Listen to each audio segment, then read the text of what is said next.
Chapter 1. Traveling to 2003, aspiring to become an NBA superstar?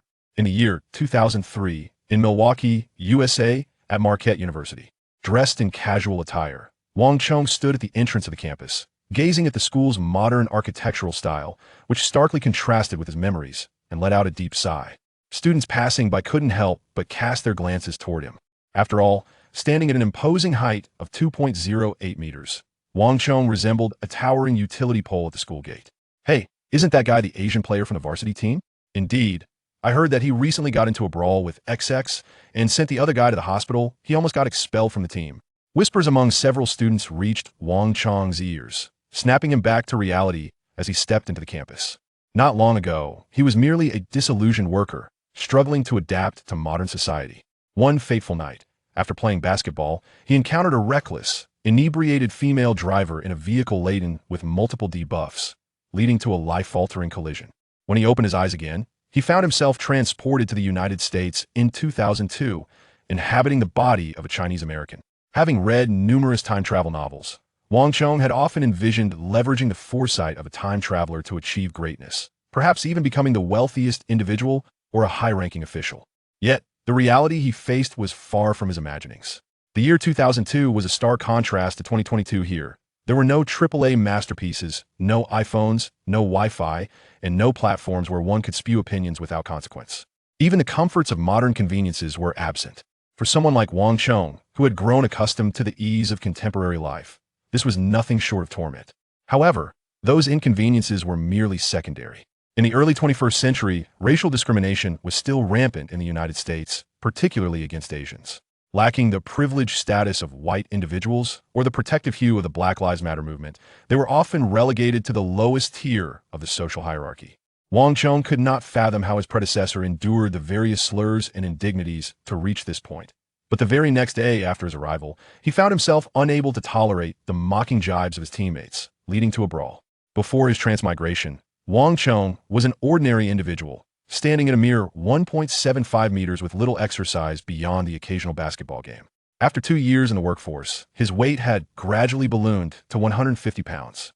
Now, however, his physique was astonishingly formidable. At 2.08 meters tall and weighing over 100 kilograms, even a slight exertion revealed the pronounced muscles of his biceps. He was undeniably a prime candidate for basketball. Indeed, he had been recruited to the university as a basketball scholarship athlete. Even in the NCAA, players of his height and skill level were a rarity. Coupled with his impressive static and dynamic attributes and astounding wingspan of 2.24 meters, along with above-average strength, agility, and speed was a valuable asset. For this reason, despite his altercation with a teammate, he was not immediately expelled, as Marquette University genuinely needed a player of his stature to dominate the paint. System Display Interface, Wang Chong silently commanded. In the next moment, a holographic projection interface appeared before him, visible only to his eyes. This was a system feature he had inadvertently discovered a few days prior, a quintessential tool for any time traveler. Perhaps due to his embodiment of a basketball player, the system he was bound to was intrinsically linked to the sport. Having played numerous installments of the 2K series, Wang Chong immediately recognized the familiar style. Player: Wang Chong. Date of birth: July 28, 1984. Height: 2.08 meters. Wingspan: 2.24 meters. Weight: 100 kilograms. Overall ability rating: 41. Current template: Anthony Bennett. Wang Chong. Every time he glimpsed his template, he couldn't help but wear the expression of a bewildered subway commuter staring at a phone. What on earth was this? Was the system praising him or mocking him? Bennett, the most disappointing first overall pick in NBA history, had surpassed Kwame Brown for the title of the weakest #1 selection, with a record of ineptitude that was unmatched. During his 4 years in the NBA, Bennett averaged a mere 4.4 points and 3.1 rebounds, with a shooting percentage below 40. This system was truly baffling, even if it didn't offer him a top-tier template like LeBron James, Kevin Durant, or Giannis Antetokounmpo. Couldn't it at least provide him with a decent star? Wang Chong did not believe he possessed Bennett's misfortune of being drafted as the top pick, merely scraping by to earn a total of $20 million over 4 years. Based on his current rating of 41 in Bennett's draft template, the likelihood was that he would be undrafted, incapable of entering the NBA. If that were to happen, he could only resort to other means, investing in stocks and businesses, leveraging the foresight of a time traveler to amass vast riches, perhaps even becoming a billionaire. However, such a life would undoubtedly be tedious. Fortunately, since this was a system, it could be upgraded and improved. For instance, within the system interface, there was an unopened beginner's gift package. Yet, it was not that Wang Chong was unwilling to open it. Rather, the beginner's gift package was currently inaccessible. Each time he attempted to activate it, the system would display a notification. The beginner's gift package can only be opened after the host officially returns to the team. Upon reading this prompt, Wang Chong couldn't help but feel a twinge of regret. If I had known, I would have gone a little easier on that guy. Due to his altercation with a teammate, specifically his assault on the teammate, had been suspended from the team for a month. Now, as his suspension was finally coming to an end, he could unlock the beginner's gift package as soon as he reported back to the team. However, the beginner's gift package had only appeared in the system space a few days after his suspension, perhaps indicating that his brawl had revealed his potential to the system, warranting such a reward. This was also one of the reasons Wang Chong was eager to return to the team. Despite some unpleasant experiences, he was quite curious about the system's beginner package. Arriving at the Marquette University basketball arena, Wang Chong entered with a tinge of apprehension. The sounds of basketballs bouncing against the hardwood echoed within the gym, indicating that players were already warming up. As Wang Chong stepped into the arena, there was a brief moment of silence. Numerous players turned to look at him, their expressions varying greatly. "Hey Wang, welcome back." At that moment, a player approached him with a smile. "Welcome back to the team." Seeing the familiar yet youthful face of this star player, Wang Chong was momentarily taken aback. "Thank you, Dwyane." Dwyane Wade, the marquee star of Marquette University, a future NBA superstar who would go on to win 3 championships and earn an FMVP award, ranking among the top 3 shooting guards in history. At this time, Wade was a junior at Marquette University. Before long, following the madness of March, he would declare for the NBA draft, becoming one of the most representative stars of the legendary 2003 draft class. Wang Chong had always been a fan of Wade before his transmigration. He never expected that upon returning to the team after a month, the first person to greet him would be Wade himself. "Hey buddy," Wade continued, "I know you didn't do anything wrong. That guy Jason had it coming. I've been irritated with him for a while. But if your goal is the NBA, it's best to keep your cool. Fighting during your time with the team can seriously impact your value in the eyes of scouts." "Yeah, I understand," Wang Chong nodded. Curiosity gripped him. How did he manage to strike up such a good rapport with a star player like Wade? Unbeknownst to him, Wade, relieved by Wang Chong's cooperative demeanor, wore a relaxed expression. Were they particularly close? Not really. They were merely teammates on the same team. However, the Marquette basketball team was not particularly strong, especially lacking high-quality players in the paint. Wang Chong was already considered a rare asset in the team, possessing a certain level of rim protection ability. With March Madness approaching, if Wang Chong were to leave the team at this critical juncture, it would spell trouble. This was also why Wang Chong's altercation had resulted in only a 1-month internal suspension. Indeed, a rating of 41 in the NBA was hardly significant. Yet on the NCAA stage, it was regarded as a decent level, especially with his height of 2.08 meters. A wingspan of 2.24 meters and commendable athleticism could easily become a key player for any team. The NCAA boasts a staggering total of over 300 teams. With thousands of players participating, however, the number of individuals who can truly aspire to the NBA is a mere 60, and if we factor in international players, that figure diminishes even further. A player of Dwyane Wade's caliber, who is capable of being selected for the All-American team, is undoubtedly a superstar. In stark contrast, most of his peers at Marquette University are merely of average amateur quality, with only the slightly more talented among them likely to find positions as coaches or assistant coaches in middle or high school sports programs after graduation. Wade's desire for Zhong Wang to remain on the team is naturally rooted in the belief that his presence would bolster their chances in the upcoming NCAA March Madness tournament. He has already resolved to officially enter the draft after this season, making the extent of Marquette's success in March Madness this year a significant factor in determining his draft position. The team's coach, upon spotting Wang, beckoned him over and said sternly, "You little rascal, pay attention from now on. This time your punishment is lenient. Should there be a next time, you will be expelled from the team. Understood?" The coach's sentiments mirror Wade's. Marquette University has performed exceptionally well this season and is poised to qualify for the NCAA tournament. However, given the overall strength of their program, they must unify all available talent to make a significant impact in March Madness. As the finest player in the paint at Marquette, Wang is not someone they can afford to lose. Quickly head to the locker room and change its time for practice. Wang dashed to the locker room, and as he stepped inside, a crisp chime echoed in his consciousness. Ding! Condition met. Beginner's gift pack activated. Please check your rewards. Sitting on the bench in the locker room, Wang felt his heart race uncontrollably. A whole month had passed. He had anticipated this day for an entire month, and now he could finally unlock the beginner's gift pack. His aspirations of playing in the NBA, facing off against LeBron James, and battling Kobe Bryant hinged on this moment. System: activate the beginner's gift pack. Chapter 2. Unveiling the beginner's gift pack, a new template. The Grim Reaper? Beginning activation of the beginner's gift pack. Please hold. Ding. Beginner's gift pack activated. You have received a reward of 1,000 points. Ding. You have acquired a selection of growth templates. 3 options available to replace your current growth template. Growth Template 1. Larry Bird, player rating S, growth ceiling 97. Growth Template 2. Kevin Durant, player rating S, growth ceiling 97. Growth Template 3.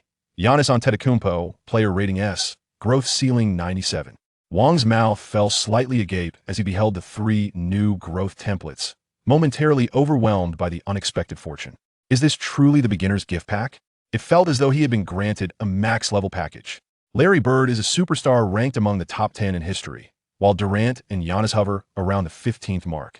Regardless of which template Wang selects for his growth, he is destined to become one of the league's elite stars. There is no doubt about it.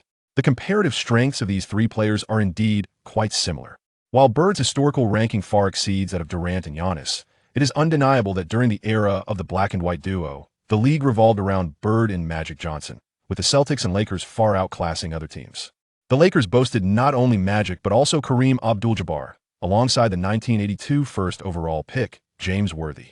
Meanwhile, the Celtics had Kevin McHale and Robert Parrish, among the league's top players at that time. Thus, although Wang has never witnessed Bird play in person, he maintains that Bird's individual prowess may not necessarily eclipse that of Durant or Giannis. After all, Bird, as a scorer, never achieved an average of over 30 points per game in either the regular season or playoffs throughout his career. Of course, this is merely a comparison of scoring and statistics. Bird's scoring ability is complemented by his remarkable career averages of 10.3 rebounds and 6.5 assists, showcasing his prowess as one of the few 3-time MVP recipients in history. Kevin Durant is widely recognized as one of the most formidable scorers in the league, with an undisputed scoring capacity. He holds a career average of 27.4 points, trailing only behind Jordan and Chamberlain, tied for third with Elgin Baylor in playoff performance. Durant achieves an astonishing average of 29.4 points per game, surpassed only by Jordan and Iverson. However, considering Iverson's playoff appearances number only 71, less than half of Durant's average of 29.7 points per game is not significantly different from Durant's 29.4, establishing Durant as the most prolific scorer in the league after Jordan. As for Giannis, while he may possess the least offensive skills among the 3, lacking in mid-range and long-range shooting abilities, he is also the most gifted in terms of physical attributes, boasting a physique akin to that of a monster. His offensive prowess requires little technical finesse. Once he accelerates, he becomes an unstoppable force in the paint. If one were to rank the true capabilities of these 3 players, he would place Durant at the top, followed by Bird, with Giannis in third. However, the differences among them are so minuscule that they might require decimal points to delineate their respective strengths. Yet, when it comes to selecting a growth template from these 3, after much deliberation, Wang made his choice. I choose the growth template, Kevin Durant. While physical attributes are undoubtedly crucial, the finesse of long-range shooting cannot be overlooked. Dwyane poor shooting ability and struggles to improve stem from his excessive strength, with overly rigid muscles impairing his shooting touch. Wang opted for Durant, as he embodies a fusion of Bird and Giannis. Durant's physical prowess may not be top-tier among his peers, yet he undoubtedly ranks among the elite, with his speed, explosiveness, and jumping ability surpassing the average. Furthermore, his outstanding static attributes and shooting touch are among the finest in the league.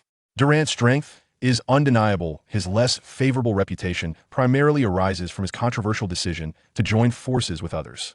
While LeBron's peak superteam formation was already deemed audacious, Durant's actions went so far as to forsake all semblance of humility, especially considering that after joining the Warriors, he continued to reference LeBron, suggesting that LeBron's formation of the Heat's Big Three 10 years prior inspired and emboldened his own choices. However, this is akin to walking down the street and witnessing someone assaulting another, and then, in a moment of reflection, turning around to commit an even more heinous act of violence. How is it justifiable that because others have committed wrongdoing, one feels entitled to escalate their own malevolence? Wang Chong harbored a dislike for Durant, yet he was undeniably envious of Durant's extraordinary talents. After all, Durant's style of play starkly contrasted with that of James. as he excelled both with and without the ball, seamlessly integrating into the majority of team compositions. Although it was somewhat regrettable to miss out on the historic physical prowess of Giannis Antetokounmpo, Wang Chong resolutely made his choice. Template for growth has been selected. Binding in progress. Accompanied by the system's prompt, Wang Chong gently closed his eyes, entering his consciousness space to summon the data panel. Within this realm, he possessed a remarkably detailed data panel encompassing all his statistics, including age, height, wingspan, weight, and a comprehensive assessment of his basketball-related abilities, all expressed in a numerical format reminiscent of the 2K gaming series. Previously, under the Bennett template, Wang Chong's overall ability rating was a mere 41, with the majority of his skills painfully unimpressive. Moreover, the potential cap for the Bennett template was limited to 70, indicating that no matter how diligently he trained, he could reach only that threshold. However, with the switch to the S-level growth template of Durant, the data panel underwent a significant transformation. Name, Wang Chong. Age, 18. Height, 2.08 meters.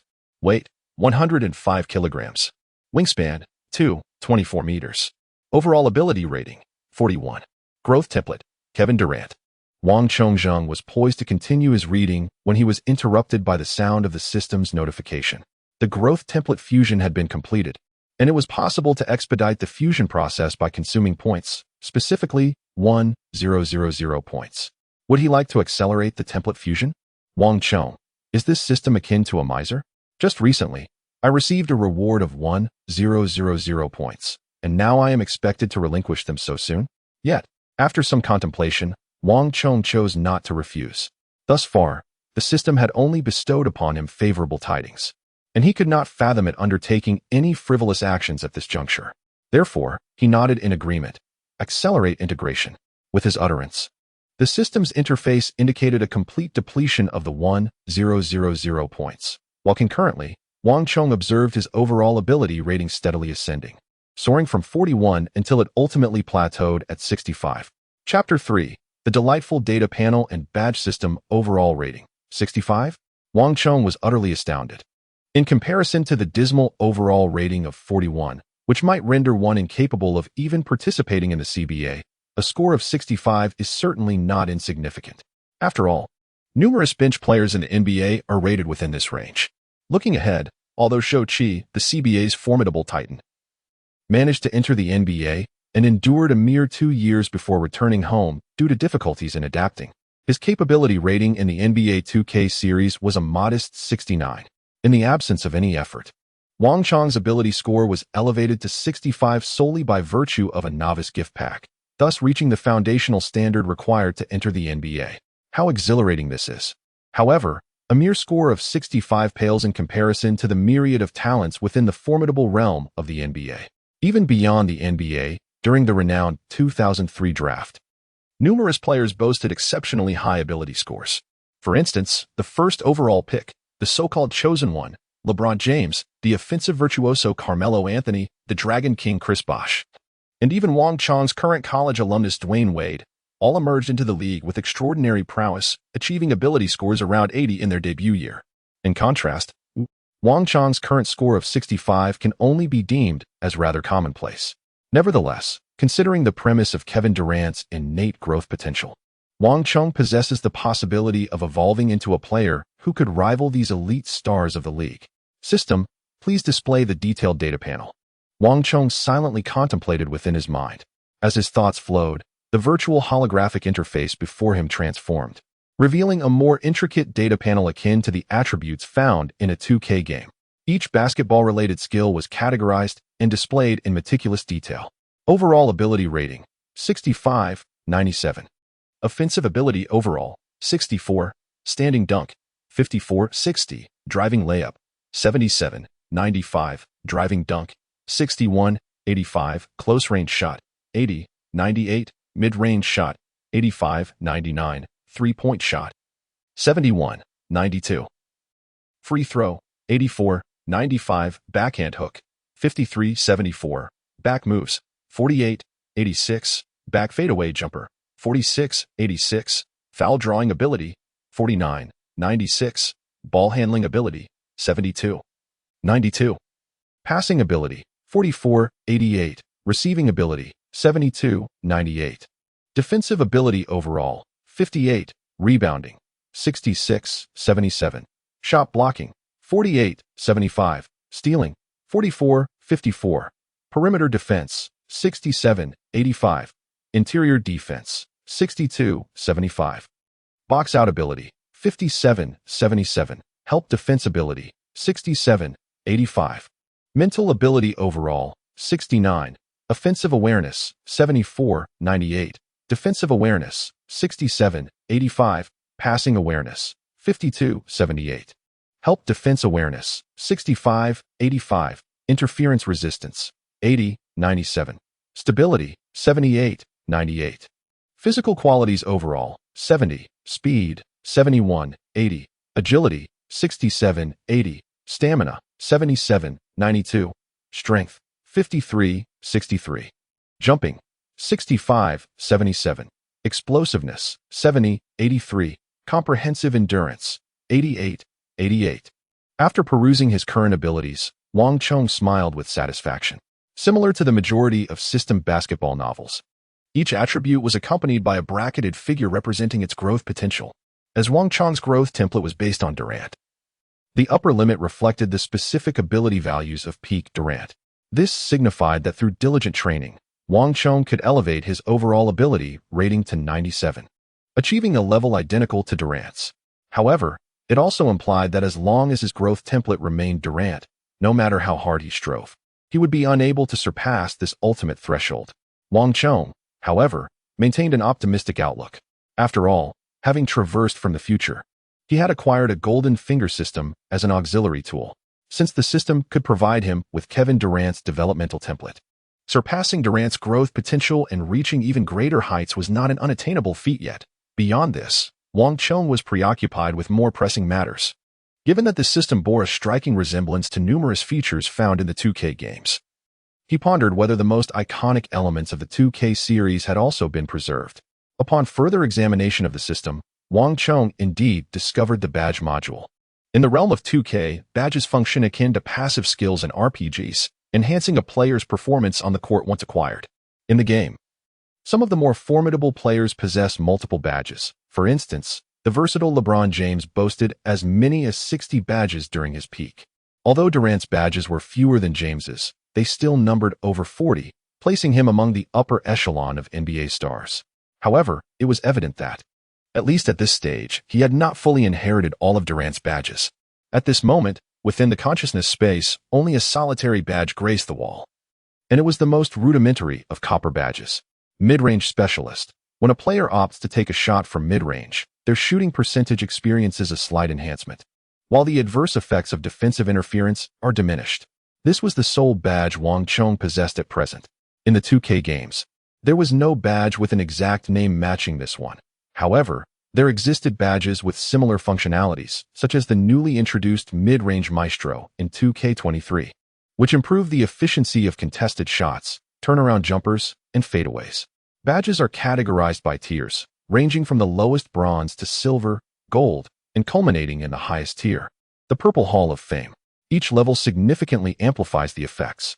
Even a basic bronze badge, once acquired, can exert its influence on the court. Yet, he remained uncertain as to how badges could be upgraded and how he might acquire additional ones. Wang Chong pondered silently in his heart. His current growth template had now been transformed from Ben Simmons to Kevin Durant. He wondered if, with diligent training and continued efforts to earn points to expedite the template fusion process, he would witness the gradual activation of badges as his ability values increased. However, he questioned how to augment the system's points. Thus far, Wang Chong had only acquired 1,000 points through the novice gift pack, all of which he had invested in accelerating the fusion of templates. A full 1,000 points had elevated his ability value to 65. Given the typical design of 2K games, where the higher the ability value, the more challenging it becomes to enhance further, it was likely that elevating his ability value to 70, 80, or even beyond 90 would require even more points. Naturally, apart from directly allocating points himself, daily training could also enhance ability values, albeit at a significantly slower pace than the instantaneous gains from using cheats. Many players who solely engaged in the 2K career mode, lacking the patience to gradually develop through matches, opted instead for direct expenditure, investing a few dozen dollars to instantly create a fully leveled character to dominate the league. It would be splendid if the system offered avenues for monetary investment. Even a loan would suffice, allowing one to initially create a fully leveled character, as acquiring money is not merely a question of how to earn it. As Wang Chong continued to indulge in his fantasies within the changing room, the door was abruptly flung open. A black man entered, casting a glance at Wang Chong, his expression inscrutable, yet a flicker of displeasure danced in his eyes. Chapter 4. The continuous mission commences. The first target. Storm into the NCAA Finals. Wang Chong recognized this imposing figure. Merely a month prior, they had clashed, resulting in Wang Chong delivering a severe beating, which ultimately led to a 1-month suspension imposed by the university team. The cause of their conflict was quite straightforward. Prior to Wang Chong's arrival at Marquette University, the pivotal center position had been occupied by a man named Jason, standing at 2.06 meters and weighing 95 kilograms. Jason had been the tallest player on the Marquette team, albeit lacking the quintessential physique of a true center and possessing rather rudimentary skills. Nevertheless, the team coach had no choice but to appoint him as the starting center due to the absence of superior alternatives. However, Wang Chong's arrival transformed the dynamics entirely. At 2.08 meters tall with a wingspan of 2.24 meters, Wang Chong, despite not being a conventional interior player, was undeniably an asset in the paint, especially when height was considered over skill. After representing Marquette University in merely a handful of games, Wang Chong secured his position as a starting player, naturally inciting Jason's jealousy and discontent, as he had been the team's primary interior player for the past 2 years. This year, with Wade exhibiting an NBA level of excellence, Marquette found themselves soaring to heights previously unattainable for them. Jason had hoped to leverage the team's success during March Madness to garner attention and explore the possibility of joining the NBA. Yet, who would take notice of a player relegated to the bench? This was the direct impetus for Jason's confrontation with Wang Chong. What he did not anticipate was that even after Wang Chong had initiated the altercation and decisively overpowered him, the coach refrained from expelling Wang Chong. Instead, he merely imposed a 1-month suspension, perfectly timed to coincide with the commencement of the tournament. This meant that, despite Jason's machinations, he would still find himself seated on the bench during the NCAA March Madness tournament, forced to watch that insufferable individual excel on the court. Such an outcome was, of course, profoundly disheartening for him, especially upon entering the changing room and encountering Wang Chong, who was seated with an infuriatingly blissful expression. Disrupted from his thoughts, Wang Chong calmly cast a glance at Jason before rising and approaching him. "What do you intend to do?" Jason instinctively retreated 2 steps. The ferocity of Wang Chong's expression from their previous encounter lingered in his mind, instilling a sense of dread within him. Before that moment, he could never have fathomed that this seemingly refined individual could be so formidable in a brawl. Wang Chong cast a fleeting glance at Jason, remaining silent. To him, the other seemed nothing more than a mere buffoon, destined to vanish from his world within a month or two. Why engage with such an inconsequential character? The 1-month suspension period had concluded, and the Big East Conference tournaments had come to an end. Marquette University, boasting an impressive record of 26 wins and 7 losses, had triumphantly lifted the championship trophy, securing their place in the tournament. Awaiting them next was the NCAA championship, commonly referred to as March Madness.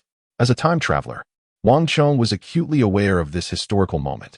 In 2003, Dwyane Wade led the unheralded Marquette University to become the greatest dark horse in NCAA history, astonishing the nation by eliminating the #1 seed, Kentucky, in the Elite Eight. Although Marquette ultimately fell in the semifinals, Wade's extraordinary performance during March Madness propelled him into the lottery picks, and he was selected 5th overall by the Miami Heat in the illustrious 2003 draft class, embarking on a legendary NBA career. Just as Jason sought to leverage Wade's and the team's performance to attract the attention of NBA scouts, Wang Chong harbored similar aspirations. Now, equipped with Kevin Durant's developmental template and possessing a skill level that reached the NBA benchmark of 65, Wang Chong was fully capable of making a direct leap to the NBA. If he could deliver an outstanding performance in the upcoming March Madness, assisting Wade in leading Marquette to the NCAA Final Four or even clinching the championship, he would undoubtedly catch the eye of NBA scouts. Wang Chong had contemplated remaining in college for another year, diligently honing his skills to elevate his ability to over 70 or even 80. and then showcasing a performance on par with Wade's in the 2004 draft, aiming to contend for the top pick against Howard and Okafor. However, upon deeper reflection, he deemed this strategy flawed. Born in July 1984, Wang Chong was nearly 2 years younger than Wade and comparable to players like LeBron James, Carmelo Anthony, and Chris Bosh, who were also born in '84. Choosing to enter the 2004 draft would erase his age advantage. Why did Wade get overshadowed by James, Anthony, and Bosh during the draft? While injury concerns and a meniscus surgery during college were factors, age played a crucial role as well. One must not underestimate the significance of a mere 2-year difference. In the nearly perfect realm of the NBA, 2 years could feel like an insurmountable chasm. Moreover, with the system in place, Wang Chong believed that entering the NBA sooner rather than later would be more beneficial for him, given that he already had Durant's developmental template. The opportunity to embrace the NBA's systematic and scientific training was far more valuable than a slightly higher draft position. Thus, Wang Chong resolved to participate in the 2003 draft alongside Wade, even if it meant being selected in the second round. Ding! At that moment, the system's notification echoed in his ears once more. A phase task was activated. Enter the NBA. The first phase of the task was to assist Marquette University in reaching the NCAA finals. Upon completion, the following rewards would be granted: 500 points, a random badge, and the unlocking of the next phase of the task. Wang Chong's steps abruptly halted, his eyes brimming with astonishment. Here it comes. The legendary system task has finally arrived. Assisting Marquette University in reaching the NCAA finals? Under Wade's leadership, Marquette had already advanced to the Final Four, which meant this task essentially required Wang Chong to help Marquette vanquish their formidable opponents, namely the University of Kansas, who were set to compete against Syracuse University, led by Anthony.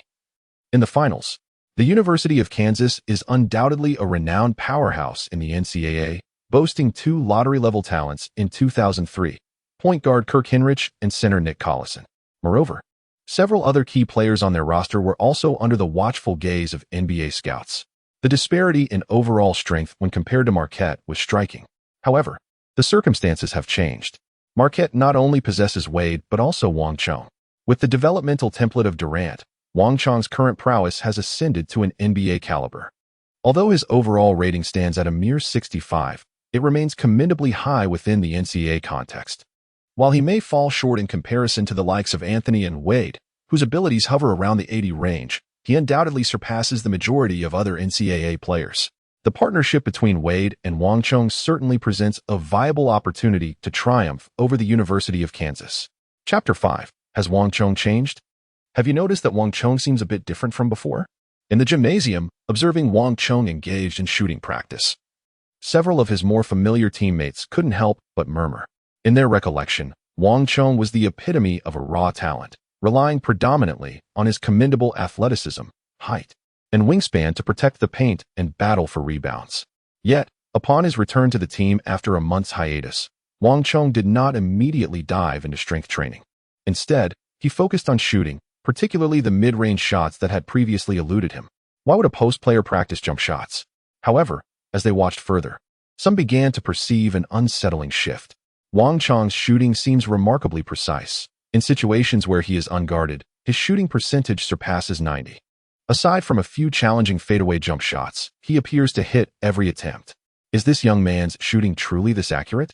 I had no inkling of it before. Why have I never witnessed him utilize this skill in a game? Although Wang Chong, a first-year student, has only participated in a handful of games at Marquette University, missing several due to suspension, he has spent a significant amount of time with the team. This is indeed the first time I am witnessing his shooting prowess. Yet, even on the court, Wang Chong himself is pleasantly surprised by his performance. Is this what an 85-rated mid-range shot feels like?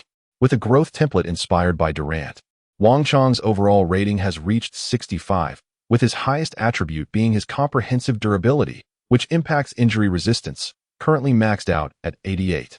The ability to resist injuries is a fixed value that cannot be improved through training, so it does not count.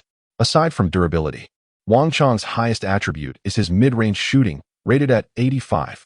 Following that are his free throw rating at 84, close-range shooting at 80, and driving layup at 77.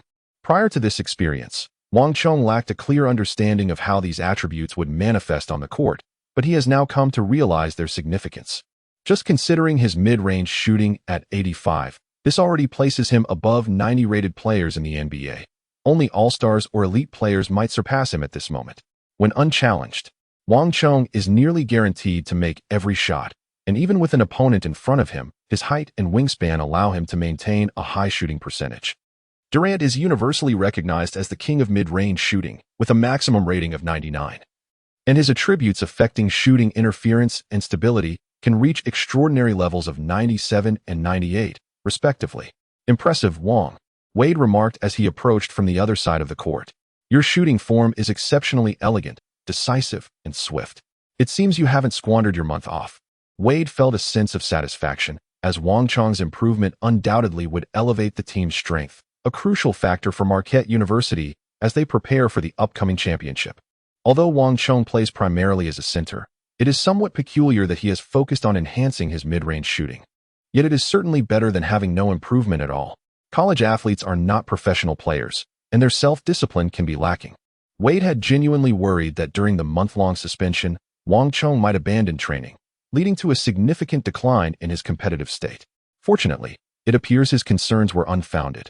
After the routine training session concluded, the coach did not dismiss the players but instead gathered them in a classroom to review game footage, specifically the tape of their first-round matchup in the championship facing Xavier University. Marquette University's initial opponent in March Madness is Xavier, whose marquee star is the National Player of the Year, David West. Here, I must clarify my limited understanding of NCAA basketball and my unsuccessful search for detailed schedules of the 2003 NCAA tournament. Thus, aside from the games that can be verified, the remaining matches will be creatively reimagined, suggesting that the protagonist's journey has caused a parallel timeline to emerge, altering the original script. The NCAA storyline will not be prolonged and will be expedited to serve as a backdrop. David West is also one of the representatives of the golden generation of 03. Despite his achievements and stature in the NBA being far inferior to superstars like LeBron James, Dwyane Wade, Carmelo Anthony, and Chris Bosh, he is certainly an outstanding basketball player, averaging 13.6 points and 6.4 rebounds throughout his career, with peak performances reaching the 2010 threshold as a star big man. During his college years, West was undoubtedly a marquee player in the NCAA, garnering more recognition and accolades than Wade, Bosh, or Anthony, which can be attributed to the latter's early entry into the draft after just 1 or 2 years of college play. The NBA draft does not merely consider who excelled in the NCAA, it also evaluates players' maturity and potential for growth. Some older players with well-developed skills and limited room for improvement are deemed less valuable in the eyes of NBA scouts. David West, having completed 4 years in college, is already 23, a decidedly older rookie. His skills are well-honed, but some of his less favorable habits are difficult to correct, which detracts from his appeal. Consequently, despite being a dominant force in the NCAA, West was ultimately selected at the 18th pick in the first round, falling short of the lottery. While West may not have been highly sought after by scouts, he appeared as a formidable figure to NCAA coaches. With his tall and robust physique coupled with mature skills, West had yet to enter the NBA, yet he already possessed the caliber of a quasi-professional player, setting him apart from the vast majority of NCAA competitors. Fortunately, the Xavier Musketeers' overall strength is not exceptionally formidable, relying heavily on David West. This year, West averages 20 points, 11.8 rebounds, and 3.2 assists, leading the Musketeers to a remarkable 26-6 record, tying the best in the program's history and securing a spot in March Madness. In this regard, Xavier University shares similarities with Marquette University. The latter also lacks overall strength, depending solely on Wade. Now in his third year, Wade averages 21.5 points, leading Marquette to a 26-7 record as the team's sole reliance. One can imagine that the Xavier side is similarly engrossed in studying game footage obtained through various means, strategizing on how to limit Wade's performance to secure victory. After watching for some time, the team coach sighed and remarked, "The only player on our team who can match David West in size is you. Your performance will be crucial if we are to defeat the Xavier Musketeers and advance to the top 32. Chapter 6. Wang Chong and Wade's one-on-one match. Wang Chong was tasked with guarding David West. Upon hearing this, he instinctively entered his mental space and glanced at his interior defensive capability, which registered at 62, with a ceiling of 75. This figure is certainly not insignificant within the NCAA. Even a formidable player like David West likely had a rating only slightly above 70 upon entering the league, not much stronger than Wang Chong at present. However, the crux of the issue lies in the fact that West is undoubtedly a power-oriented interior player, robust in physique, while both Wang Chong and the Durant template display no advantages in strength. With a current strength rating of 52, he might even be outmatched by some slightly stronger guards, making it quite challenging to withstand West's physicality. Nevertheless, even if he cannot contain his opponent, Wang Chong does not perceive this as a significant concern, for the essence of basketball lies in outscoring the rival. Thus, as long as Wang Chong can accumulate more points than West, the presence of Dwyane Wade on Marquette University's side, whose prowess rivals or even surpasses that of West, promises an effortless victory. In fact, although Wang Chong is unaware of the performance of Xavier University, where David West plays, during March Madness, Marquette University, led by Wade, is undeniably a formidable Final Four team. Despite their own perception of it as a miracle, their strength is certainly commendable. A week after their match in the round of 64, the Marquette University team commenced an arduous training regimen that left the players groaning in exhaustion. Surprisingly, the coach noted that two individuals maintained an ease under the intense training, Wade and Wang Chong. While Wade's prowess is understandable, being a prodigy destined for the NBA, his individual skills far exceed those of his collegiate peers, qualifying him as a near-professional in technique, athleticism, and development. Wang Chong's ability to keep pace left the coach astounded. Although Marquette has never been considered a powerhouse in NCAA tournaments, the emergence of Wade as a star, along with the coach's professional credentials, has led him to conclude that, despite uncertainty about what transpired with Wang Chong over the past month, his performance in scrimmages has reached a level akin to that of a professional player, leaving others far behind. After careful observation over several days, he made a decision in his mind. Dwyane, before we commence today's training, I want you to have a one-on-one showdown with Wang Chong. Having just finished warming up and feeling slightly sweaty, Wade paused at this suggestion. A one-on-one with Wang? In the past few days, Wade had sensed a transformation in Wang Chong, but, having participated in the training, his observations lacked the meticulousness of the coach. He acknowledged that Wang Chong had indeed improved, yet he remained uncertain of the extent of that enhancement. However, Wade did not believe Wang Chong could pose a challenge to him, despite their significant height difference. Wade's dynamic talent and basketball skills would enable him to easily score over Wang Chong. Confident in his inevitable victory, Wade naturally did not decline the challenge and turned his gaze toward Wang Chong. At this moment, Wang Chong found himself momentarily stunned. However, upon meeting Wade's gaze, he eagerly nodded in agreement. Excellent. Although the brief training over the past few days had not markedly enhanced Wang Chong's skill level, it had undeniably allowed him to become more acquainted with the changes that came from directly elevating his overall rating to 65 through the system. He was quite curious about the current disparity between himself and Wade, and the prospect of engaging in a one-on-one sparring match was irresistibly appealing. Upon hearing this, the other players quickly gathered around. It was an unprecedented occurrence for the team coach to propose a one-on-one challenge between players. Such excitement was too precious to miss. However, pitting Dwyane against Wang seemed rather unfair. Throughout the season thus far, they had faced numerous opponents, yet not a single one had managed to withstand Wade's prowess. Wang's speed was not particularly remarkable, and it was feared he would be easily outpaced. One could only wonder what the coach was thinking. After all, the two players did not even occupy the same position on the court. I'll bet $10.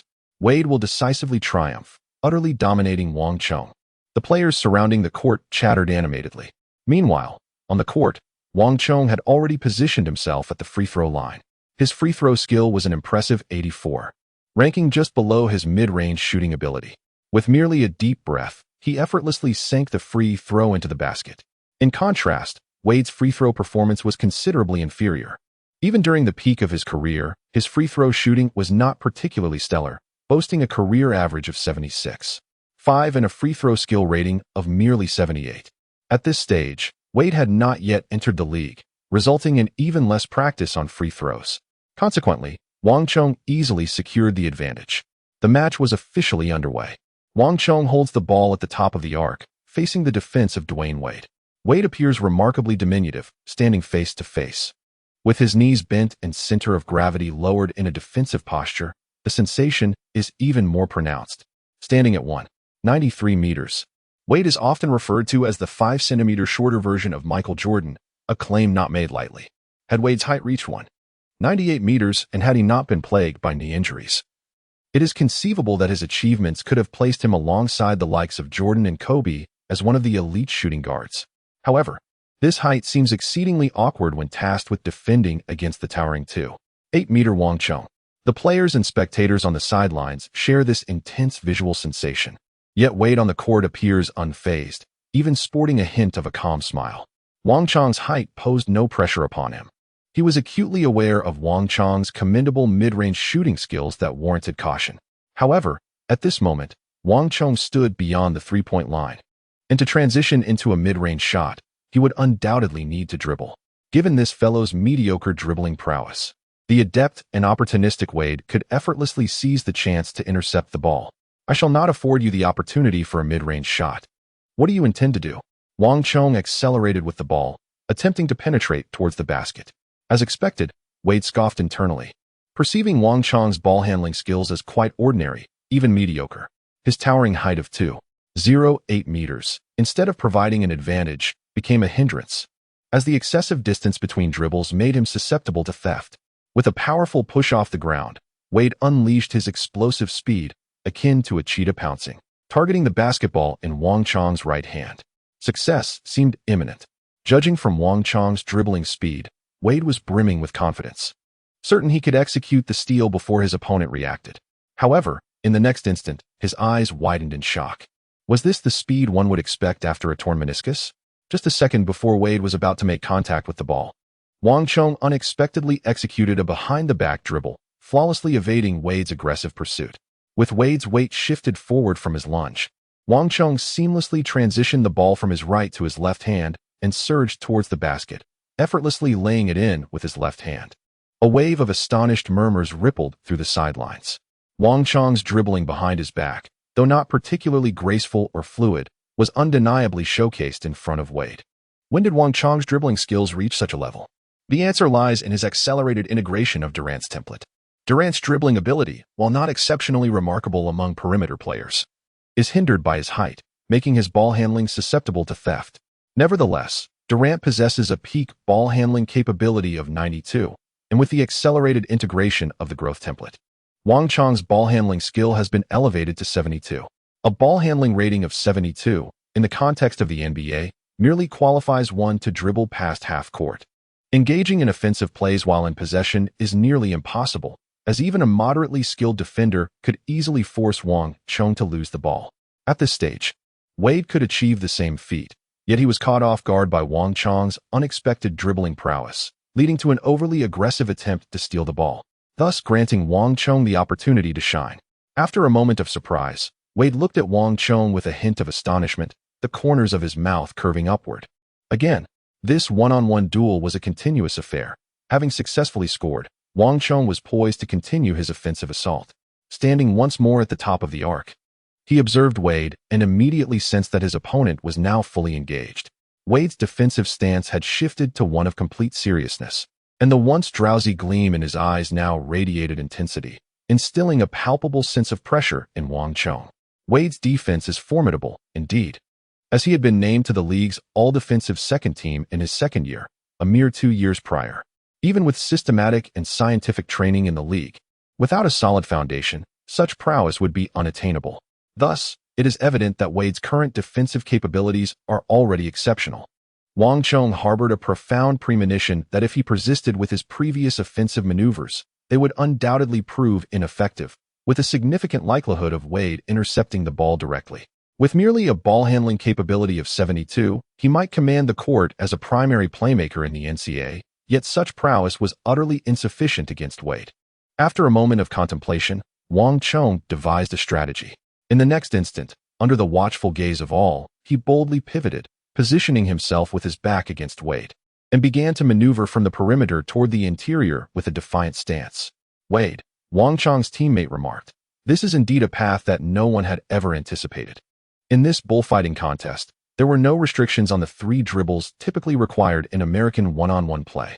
After all, from the coach's perspective, imposing such a limitation on Wang Chong, as a player in the post position, would be exceedingly disadvantageous for him. Nevertheless, to directly back your way in from the perimeter seems rather excessive, does it not? In terms of sheer strength, Wade undoubtedly surpasses Wang Chong. However, basketball is not solely a contest of bicep power. Otherwise, during his peak, Howard would not have been so spectacularly outclassed by Yao Ming in various ways. This is especially pertinent for post players who rely on backing down their opponents, where overall mass and lower body strength play a critical role. Wang Chong weighs 105 kilograms, significantly more than Durant during the same period. When Durant first entered the draft, his actual height exceeded 10 meters, yet his weight was under 100 kilograms, giving him the appearance of a slender bamboo pole, evoking a sense that he could topple with a mere touch. Fortunately, upon entering the league, Durant, like other players, began to gain weight and muscle. At his peak, his weight reached 110 kilograms. Although he still appeared quite lean, his ability to withstand physical challenges had notably improved, allowing him to occasionally take on the role of a power forward without any issues.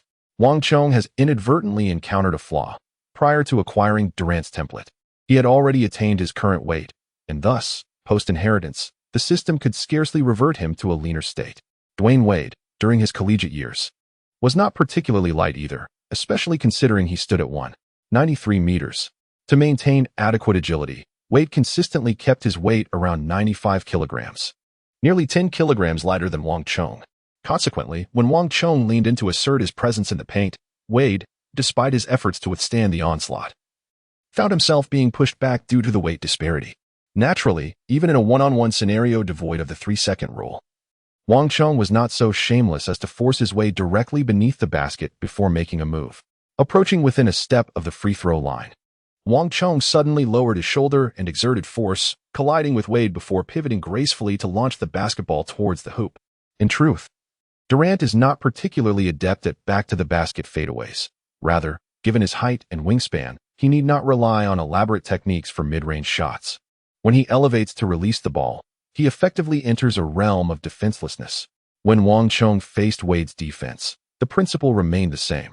The height difference of over 15 centimeters, coupled with an even greater disparity in wingspan, rendered it exceedingly difficult for Wade to disrupt Wang Chong's shot. Even with his utmost effort, the choice to employ a fading jump shot to conclude the attack stemmed primarily from the sheer elegance of the move. One must ponder, which basketball enthusiast does not admire the breathtaking beauty of a fadeaway reminiscent of Jordan or Kobe? However, it was evident that this time he miscalculated. The ball soared directly toward the hoop, striking the back rim and bouncing twice in place, yet it did not fall into the basket as Wang Chong had envisioned. What a disappointment. Wang Chong was utterly taken aback. To think that he had missed entirely, had he known, he would have refrained from showing off and simply executed a standard jump shot. Despite possessing an impressive mid-range shooting proficiency of 85, his meager back-to-basket fadeaway jump shot ability, rated at only 46, hindered his performance. Observing this situation, Wade silently breathed a sigh of relief.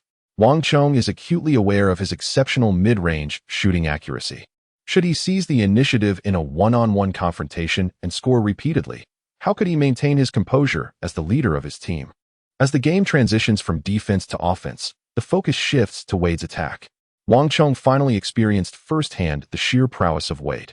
Holding the ball at the top of the arc and facing Wang Chong's defense, Wade eschewed any flashy maneuvers and simply accelerated with the ball.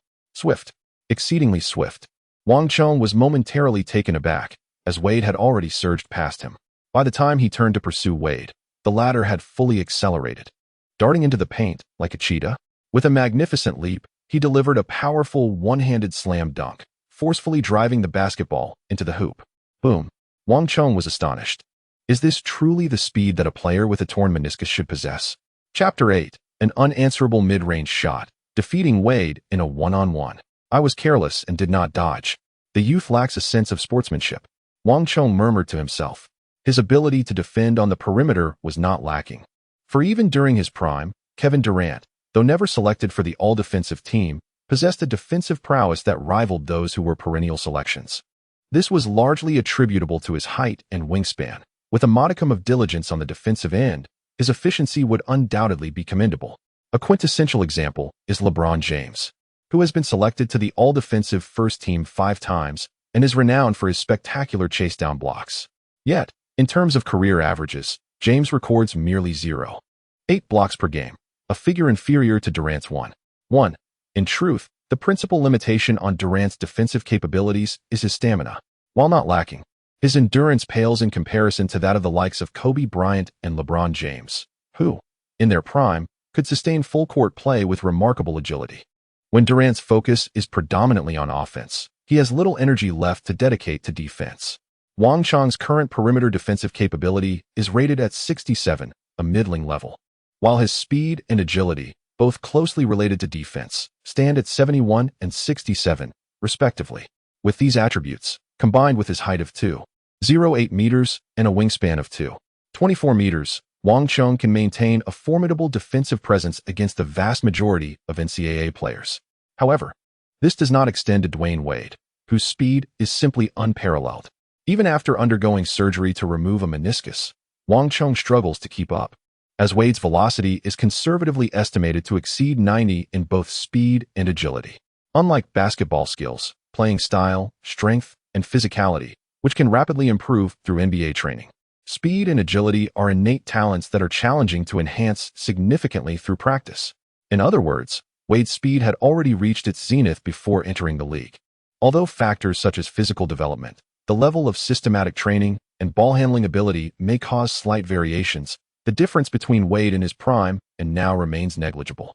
In just one offensive possession, Wang Chong grasped this reality.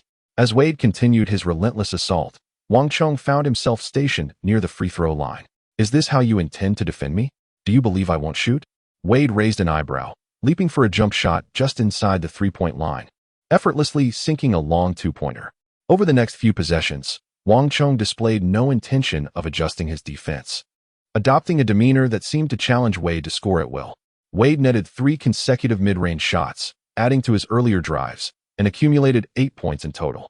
The coach on the sidelines furrowed his brow, and the other players shook their heads, especially Jason, who had a deep-seated rivalry with Wang Chong and now wore a smirk of schadenfreude.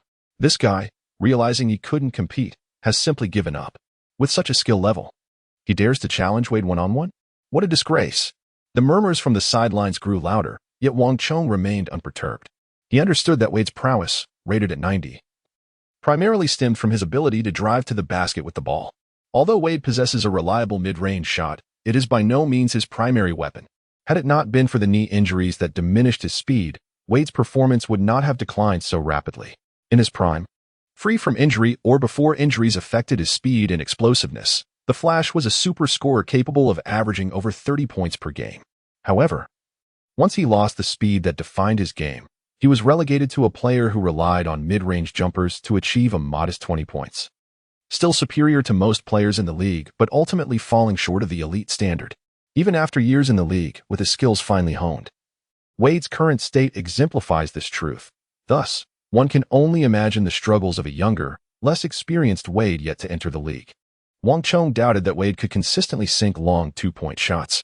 His skepticism proved justified. With a resounding clang, Wade's 4th mid-range attempt finally veered off course, returning possession to Wang Chong. Having learned from past missteps, this time he refrained from attempting a back-leaning jumper, a shot outside his expertise. Instead, he adeptly maneuvered to a position near the free throw line, turned to face the basket, bent his knees, and launched a well-timed shot. Wang Chong's preparations were remarkably thorough, leading to a relatively unhurried execution of his actions. Wade effortlessly discerned Wang Chong's intentions and leapt prematurely in an attempt to block the shot. However, at the moment Wang Chong released the ball, the fully airborne Wade realized that he was utterly incapable of imposing any effective interference on Wang Chong's shot. Wang Chong stands exceptionally tall, not only in stature but also in his shooting release point, which is remarkably elevated. Wade can only watch in astonishment as Wang Chong launches the basketball toward the hoop, with the ball swishing through the net. It seems as though their roles have been reversed. Previously, Wade was the one scoring effortlessly with mid-range shots, but now it is Wang Chong who takes the lead.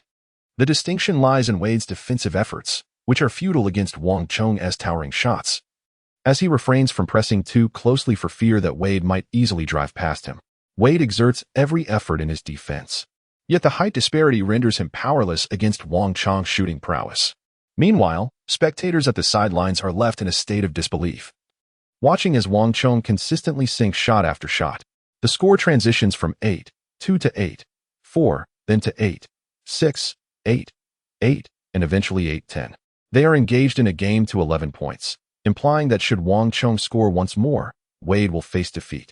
The players on the sidelines experience a surreal sensation. What is happening?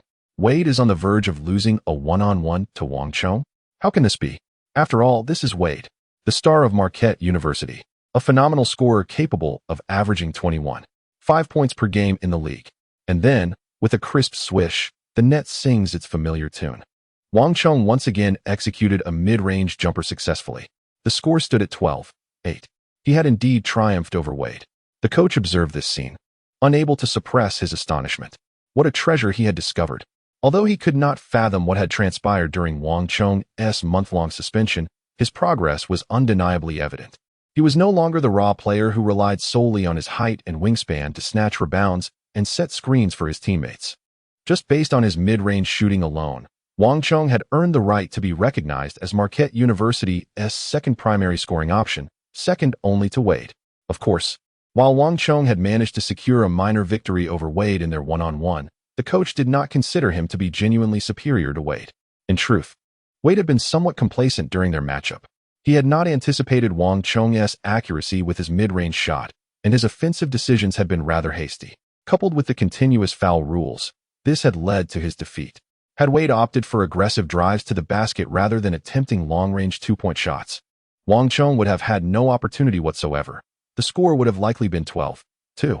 If merely standing under the basket could contain Wade's drives, how could he have averaged 34.6 points per game in the 2006 finals, leading the Heat to victory over the Mavericks?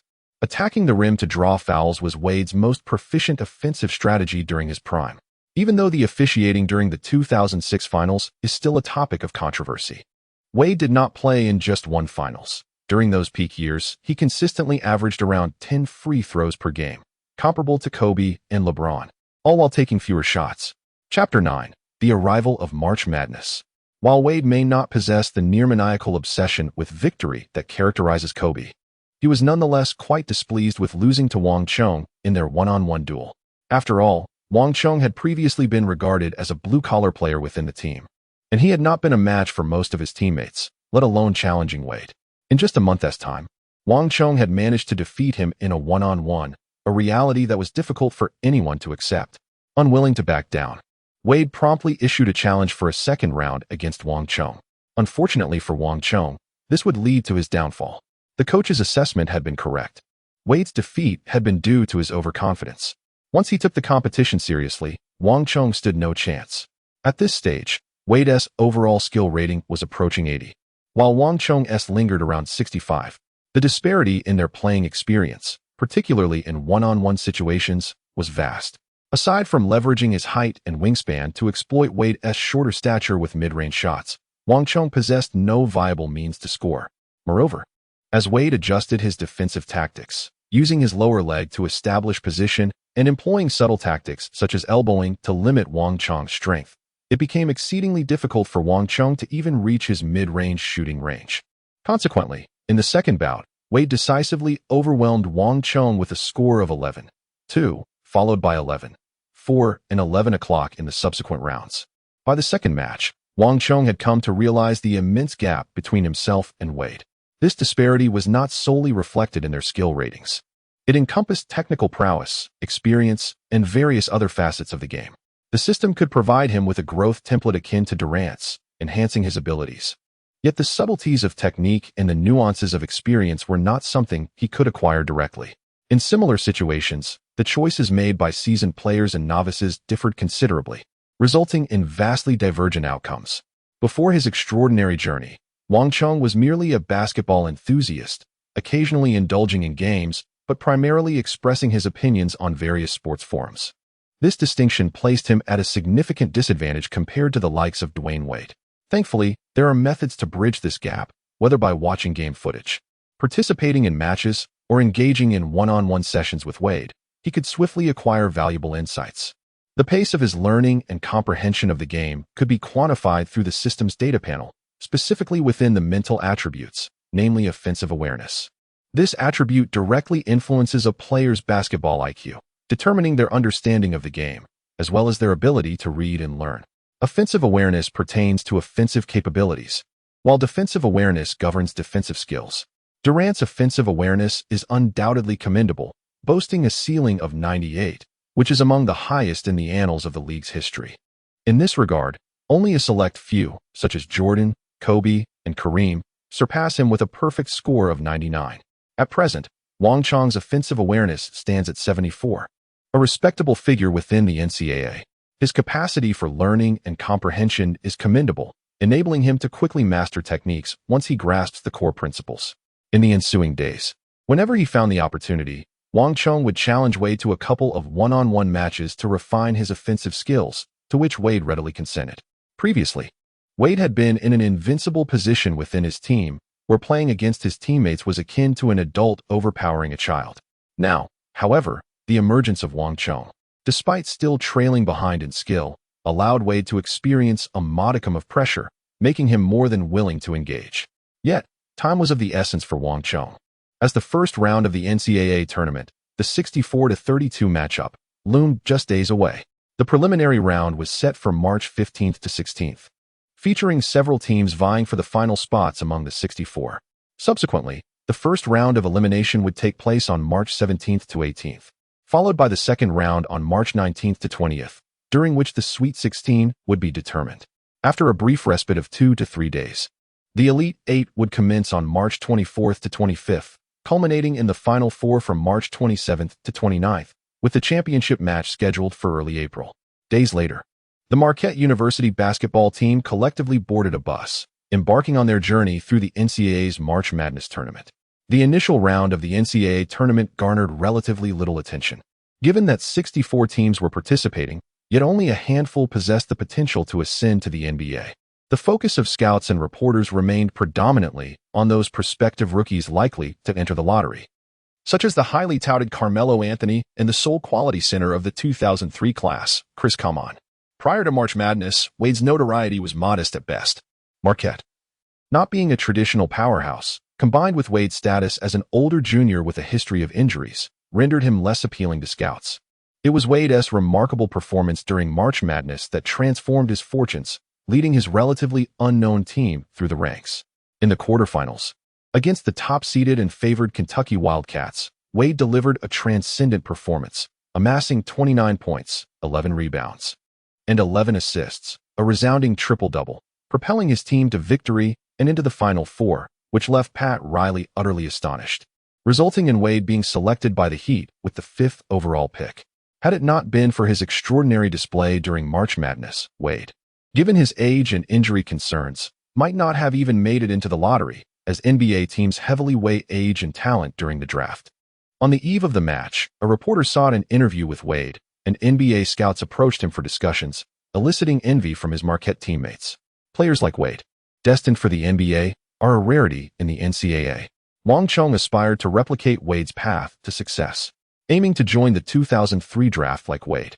He was currently an unheralded entity, understanding that to capture the attention of NBA teams, he must make a significant impact during March Madness. If he could showcase his talents during the tournament, his age and inherent abilities would undoubtedly draw the eyes of professional scouts. Should any scouts notice him, Wang Chong was confident he could secure a spot in the 2003 draft. After all, he was utilizing Durant's growth template, and in the entire 2003 class, aside from LeBron, there were few rivals, be it Anthony or Wade. Even if their current prowess exceeded his, their future potential appeared slightly diminished in comparison. Chapter 10, From 64 to 32. Facing David West, given that the 64 to 32 matches occurred simultaneously, neither Marquette University nor Xavier University were favored seed teams, resulting in minimal attention during the initial match. Apart from a few students from the host schools and a handful of scouts interested in Wade or West, the audience was limited. While NCAA basketball is immensely popular in the United States, with such fervor that the NBA often schedules around it, this primarily pertains to the later rounds. The sheer volume of teams in the first and second rounds meant that the majority of games would not attract significant scrutiny. However, for the players on the court, this match was of paramount importance, as each aspired to emerge victorious and advance into the next round. On the sidelines, Wang Chong observed the players from Xavier University and, indeed, Aside from David West, he recognized none of them. This was reassuring news, as it confirmed that Xavier University had no other players capable of entering the NBA apart from West. Previously, Marquette University had only Dwyane Wade at the NBA caliber, but now it boasted another in Wang Chong. As Wang Chong assessed his opponents, Xavier University was equally scrutinizing them. David West spotted Wang Chong almost immediately. After all, at a towering height of 2.08 meters, Wang was the tallest player at Marquette University, standing out conspicuously. Is this my opponent today? He looks like a slender bamboo pole. Surely he would topple with a mere touch, West mused, his gaze then shifting to Wade. The others were of little concern. But that fellow must be contained. His speed is unparalleled. Yet, West was unaware that such thoughts would lead him to a painful reckoning. Soon, the referee signaled for both teams' substitutes to take the court, and the match was poised to commence. Wang Chong and West approached the center circle, preparing for the jump ball. Once everyone was ready, the referee blew the whistle and simultaneously tossed the basketball into the air. West exerted himself, bending his knees as he leaped, his gaze fixed on the descending ball with determination. However, a large hand swiftly intervened, swatting the basketball away, granting possession to Marquette University. West was momentarily taken aback, his eyes narrowing in surprise. Previously, he had only given Wang Chong a cursory glance without a thorough examination. Now, he realized that Wang Chong's wingspan was rather extraordinary, measuring at least 2 meters. In the forthcoming era dominated by prodigious talents, one would feel embarrassed to step outside without a wingspan exceeding 2.28 meters. A span of over 2.3 meters would aptly be described as that of a gibbon, while the likes of Victor Wembanyama, standing at 2.24 meters with an astonishing wingspan of 2.44 meters, were beyond imagination.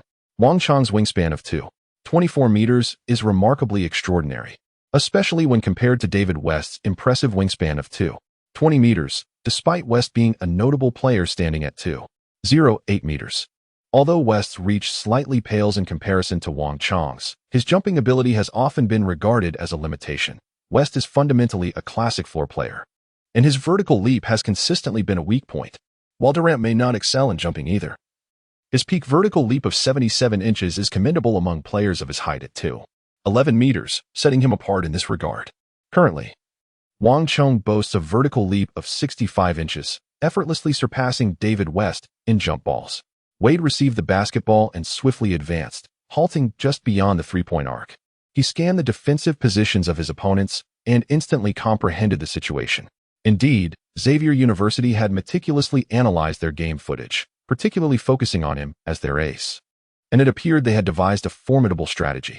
The primary defender assigned to Wade was positioned noticeably deeper, reminiscent of the stance taken by Wang Chong during their one-on-one encounters. However, unlike the straightforward one-on-one scenario, even if Wade managed to bypass this defender, West was poised in the paint, ready to provide assistance and support. In the past, Wade might have found this predicament quite challenging, necessitating alternative methods to breach the opponent's defense, such as accelerating the game as pace to transform a structured play into chaos and utilizing his agility to exploit the opponent's instability for fast breaks. However, the current situation was somewhat different. Stationed at the top of the three-point arc, Wade gradually extended his hand, signaling a tactical gesture. Upon witnessing the situation, Wang Chong immediately moved out from the paint to set a screen for Wade. Utilizing Wang Chong's pick, Wade surged into the lane, only to find West already anticipating this maneuver, positioning himself directly in front of Wade. Simultaneously, Wade's defender converged from behind, creating a double team. The Xavier University coach observed this scenario with a smile. Indeed, Marquette University relied solely on Wade for their offensive thrust. He believed that as long as they could contain Wade's performance, victory would be within easy reach. However, before his smile fully blossomed, his expression abruptly froze. For Wade, having penetrated the paint, did not attempt to force a shot against West's defense as he had expected. Instead, he deftly tossed the ball backward, having just set the screen. Wang Chong did not charge toward the basket but rather retreated a few steps, positioning himself about a step outside the free throw line, approximately 22 feet from the hoop. Wade's pass was impeccably precise, landing perfectly in Wang Chong's hands. What was he planning? A sense of foreboding struck the Xavier coach as he then witnessed Wang Chong leap in place for a jump shot, the basketball swishing cleanly through the net. 2-0.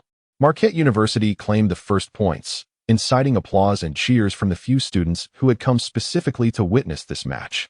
As Wade retreated on defense, he exchanged a celebratory high-five with Wang Chong. This pick-and-roll strategy was conceived after observing Wang Chong's burgeoning mid-range shooting ability.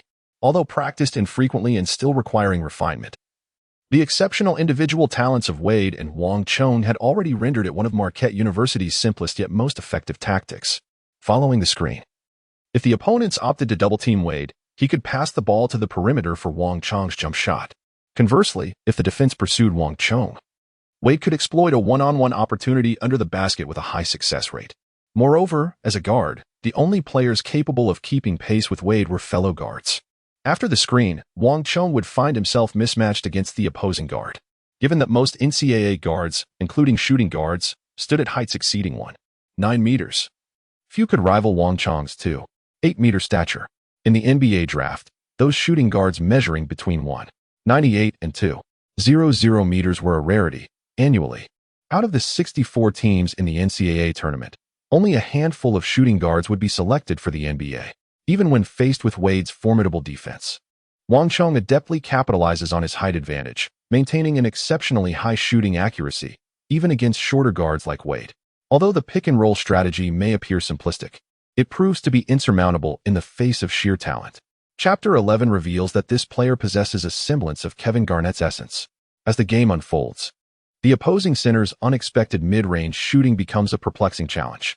Though it is merely the initial offensive play, Marquette University has executed a strategy that has caught them off guard. Wang Chong's seemingly unremarkable mid-range shot has already disrupted Xavier University's defensive scheme. The pressing question now is how to defend against Wade, a dilemma that demands immediate attention. Xavier University had been primarily focused on defending Wade's ball-handling drives, never anticipating that their opponent would also present Wang Chong as a mid-range shooting threat. Perhaps it was merely a stroke of luck. At this moment, they can only hope that Wang Chong's shooting will falter, believing that his recent success was merely coincidental. Yet, such a notion is utterly implausible. With an impressive mid-range shooting skill rating of 85, Wang Chong's open shots are nearly guaranteed to find the mark. As Xavier University mounts their offense, the point guard advances the ball past half-court and spots West, who has maneuvered into the paint, raising his hands for the ball. Wang Chong, positioned behind West, quickly realizes he cannot withstand the physicality of his opponent. Standing at 2.08 meters and weighing 109 kilograms, David West possesses formidable strength. Just moments ago, Wang Chong had tentatively pressed against West's back, attempting to impede his entry into the paint, only to be knocked off balance by West's forceful presence. In that instant, he comprehends that he has chosen a growth template akin to Durant's rather than Giannis Antetokounmpo's. Acknowledging that even the latter had a slender build during the early stages of his career, lacking in physicality, which is why he fell to the 15th pick in the 2013 draft. Recognizing the futility of trying to match strength with West, Wang Chong swiftly alters his defensive strategy. Interior defense does not solely rely on brute force. Given West's limited jumping ability and preference for ground attacks, effective interference can indeed thwart his offensive maneuvers. True to Wang Chong's assessment, after receiving the pass, West attempts to back him down but feels no resistance, realizing Wang Chong has retreated. Consequently, he pivots and steps back, creating a slight gap to elevate for a shot. Having entered his senior year and played 4 seasons in the NCAA, West's skills have matured, particularly his proficiency in mid-range shooting, which can be lethal when afforded sufficient space. However, unbeknownst to West, Wang Chong, who has traversed time from the future, possesses an even greater understanding of the game than West currently does. West's insufficient vertical leap prevents him from executing powerful dunks, leading him to rely on mid-range shots and hook shots. Given the positioning, a hook shot is not feasible, thus West will undoubtedly opt for a mid-range attempt. Anticipating this possibility, Wang Chong closes in as soon as West begins his retreat, extending his long arms to nearly obscure a portion of the sky above West's head. Taken aback, West is astonished by Wang Chong's decisive defense. Having already leaped, he realizes he must release the ball. But Wang Chong's lengthy reach poses a genuine threat of a block. As a celebrated collegiate athlete, being thwarted by an unknown player would be a source of embarrassment for West. Without hesitation, West adjusts his shooting angle, barely managing to release the ball. Although the basketball evades Wang Chong's block, the excessively high angle results in a complete miss, rebounding off the rim and into Wang Chong's awaiting hands, who promptly sends it towards the front court. At this moment, Wade is already sprinting toward the offensive end. In his prime, Wade's speed on the fast break rivals that of James, especially during the 2012 to 2013 season when their partnership was one of the most visually captivating fast breaks in NBA history. On the NCAA stage, Wade's acceleration is unmatched. Leaping at the midcourt to receive the pass, Wade explodes forward, leveraging his extraordinary burst of speed to swiftly evade defenders and charges toward the basket for a powerful one-handed slam. Scouts observing the game nod in appreciation, noting Wade's elite speed, agility, explosiveness, and exceptional dribbling skills, combined with an acute sense for fast breaks. Upon entering the league, Wade is destined to become an outstanding fast break specialist. As they jot down their evaluations of Wade, none take heed of Wang Chong, who played a crucial role in these two sequences of offense and defense. Yet, there are still ample opportunities ahead. The game continues as Xavier University initiates another offensive play, successfully feeding the ball to West in the post once more. Having learned from previous encounters, West refrains from attempting a mid-range shot this time. Instead, he pivots near the paint, using his elbow to establish position against Wang Chong while executing a hook shot. This maneuver proves effective, as the nature of hook shots makes them difficult to block. Even with Wang Chong's reach, he cannot defend effectively due to being obstructed by West's elbow, resulting in the ball hitting the backboard and going through the hoop, thus securing Xavier University's first points of the game. After scoring, West turns to Wang Chong with a smirk and a slight shake of his head, his disdain and provocation unmistakable. Were Wang Chong still the 19-year-old he once was, he would have been incensed, eager to retaliate and prove himself. However, now he embodies a mature individual from 2023, equipped with a mindset honed by the digital age, possessing exceptional resilience against provocation. West's taunts strike him as juvenile, even laughable. He will respond, but not at this moment. As the play transitions, West observes Wang Chong's indifference to his provocations.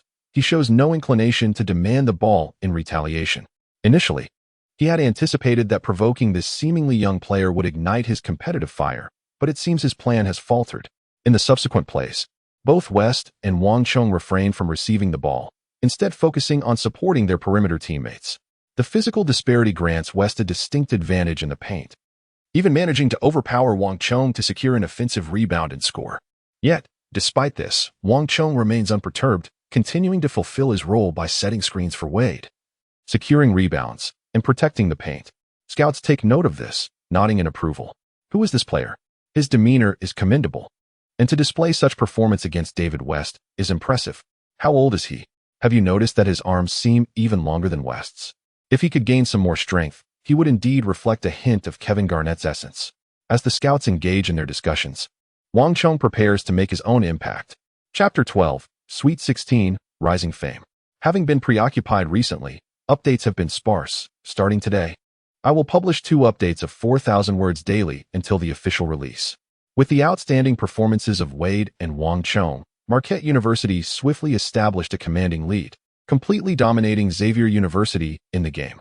Although Wang Chong struggled to contain Xavier University's star player, David West, he remained one of the few NBA-caliber athletes on the court. West found it far from easy to face Wang Chong. Each offensive maneuver required utmost caution and vigilance. In contrast to the pressure on the offensive end, it was the defensive challenges that truly troubled West and Xavier University. Initially, they believed that limiting Dwyane Wade would suffice against Marquette University, but unexpectedly, Wang Chong emerged, causing their defensive strategies to unravel and leaving them somewhat bewildered. After a few minutes of play, Xavier called a timeout, with the coach using a tactical board to devise methods for countering Wade and Wang Chong's pick-and-roll strategy. However, if an NCAA coach could impart effective countermeasures to his players in a mere span of seconds against 2 NBA-level athletes, it would diminish the prowess of NBA players significantly. Upon resuming the game, the situation for Xavier only worsened, rendering them increasingly passive. Wade was simply too formidable. Despite David West's impressive average of over 20 points and 11 rebounds in his collegiate conference, the on-court experience differed greatly. Scouts had their eyes riveted on Wade, marveling at the guard's explosive force. Ultimately, Marquette University triumphed over Xavier University with a score of 85-68, marking a significant victory with a margin of 17 points. From the outset, Marquette commanded the game, maintaining their advantage until the final whistle. Wade led the team with an impressive 28 points, 6 rebounds, and 8 assists, relentlessly tearing apart Xavier's defensive lines. David West performed admirably as well, contributing 19 points and 12 rebounds, showcasing his prowess as a quality power forward. However, he faced the challenging opponent, Wang Chong, hindering his ability to further assist his team in securing victory. As for Wang Chong, he recorded 16 points and 8 rebounds in this game. While his performance may not have shone as brightly as those of Wade and West, his exceptional display caught the attention of numerous scouts, ensuring that the name Wang Chong was noted. A player of remarkable static talent, with a steady mid-range shot, he appeared to possess continued scouting value.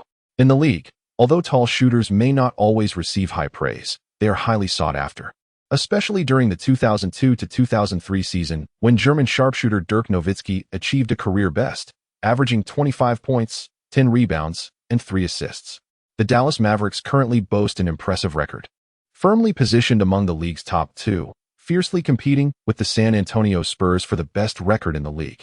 Moreover, Wang Chong was not merely defined by his skills. His yellow skin and black hair were exceptionally rare in both the present and future contexts. Last summer, Yao Ming joined the Houston Rockets as the first overall pick, generating considerable excitement in the NBA. Thus, an Asian face like Wang Chong's, which is exceedingly rare in the NCAA, naturally attracted the attention of scouts. However, these accolades only left a faint impression of Wang Chong's name and characteristics in the minds of the scouts. A single game was insufficient for them to fully comprehend his potential. Fortunately, Marquette University had successfully advanced to the top 32, providing ample opportunities in the forthcoming matches. As for Marquette University's victory over Xavier, it was akin to a stone cast into a lake, creating only a slight ripple in the grand scheme of the tournament. With few paying attention, neither institution was considered a favored seed, so whichever team emerged victorious would not be a surprise. The NCAA is a haven for underdogs, where each year showcases instances of lower-seeded teams defeating favored opponents. This year was no exception, as the first round of 64-32 already featured multiple underdog triumphs, rendering Marquette's victory a trivial matter in that context. Nevertheless, for the players of Marquette University, this victory was akin to a festive celebration in the madness of March. Each progression was a noteworthy achievement. In the upcoming match of the top 32, Marquette's opponent was again not a particularly strong favorite, and notably, Wang Chong did not recognize a single familiar NBA player among the roster. This was not surprising, as not every player making it to the NCAA possesses NBA potential. Many teams advance due to the maturity of their upperclassmen, coupled with suitable tactical systems and a touch of luck. Marquette's forthcoming opponent exemplified this scenario. While lacking in exceptional talent, their cohesive team dynamics and tactical execution afforded them the opportunity to compete in the elimination rounds and perhaps even reach the second round. However, such teams often struggle to progress further, as sports have always favored the extraordinary. Whether in basketball, soccer, athletics, or any other sport, it is the exceptionally gifted individuals who shine. Average individuals, no matter how hard they strive, often remain mere supporting characters. Allen Iverson, standing at a modest height of 183 meters, captivated countless fans with his prowess, yet his speed, agility, and ball handling were historically unparalleled in the NBA. Similarly, Isaiah Thomas, known as the strongest 175, is a formidable player with dunking ability and extraordinary speed and strength. The second-round match for Marquette University beautifully illustrated this point. Wade scored an impressive 31 points, but the highlight was Wang Chong showcasing his talent with remarkable clarity. Standing at 2.08 meters with a wingspan of 2.24 meters, combined with his precise mid-range shooting, Wang Chong rendered effective defensive organization impossible for his opponents. Consequently, Wang Chong finished the game with a double-double, amassing 24 points and 11 rebounds, achieving an even higher shooting percentage than Wade. This performance not only caught the attention of scouts, but also began to attract media coverage. The heightened focus on the top 32, compared to the top 64, made it difficult for Wang Chong's distinct features, his black hair and yellow skin, to go unnoticed, especially after achieving 24 points and 11 rebounds in the round of 32. Marquette University defeated Ohio University and advanced smoothly to the Sweet 16. The enigmatic Asian center displayed his prowess, raising questions about whether he was Wade's most formidable ally and Marquette's secret weapon. Wang Chong's reputation began to ascend gradually. Chapter 13. What on earth? a Chinese American playing in the NCAA? In the capital of Huaghua, at the headquarters of the Sports Weekly, Su Kun arrived early at the office, habitually brewed a cup of instant coffee, and then logged onto his computer to browse the latest news regarding the NBA. Since Yao Ming entered the NBA as the first overall pick last summer, the league's influence in the country has been steadily increasing. Su Kun, who is responsible for the basketball section, diligently monitors any news about the NBA across the ocean every day. Being proficient in English is a significant advantage for early basketball commentators like Su Kun, Yu Jia, and Wang Ming, as they initially garnered experience and popularity through commentary or interviews in the NBA, gradually attaining their current status and acclaim. In 2003, Su Kun was still working in the basketball department of Sports Weekly. Although he harbored aspirations to establish his own path, the timing was not yet ripe. So he continued to remain there. March marked the final sprint of the NBA's regular season, with teams striving for playoff spots or defending their current standings, leaving no room for complacency. This often led to remarkable individual performances making headlines. Su Kun took a sip of his coffee and frowned slightly as he read the news online. The Rockets had lost again. Their situation was dire, and they were at risk of falling out of playoff contention. Yao Ming's Houston Rockets were currently fighting for a playoff berth, but their competitors were formidable, particularly Amare Stoudemire's Phoenix Suns, who were the biggest challengers for Yao's Rookie of the Year title. Both teams had equal records, ranking 8th and 9th in the Western Conference, with the Rockets initially holding a slight advantage over the Suns. However, just yesterday, the Rockets fell to the Sacramento Kings while the Suns secured a victory, resulting in the Suns surpassing the Rockets for the 8th spot. With the end of March approaching, the Rockets faced tough opponents in their remaining games, making it highly likely that they would miss the playoffs. As a supporter of Yao Ming, Su Kun naturally wished for the Rockets to succeed, allowing Yao to compete in the playoffs as a rookie and bring glory to their nation. Are there any other news? Su Kun's fingers scrolled the mouse wheel, his gaze pausing momentarily. NCAA? It seemed that the NCAA in the United States was renowned for its March Madness, perhaps even garnering more attention than the NBA during the finals. Furthermore, it appeared that a certain player named James was generating significant buzz. Touted as a superstar with the potential to surpass Jordan, he was likely participating in the NCAA as well. With Yao Ming's entry into the NBA, American basketball has become increasingly recognized in Huaghua, yet in 2003, the dissemination of information remained limited. For instance, James had not yet officially declared for the 2003 draft. As a high school student, despite his acclaim in the U.S., his recognition in Huaghua was virtually non-existent. Without thorough investigation, one might not even be aware that high school students like him could not participate in the NCAA. Nonetheless, with the internet's rising prevalence in 2003, once James was drafted as the first overall pick, his story would swiftly become widely known. In fact, Su Kun, recalling this, merely conducted a brief online inquiry and quickly pieced together the details. An 18-year-old high school student could garner such attention. It seemed that this James was indeed remarkable, warranting a piece on the NCAA's competitions and draft system. At that moment, an inconspicuous news article caught his eye. Introduction to the Sweet 16 teams in the NCAA. Su Kun skimmed through it and astutely noted a familiar name. Marquette University Center, Wang Chong. The sudden appearance of such a recognizable name among a sea of American names caused him to pause. A center from Marquette University? He clicked to delve deeper and discovered that this was a 2.08-meter tall Asian American center, aged 19. The article provided scant information about Wang Chong, merely stating that he was a key center for Marquette University, leading his team to the Sweet 16, while lavishly praising a junior player named Wade, speculating that Wade would undoubtedly be selected in the lottery if he entered the NBA draft. Su Kun was uninterested in Wade but found himself intrigued by the mention of Wang Chong, whose height and wingspan stood out. With players like Yao Bader and Jianlian having entered the NBA, the basketball community in Huaghua had come to realize the stark contrast in skill levels compared to the U.S. Although Wang Chong was merely an unheralded player in the NCAA, he was the first Asian face Su Kun had encountered, and his name clearly indicated that Wang Chong was of Chinese descent, not Japanese or Korean. If he were to join the NBA after completing the NCAA, it would undoubtedly garner substantial attention back home. The 2003 draft, buoyed by Yao's success, had also seen the emergence of another promising center from Huaghua, Shui Yuyang. There was hope for more players from Huaghua to hone their skills in the NBA, underscoring the nation's commitment to nurturing such talent. I must find a way to contact Wang Chong and secure an interview. Meanwhile, Wang Chong, far across the ocean, had no inkling that someone back home had begun to notice his existence. After all, it was 2003, not 2013. He was merely competing in the early rounds of the NCAA tournament, not the highly publicized finals. There were minimal television broadcasts, and even fewer written articles. How could anyone pay attention to him?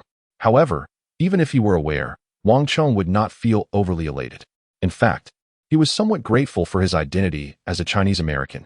In this era, it truly spared him from numerous troubles. After all, the Chinese Basketball Association during this time was not particularly accommodating. Even someone as influential as Yao Ming had to navigate significant financial maneuvering to successfully enter the NBA, often paying substantial sums to the association annually to attain his freedom. The policies governing domestic athletes dictated that players' autonomy was not theirs to decide. A prime example was Wang Zhizhi, who faced years of being blacklisted simply for desiring to remain in the U.S. for professional training to secure an NBA contract. Only after conceding and admitting fault was he allowed to return home. Now, being a Chinese American exempted Wang Chong from such constraints, which was undoubtedly beneficial for him. Moreover, once he achieved success and garnered influence akin to Yao's, he could choose to reclaim Chinese nationality to represent his country with pride. For instance, during the 2008 Beijing Olympics, he would then be the one whom the Basketball Association sought to court, rather than a mere pawn at their behest. Wang Chong felt that the day would not be long in coming. Chapter 14, Sweet 16 versus Okafor. Today I am overwhelmed with tasks. So there will only be one update. I apologize for the abundance of matters at hand. On March 24th, the atmosphere of the Sweet 16 showdown was electric. As they approached the matchup to advance to the Elite Eight, the scene was markedly different from the previous rounds of 64 and 32 teams. The venue had shifted to a larger arena, and the number of spectators, journalists, and scouts had significantly increased. The vibrant atmosphere of the arena instilled a sense of tension among the players of Marquette University. Not only the players, but even the coaching staff visibly exhibited signs of anxiety. The Sweet 16 was already the pinnacle of achievement for Marquette University, and the thought of possibly defeating their opponents to reach the Elite Eight was a daunting prospect.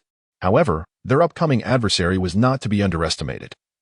They were pitted against the formidable University of Connecticut.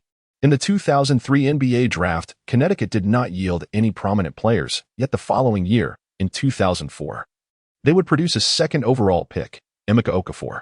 In 2004, Okafor led the University of Connecticut through the tournament, ultimately hoisting the NCAA championship trophy. Despite later being overshadowed by the likes of Dwight Howard due to his technical limitations, Okafor was undeniably a more potent force in the early stages of his career. During the 2004-2005 season, he clinched the Rookie of the Year award with averages of 15 points, 10, 9 rebounds, and 7 blocks, surpassing Howard.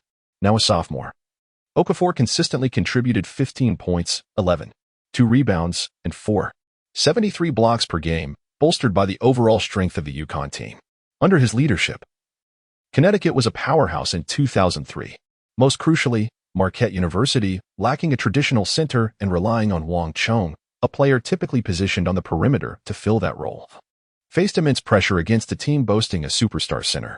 Even before the game commenced, Wang Chong, observing Okafor's imposing physique from the sidelines, resolved in his heart to avoid a direct confrontation with the formidable opponent, choosing instead to capitalize on his advantage in mid-range shooting. What Wang Chong was unaware of was that, in the stands of the arena, a Chinese individual was gazing at him in his Marquette University team uniform, his face a portrait of astonishment. It was indeed true. Just 2 days prior, upon receiving a phone call from Su Kun back home, he had dismissed it as mere nonsense. How could there possibly be a Chinese player competing in the NCAA in the United States? Even if he were an American of Chinese descent, it seemed improbable. Nevertheless, compelled by Su Kun's assertion and as a journalist stationed in the United States reporting on the NBA, he hastily purchased a ticket to the NCAA game to conduct a first-hand investigation, and there he beheld Wang Chong, among a sea of white and black players. Wang Chong stood out remarkably.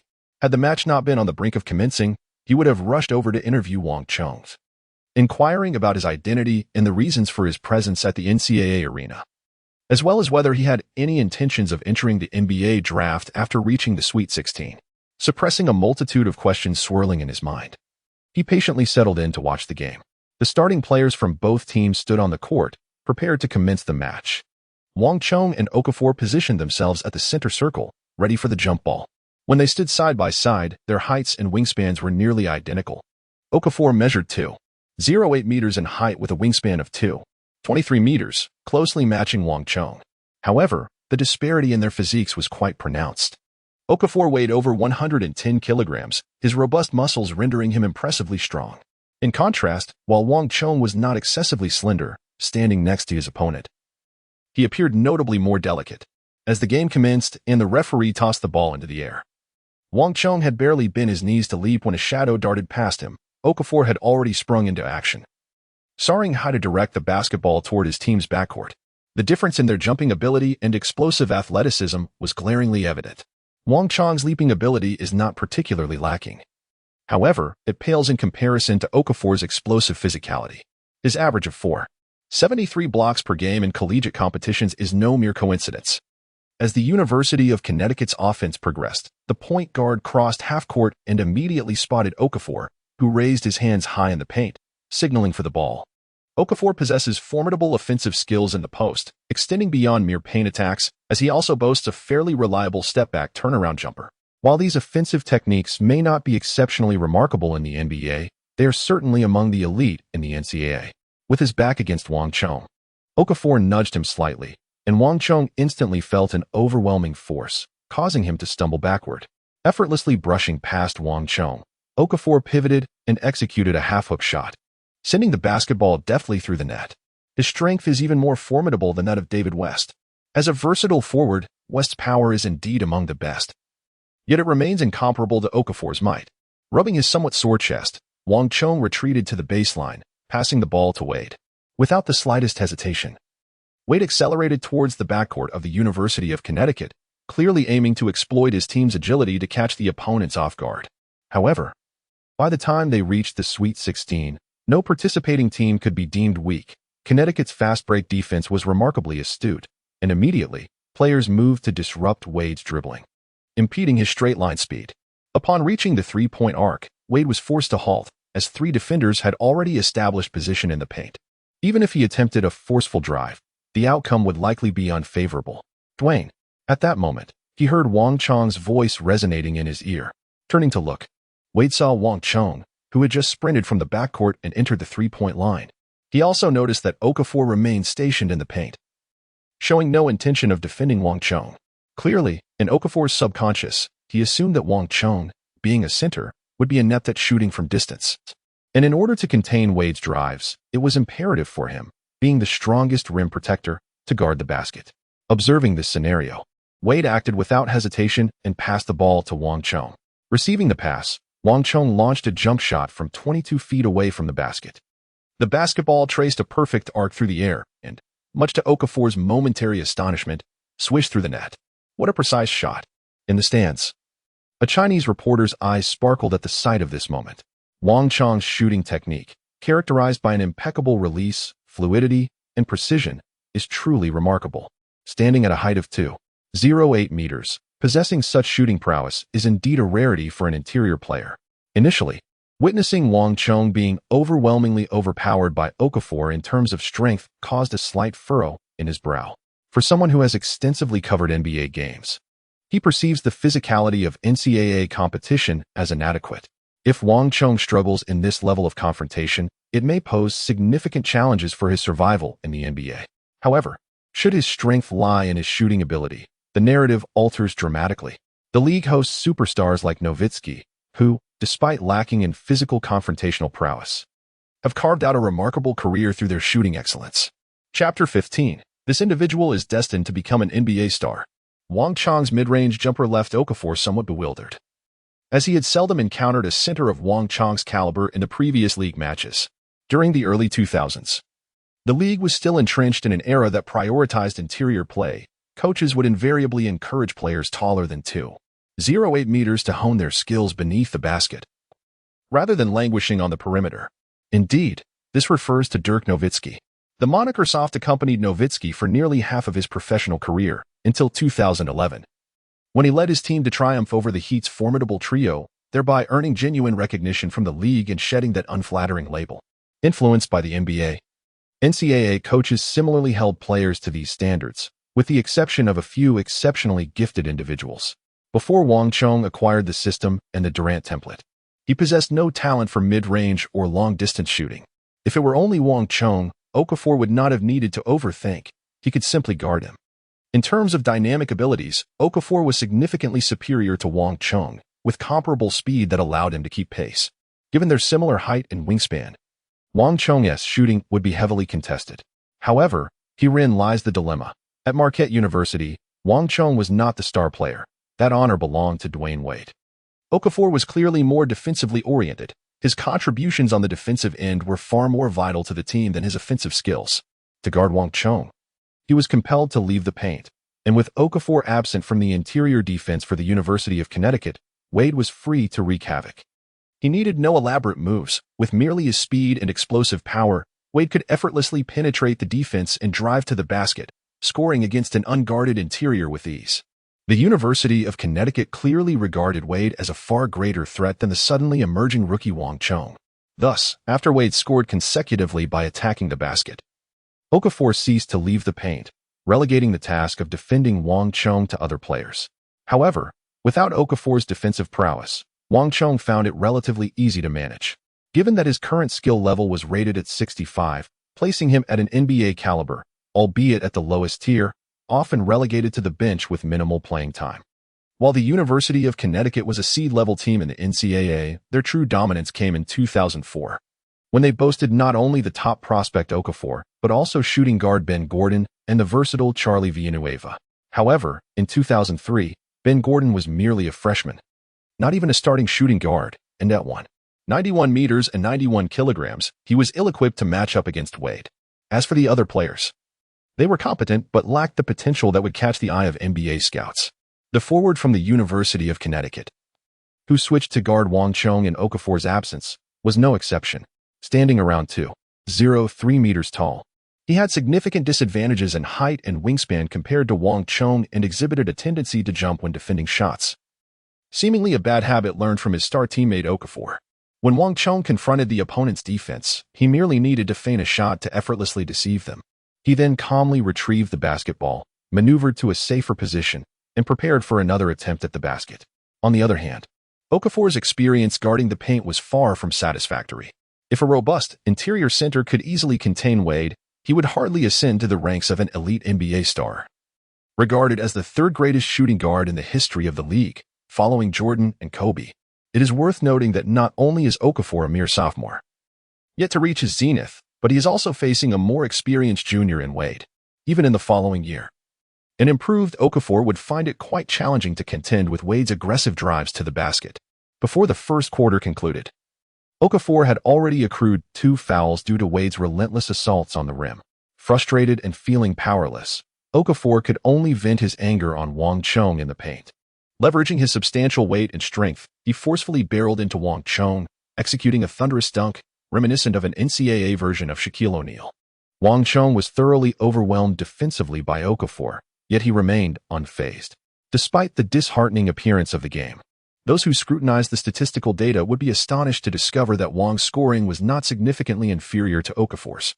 By halftime, Marquette University had established a surprising 15-point lead, leaving many spectators astonished. The University of Connecticut, a traditional powerhouse and the NCAA champion of 1999, was expected to dominate. In contrast, Marquette's presence in the Sweet 16 marked their best performance in history. The pregame assessments of the team's capabilities were starkly disparate, yet the unfolding match told a completely different story. While the audience appeared bewildered, NBA scouts on the sidelines had their eyes alight with interest, their focus on Wang Chong intensifying. As the fourth round of the NCAA tournament progressed, an increasing number of scouts began to take notice of the newcomer Marquette. Even the brilliance of Dwyane Wade could not completely eclipse Wang's emerging radiance. With top-tier innate talent, precise mid-range shooting ability, and solid fundamentals, a comprehensive score of 65, Wang exhibited undeniable potential for an NBA career from every conceivable angle. Furthermore, being born in July 1984, Wang possessed a significant age advantage, marking him as a promising prospect. From a distance in the stands, a Chinese journalist was astounded. As a professional sports reporter specializing in basketball, he could discern, even within the brief span of a few minutes, that in terms of individual prowess, Wang was remarkably strong. It would be challenging to find a player of comparable skill within the entire national men's basketball team.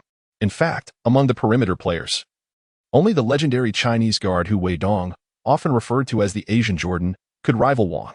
There was no doubt that Wang possessed the caliber befitting NCAA and even NBA standards. Where did this talent emerge from? If he continued on this trajectory, it was certain that he would enter the league with a high draft pick within the year or the next, potentially becoming an NBA star. Although, thus far, the only information known about Wang was his name and physical attributes. The Chinese journalist was already preparing to dedicate a substantial column to provide a detailed introduction to him. While excitement surged off the court, the game itself had developed into a one-sided affair. Marquette's lead only grew larger, and the inexperienced University of Connecticut ultimately succumbed, causing a minor upset in the Sweet 16 round. Chapter 16, the Elite Final Four, fierce rivals Kansas University. After the game, Wade was immediately surrounded by reporters. Although he was at a disadvantage in age compared to most players from the 2003 class, his athleticism and skills ensured that entering the lottery was a likely prospect. No reporters paid attention to Wang Chong. After all, they were not scouts and lacked the expertise to recognize Wang's value during the game.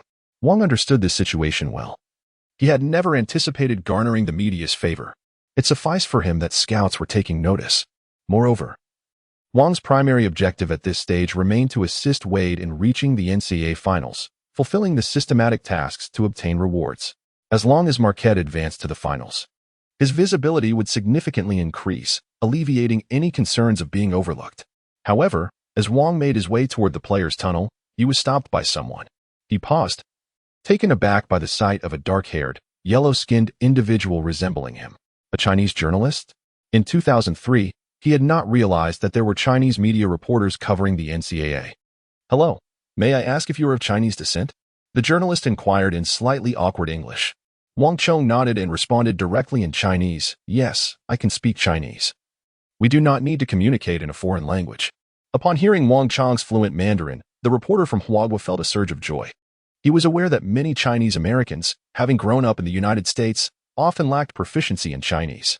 Individuals like Wang Chong, who bore no significant differences from native Chinese apart from nationality, were likely to be even more cherished by Chinese basketball fans.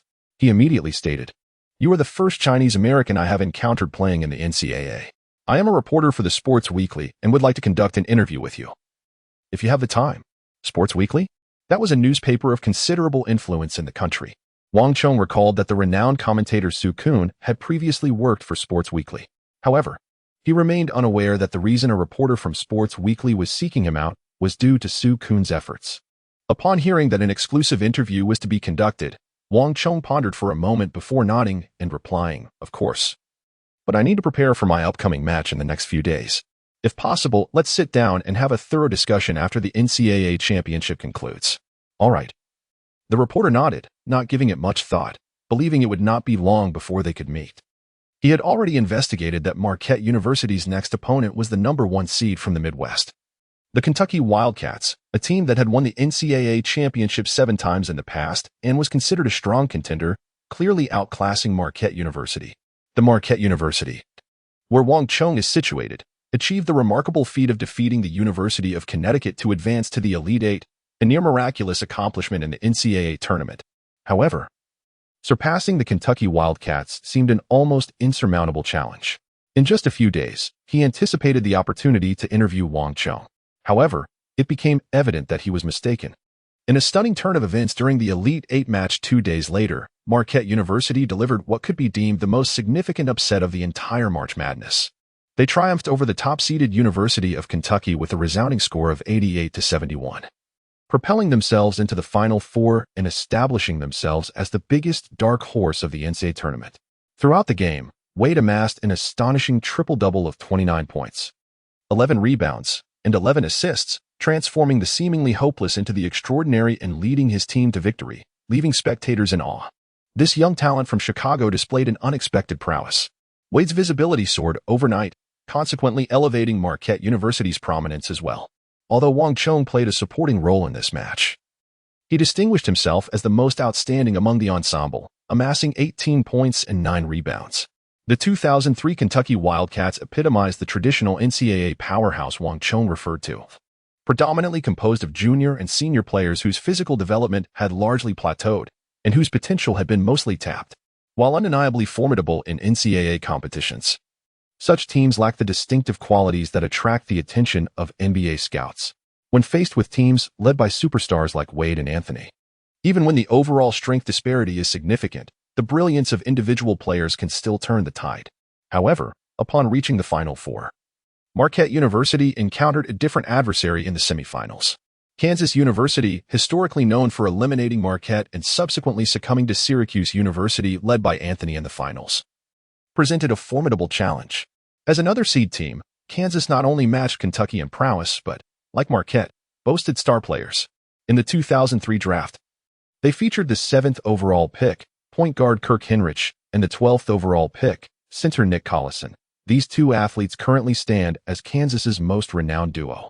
Last year, they led Kansas to the Final Four, showcasing undeniable strength. With a robust overall roster and star players to rely on, Hinrich, who transitioned to shooting guard in his senior year, averaged an impressive 17 points and 4 rebounds per game, demonstrating scoring ability rivaling that of Wade. Despite Marquette's surprising and decisive victory over the Kentucky Wildcats, few held faith in their capacity to reach the finals. Nevertheless, Wade's performance against Kentucky catapulted his popularity, attracting numerous scouts and even NBA executives to witness the games in person. Before the match commenced, Wang Chong observed representatives from teams such as the Grizzlies and the Heat on the sidelines, although the general manager was absent. It was evident that these individuals were there primarily to evaluate Wade. Both West and Riley held Wade in high regard. Prior to the NBA draft, media predictions were skeptical about Wade's prospects due to his age and height, forecasting that he might be selected 13th overall by the Grizzlies. However, Riley seized Wade with the 5th overall pick, and by his 3rd professional year, Wade delivered a championship trophy to the Heat through his exceptional individual performance. Wang Chong silently pondered whether any of those attendees were there to scout him. In the preceding rounds, although his performance was not as dazzling as Wade's, it was commendable, showcasing his technical prowess. Coupled with his age and inherent physical advantages, he reasoned that he should have begun to attract the attention of some teams. Wang Chong has resolutely decided to participate in the 2003 draft, eager to make his mark among the illustrious class of that year. Naturally, he aspires to secure a position within the first round, ideally within the coveted lottery picks. With his potential modeled after the exceptional growth trajectory of Durant, he undoubtedly possesses the capability to achieve this. Wang, what are you contemplating? The game is about to commence. Hurry and take the court. Wang Chong was still lost in thought when Wade suddenly slapped him on the back. Coming back to his senses, he shook his head slightly and headed toward the court. No matter what, he decided to focus on the current game. He would deal with Kansas University later. Chapter 17. Darkness Upon Darkness. The Allure of March Madness. As the match commenced, Wang Chong quickly realized the distinct advantage of having two players positioned in the NBA lottery. It was no surprise that Kansas University triumphed over the Marquette University team led by Wade in the semifinals, securing their place in the finals. The synergy between Kirk Hinrich and Nick Collison, the twin stars of Kansas, was impeccable, executing pick-and-roll tactics with masterful precision, rendering effective defense nearly impossible. Marquette University also employed pick-and-roll strategies, particularly as Wang Chong's mid-range shooting ability began to flourish, resulting in an increasing number of collaborations with Wade. However, despite their growing chemistry, their partnership paled in comparison to the 2 to 3 years of experience shared by the Kansas duo. In terms of individual player prowess, Hinrich, as a guard, was visibly inferior to Wade. During his tenure with the NBA's Chicago Bulls, Hinrich's personal skills were not particularly remarkable. His offensive organization and ball handling were merely mediocre. His awkward positioning led to an average career statistic of merely 9 points and 4.8 assists per game, with his best seasons yielding figures around 16 points and 6 assists, accompanied by a shooting percentage barely above 40. In this match, the disparity in their abilities was evident. When matched against each other, Wade effortlessly utilized his speed and explosiveness to surpass the relatively unimpressive Hinrich and attack the basket. However, upon transitioning to defense, Hinrich found it impossible to breach Wade's guard and had to call upon Collison for assistance to continue his offensive efforts. With a superior collective strength and an efficient offensive execution of pick-and-rolls, Kansas University commanded the game's momentum at its outset. Yet, the score difference remained minimal, consistently within single digits. Especially as Wang Chong began to increase his mid-range shooting frequency, Kansas University's defense became increasingly disordered. As the greatest dark horse of the 2003 tournament, having eliminated the Kentucky Wildcats, Marquette University knew their opponents would meticulously analyze previous matches to discern tactical characteristics and devise targeted defensive strategies. Consequently, Kansas University focused their defensive efforts on the emerging freshman sensation, Wang Chong, assigning Nick Collison to guard him. Collison, who entered the league in the same draft class as Hinrich, was selected 12th overall. He missed his inaugural season due to a shoulder injury, but subsequently played 14 seasons in the league, contributing an average of 5.9 points and 5.2 rebounds as a blue-collar role player. At first glance, such statistics may seem unimpressive, even trivial. However, the ability to compete in the highly competitive NBA for 14 years, with over 1,000 games played, holds its own significance. Collison epitomized the standard blue-collar center, accustomed to handling the dirty work in the paint. Like many larger wide interior players, he possessed average jumping ability and slow footwork, yet excelled in rebounding and was ferociously tenacious on defense. Even in the NCAA arena, Wang Chong could sense the malice in Collison's play, along with the ever-present threat of his iron elbows. In terms of physical confrontation, Wang Chong was at a disadvantage, having chosen a growth template akin to Durant rather than Giannis Antetokounmpo. As such, his advantage lay in spatial awareness rather than physicality. Wang Chong successfully executed several off-ball movements, receiving the ball in mid-range and immediately shooting. Collison, slightly slow in his pursuit, could only watch as Wang Chong consistently sank mid-range shots.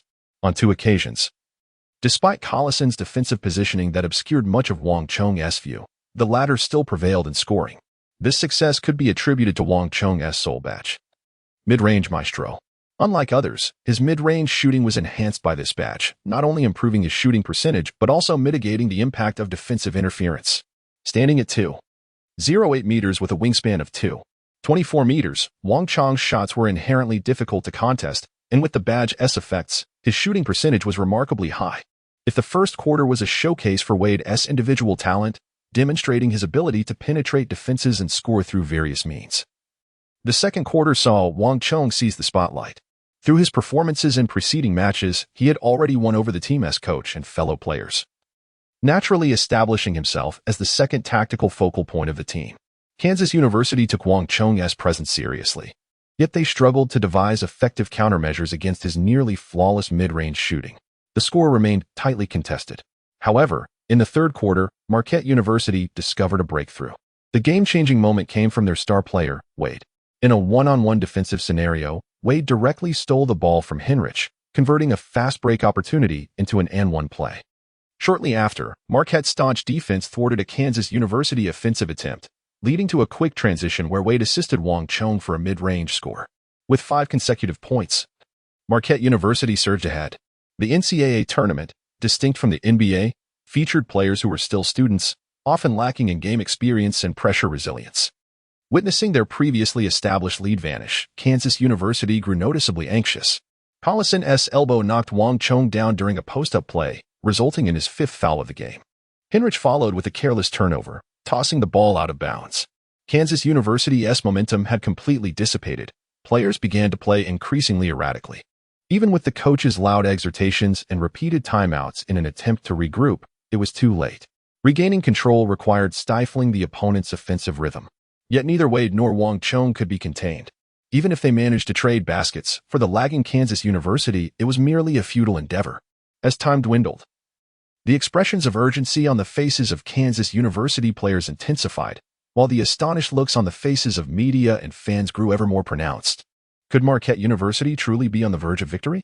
This seemingly unremarkable dark horse team had triumphed over the Kentucky Wildcats and Kansas University, 2 top-seeded squads, to reach the NCAA Finals? Isn't this precisely the enchantment of March Madness? Chapter 18. The Rewards of Task Completion and New Goals for Ongoing Challenges. The greatest dark horse in NCAA history has emerged. Marquette University has defeated Kansas University, marking their inaugural journey into the NCAA Finals, where they will compete against Syracuse University for the championship title of the 2003 NCAA tournament. A showdown between the twin stars awaits. In a resounding victory, Wade and Wang Chong triumphed over Hinrich and Collison, with Wade scoring 27 points, 6 rebounds, and 9 assists, while Wang Chong contributed 21 points, 8 rebounds, and 3 assists. decisively defeating Henrich's 19 points and 5 rebounds, and Collison's 15 points and 14 rebounds. According to insiders from a certain league, multiple NBA teams have expressed keen interest in Wade and Wang Chong, hoping to extend invitations for tryouts following the conclusion of the NCAA Finals. During the semifinal clash, the exposure of both Wade and Wang Chong skyrocketed, their performance contrasting sharply with their earlier triumph over Kentucky in the Elite Eight, which could have been attributed to luck. However, achieving it twice signifies true prowess. By this time, viewers of the NCAA tournament had come to acknowledge the strength of Marquette University and discern the reason behind the sudden rise of this team, which had previously been unremarkable in the NCAA landscape, namely, the presence of Wang Chong. As a freshman, Wang Chong had only joined Marquette University a little over 6 months prior. His initial performances on the team were rather ordinary, and he was primarily selected as the starting center due to the team's lack of height. Not long ago, he had even been involved in a physical altercation with a teammate, resulting in a month-long internal suspension for his actions. Yet, upon his return, Wang Chong appeared transformed, exhibiting a remarkable improvement in his skills, particularly developing a precise mid-range shot. Together with Wade's pick-and-roll plays, they navigated through the NCAA championship, overcoming both Kentucky and Kansas to reach the finals. Such a legendary narrative, if still unknown, would indeed be peculiar. Following the match against Kansas, Wang Chong became the center of attention, second only to Wade, attracting a flurry of reporters and scouts, as well as numerous self-proclaimed professional agents eager to represent him and guide his burgeoning career. However, at this moment, Wang Chong had neither the energy nor the inclination to engage with these individuals. By defeating Kansas and advancing to the NCAA Finals, he had fulfilled the objectives set forth by the system to assist Marquette University in reaching this pinnacle. Immediately following the conclusion of the game, the system rewarded him with 500 points and a random badge. While Wang Chong was not in a hurry to utilize the 500 points, the badge had already been affixed to his consciousness within his badge wall. This particular badge, however, took him by surprise, the defensive badge Death Grip, which grants the defender swifter closeout actions and enhanced effectiveness in contesting ball handlers during contact or side defense. This move is famously associated with renowned defensive player Kawhi Leonard and is one of the most effective defensive badges for one-on-one situations. At his peak, Durant also possessed this defensive badge, albeit with a lower-tier bronze version, unlike Leonard's suffocating purple Death Grip. Nonetheless, a badge is a badge, once acquired. It bestows its benefits upon the holder, albeit with varying degrees of efficacy. The bronze Death Grip holds significant value, capable of compensating for a player's defensive shortcomings. Yet, this badge was not what Wang Chong desired at the moment, as he was clearly more offensively inclined. Even with a bronze Death Grip, it would not elevate his defensive capabilities to a commendable level.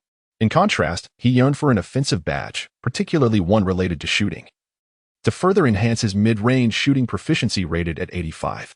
However, given that it was a random badge reward, he had no option to choose. He could only console himself with the thought that having something was better than having nothing at all. Wang Chong's attention to the rewards was fleeting, for the system had previously issued a continuous task. Leading the team to the NCAA Finals was merely the initial phase of this undertaking. As he completed the first stage, the second phase of the task naturally emerged. The objective for the second stage was clear: to secure the NCAA championship title while achieving a scoring performance that met or exceeded that of Carmelo Anthony. Upon successful completion, he would be rewarded with 1,000 points, a randomly awarded silver badge, and a unique shooting skill set exclusive to Durant. The generous rewards left Wang Chong utterly astonished. Yet what truly bewildered him were the stipulations of the task: to match or surpass the scoring output of Carmelo Anthony in the finals. Did the system truly grasp the magnitude of its demand? This was, after all, Anthony. Despite being merely a freshman, his individual prowess was extraordinarily formidable. He had scored 33 points against the targeted defense of Kansas in the finals, shattering the NCAA record for most points by a freshman in a single game. Furthermore, during his inaugural season in the league, he averaged 21 points and 6 rebounds, leading the Nuggets into the playoffs.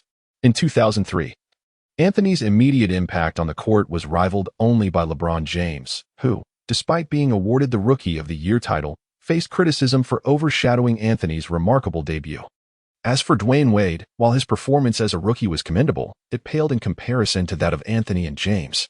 Of course, in the years to follow, Wade would become the earliest rookie from the 2003 class to claim both the championship and the Finals MVP, but that is a tale for another time.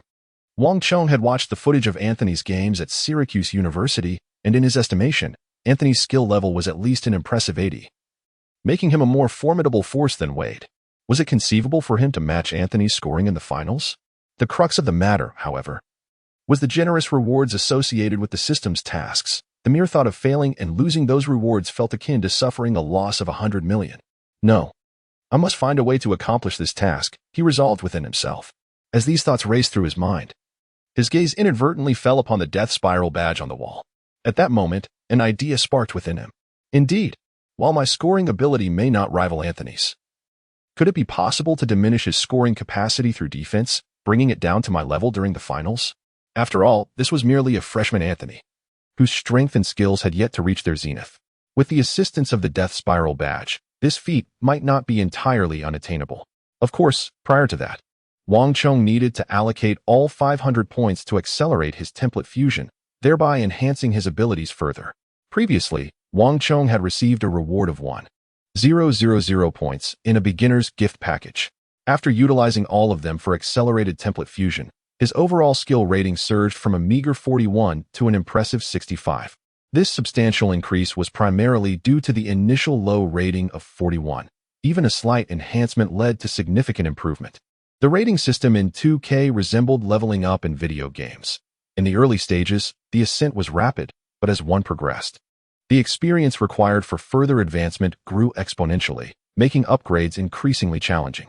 Consequently, Wang Chong harbored modest expectations for the 500 points potential impact. If he could elevate his overall rating to above 70, it would be splendid. If not, it would not come as a surprise. After all, if points could be so easily acquired to enhance one's abilities, it wouldn't be long before one could reach maximum level and dominate the league.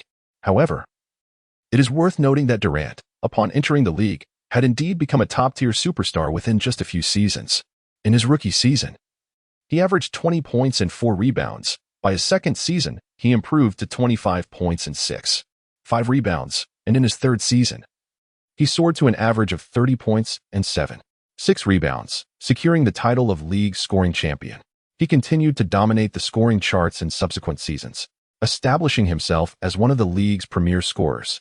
In this light, Wang Chong possessed Durant's growth template and the system's assistance, suggesting that his rate of development should be, if not faster, at least comparable to Durant's. Shaking his head, Wang Chong pulled himself from his unrealistic reverie. Future considerations could wait. The pressing matter at hand was how to enhance his abilities sufficiently to contend with Anthony in the finals. After some contemplation, Wang Chong attempted to inquire within his consciousness.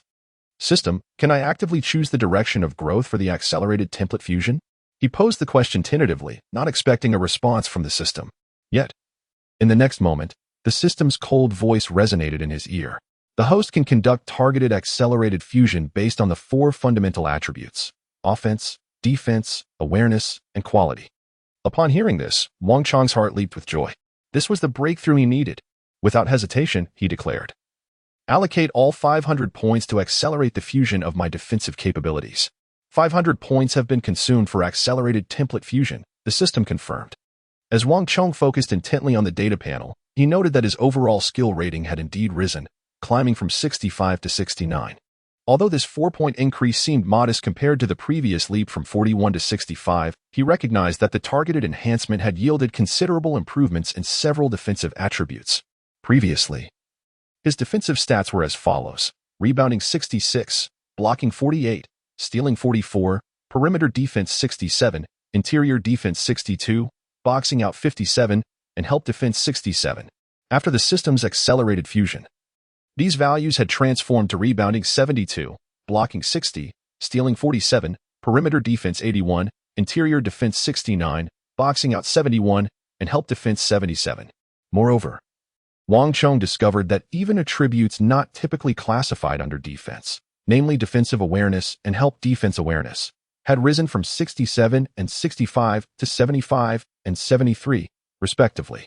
This progression made sense. Although these two abilities were related to basketball awareness, they ultimately influenced defensive performance.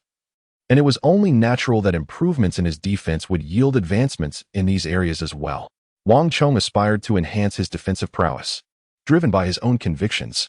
With a mere 500 points at his disposal, even if entirely devoted to bolstering his offensive capabilities, it would be utterly insufficient for him to surpass Anthony in scoring. Thus, the most prudent strategy he devised was to constrain Anthony's performance on the defensive front, a method that would also fulfill his mission. Fortuitously, the system had just bestowed upon him a formidable defensive badge, Death Grip. Wang Chong believed he could experiment with this badge in conjunction with the defensive skills he had cultivated, which now stood at an upper-middle tier level within the NBA, aiming to effectively neutralize Anthony in the championship game. Had his adversary been Anthony, a seasoned player who had already entered the NBA and undergone professional training within the league, Wang Chong would have scarcely entertained the thought of containing him. After all, this was a remarkable talent capable of averaging over 20 points per game in his rookie season, a feat that even the league's most tenacious defenders struggled to thwart. However, the current context was the NACC. Despite only a few months' difference in time, the outcomes could vary significantly. The present-day Anthony was certainly at a different stage compared to a few months later when he would have participated in the Summer League in preseason, honing his skills under the guidance of professional trainers and coaches. In summary, to accomplish the system's objectives, Wang Chong was truly racking his brain, exploring every conceivable method to achieve his goals. Now, with all preparations in place, he awaited the commencement of the NCAA Finals. The NCAA Championship, widely recognized as the climactic event of March Madness, was scheduled to unfold in early April, on April 7, 2003, at the Superdome in New Orleans. The NCAA Finals officially commenced. True to its reputation as the most-watched event in the nation, even the NBA adjusted its schedule to accommodate the NCAA Finals. The atmosphere in the arena rivaled that of an NBA game, with a sea of fans filling the stands, their thunderous cheers creating a cacophony that nearly drowned out all other sounds. Even Wang Chong, having traversed time, felt a sense of bewilderment in the face of such grandeur, his mind buzzing as if he were caught in a dream. The coach of Marquette University shouted encouragement to his players, reiterating the same advice he had imparted countless times before. As the starting players prepared to take the court, he cast a concerned glance at Wang Chong, unable to restrain himself from asking one last time, "Wang, are you certain you want to guard Carmelo? You've seen his game footage. You should know he is not an easy opponent." Wang Chong nodded resolutely. "Rest assured, Coach, I have made ample preparations for this match and will not disappoint you." Just a few days prior, when the coach was grappling with how to confront the formidable player Carmelo Anthony from Syracuse University in the finals, Wang Chong boldly volunteered to take on the responsibility of guarding Anthony. This request caught the coach completely off guard. After all, Wang Chong had always been positioned as a center or power forward within the team, while Anthony primarily played as a small forward. Even though Wang Chong possessed undeniable advantages in height and wingspan, could he truly contain Anthony? Despite harboring doubts, the coach found no other player within the team who could shoulder such a critical responsibility. Moreover, since the commencement of the NCAA championship, Wang Chong's performance had been nothing short of astounding, earning him a status akin to a twin star alongside Dwyane Wade at Marquette University, and he had been a pivotal contributor to their progression to the finals. Ultimately, after much deliberation, the coach decided to honor Wang Chong's request, entrusting him with the defensive duty against the opponent's star player in this crucial match, which might very well be Marquette University's sole chance at a championship in the coming decades. Chapter 20. Anthony in this NCAA championship. Both Wade and Anthony shone brightly. Yet there was a stark contrast in their popularity. When Wade took to the court, the cheers from the sidelines were few and far between. Most spectators recognized the formidable prowess of the guard who had achieved a triple-double with over 30 points in the semifinals. But what did that matter? The year 2003 belonged to LeBron James and Carmelo Anthony. As these two prodigies announced their intentions to enter the NBA draft, the entire league eagerly anticipated the emergence of these destined superstars. Although LeBron remained the overwhelming favorite for the top pick, Anthony's rising prominence on the NCAA stage intensified calls for his selection. Just as now, when Anthony stepped onto the court, a wave of cheers erupted from the crowd, with many chanting his name, as if he were a long-established superstar. Wang Chong gazed at Anthony, who stood under the spotlight, arms raised high, gracefully accepting the audience's flowers and applause, his eyes shimmering with ambition. He understood that, one day, all of this would belong to him. Today, however, his objective was to pull the other down from the pedestal and ascend in his place, ensuring all eyes were upon him. As Anthony, smiling and waving towards the sidelines, Sensed something amiss, he turned his gaze towards Marquette University and locked eyes with the keenly observant Wang Chong. The sight of the rare yellow-skinned, black-haired figure on the court momentarily startled Anthony, prompting a recollection of Wang Chong's name. Although Marquette University was not regarded as a formidable force in the NCAA, they had emerged as a remarkable dark horse, surging through the tournament to reach the finals, prompting Syracuse University to invest considerable effort into studying this team. Wang Chong is now regarded as the second-in-command at Marquette University, second only to Wade, and is naturally a focal point for investigation and study. Anthony is aware that he is a center proficient in mid-range and long-range shooting, possessing a somewhat soft playing style, yet his accuracy is remarkably precise, rendering him a formidable scoring threat that warrants close attention. Nevertheless, that is where his prowess ends. His style of play bears resemblance to that of Nowitzki, and during the 2003 season, it was often dismissed as a lackluster approach, despite his superior scoring ability, leaving an impression of mediocrity. At this juncture, Anthony entirely overlooks Wang Chong, focusing instead on Wade, whom he perceives as the most significant threat in the game due to his lightning-fast drives and immense impact. As the starting players from both teams take the court, the match is on the verge of commencing. As the tallest player on the Marquette University team, Wang Chong still occupies the center position, tasked with contending for the ball. On the opposing side, Syracuse University boasts a starting center, the towering Hakeem Warwick, who stands at 2.06 meters. During Anthony's championship era, Warwick was the only player from Syracuse University, aside from Anthony himself, to successfully enter the NBA. He was drafted in 2005 as the 19th overall pick by the Memphis Grizzlies. This seasoned player, having navigated the NBA for several years and even played in the CBA, may not be regarded as exceptionally skilled, yet his remarkable athleticism and leaping ability have enabled him to thrive in the league, averaging 9 points and 4 rebounds over his career. As the referee tossed the basketball into the air, Wang Chong remained still, but a robust, dark figure suddenly surged forward, snatching the ball before Wang could react.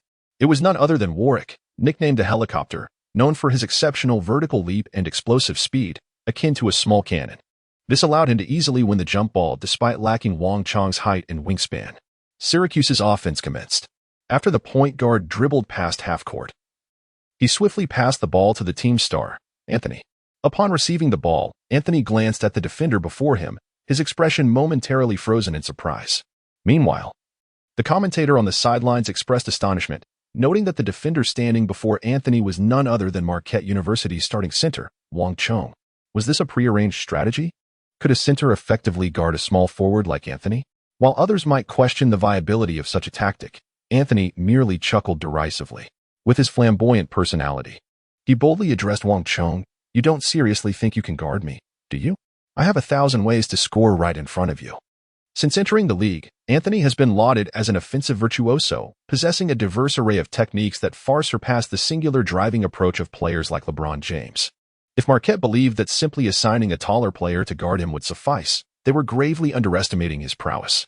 However, to Anthony's surprise, Wang Chong responded with a faint smile, calmly saying, "Is that so?" In the next instant, Wang Chong surged forward, pressing closely against Anthony, his long arms flailing in an attempt to dislodge the ball from Anthony's grasp. This aggressive move caught Anthony off guard. He instinctively shielded the ball, seething with frustration. Close quarters pressure is a common defensive tactic, typically employed against players with less solid fundamentals or those of a more slender build. Yet, Anthony's skills were honed, and his strength was comparable to that of any small forward. This one-on-one pressure, for him, merely presented an opportunity to navigate past his opponent with greater ease. However, as he attempted to sidestep Wang Chong and drive toward the basket, he was astonished to discover that a favorable opportunity eluded him. The relentless pressure exerted by Wang Chong proved to be far more formidable than he had anticipated. The disparity in their physical stature was significant. Anthony stood at an impressive height of 2.03 meters with a wingspan of 2.13 meters, distinguishing himself as an athlete of remarkable static talent among small forwards. However, when confronted by Wang Chong, who towered at 2.08 meters with an astounding wingspan of 2.24 meters, he found himself at a distinct disadvantage. Wang Chong effortlessly enveloped Anthony, his long arms incessantly disrupting Anthony's movements. In a moment of oversight, Anthony nearly relinquished possession of the ball, resorting to cradling it against his chest, rendered incapable of any decisive action. Anthony was left in a state of bewilderment. How could this be possible? Wang Chong's aggressive defensive style is astonishingly formidable. Throughout both high school and college leagues, he has never encountered a player with such defensive prowess. It is not just Anthony. Even the other 4 players from Syracuse University appear somewhat bewildered as they witness Anthony in a state of disarray, something they have never seen before. Chapter 21. Anthony. Slightly overwhelmed upon realizing that Anthony seems genuinely flustered and struggling to dribble due to Wang Chong's relentless pressure, Syracuse University's point guard instinctively rushes over to offer support. Hearing his teammates' call, Anthony hastily glances up, and upon confirming his ally's position, he decisively opts to pass the ball. However, this decision is not born from fear of Wang Chong. Rather, it is a momentary lapse that has left him disoriented under the pressure. As he passes the ball, Anthony has already formulated a plan.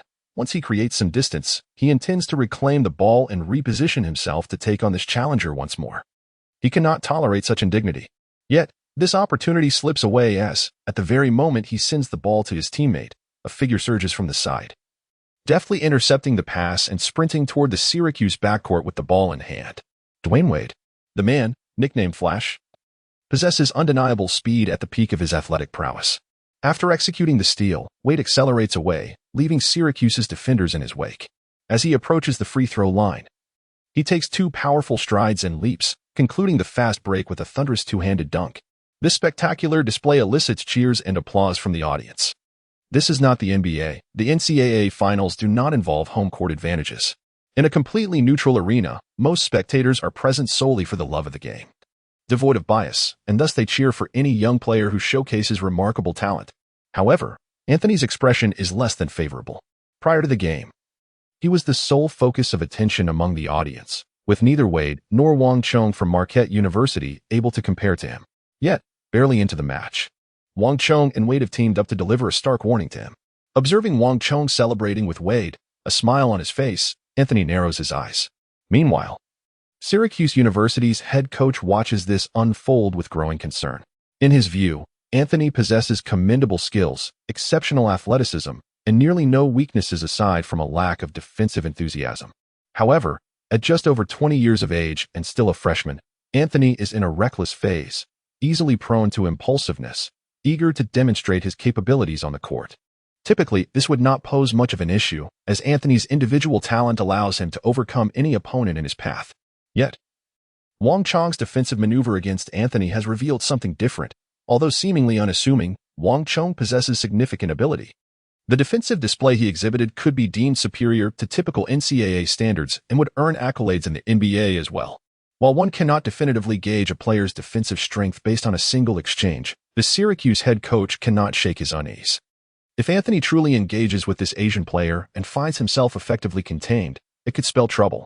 As Syracuse University embarks on their offensive play, Anthony stands at the top of the three-point arc, fixated on Wang Chong before him. Having learned from his previous misstep, Anthony adopts a conservative stance with the ball. Should Wang Chong choose to close in, he can easily evade him and initiate an attack. However, this time, Wang Chong refrains from immediately applying tight pressure. Employing the same tactic a second or third time would undoubtedly diminish its effectiveness. Wang Chong's defensive strategy against Anthony inevitably relies on the effects of the death grip badge. However, such badges are not infallible, especially considering that it is merely a basic bronze-level badge. He does not need to completely neutralize Anthony. It suffices to restrict his shooting percentage and scoring to an average level while ensuring his own statistical output remains competitive. This time, Anthony opted for a change of direction, accelerating into a mid-range pull-up jump shot. Although his speed is not the absolute pinnacle among small forwards, it is still quite remarkable. Conversely, Wang Chong is not lacking in speed either, and due to his height and wingspan advantage, he can position himself slightly further back while defending, granting him more reaction time. As Anthony released his mid-range shot, Wang Chong promptly intervened with defensive pressure. Though unable to block Anthony's shot, his hand nearly obscured a significant portion of Anthony's line of sight. The game had just begun, and Anthony appeared to be off his game, his shot clanging off the rim. In the next moment, a dark and robust figure surged forth, seizing the rebound ahead of everyone else, Hakeem Warwick from Syracuse University. In terms of rebounding prowess, he was undoubtedly the most formidable player on the court at that moment. Without hesitation, Warwick rose for a putback after securing the offensive rebound. The players from Marquette University scrambled to defend, yet in an instant, They could only watch as Warwick executed a hook shot from the side, the basketball sailing through the hoop and descending from the other side. Despite his extraordinary athleticism and remarkable jumping ability, Warwick's role in the NBA has been relegated to that of a blue-collar worker, primarily due to his abysmal offensive skills, which are shockingly subpar, including his free throw shooting. In a previous NCAA championship match, Syracuse had been locked in a fiercely contested battle with Kansas, leading by 3 points as Warwick approached the free throw line. A successful shot would have deprived Kansas of a chance for a last-second victory. Yet, in a twist of fate, he missed both free throws, granting Kansas the opportunity to tie the game and force overtime. Thankfully for Warwick, Kansas failed to convert the tying three-pointer, which ultimately set the stage for Anthony's legendary career. On the Marquette side, they focused on securing defensive rebounds and organizing their offense. Wade, holding the ball beyond the arc, inadvertently locked eyes with Wang Chong, who immediately understood and moved to set a screen for Wade. The players from Syracuse, wary of their next move, were on high alert. The pick-and-roll strategy employed by Wade and Wang Chong is currently Marquette's most efficient and incisive offensive tactic. They not only had to contend with Wade's potential drive following the screen, but also be vigilant against Wang Chong's mid-range shot after he popped out. However, executing such a defensive scheme is far from simple. Warwick trailed closely behind Wang Chong, and after Wang Chong set the screen for Wade, he was compelled to shift his focus to Wade. In that moment, Wade decisively opted to pass the ball, receiving the pass in mid-range. Wang Chong faced a defender from Syracuse who stood merely 185 meters tall. Without a hint of hesitation, he rose for a jump shot, while the defender leaped with all his might, unable to reach Wang Chong. The disparity in their heights was staggering. Chapter 22.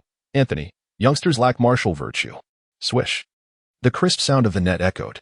In a striking contrast, while Anthony had just clanged his mid-range shot off the rim, Wang Chong confidently sank his attempt, showcasing a glaring difference in their performance. Of course, the difficulty of their shots varied significantly. Anthony sought his own scoring opportunity, executing a challenging pull-up jump shot while contending with Wang Chong's relentless defensive pressure. Wang Chong, however, stands apart. His pinpoint shooting from the catch leaves defenders utterly incapable of interfering, rendering his shots nearly indistinguishable from those taken in complete solitude. In the first two possessions, Syracuse University failed to score, while Marquette University surged ahead with consecutive points, establishing an early 4-0 lead. The coach of Syracuse could hardly contain his frustration, calling out from the sidelines, "Do not rush, play steadily.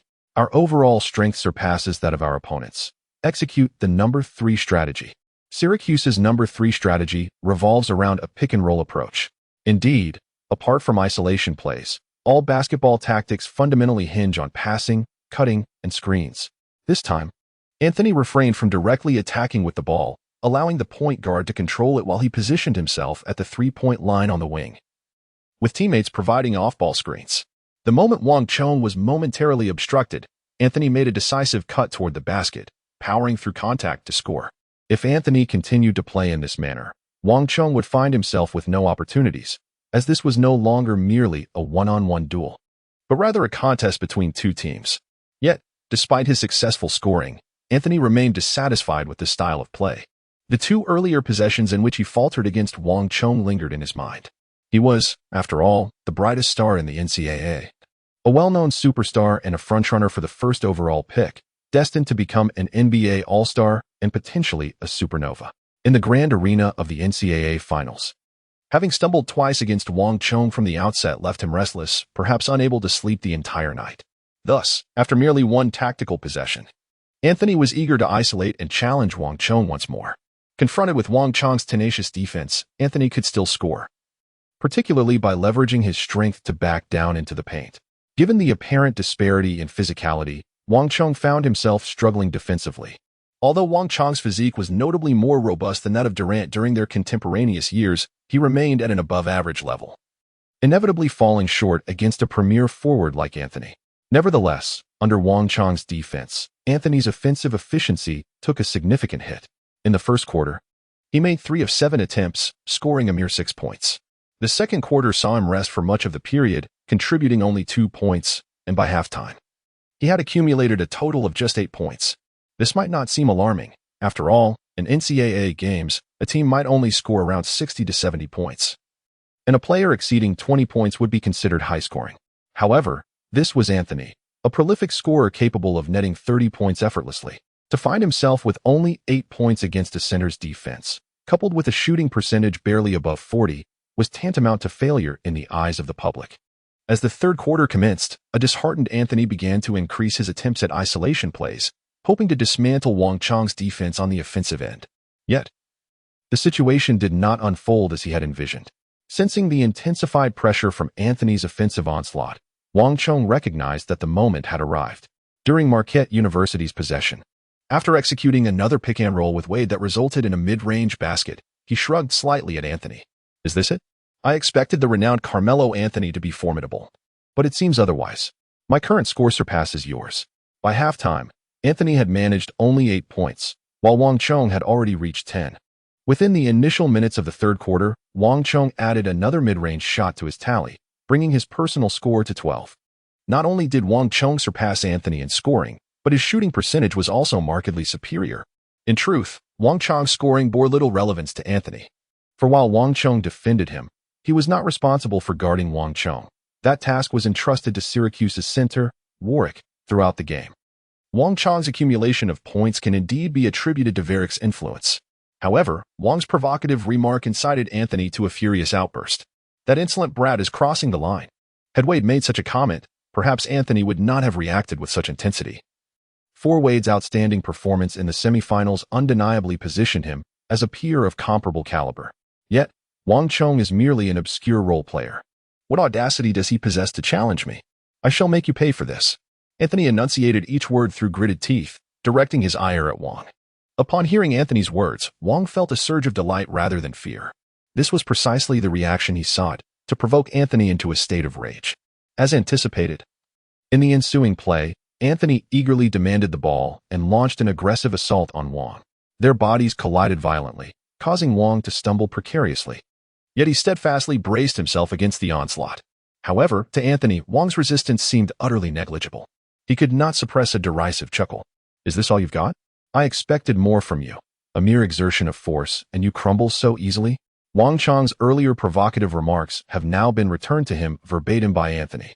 However, Wang Chong remains unperturbed. His gaze drifts to the side, and upon spotting a familiar figure, a smile blossoms upon his face. Suddenly, Wade bursts onto the scene, flanking Wang Chong, and together they corner Anthony.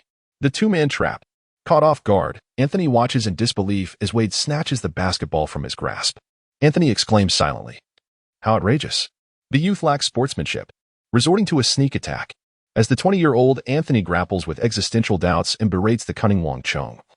The latter has already chosen to remain in the shadows, shrouded in his own understated brilliance.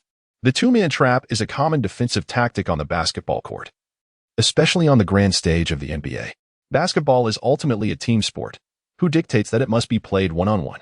When faced with an unstoppable superstar, double-teaming becomes the most effective means to restrain the opponent. Wang Chong initially refrained from double-teaming Anthony alongside Wade, merely to lull the opponent into a false sense of security, patiently awaiting this very moment. Chapter 23, Sports Reporter and Scout. Who is this remarkable individual?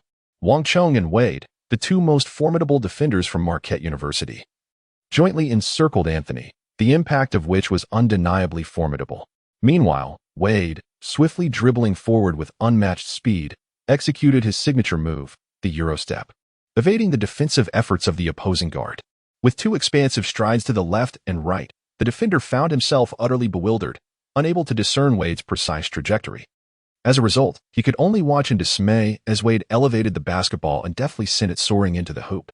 Anthony, without casting a glance at Wade's successful score, turned to Wang Chong and coldly inquired, "Is calling for help your only skill when you cannot prevail?" Wang Chong's shrugged nonchalantly and remarked, "Which NBA superstar does not score while being double-teamed? If you cannot handle such minor challenges, how will you survive in the NBA?" Wang Chong's assertion is utterly sound. Basketball is, after all, a team sport involving 5 players. To act recklessly and pursue personal glory in the midst of a game is a display of foolishness. One must not hesitate or falter when the moment calls for action. Yet at times when it is unwarranted, one must not allow anger to cloud judgment, leading to impulsive decisions. In critical moments, LeBron consistently opts to pass the ball to his teammates, which has led to criticism regarding his performance in clutch situations and perceived lack of mental fortitude. Conversely, Kobe Bryant would often insist on taking shots despite being surrounded by multiple defenders, disregarding the situation and forcing attempts, which has cost his team numerous games that should have been won. As for Anthony, it remains unclear which path he will take. However, given that he is just over 20 years old, it is likely that he leans more towards Kobe's approach, especially as he serves as the undeniable star player at Syracuse University. Is that so? Then allow me to demonstrate how a star should play. Indeed. Upon hearing Wang Chong's words, Anthony let out a cold laugh, fully ensnared. In the next possession, Syracuse's offense continued with Anthony fixated on isolating Wang Chong. However, this time he remained cautious. Upon noticing Wade moving in his direction, he promptly opted for a turnaround jump shot, denying Wang Chong the chance to assist Wade in the double team. Unfortunately, under the intense defensive pressure applied by Wang Chong, the hurried jump shot failed to find its mark. Marquette University secured the defensive rebound, allowing Wade to initiate a fast break after drawing the opponent's defensive attention. He executed a flashy behind-the-back pass that landed perfectly in Wang Chong's hands. Wang Chong elevated his hand to shoot from a distance of 22 feet from the basket. Swish. The shot found its mark. Syracuse University called for a timeout. In just a few fleeting possessions, the score gap widened, and Syracuse now trailed by 10 points. In NCAA competitions, a 10-point deficit is a significant margin, compelling the Syracuse coach to halt the increasingly unfavorable situation. Observing Anthony's grim visage as he exited the court, the coach couldn't help but sigh inwardly. Anthony's previous basketball journey had been remarkably smooth. From high school to college, he had scarcely encountered worthy adversaries, perhaps only facing LeBron during his high school days, marking his first real challenge.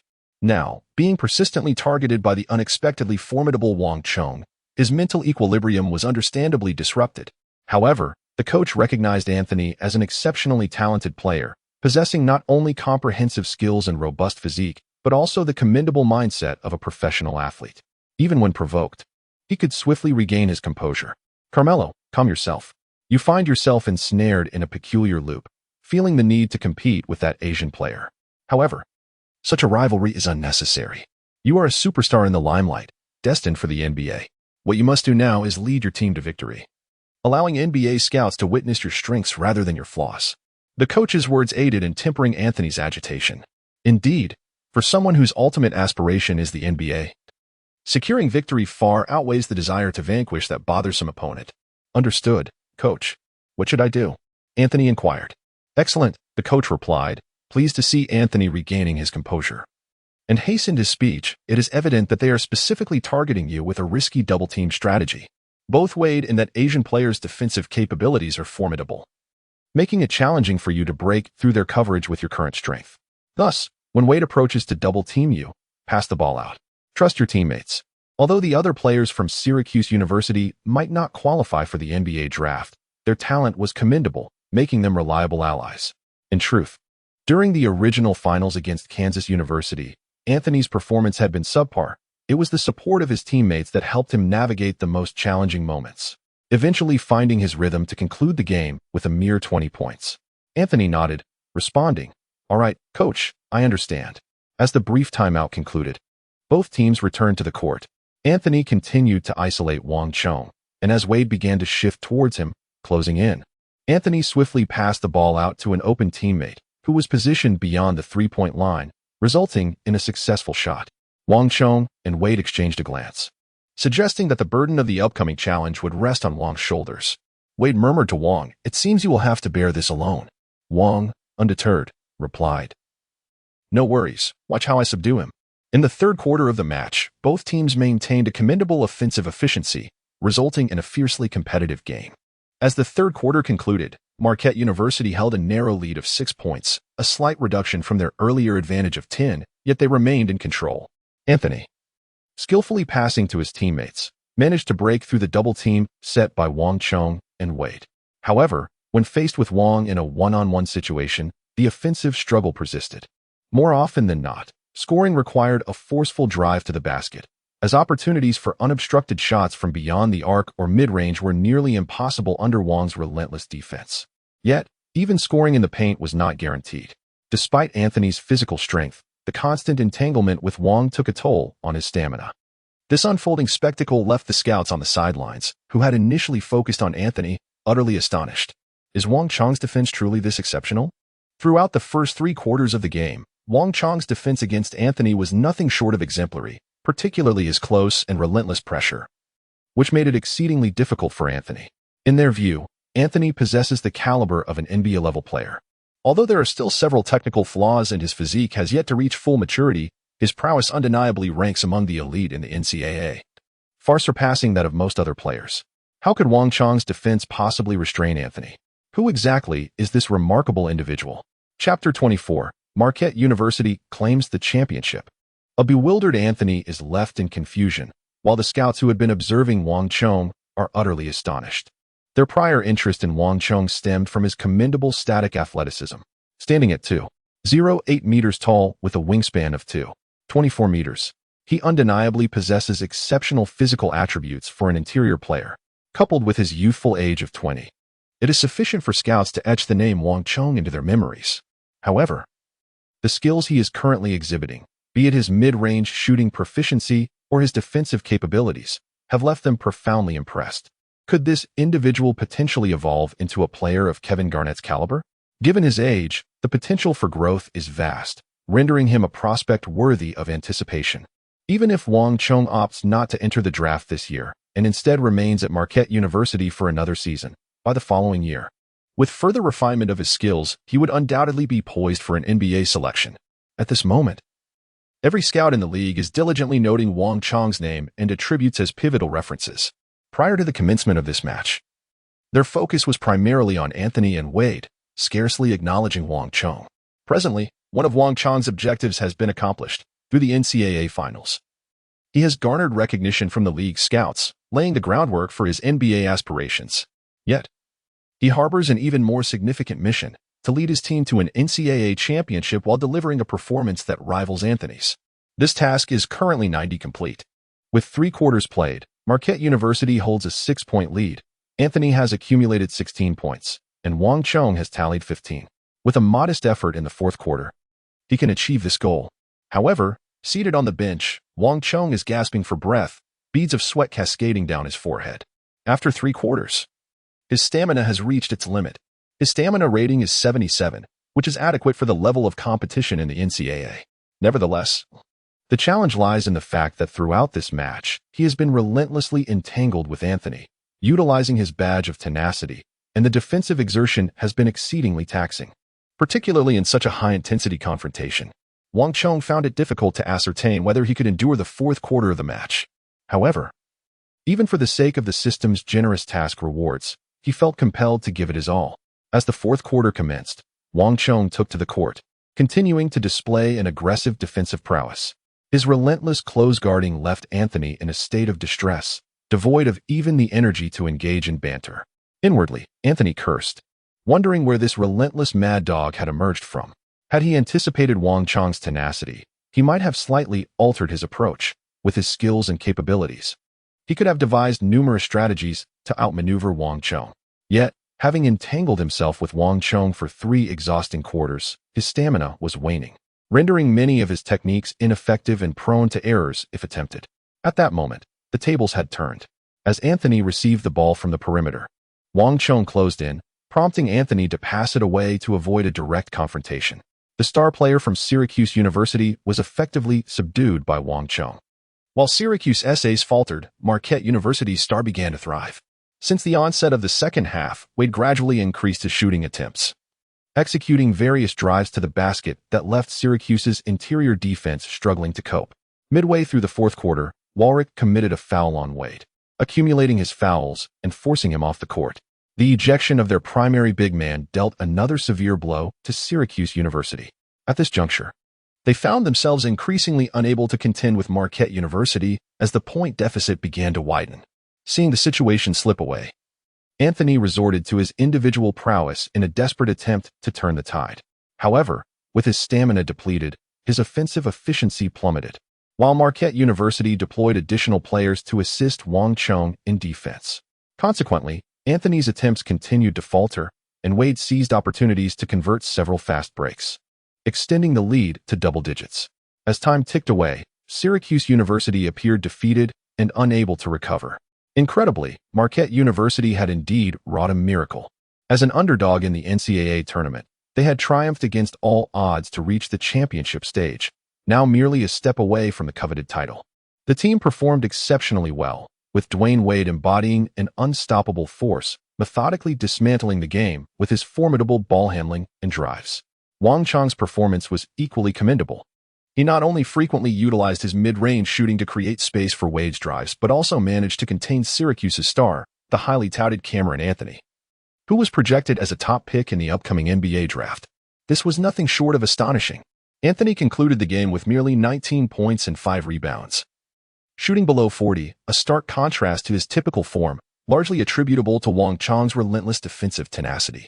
Following this match, it was anticipated that Wang Chong would capture the attention of numerous NBA teams, with his ascent to the league imminent.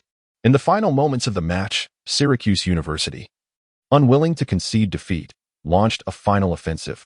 Yet due to the significant point gap, they were unable to complete a miraculous comeback, falling short on the championship stage. As the final buzzer echoed through the arena, Anthony stood in bewilderment, gazing at the streamers cascading from above, witnessing the jubilant Marquette players celebrating in ecstatic embraces, alongside his own teammates who mirrored his confusion, as if trapped in a surreal dream. This was meant to be his moment of glory. So why had it turned out like this? Anthony's gaze instinctively drifted towards Wang Chong. Just moments before, Wang Chong had been substituted due to severe fatigue, his steps faltering as he struggled to remain upright. To ensure Anthony was effectively contained throughout the match, Wang Chong had relied solely on sheer willpower to endure until the end. And he succeeded. The statistics were telling. While Anthony posted 19 points and 5 rebounds, Wang Chong matched him with 19 points and secured 7 rebounds, rendering Anthony's performance comparatively lacking. It was precisely because of the containment of Syracuse's star that Marquette University could achieve this remarkable upset and secure the NCAA championship. Wade concluded the match with an impressive 33 points, 8 rebounds, and 8 assists, emerging as the pivotal contributor to the victory and subsequently being honored as the most outstanding player of the tournament, an accolade reflecting his monumental role in Marquette University's triumphant journey. Chapter 25, Bountiful Task Rewards and the Hot Zone Hunter Badge. The 2003 NCAA championship bore an utterly unforeseen outcome, as the underdog Marquette University claimed the NCAA title, marking the first time in the institution's history that they had achieved such an honor. Following the match, reporters swarmed, encircling Wade and Wang Chong, the two primary architects of their victory. While Wade's brilliance shone brightly, Wang Chong did not shy away from the spotlight. After all, he was not only Marquette's second leading scorer with 19 points and 7 rebounds, but also played a crucial role in neutralizing Anthony, the Syracuse star forward, whose prowess was arguably superior to Wade's. Throughout the match, Anthony managed a mere 19 points and 5 rebounds, with a shooting percentage below 40. Who would have thought this performance could come from one of the top prospects in the upcoming draft? The simple fact that Wang Chong successfully curtailed Anthony's impact was enough to propel his name into the public eye. After all, how often does the NCAA serve as a crucible for miraculous stories? On this stage, one can indeed rise to fame in an instant, akin to a singular goal in football. However, this requires exceptional talent capable of capturing the attention of NBA scouts. Otherwise, it remains a fleeting moment. In this regard, Wang Chong certainly had no qualms. His innate talent alone would place him among the elite in the NBA, compounded by his triumph over Anthony on the court. Achieving recognition was nearly inevitable. Yet, surrounded by reporters, Wang Chong felt no exhilaration. Instead, he was overwhelmed, his vision clouded, feeling as though he were on the verge of collapse. He had truly poured every ounce of effort into the game, and as it reached its conclusion, it was only the allure of the system's generous rewards that propelled him forward by sheer will. With his stamina severely depleted, he could scarcely savor the joy of victory, yearning only for a bed to collapse upon. The Marquette University coach quickly noticed Wang Chong's unusual condition and immediately instructed the team to clear a path through the reporters, escorting him swiftly to the locker room. Instances of players succumbing to exhaustion due to extensive exertion are not uncommon, a well-known example being Dellavedova of the Cavaliers, who, after closely marking Curry in the finals, was hospitalized post-game due to severe dehydration. Wang Chong now appeared in a rather dismal state, his complexion pale and his entire body drenched in perspiration. After being carried into the locker room by his teammates, he collapsed onto a chair. "Wang, you've worked hard. I never expected you would truly accomplish it," remarked the coach of Marquette University, gazing at Wang Chong with a look of satisfaction. However, his words elicited no response from Wang. Has he fallen asleep? Or has he simply fainted? The coach looked at Wang Chong with growing concern.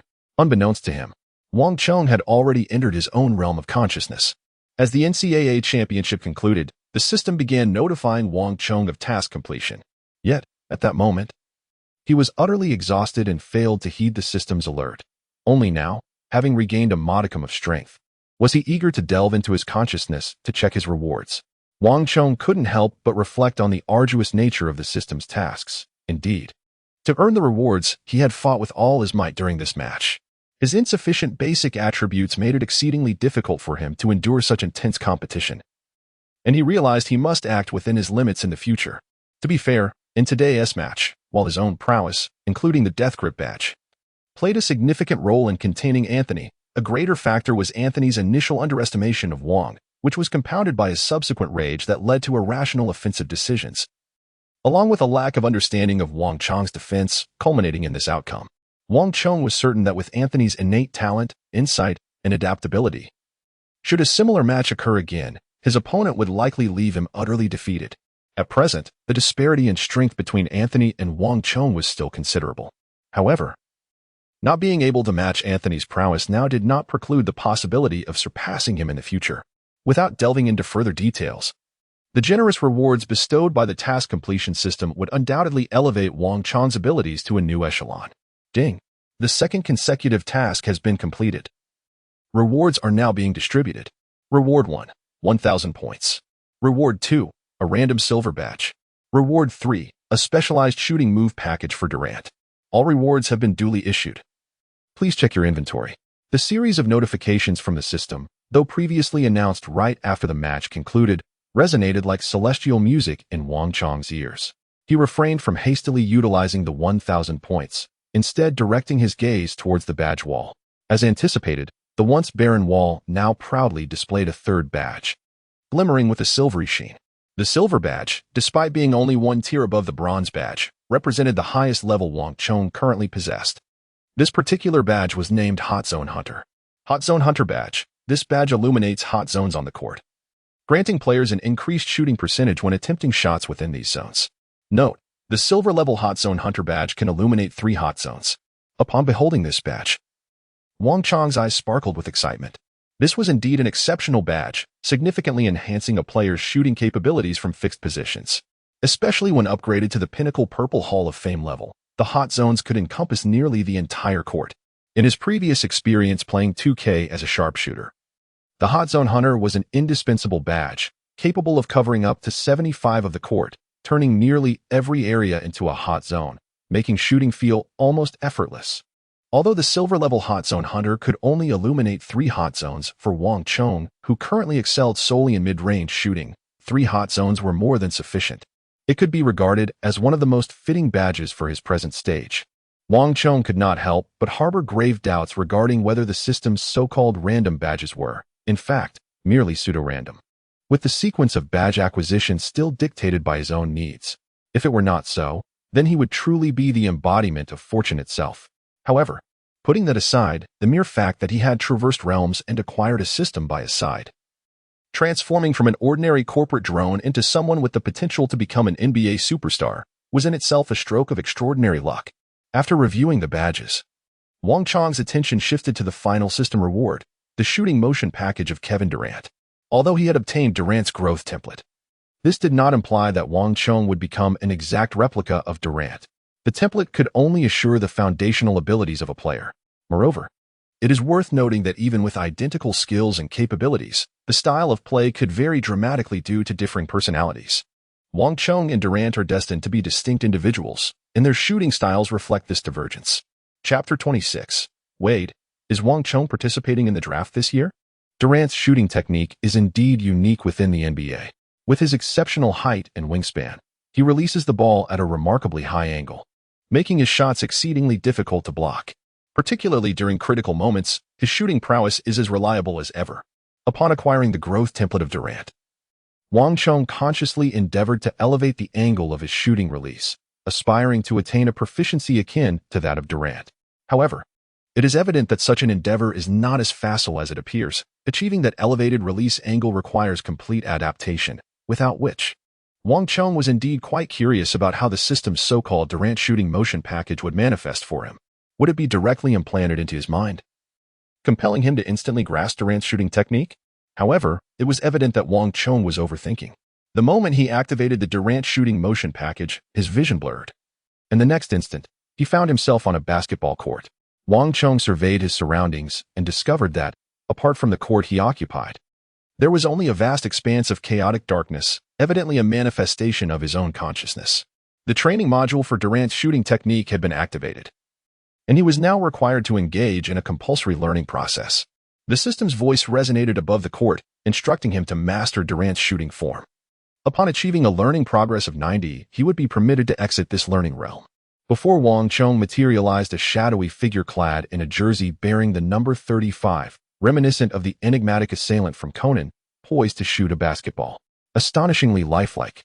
Wang Chong immediately discerned that the shooting motion of this entity was astonishingly reminiscent of Durant's, as if it were sculpted from the same mold, perfectly synchronized. Concurrently, he grasped the intent of the system. He was required to observe and emulate the Shadow's shooting technique until he mastered Durant's form. Furthermore, he noted the system's concluding remark: one must reach a 90 learning progress to exit the learning space. What a diabolical form of punishment. Having just completed the grueling finals, Wang Chong was utterly exhausted. Where would he find the strength to continue? Wang Chong suddenly paused, glancing down at himself. It was at this moment that he realized he was within his own consciousness space, rather than the tangible world.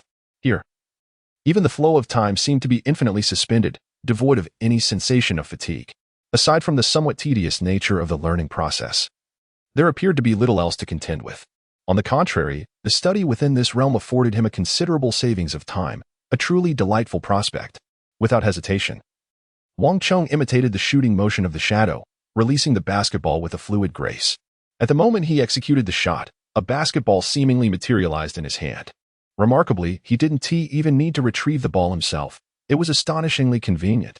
When Wang Chong opened his eyes again, he was engulfed by an overwhelming sense of disorientation, as if he had transcended into another realm.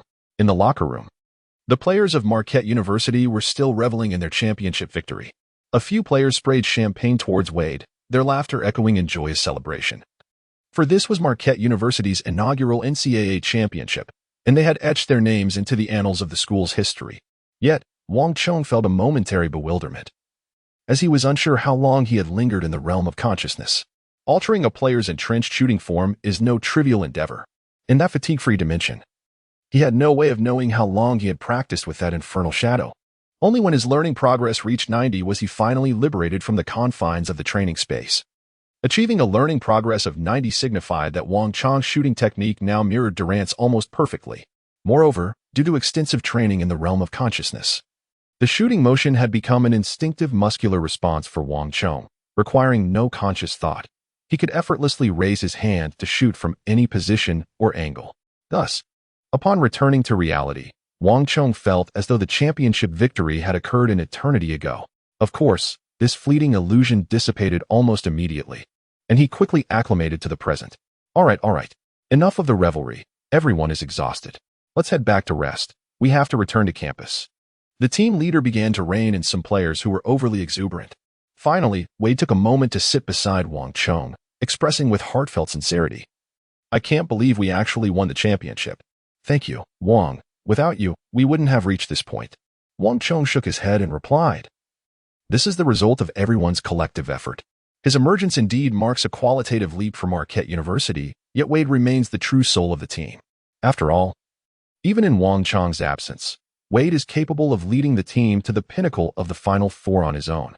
"I am prepared to enter the NBA draft this year, officially embarking on my professional journey," Wade stated. "Once I depart, you will become the cornerstone of Marquette University.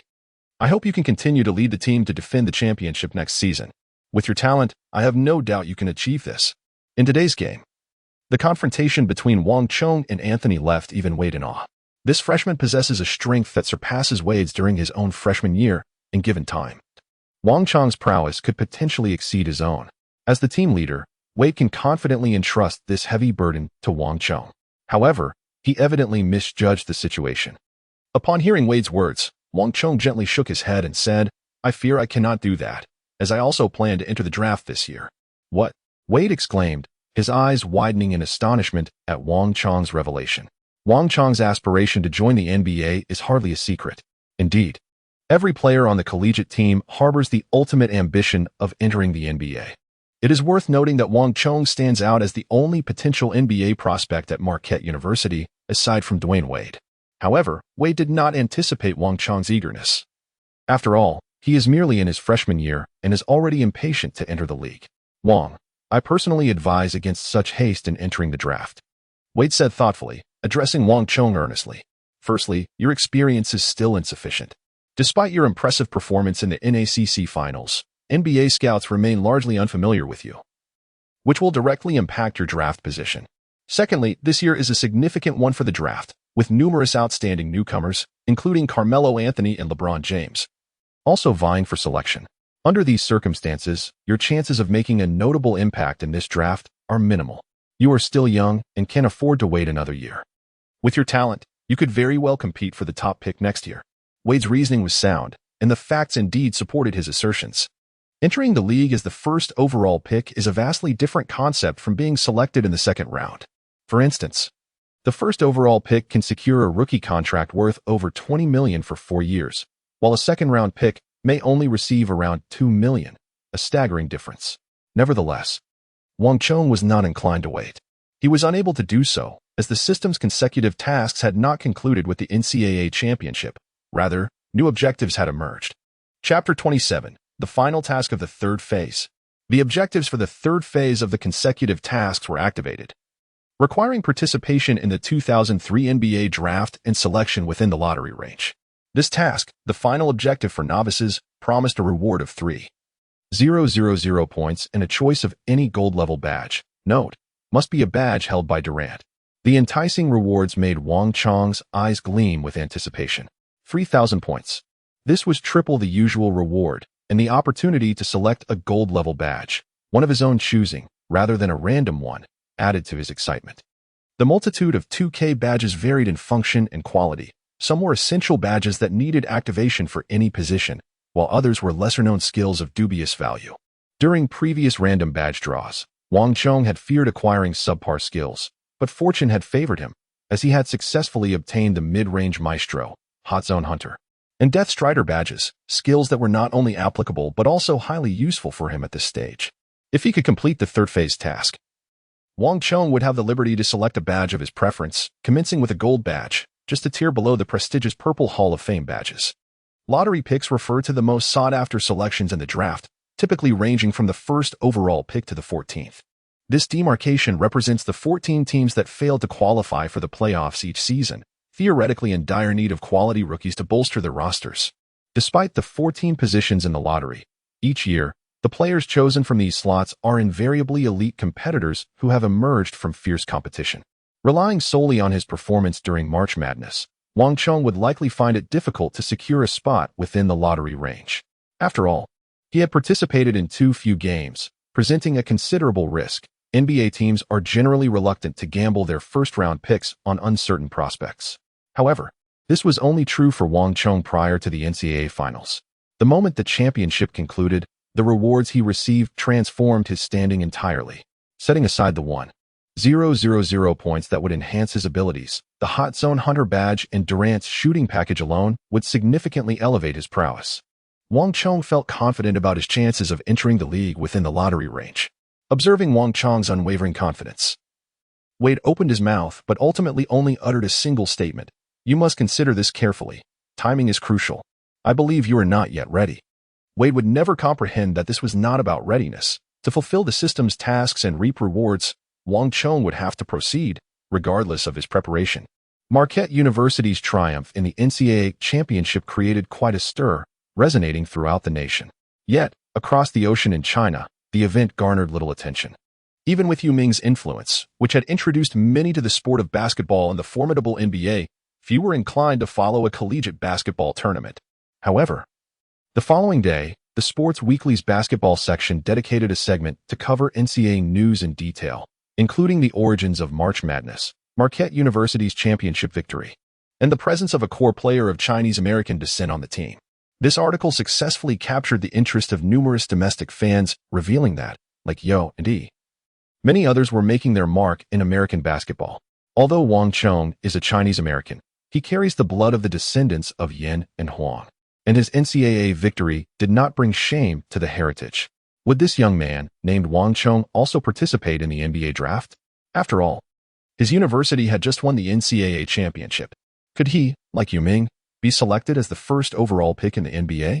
The name Wang Chong first gained notoriety within the confines of the domestic arena, albeit in a limited capacity, far from the widespread recognition enjoyed by figures like Yao-Ming.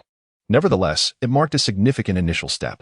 A week later, upon entering a CAF in Milwaukee, Wang Chong noticed a Chinese journalist seated at a nearby booth immediately rise to greet him. "Over here, Wang Chong. Just finished class." Wang Chong smiled in response. This journalist was Zhang Hao, the first to witness Wang Chong's games in person. Wang Chong had already become acquainted with his name. Zhang Hao, a common moniker in China, ranks among the most frequently encountered, second only perhaps to Zhang Wei. At least Wang Chong had not heard much of this renowned basketball journalist since. Perhaps he had transitioned to behind-the-scenes work or even changed careers altogether. During the time when Yao-Ming joined the NBA, many journalists ventured overseas, and Zhang Hao was among them.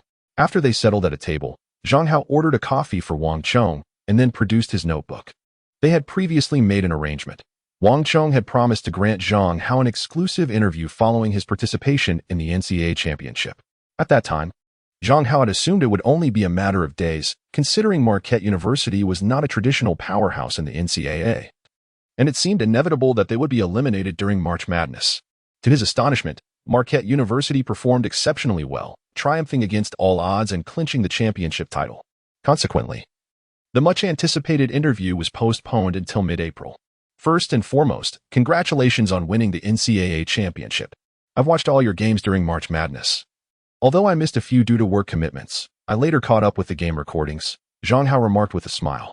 You played remarkably well, serving as the team's second key player after Dwyane Wade, a pivotal force in their victory. Zhang Hao's praise was abundant. However, it was not mere flattery. Wang Chong's performance against Anthony in the finals warranted every bit of acclaim it received. I heard Wade is entering the NBA draft this year. Next season, Marquette University will rely solely on you to lead the team.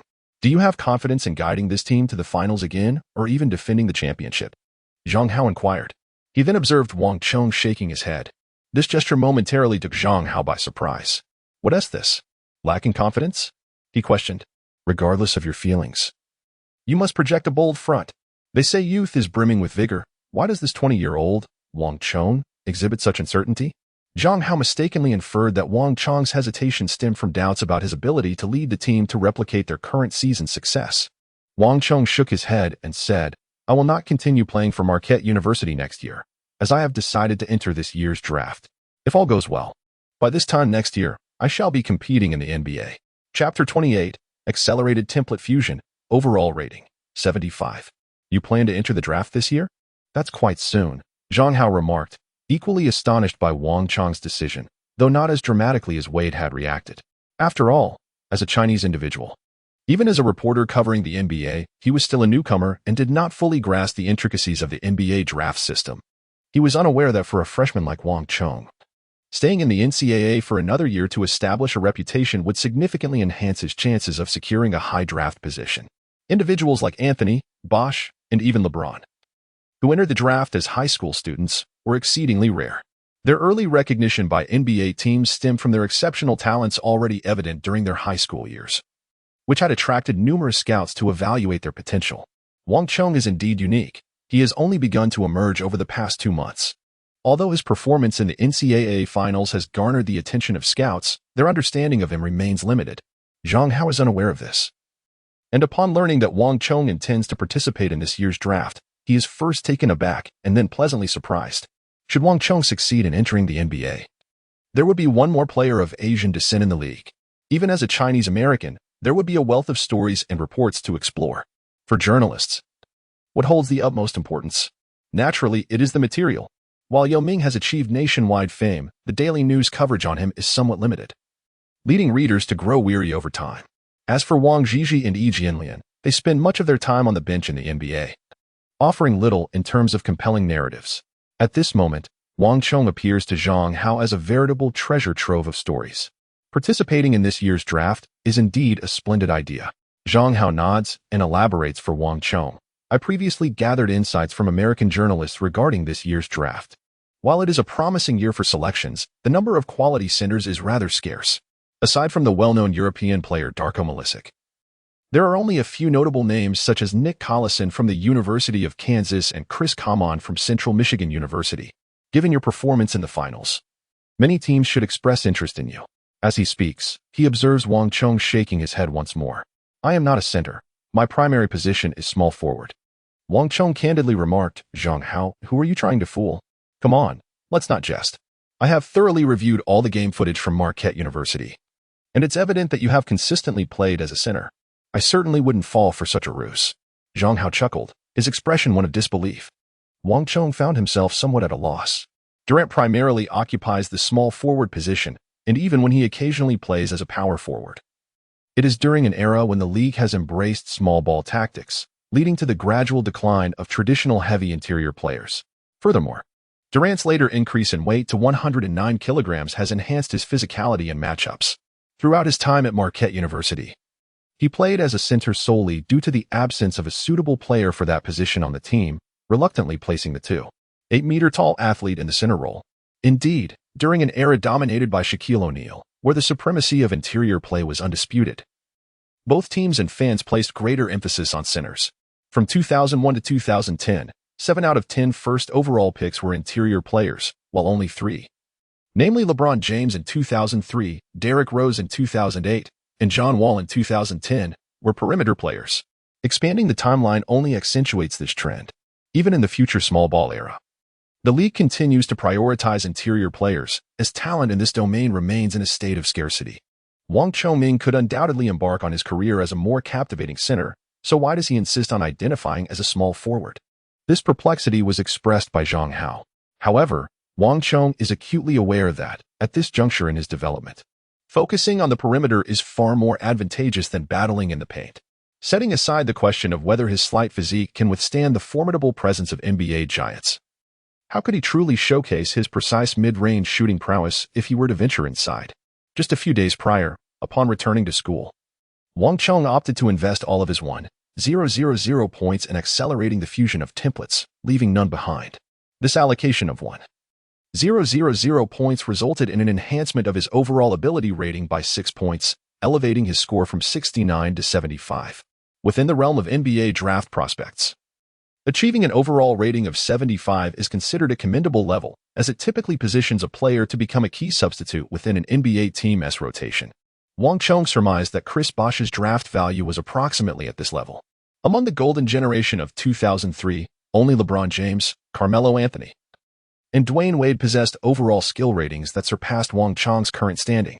Simultaneously, Wang Chong illuminated 3-court hot zones granted by the Hot Zone Hunter batch. All of his selections were mid-range areas, specifically the 2 corner zones adjacent to the free throw line in the mid-range position at the right corner. These spots are inherently known for their accuracy, particularly for Durant. Once selected, more than half of the mid-range areas within the 3-point line and outside the paint were enhanced by the effects of the Hot Zone Hunter batch. Wang Chong's fervent desire to enhance his prowess undoubtedly stems from a compelling motivation. The conclusion of the NCAA Finals marks a significant milestone for the vast majority of participating teams and players, signaling a time to return home, resume their academic pursuits, and await the commencement of the new season. However, for those aspiring to join the NBA, this moment merely heralds the beginning of a new chapter. In just 2 months, following the conclusion of the NBA Finals, the league will convene a collective workout, inviting all players eligible for the draft to showcase their talents. Prior to this event, NBA teams will also extend invitations to certain players of particular interest, allowing them to undergo individual workouts as a preliminary assessment.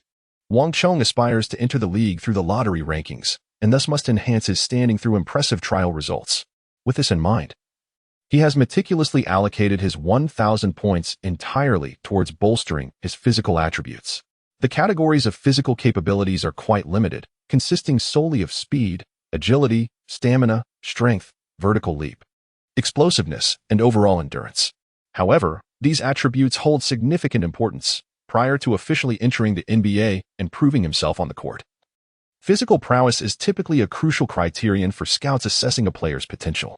The reason LeBron James secured the top pick in the 2003 draft, rather than the equally renowned Carmelo Anthony, is attributed to his superior physical attributes. Even though his skills may not have matched Anthony's, technical abilities can be honed over time. Whereas physical traits are largely fixed and challenging to improve, Kevin Durant's dynamic athleticism may be comparatively inferior to static talent, but even then, his abilities remain exceptional within the NBA context. Prior to the draft, Durant's physical measurements showed that while he struggled with the bench press, failing to lift 84 kilograms even once, his other attributes were quite commendable.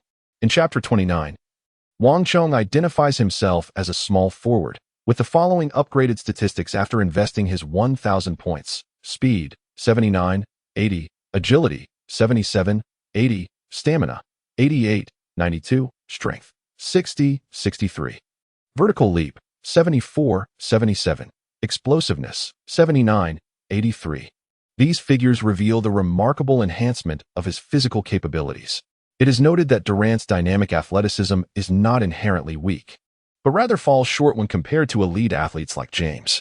Although this is a fact, even a minor deficiency can lead to significant disparities, resulting in Durant's peak performance metrics not being exceptionally high.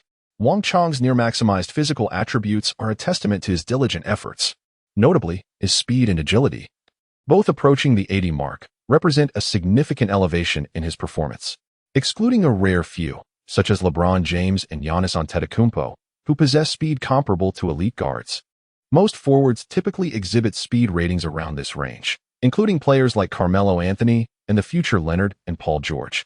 For forward players, such speed suffices.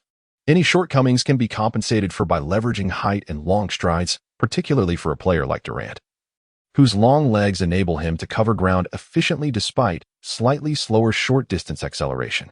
Now, with his dynamic athleticism reaching its current level, Wang Chong stands among the 2003 draft class, likely only surpassed by the likes of James, Anthony, and Wade.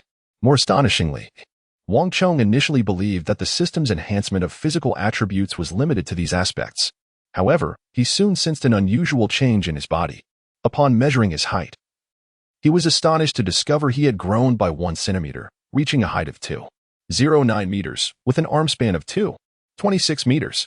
Could it be that the system's point acceleration template extends its influence even to his physical form? Wang Chong was genuinely astonished. At this pace, would his physique inevitably evolve to match that of Durant in due time? In fact, when Durant first entered the draft, he was not as tall as he later became, standing at approximately 2.06 meters with a wingspan of 2.24 meters, which was even less than Wang Chong's previous measurements. However, Durant joined the league relatively early. Although he entered the NBA as a collegiate player, he was only a few months behind the high school prodigy LeBron James. This timing is one of the reasons he ranks among the top 3, or even second, in several records for the youngest scorers. After entering the league, Durant experienced a second growth spurt, reaching a height of over 2.10 meters and extending his wingspan to 2.28 meters, ultimately becoming the unstoppable force known as the Grim Reaper on the offensive end. The growth of Wang Chong's height and wingspan is undoubtedly advantageous as he prepares for the upcoming trials and selections. After all, talent can be categorized into static and dynamic forms. Durant's dynamic talent is considered upper echelon within the league, yet his static attributes position him among the elite in the annals of basketball history. Besides the later emergence of Giannis Antetokounmpo and the exceptionally static talent of Victor Wembanyama, there are few players who possess both the height and wingspan suitable for the interior, alongside the agility and finesse required for the perimeter, akin to Durant. In summary, a composite score of 75 alongside exceptional static talent serves as Wang Chong's primary leverage for entering the lottery zone during this draft, even amidst limited exposure. However, Zhang Hao, seated before Wang Chong, found it momentarily difficult to process this revelation. Wang Chong is surprisingly designated as a small forward, despite having consistently played the center position. Wang Chong. This matter is no trivial joke. The roles on the basketball court are not easily interchangeable, nor can one simply choose to play any position at will. Even if such thoughts cross your mind, the coach of the team would certainly not acquiesce. Zhang Hao spoke earnestly. Are you truly confident that you possess the skills and abilities of a small forward? Wang Chong smiled. This was indeed an opportunity to showcase himself to the outside world. He did not elaborate further to Zhang Hao but instead rose to his feet. Approximately 500 meters down this street lies a street basketball court. Allow me to demonstrate my fundamental skills.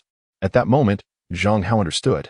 Wang Chong plays the center position at Marquette University, not merely because he is confined to that role, but rather because he is the sole player on the team capable of fulfilling it. The reality is that Wang Chong possesses a remarkably solid foundation in fundamental skills, exceptional ball handling abilities, and impressive techniques for driving with the ball, particularly excelling in mid-range shooting.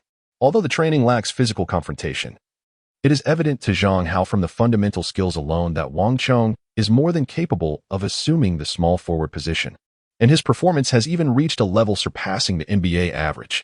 There is potential. Truly, there is potential. Zhang Hao could not help but feel a surge of excitement. He perceived an opportunity. If Wang Chong were to secure a high draft position in the NBA this season, it would undoubtedly be significant news.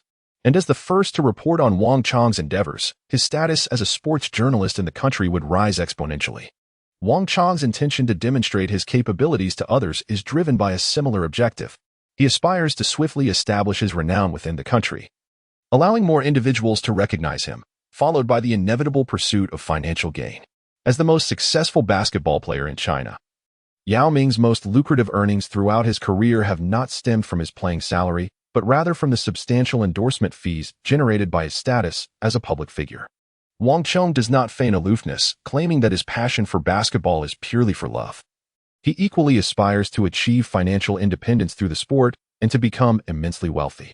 Initially, upon his arrival in this new realm, Wang Chong contemplated attaining financial freedom through means such as purchasing lottery tickets, investing in the stock market, or betting on sports.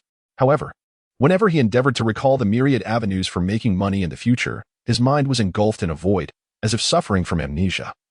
The sole memories that lingered were those pertaining to the NBA and matters associated with basketball.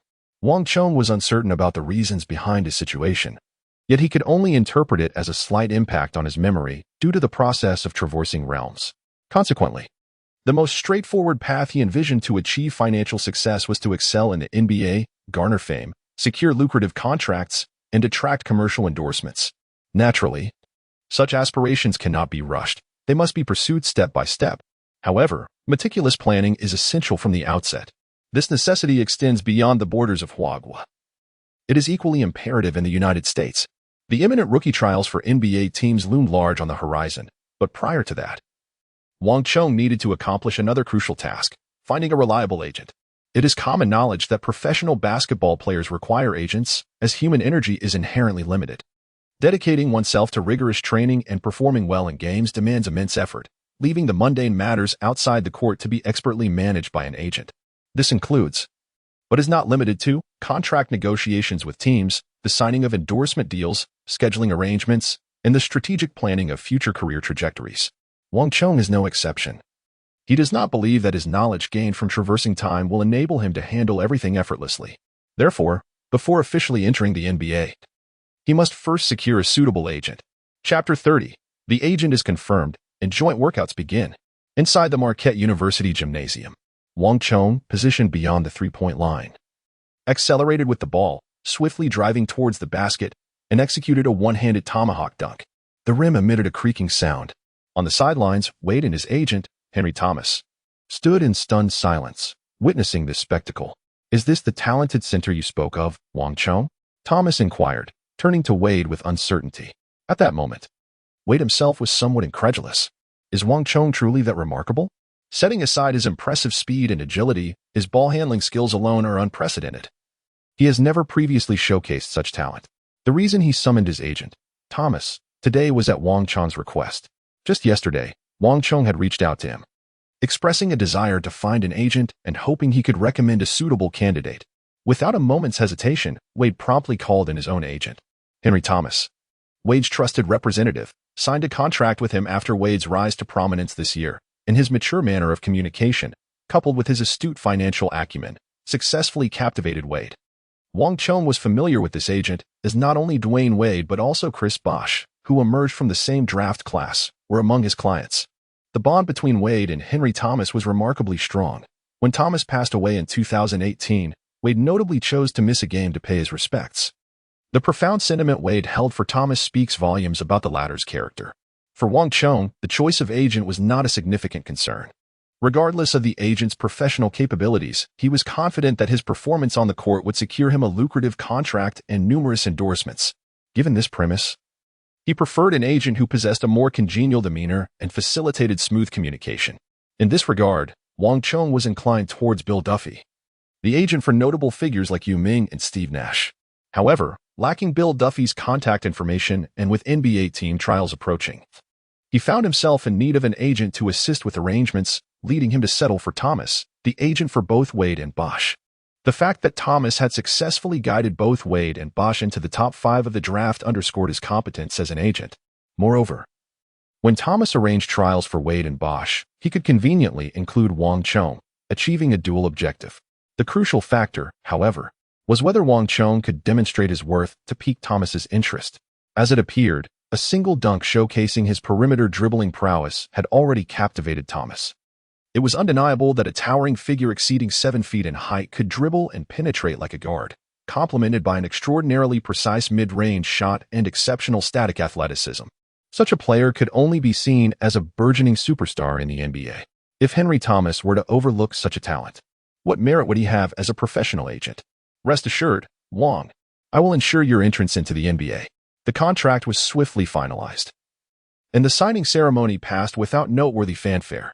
Most NBA agent contracts are standardized, taking a percentage of the player's salary. Thomas did not exploit Wang Chong's status as a newcomer.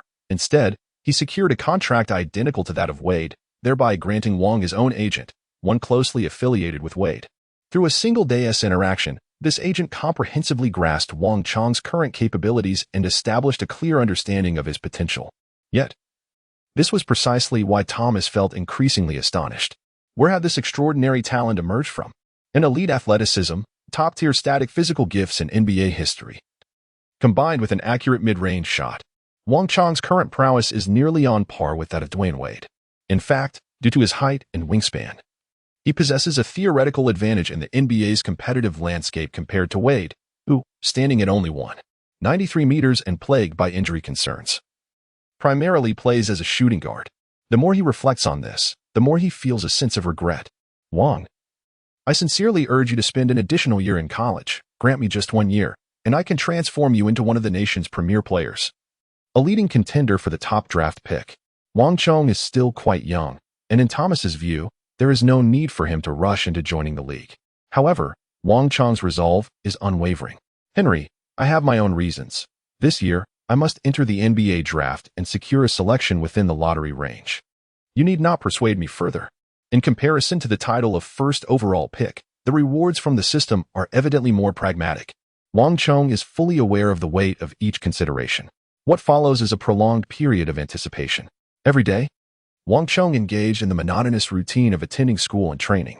Occasionally, he participated in interviews with members of the school team, where they shared the psychological journey of their triumph in the NCAA finals. Life was unremarkable and dull, yet time seemed to fly by. In the blink of an eye, the entire month of April had passed. As May arrived, the league began to extend invitations to the rookies who had registered for the draft, beckoning them to Chicago for the 7-day NBA Draft Combine, scheduled from May 15th to 21st. This event represented the rookies' final opportunity for a collective showcase before the draft, with the management of all NBA teams, including general managers, attending to observe the players' performances and evaluate their draft prospects. It is said that Dwyane Wade caught the eye of Pat Riley, who was initially there to scout Chris Common during the Combine in Chicago, which ultimately led to him being selected 5th overall in the first round despite a bleak outlook for his draft prospects. For Wang Chong, this was a pivotal opportunity. He needed to make an indelible impression here to have any chance of achieving his goals. Wang Chong's application for the draft was promptly sent to the NBA headquarters by his agent, Thomas, ensuring his inclusion on the list for the joint tryouts. He, along with Wade, boarded a flight to Chicago to report for the event. Chapter 31. I thought you were Nowitzki, yet you turned out to be Bird? In Chicago, at the joint tryout training facility, over 80 aspiring rookies arrived in batches to undergo their evaluations. The NBA's joint tryouts primarily assess the physical attributes of the players, systematically evaluating each individual's static and dynamic talents. The static attributes encompass body fat percentage, height, wingspan, palm length and width, standing reach, and weight. Meanwhile, the dynamic attributes include shuttle runs, three-quarter court sprints, vertical jumps, and approach jumps. Lastly, strength tests, such as the bench press, are also conducted. Wang Chong and Wade did not undergo their trials concurrently, yet this is of little consequence, having already enhanced his physical attributes. Wang Chong approached the joint assessment with unwavering confidence. Indeed, the results corroborated his self-assurance. The evaluators meticulously recorded Wang Chong's performance data in their notebooks. Name, Wang Chong. Age, 20 years, height barefoot, 2.07 meters, height in shoes, 2.09 meters, wingspan, 2.26 meters, weight, 105 kilograms, standing reach, 2.83 meters, 100 meter dash, 11.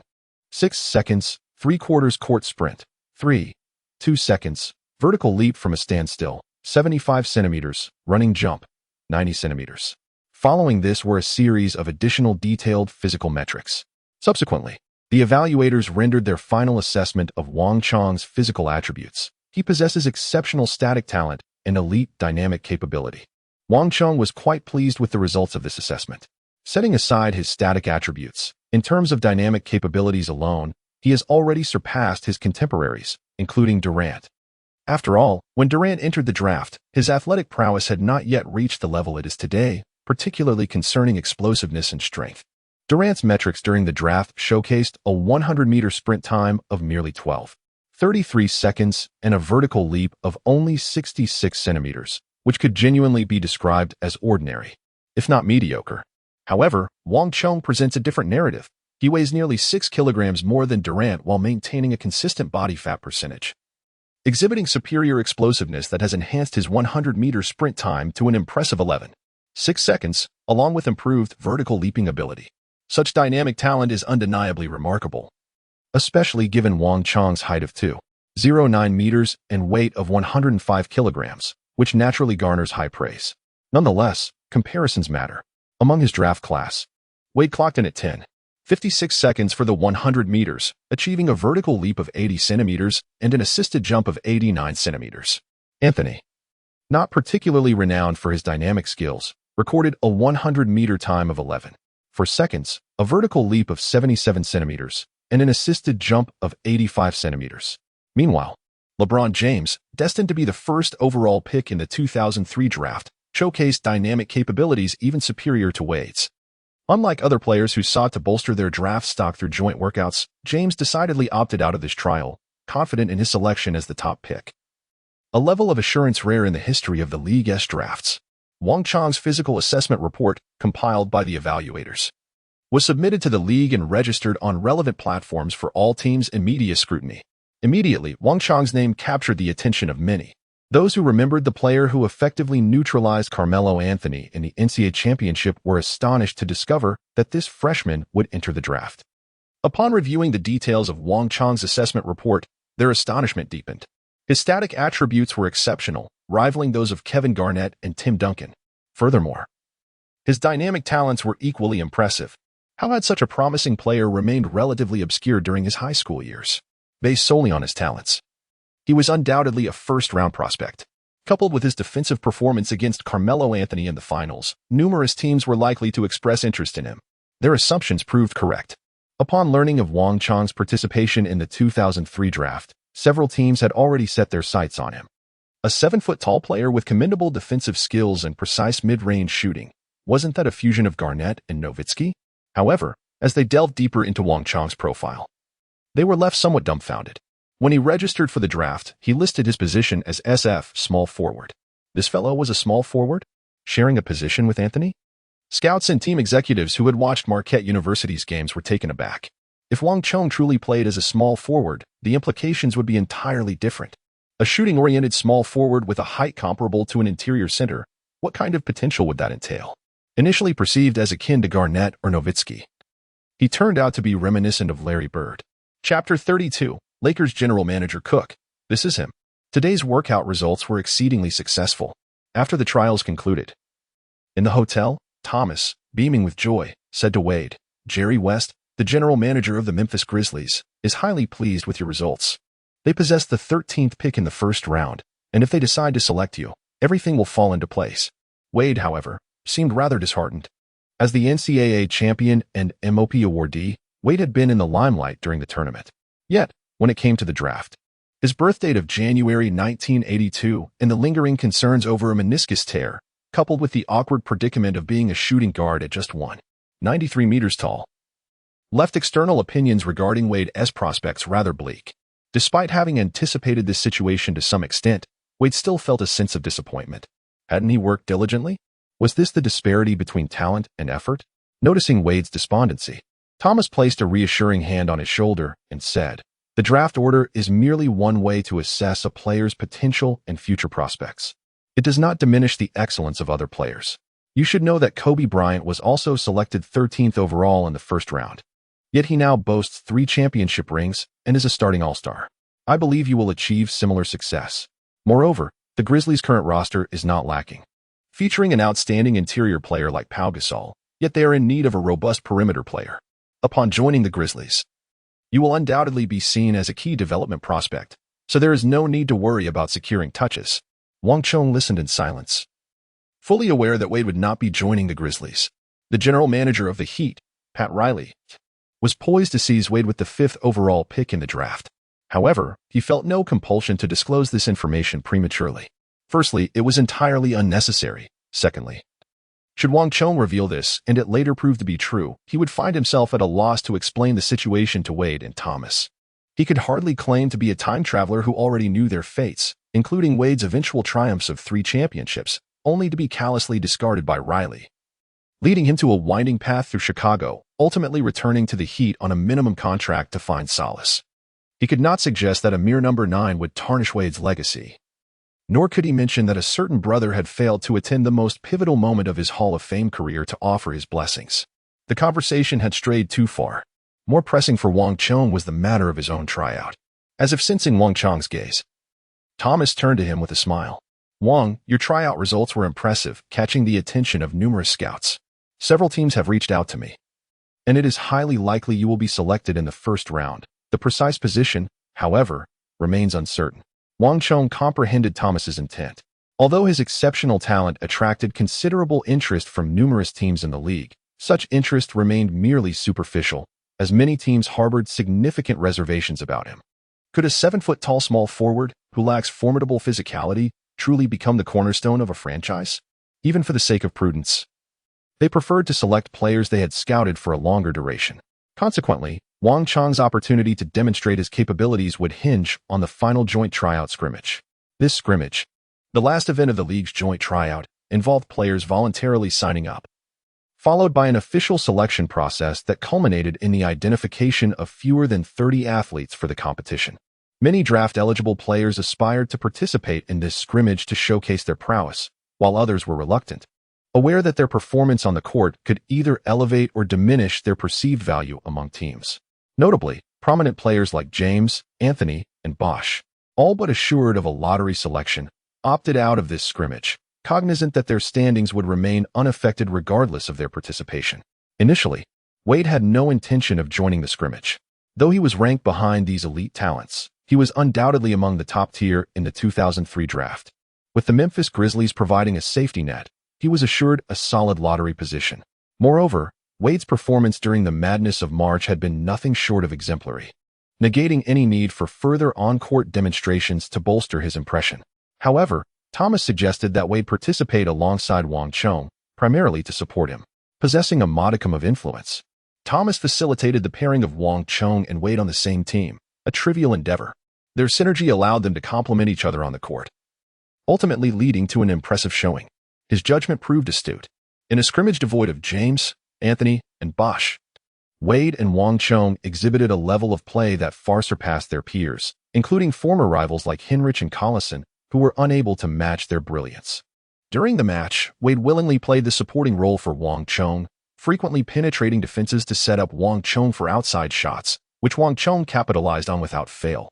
Throughout the scrimmage, Wang Chong achieved an impressive 14 out of 21 shooting, converting all 4 free throws for a total of 32 points, alongside 6 rebounds and 2 assists.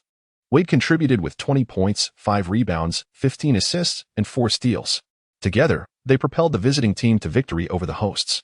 The entirety of the match caught the attention of team management and scouts in the stands, who instinctively gravitated towards Wang Chong and Wade, particularly Wang Chong. Unlike his previous role as a center at Marquette University, this scrimmage allowed him to finally occupy the small forward position, enabling everyone to recognize the formidable offensive threat posed by a 7-foot player proficient in mid-range shooting. In one section of the stands, Lakers general manager Mitch Kupchak's eyes gleamed with interest as he fixated on Wang Chong. Just days prior, the Lakers had suffered a 4-2 defeat to the Spurs in the second round of the playoffs, extinguishing their dreams of a fourth consecutive championship. The dismal loss inevitably exposed the team's vulnerabilities. Shaquille O'Neal's advancing age and accumulated injuries had begun to erode his dominance, and the strategy to hack a Shaq further revealed his weaknesses, making him appear less invincible. Despite Kobe Bryant's impressive scoring average of 32 points over 6 games in this series, the Lakers relied solely on him and O'Neal, with only point guard Derek Fisher contributing an average of 10 points. The dynamic duo required additional support on the court. Chapter 33. In this league, the only one capable of containing Durant is none other than my great Russell Westbrook. Kupchak had conceived an ambitious plan to leverage the allure of the O'Neal-Bryant duo to attract seasoned veterans seeking a final championship before retirement. Concurrently, he recognized the necessity of uncovering youthful talent for the Lakers, especially as tensions escalated regarding the distribution of ball possessions between O'Neal and Bryant. He foresaw that a rift between the two was merely a matter of time, regardless of whether the team retained O'Neal or Bryant. An emerging young player was essential for the franchise's future. On this foundation, the team owner had also hinted to Kupchak that acquiring a player who possessed both skill and marketability would yield the best outcome. Kupchak understood the implications of the owner's words. During the previous year's draft, the Rockets had selected Yao Ming first overall, successfully opening the Chinese market and securing a plethora of commercial partnerships within a year, resulting in substantial financial gain. As the poorest owner in the NBA, the elder-bus was practically salivating at the prospect. Although the Lakers boasted 2 of the league's most popular players in O'Neal and Bryant, who wouldn't he want to earn more, particularly in light of the lucrative, yet largely untapped, Chinese market? Initially, Kupchak considered his boss's aspirations to be fanciful. Players of Yao Ming's caliber were exceedingly rare, especially in a country where basketball had not yet fully matured. The emergence of a talent like you had been nearly miraculous over the past several decades. How could such a gem be easily found? Did he not notice that the other 2 Chinese players in the league were relegated to the bench? Kupchak never anticipated that just before the draft, a player like Wang Chong would emerge. Although Wang was an American-born Chinese, he undeniably bore the heritage of his ancestors, sharing the same yellow skin and black hair as Yao. This alone warranted Kupchak's keen interest in Wang Chong. Upon further observation, he discovered that Wang Chong, a small forward, possessed elite static athleticism, standing at 7 feet tall with a wingspan of 26 meters and a reliable mid-range shooting ability. Was this not precisely the archetype of small forward the Lakers sought? In recent years, the Lakers' starting small forward had been Rick Fox, standing at 6 feet 7 inches. Fox's performance on the wing was merely mediocre. During the Lakers' 3 consecutive championships, Fox averaged only around 9 points and 4 rebounds per game, with a shooting percentage of 42 and a three-point percentage slightly above 30. Unlike Derek Fisher, who despite his offensive shortcomings, significantly contributed defensively, the Lakers had long considered replacing Fox. However, with O'Neal's annual salary exceeding $20 million and Bryant's at $12 million, the Lakers' salary cap was nearly consumed, hindering their ability to acquire desired players in the free market, forcing them to continue with Fox as their starting small forward.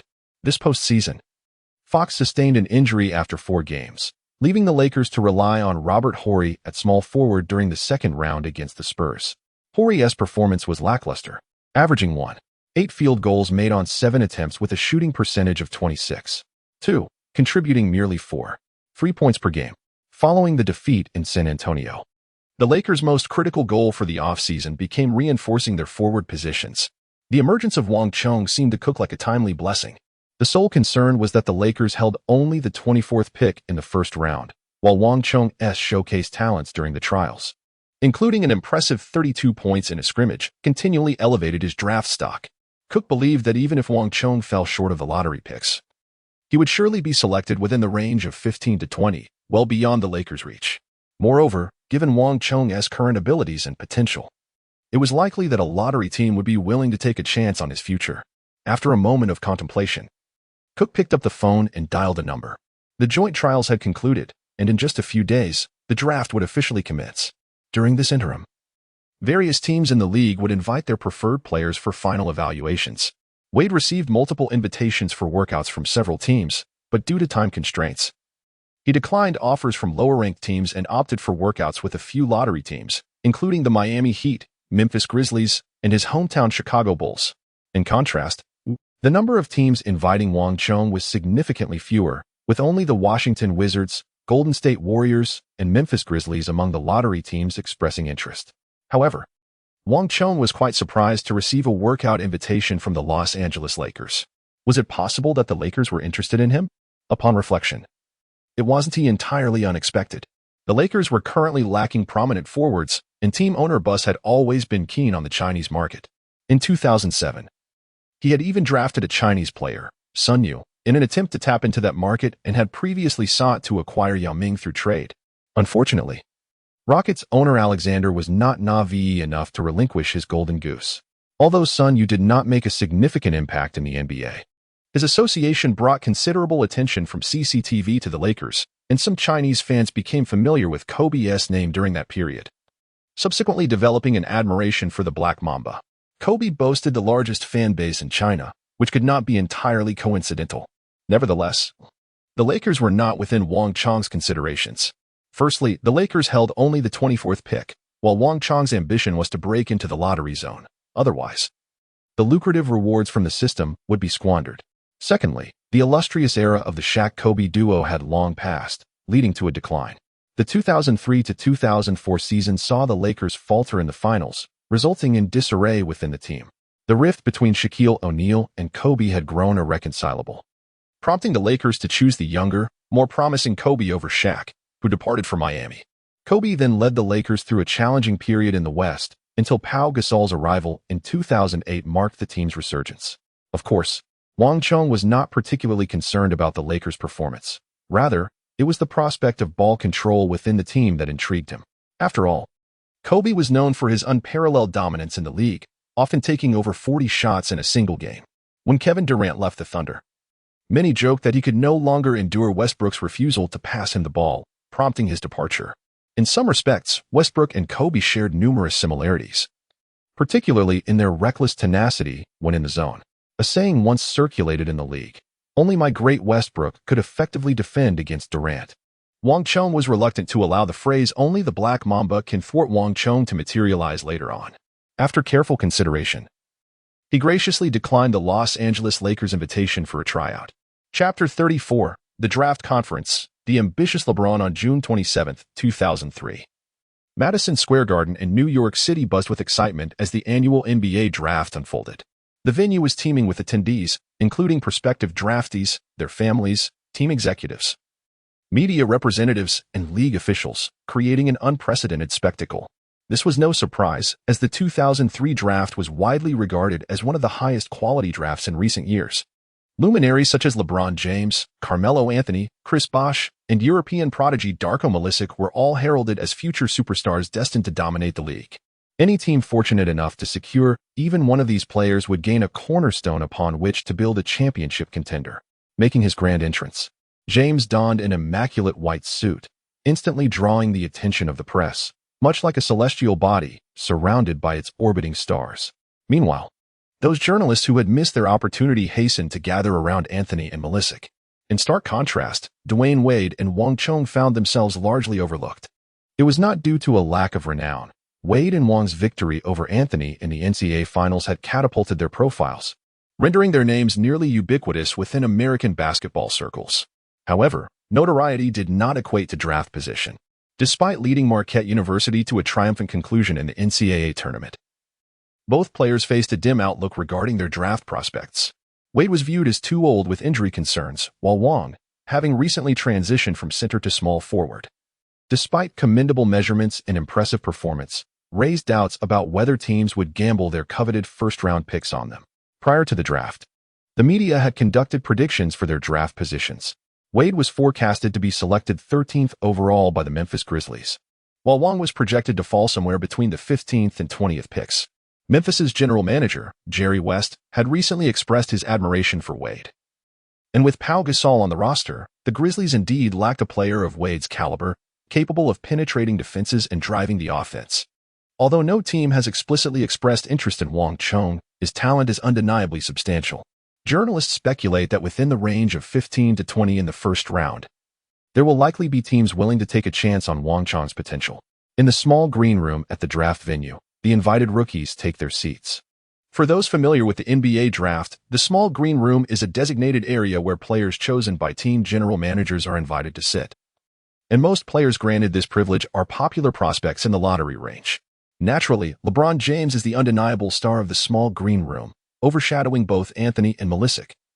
The other top prospects, James, adorned in a striking white suit that seems almost tailored for ostentation, appears slightly ill-fitting. Wang Chong is pleasantly surprised to find himself invited to the small green room as well. This is encouraging news. It seems that his displayed talent during the joint workouts has indeed captured the attention of some lottery teams. Hey, Melo, why are you sitting so close up? LeBron, brimming with confidence, greets Anthony, who occupies a front row seat. So that I'm nearer when it's time to take the stage, Anthony replies with a smile. Although their relationship appears cordial, they are, after all, competitors.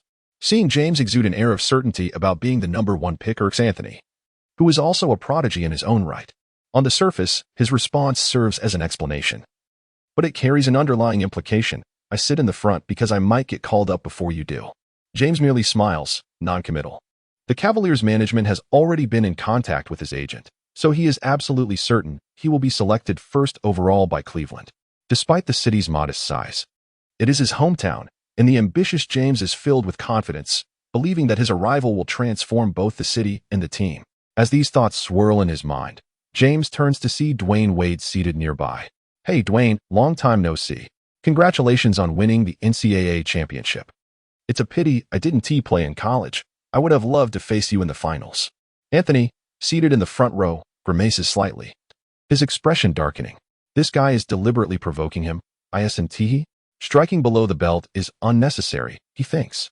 The loss in the NCAA finals remains an indelible stain on his record, yet James chooses to bring it up. Clearly, James is intentional. As he then turns his attention to Wang Chong, sitting beside Wade, and remarks, "You must be Wang Chong. I saw your performance in the finals. It was fantastic. I believe you will definitely be selected in the first round." James greets the other rookies in the small green room with an air of superiority. Wang Chongza observed James with great interest. Clearly, the 18-year-old James exhibited a considerable gap compared to the future astute and cunning James, reminiscent of a wily old fox. This was hardly surprising, after all. How could he have uttered such self-defeating words as "I will not leave until Cleveland wins the championship" if he were not somewhat naive? Nevertheless, it is only natural for youth to be exuberant and audacious, especially for someone who is a number one draft pick. The mild-mannered Wade did not confront James as Anthony did, but instead engaged him in friendly conversation. As for Wang Chong, James merely acknowledged him with a brief greeting before moving on.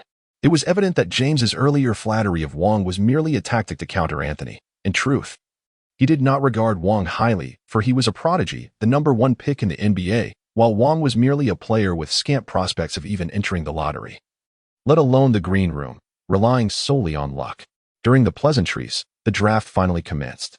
NBA Commissioner David Stern took the stage to deliver his speech, and soon began announcing the draft results. The Cleveland Cavaliers, holding the first overall pick, selected LeBron James. The applause that erupted from the audience was thunderous. James embraced his mother and then, amidst the envious gazes of the other rookies, made his way to the stage, his face radiating joy. Becoming the number one pick in the NBA was merely the commencement of what would be a glorious career, yet this achievement was already beyond the reach of many. Anthony clapped with a faint smile, though his expression was noticeably strained. Despite the inevitability of James being chosen first, the reality of it left Anthony feeling somewhat bitter. Chapter 35. The draft, could it truly be the Lakers? David Stern, beaming, embraced James in a handshake. He had high hopes for this young high school prodigy and harbored aspirations of molding him into the next Jordan. After all, the last player to generate such a buzz before even entering the league was Tim Duncan. Unlike Duncan, who was composed and whose understated style failed to attract fans, James possessed explosive athleticism and a penchant for high-flying dunks, exactly the kind of play that enamored fans. With the league's endorsement, he was destined to become a national icon. However, the only downside was that James had been selected by the Cleveland Cavaliers, a small-market team that might hinder the exploitation and development of his commercial potential. As these thoughts crossed his mind, the Detroit Pistons, holding the second overall pick, announced their selection. After watching James depart the stage, Stern opened the envelope with a knowing expression and smiled at the cameras, declaring, "The Detroit Pistons select Darko Milicic from Serbia." The applause that followed was markedly less enthusiastic than before, with many in the audience unfamiliar with Milicic's name, as he hailed from Europe and lacked recognition in the NBA. Nevertheless, it was undeniable that in 2003, Milicic was among the few promising interior players available. The Pistons opted for Milicic, forgoing the highly touted Carmelo Anthony. For a simple reason, on the wings, they already had Tayshaun Prince. Although Prince had just completed his rookie season and his prospects at small forward paled in comparison to Anthony's, his talent was evident. They deemed the need for an interior player more pressing. While Ben Wallace remained the Pistons' defensive anchor, his offensive capabilities were virtually non-existent. Milicic, having showcased his offensive prowess in European leagues, naturally became the Pistons' top choice. Furthermore, considering his talent and potential development, Milicic was not necessarily inferior to Anthony. Yet, when Milicic ascended the stage with a smile, Anthony's expression became increasingly strained. As a pre-draft favorite, it was one thing to lose the top pick to James. But to not even be selected second was another matter entirely. Anyone in Anthony's position would find it disheartening. However, Milicic's second pick was hardly enviable. As a time traveler, Wang Chong understood all too well what awaited Milicic. Larry Brown, the Pistons' esteemed coach who led the team to victory over the Lakers in the 2003-2004 season, was renowned for his coaching acumen but not for nurturing rookies. Brown's coaching style was strict, representing the old-school archetype, and Milicic, as a European-style center, was far from what he favored. During his tenure with the Pistons, Brown's sole requirement of Milicic was to play like a tough guy, essentially demanding that he emulate Ben Wallace's playing style. Yet, this was hardly the approach suited for a European center. Agility, versatility, and the ability to score both inside and out were hallmarks of European big men.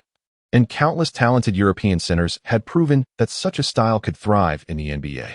To expect them to adopt the physical, high-flying game typical of American big men was unrealistic.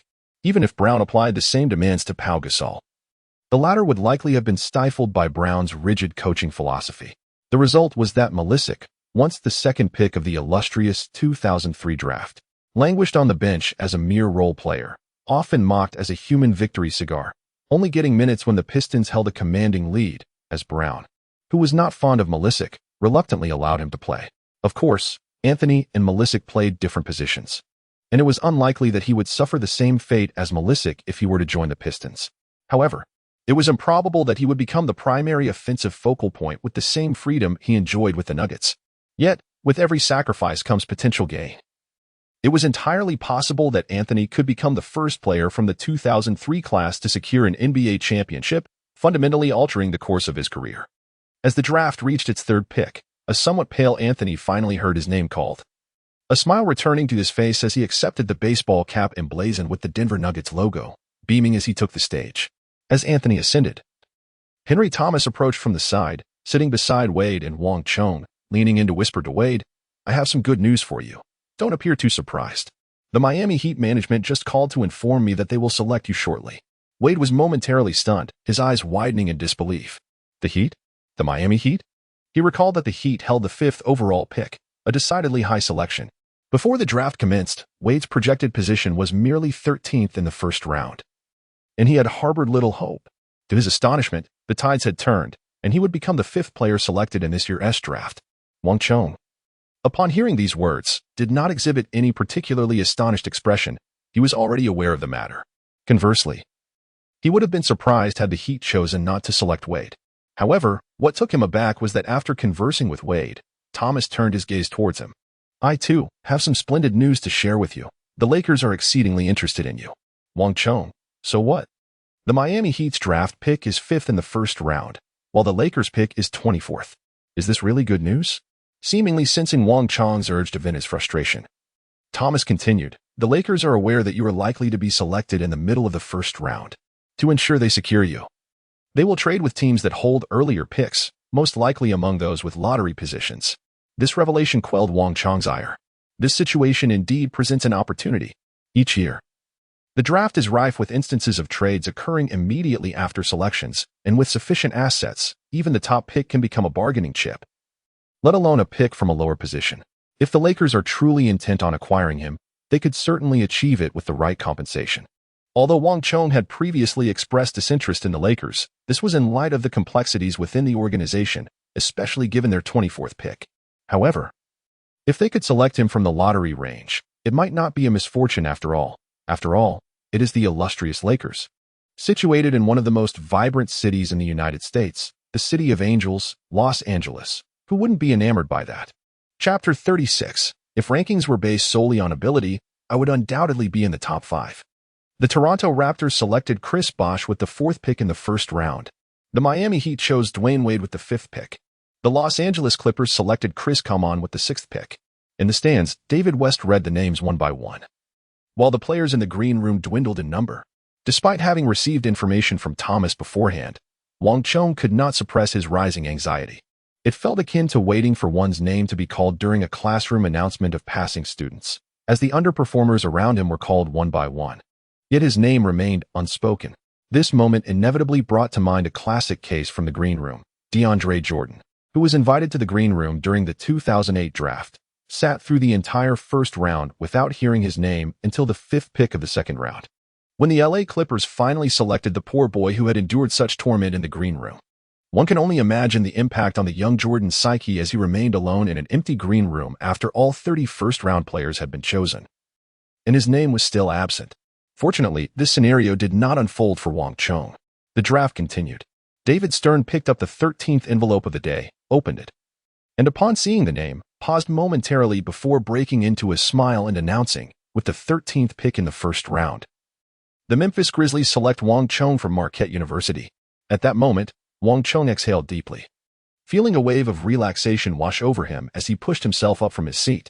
The psychological pressure of the draft process had been immense, as it directly related to the completion of his system task and the accompanying rewards. The 13th pick may not be particularly high, yet it undoubtedly falls within the lottery range, fulfilling the criteria of his task, meaning he had effectively completed it.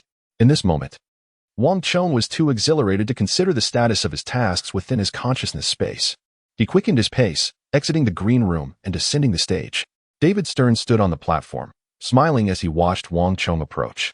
The American-born Chinese, who had shone brightly on the NCAA championship stage, was already on Stern's radar, and he had been following Wang Chong's progress closely. After all, just the previous year, he had facilitated the arrival of Yao Ming, the first Chinese #1 pick, marking the initial step in tapping into the Chinese market. Naturally, he hoped to see more Asian faces gracing the NBA stage. The emergence of Wang Chong was undoubtedly a delightful surprise, and the fact that he was selected by an NBA team in the lottery zone brought considerable satisfaction to Stern. As he smiled and shook hands with Wang Chong, Stern leaned in and whispered, "Welcome to the NBA, Wang. I am confident you will excel on this stage. I have high hopes for your future performances." Unbeknownst to Stern, Wang Chong's thoughts were entirely elsewhere during their handshake. The Memphis Grizzlies would select me at the 13th pick in the first round, and according to Thomas, it was likely at the behest of the Lakers, suggesting that a trade between the two teams was imminent. Wang Chong felt no surprise at the Grizzlies' choice. After all, the relationship between the Grizzlies and the Lakers had always been rather close. The most notable instance was in 2008 when the Lakers traded Kwame Brown, 2 first-round picks, and the rights to Marc Gasol to acquire Pau Gasol from the Grizzlies. This trade caused quite a stir in the league at the time, with many alleging foul play. Spurs coach Greg Popovich vehemently denounced the transaction, declaring it a heist. Had Marc Gasol not later emerged as an all-star caliber player with the Grizzlies, this trade would have undoubtedly been a glaring example of a lopsided deal.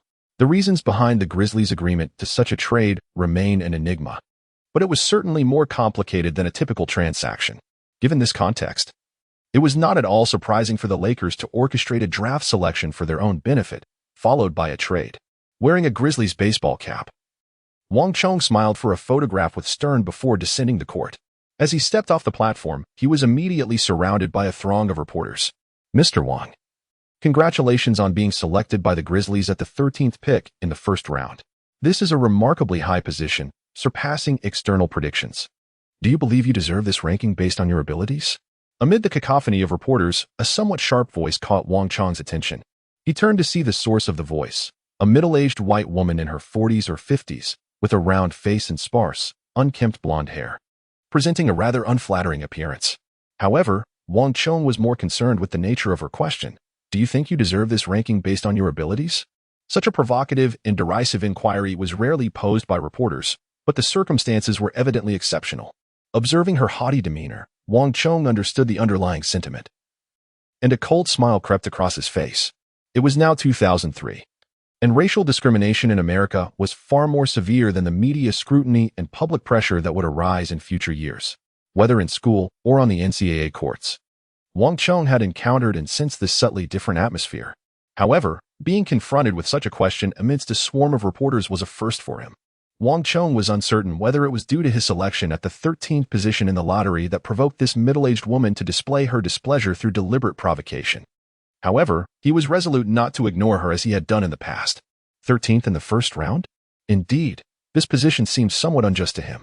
Wang Chong smiled and shook his head, reflecting that if the draft order were to be arranged solely based on merit, he ought to be placed within the top 5, rather than languishing at 13th in the first round.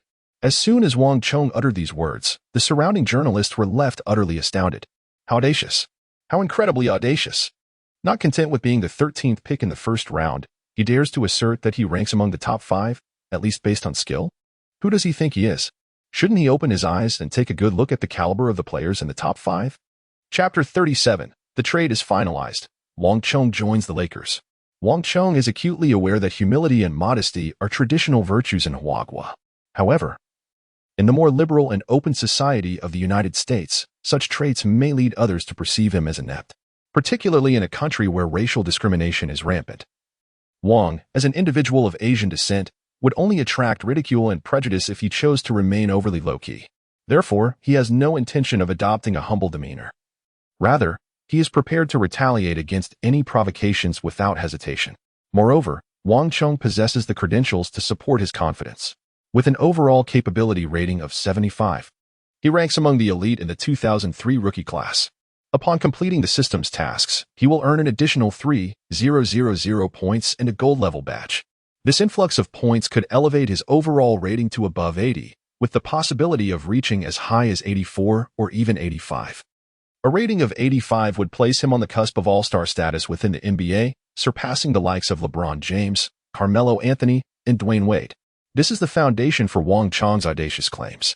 While his family understands his true capabilities, the journalists remain oblivious to his prowess, perceiving him as overly arrogant for believing he deserves a top 5 selection after a mere lottery pick. Many reporters have already envisioned their articles, framing him as a presumptuous young player who has overstepped his bounds. They speculate on how long he can sustain his presence in the NBA, anticipating his swift disappearance from the league. Clearly, the Memphis Grizzlies have made a miscalculation, as Wang Chong's abilities are inversely proportional to his brashness. Jerry West had superior options available, such as David West from Xavier University or the experienced professional Zach Kabakapa from Montenegro, both of whom are more exceptional choices than Wang Chong. It won't be long before the Grizzlies regret their decision. However, the journalists' planned narratives quickly became irrelevant when the Grizzlies orchestrated a trade with the Los Angeles Lakers shortly after selecting Wang Chong. The Lakers offered their 24th overall pick in the first round, the 3rd pick in the second round, and a future first-round pick in 2005 to acquire Wang. This announcement sparked significant reactions. Prior to the draft, it was well known that the Lakers had an interest in Wang Chong, as they were in need of a forward capable of playing both small and power forward positions, and Wang's height of 2.09 perfectly matched that requirement. However, no one anticipated that the Lakers would engage in a trade to secure him. While the value of 2 first-round picks and 1 second-round pick is not particularly high, considering they pertain to a player not widely regarded as a top prospect, the trade appeared somewhat disadvantageous, especially with the uncertainty surrounding the Lakers' future in 2005. Should the Shaquille O'Neal and Kobe Bryant duo have disbanded by then, the Lakers might find themselves languishing in the lottery zone, further increasing the value of that first-round pick. Wang Chong alone understands that this trade is a significant win for the Lakers, comparable to the cost-effectiveness of the deal that sent DeMarcus Cousins to acquire Kobe Bryant years prior. The Lakers originally intended to select a forward in this draft, Had Wang Chong not emerged as a contender, they would have chosen power forward Brian Cook with the 24th pick and small forward Luke Walton with the second-round pick. The talents of these two players leave much to be desired, with Cook only marginally better, having averaged 11 for points, 5 rebounds, and 4 assists during his peak in the 2006 to 2007 season. Now, the Lakers have exchanged Cook and Walton for Wang Chong, a significant upgrade. If, as in history, the Lakers were to secure Karl Malone and Gary Payton on minimum contracts this summer, their lineup would be nothing short of formidable. Payton, Kobe, Wang Chong, with rookie Durant, Malone, and O'Neal. Such a roster would seem virtually unbeatable in the finals, regardless of any internal strife or age-related decline among the stars. With this maneuver, the Lakers' fourth championship with the Shaq-Kobe duo appears assured, and Wang Chong is poised to become the first rookie of the 2003 class to secure a championship, bearing the potential to emerge as a crucial player rather than a mere mascot like Malisic. The Lakers transaction has drawn the attention of reporters back to Wang Chong, who is now surrounded once more, though this time the discourse revolves around his connection to the Lakers. Wang Chong possesses a keen understanding of when to exhibit exuberance and when to adopt a more subdued demeanor.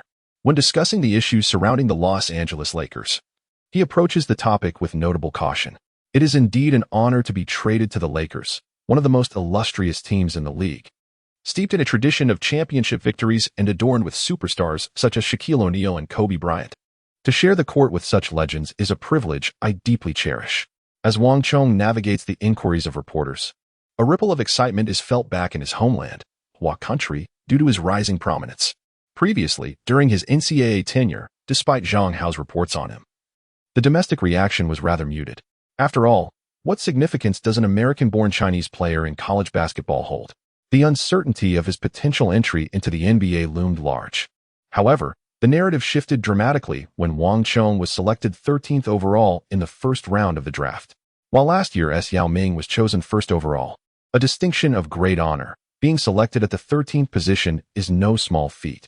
It is worth noting that even the formidable Wang Zhizhi was only picked in the second round during his draft. This year, the spotlight has turned to the promising young talent Shui Yuyang, who has garnered high expectations from the public as they hoped for a second Chinese NBA #1 pick.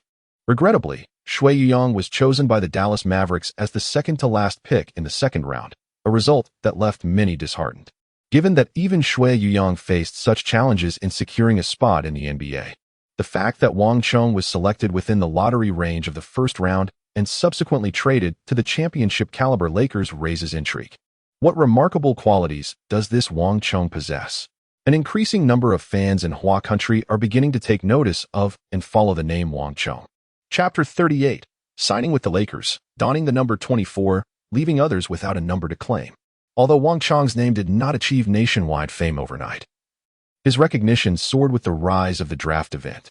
Regardless of whether in the United States or across the ocean in China, many have come to know of this rookie who entered the league as the 13th overall pick and was subsequently acquired by the Los Angeles Lakers. Despite the Lakers being eliminated in the second round of the playoffs this season, as long as the dynamic duo of O'Neal and Kobe remains, they will forever be considered a formidable contender for the championship. However, the news of the Lakers acquiring Wang Chong was swiftly overshadowed by a sudden incident that dominated the headlines. Not even the illustrious LeBron James, the top pick, could shine in comparison to this event. On July 1st, the day free agency commenced, the most sensational news in the league was not transactions between teams, but rather a scandalous affair known as the Kobe Eagle County incident. On July 1st, the female party reported to the police. On July 2nd, investigators sought evidence from Kobe. And by July 4th, an arrest warrant was officially issued. The emergence of the Eagle County incident sent shockwaves throughout the NBA and across the United States. After all, Kobe was a perennial all-star and a beloved figure, regarded by David Stern as one of the heirs to Michael Jordan's legacy. The incident not only obliterated Kobe's idol status, but also revealed to the entire nation his darker side.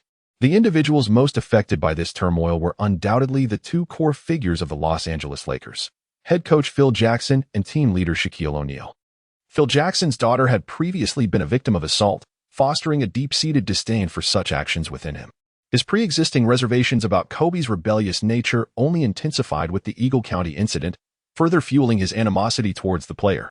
As for the Big Shark, the implications were even more profound. The phrase "Shaq did it" became an enduring classic, epitomizing Kobe's betrayal of his teammate, regardless of whether Shaquille was involved. It was indisputable that no reasonable person would utter such claims in front of the police and media.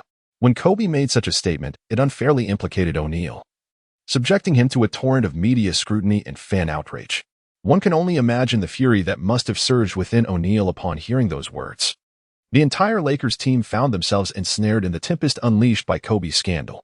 Amidst the tumultuous winds of change, Wang Chong arrived at the Los Angeles Lakers, accompanied by his agent, Thomas, to ink the very first contract of his professional career. The NBA rookie contract offers no room for negotiation. All first-round players are bound to sign a 4-year restricted contract, the financial terms of which are intricately linked to their draft position. As the 13th pick in the first round, Wang Chong secured a 4-year contract worth $7.3 million, with an initial annual salary of $1.58 million. This remuneration stands in stark contrast to the $18.79 million received by the first overall pick, LeBron James, and is slightly less than the $12 million awarded to the 5th pick, Dwyane Wade. Nonetheless, it is by no means insignificant. It is essential to recognize that in 2003, $7.3 million held considerable weight. Even after accounting for various taxes and deductions, Wang Chong could conservatively expect to net around $4.5 million, which translates to over 30 million yuan. With this financial leap, Wang Chong ascended the social ladder, emerging as one of the affluent. This, however, is merely the beginning. Should he continue to perform at his current level in the league, upon the conclusion of his rookie contract, he is certain to secure a maximum extension akin to those of LeBron, Anthony, and Wade, resulting in an annual salary in the tens of millions, coupled with lucrative endorsement deals that would be virtually inexhaustible. Upon the formal signing of the contract, Wang Chong officially became a member of the Los Angeles Lakers. Ready to compete in the forthcoming season, it is evident that the Lakers hold Wang Chong in high regard. As both general manager Kupchak and head coach Phil Jackson were present at the signing ceremony. "Wang, I have watched every game you played in the championship. I truly admire your playing style and eagerly anticipate your performance in the upcoming season," Phil Jackson remarked with a smile, displaying no signs of being affected by the recent events surrounding Kobe. "Furthermore, there is one more matter to address," general manager Kupchak stated. "You need to select a number. The team will prepare a jersey for you, and you will receive a percentage of the proceeds from the jersey sales." The choice of number had not crossed Wang Chong's mind until now. However, glancing at Kupchak, a slightly mischievous idea emerged. "How about number 24? Wang Chong remarked. "Very well. No problem." Cook pondered for a moment. The number of retired jerseys for the Lakers was considerable, ranking among the highest in the league. However, the number 24 jersey had not been retired, and currently, no one on the team was wearing it. Yet, curiosity compelled him to ask, "Why did you choose the number 24? Does it hold any special significance?" Wang Chong smiled and replied, "A day comprises 24 hours. And a single offensive possession in basketball lasts precisely 24 seconds. I aspire to remind myself with this number to strive diligently every hour and to cherish every second of offensive time on the court." "Well said." "That is indeed a profound metaphor," Cook exclaimed sincerely. However, Wang Chong inwardly chuckled mischievously, almost bursting into laughter. In the future, anyone who watches the NBA will undoubtedly recognize Kobe's iconic number 24 jersey. Originally donning the number 8, Kobe transitioned to 24 starting from the 2006 to 2007 season. Most people assumed that Kobe chose 24 to overshadow Jordan's 23, but Kobe firmly refuted this notion, explaining that his choice stemmed from the very words Wang Chong had just articulated. One must forgive Wang Chong for borrowing Kobe's inspiration, as he was curious about what Kobe would have done had he still desired to change his number. Would he relinquish 24 or opt for a higher number, perhaps 25? The Lakers management, unaware of Wang Chong's whimsical thoughts, promptly informed the relevant personnel to print Wang Chong's 24 jersey upon learning of his number choice. After signing the contract, Wang Chong remained industrious. Although it was the off-season, there was much to occupy the rookie newcomers who had just joined the league. The day after signing, Wang Chong wasted no time and set out, as the Summer League was about to commence, and as a new recruit for the Lakers, he was naturally expected to participate. The Los Angeles Lakers are one of the principal teams in the Southern California Summer League, where Wang Chong would represent the Lakers, showcasing his prowess to the management, coaching staff, fans, and media alike. Chapter 39. Overall Ability Rating 82. Golden Badge. Entering the Rhythm. Let me correct a previous oversight. The Lakers do not participate in the Orlando Summer League, and the prior text has been amended. I apologize for my ignorance. Established in 1969, the Southern California Summer League is technically not an NBA Summer League, as it is not organized by the NBA. However, it has previously hosted NBA teams, including both draft and undrafted players as well as free agents. In the Summer League of 2003, a total of 10 teams participated, including the Los Angeles Lakers, Los Angeles Clippers, Dallas Mavericks, Houston Rockets, Seattle Supersonics, Golden State Warriors, Denver Nuggets, Memphis Grizzlies, Toronto Raptors, and the Canadian national team.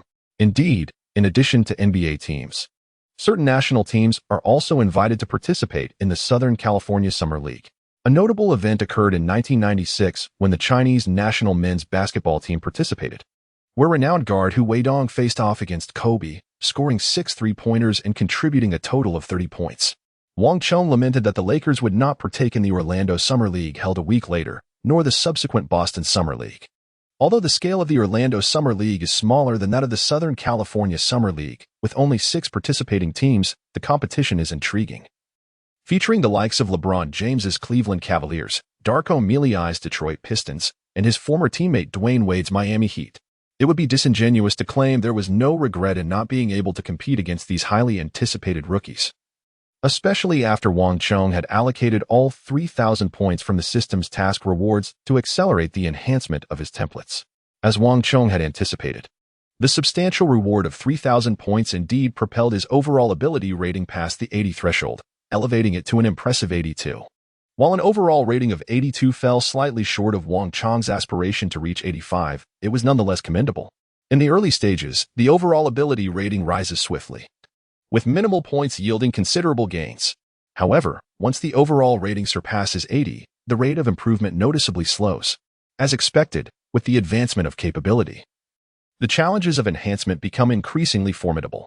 A total of 3,000 points resulted in a mere 7-point increase in the overall ability rating, raising it from 75 to 82. Nevertheless, despite the modest rise in overall rating, the enhancement of Wang Chong's individual attributes was strikingly evident. This time, Wang Chong opted not to focus on specific improvements but instead directed his efforts toward holistic acceleration and integration, leading to significant advancements across multiple attributes. Slightly closing his eyes and entering his consciousness space, Wang Chong gazed at his data panel. Player, Wang Chong. Date of birth, July 28, 1984. Height, 2.09 meters. Wingspan, 2.26 meters. Weight, 105 kilograms. Current template, Kevin Durant. Overall ability rating, 82. Offensive ability rating, 81. Standing dunk, 56-60. Driving layup, 88-95.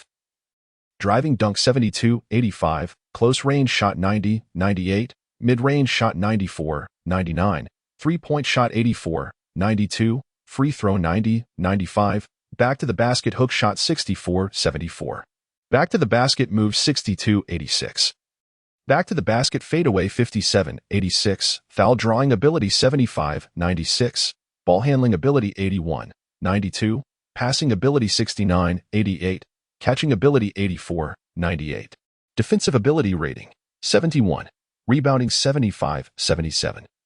Blocking, 65-75. Stealing, 50-54. Perimeter defense, 82-85. Interior defense, 74-75. Box out ability, 72-77. Help defense ability, 80-85. Mental ability rating, 81. Offensive awareness, 88-98. Defensive awareness, 77-85. Passing awareness, 66-78. Help defense awareness, 73-85. Resilience, 89-97. Stability, 92-98. Physical fitness rating, 70. Speed, 79-80. Agility, 77-80. Stamina, 89-92. Strength, 61-63. Vertical jump, 73-77. Explosiveness, 79-83. Overall durability, 88-88.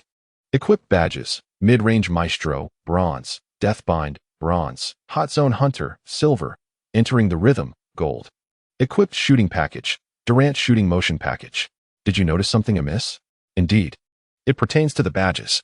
Wang Chong has utilized the opportunity to select a badge as a reward for completing system tasks, and without a doubt, his choice leans towards shooting. With a skill level elevated to 82, Wang Chong has made significant strides, particularly in shooting. His mid-range shooting has soared to 94. Close-range shooting has reached 90, and free throws have also attained 90. Coupled with an impressive stability rating of 92, Wang Chong's shooting prowess has experienced a remarkable transformation. Therefore, it is only natural for him to further enhance his strengths by opting for shooting-related badges. Wang Chong's fortune remains as fortuitous as ever, as he has drawn the coveted Rhythm Badge. The Rhythm Badge bestows players with an additional boost to their shooting attributes after they have made a limited number of shots, regardless of whether subsequent attempts result in success or failure. The more shots taken, the greater the enhancement to shooting accuracy. Undoubtedly, this is a quintessential skill, where the frequency of shooting correlates directly with an increase in accuracy, irrespective of the outcome. However, it must be noted that this badge may not be particularly suited to Wang Chong's current circumstances, as his opportunities to shoot with the Lakers are likely to be quite limited. This badge would be more fitting for players akin to Kobe, who relentlessly pursue every shot without hesitation. Nevertheless, possessing the badge is undoubtedly better than lacking it, and as a player defined by his shooting prowess, it is essential for him to acquire this badge. Among all shooting badges, its significance is arguably surpassed only by the Hall of Fame shooter and steady shooter badges. This marks the fourth badge Wang Chong has acquired, and it stands as the highest ranked badge he possesses. Once activated, its effects promise to yield a substantial enhancement.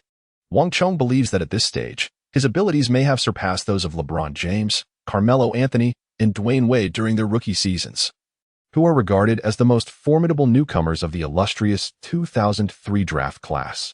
Of course, this is merely Wang Chong's personal sentiment. The reality of the matter can only be validated through formal competition. Coincidentally, although the Southern California Summer League does not feature the likes of James and Wade, it does see the presence of Wang Chong's old rival, Carmelo Anthony, who was thwarted by Wang Chong in the NCAA Finals, resulting in a painful loss of the championship as he competes with the Denver Nuggets in the Summer League. Although Wang Chong could not face off against James and Wade, having the opportunity to engage in a rematch with Anthony is still commendable. More importantly, this time, Wang Chong intends not merely to restrict Anthony on the defensive end, but to engage him in a direct scoring duel, to truly experience the prowess of an offensive virtuoso. With this mindset, on July 7th, Wang Chong officially joined the Lakers for the Southern California Summer League. Chapter 40, the Summer League. A first encounter with the G young men. The game is about to commence. Here is the starting lineup. Execute the strategies we have previously established and showcase your talents. The assistant coach responsible for leading the Lakers in the Summer League addressed the players. Wang Chong surveyed the surrounding players, finding himself unfamiliar with any of them. It was to be expected at the Summer League. It would indeed be curious if he recognized any renowned players. The Lakers team comprised 12 individuals, perfectly filling the roster. Among them, only Wang Chong possessed a guaranteed contract. The remaining players were merely temporary free agents and undrafted rookies gathered by the Lakers, all vying for 10-day short-term contracts. Such a hastily assembled team, formed in less than 3 days, could hardly be deemed formidable. Fortunately, the circumstances were similar for other teams. Typically, the rosters in the Summer League consist of absolute fringe players from the league, perennial benchwarmers, and rookies like Wang Chong. High draft picks, particularly those selected in the first round, often become the focal points of the Summer League, with coaches concentrating their strategies around them. In the Lakers' inaugural game of the Summer League, they faced the Clippers, another Los Angeles team. The Clippers boasted a substantial roster for the Summer League, including Chris Common, the 6th overall pick this year, as well as Chris Wilcox, selected 8th in last year's draft, and Melvin Ely, the 12th pick from the same year. It must be acknowledged that the Clippers, since joining the league, had enjoyed a long period of acquiring high lottery picks, yet their rise was notably brief. Among the current roster, the most captivating player was undoubtedly Chris Common, the 6th pick this year, regarded as the finest center of the 2003 draft class, and he was met with high expectations.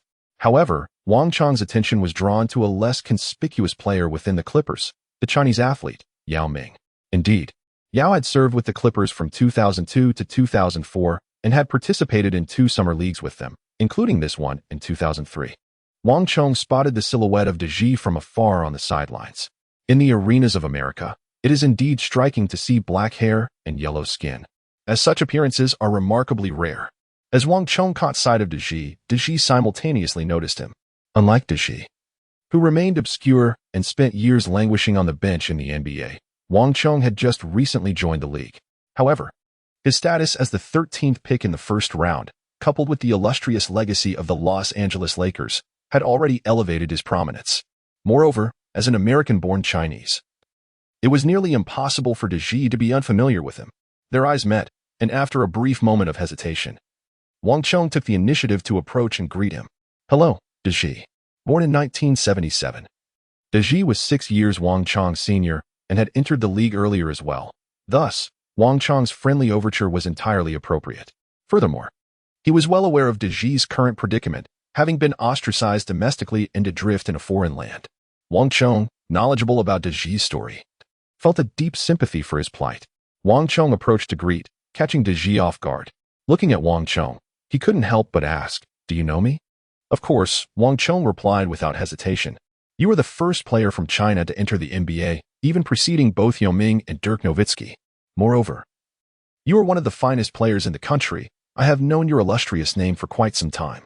"Not at all. You are far more remarkable than I," Dwyane responded. "I have witnessed your performance in the NCAA finals. It is truly impressive that you can play so excellently without particularly systematic training." Wang Chong spoke in impeccable Chinese, which made Dwyane feel an immediate sense of warmth and familiarity. He promptly reciprocated with kind words. However, the two could only exchange a few pleasantries, as the match was about to commence. Wang Chong is a starting player for the Lakers, an undeniable core member of the team, while Dwyane does not share the same status. In contrast, Chris Common, also a center, holds significantly greater importance within the Clippers than Dwyane does. Even Melvin Ely, the center selected 12th overall in last year's draft, possesses a strategic significance within the team that far surpasses that of Dwyane. Consequently, as the starting players from both teams take to the court, Dwyane finds himself relegated to the bench, watching the on-court players with envy. With the sound of the referee's whistle, the game commences. Common effortlessly wins the jump ball against the Lakers' makeshift center, then positions himself in the paint, raising his hands for the ball. Given Common's prowess, he is able to assert his dominance in the Summer League. Backing into his opponent, Common executes a pivot move and drives to the basket, successfully scoring with a layup. The Clippers successfully complete their offensive play, and it is now the Lakers' turn to attack. After the Lakers' point guard advances the ball past half court, he decisively passes it to Wang Chong. This is a directive from the team's coach established earlier. Although the point guard yearns to take the shot himself to demonstrate his capability and secure a long-term contract, he knows that disobedience could cost him even the chance to play. Such is the plight of a player on a temporary contract. Wang Chong stood at the top of the arc, calmly dribbling the ball. After seamlessly integrating his skills through a third acceleration, his overall ability rating reached 82, elevating his dribbling proficiency to 81. This is quite impressive for a forward, sufficient even for offensive play in the NBA, let alone in the Summer League. Matt Barnes, a forward for the Clippers, stared in bewilderment at Wang Chong, who towered over him. At a height of 2.01 meters, Barnes found himself facing a formidable opponent, Wang Chong. Standing at 2.09 meters with an impressive wingspan of 2.26 meters, this physique could rival that of the Clippers' own Common, leaving Barnes questioning if this was truly a small forward he was up against. Although Barnes had a reputation for his defensive skills, he was still a sophomore and had yet to make an appearance in an NBA regular season game since being drafted in the second round by the Grizzlies, later traded to the Cavaliers and subsequently waived. Nevertheless, driven by determination, he managed to establish himself in the league. At this moment, however, facing Wang Chong left him feeling utterly helpless. How could he defend against someone of such height? With the stature of a center playing the small forward position, surely his dribbling skills would be lacking. Thus, Barnes concluded it would be best to focus on preventing him from shooting. After a brief moment of deliberation, he moved closer to Wang Chong, determined to deny him any easy shot attempts. Chapter 41. Unmatched Offensive Firepower. Summer League debut. 33 points. Wang Chong was naturally acquainted with Barnes, who was by no means an insignificant figure in the NBA. However, even during Barnes' prime, he was merely a rotational player, with an overall skill rating hovering around 75. This assessment refers to a few years later when he had transitioned through teams like the Suns, Lakers, and Clippers, managing to average 10 points and 5 rebounds as a seasoned player. At this moment, the second-year rookie Barnes likely possessed a skill rating barely touching 70. In contrast, Wang Chong's overall skill rating had already reached 82, qualifying him as a star player complemented by 4 badges, rendering Barnes inconsequential in comparison. As Barnes approached him closely, Wang Chong, without a moment's hesitation, deftly pushed the ball forward, propelling himself into a rapid breakthrough. With a single stride of his long legs, he easily surpassed Barnes, charging directly towards the paint. How astonishingly swift! Barnes was taken aback, unable to react in time. He could hardly fathom that someone of Wang Chong's stature could exhibit such agility. In Durant's prime, his explosiveness was also formidable, with ball-handling breakthroughs serving as a crucial offensive strategy. Wang Chong currently possesses a speed of 79 and agility of 77, with an explosive power also rated at 79, closely rivaling the peak performance of Durant. Leveraging his height and long wingspan, he poses a threat while driving towards the basket that is not inferior to a prime Durant. Coman, stationed within the restricted area, failed to react in time. He barely discerned how Wang Chong maneuvered past Barnes before witnessing Wang Chong charge towards the hoop with the ball in hand. They faced each other during the fervor of March Madness, where Coman easily subdued the still-developing Wang Chong offensively. However, Wang Chong managed to create some difficulties for him, allowing Wade to seize the opportunity and clinch the game. Consequently, Coman harbors a slight animosity towards Wang Chong, disinclined to see him shine. As Wang Chong barreled into the paint, Coman hesitated not for a moment, abandoning his defensive assignment to confront Wang Chong directly. Yet, Wang Chong halted just a step before him, executing a sudden jump shot. Coman, unable to catch up in time, found himself at a disadvantage. Wang Chong not only had height, but also released the shot from a remarkably elevated angle. Even Coman, who stands at 2.13 meters and is slightly taller than Wang Chong, was powerless against the shot. He could only watch helplessly as the basketball arched over him and swished through the net. On the sidelines, Dwyane observed this spectacle, his eyes brightening in appreciation.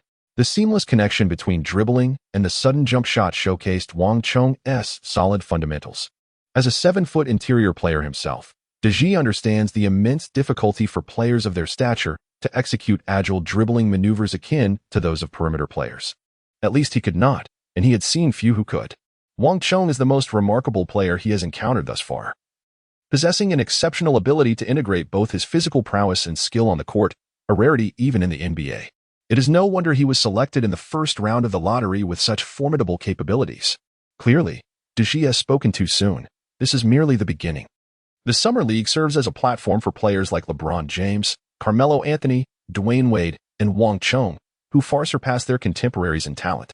The inadequacy of their opponents has afforded them numerous opportunities to showcase their individual skills. In the subsequent plays, the entirety of the Lakers' offense was orchestrated by Wang Chong, leaving the unfortunate Barnes to endure a barrage of his prowess. His repertoire included mid-range jump shots, fadeaway turnarounds, an extraordinarily agile Euro step layup, and cutting to the basket from the corner three-point line.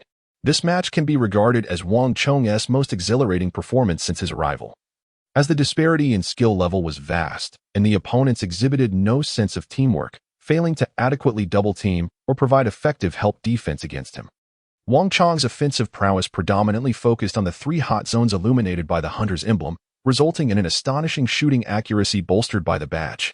In the first half alone, Wang Chong achieved an impressive 8 out of 14 from the field and flawlessly sank all 4 free throws, amassing a total of 20 points. His exceptional performance left the Lakers coach in a state of ecstatic delight. They struck gold. The coaching staff could not help but admire the management's foresight. Wang Chong's abilities are truly remarkable. Although the match was a one-sided affair, it is essential to remember that all participants are seasoned NBA players, possessing a keen eye for talent. While dominating his opponents, Wang showcased solid fundamental skills and precise mid-range shooting, which would stand out even in the NBA. For the Lakers, currently lacking an exceptional talent on the wing, Wang Chong is like a refreshing oasis in a parched desert, an invaluable and timely presence. In the second half, Wang did not play extensively, as the Summer League is not primarily focused on winning or losing. The coach's main objective is to assess the players' capabilities, especially the many short-term contract players and their potential for long-term commitments with the team. Consequently, Wang played around 8 minutes in the third quarter before being sidelined for the remainder of the game, allowing other bench players to take the stage.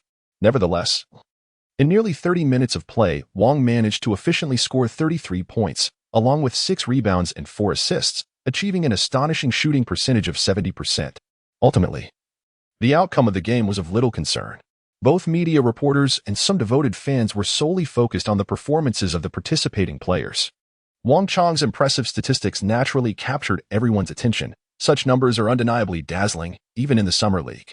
In contrast, Chris Common, selected 6th overall by the Clippers, performed rather unremarkably, with 18 points and 8 rebounds. While this cannot be deemed poor performance, comparisons are often unkind.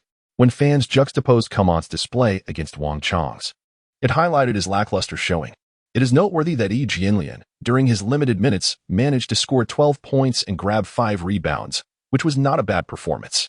Unfortunately, his efforts went largely unnoticed, likely only acknowledged by the assistant coaches of the Clippers, who would document his contributions as a reason for his potential retention with the team. After the game, Wang Chong and Dwyane exchanged contact information, as both were to play in Los Angeles. In a foreign land, two kindred spirits found solace in each other's company, a serendipitous encounter that hinted at a burgeoning friendship. Although Wang Chong is now an American citizen of Chinese descent, the essence of his soul remains distinctly Chinese. Thus, he can deeply empathize with Dwyaine's experiences. Having a compatriot to occasionally share meals and engage in conversations is indeed a wonderful blessing. However, Wang Chong is aware that shortly after the commencement of the 2003-2004 regular season, Dwyane will be traded from the Clippers to Miami. The time they can spend together in Los Angeles will be fleeting, which is somewhat regrettable. Chapter 42. Facing Anthony again, I am no longer who I once was. In his Summer League debut, Wang Chong astonishingly scored 33 points, showcasing an unstoppable offensive prowess. He reigned supreme in mid-range shooting, standing at 2.09 meters with a wingspan of 2.26 meters. It becomes exceedingly difficult for opponents to disrupt or block his shots. He may very well follow in the footsteps of legends like Bird and Nowitzki, emerging as one of the most challenging scorers to defend against on the court. Following the conclusion of the first Summer League game, local media in Los Angeles lavishly praised Wang Chong's performance. On one hand, his display was indeed impressive. On the other hand, the Lakers aimed to leverage Wang Chong's rising stardom to divert attention from the increasingly tumultuous Kobe-Eagle County incident, which had cast a shadow over the team. This outcome is something Wang Chong is more than pleased with, as media support elevates his profile, leading to a swift increase in his notoriety. After all, heightened visibility translates into numerous lucrative endorsements and financial gains. For many NBA players, the substantial portion of their income does not stem from the salaries paid by their teams, but rather from a plethora of advertising endorsements. For instance, LeBron James secured a monumental shoe contract with Nike even before he entered the NBA. Similarly, Yao Ming garnered a multitude of endorsements both domestically and internationally upon joining the NBA. Wang Chong's annual salary of over $1 million in the team, while astronomical in the eyes of the average person, is rather meager within the context of the NBA, where additional earnings are always welcomed. During this period, however, numerous reporters, with ulterior motives, inquired about his perspective on the Eagle County incident involving Kobe Bryant.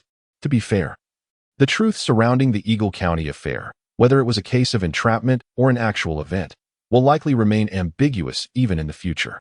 Nevertheless, one fact remains indisputable. Regardless of the circumstances, Kobe's involvement with another woman during his wife's pregnancy is an undeniable reality. This situation stands in stark contrast to the likes of Harden, who frequents nightclubs, or Howard, who has numerous illegitimate children. After all, both Harden and Howard are single and not bound by marriage. Even in the liberating environment of the United States, the institution of monogamy prevails, and infidelity within marriage is condemned. Therefore, there is no way to absolve Kobe of his actions in this matter. Yet, Wang Chong could not express this viewpoint openly to the media, as he understood that despite Kobe's tarnished reputation, the league would not abandon him. Stern had no intentions of forsaking this idol, who bears the closest resemblance to Jordan, and the Lakers owner, Bus, similarly would not relinquish Kobe.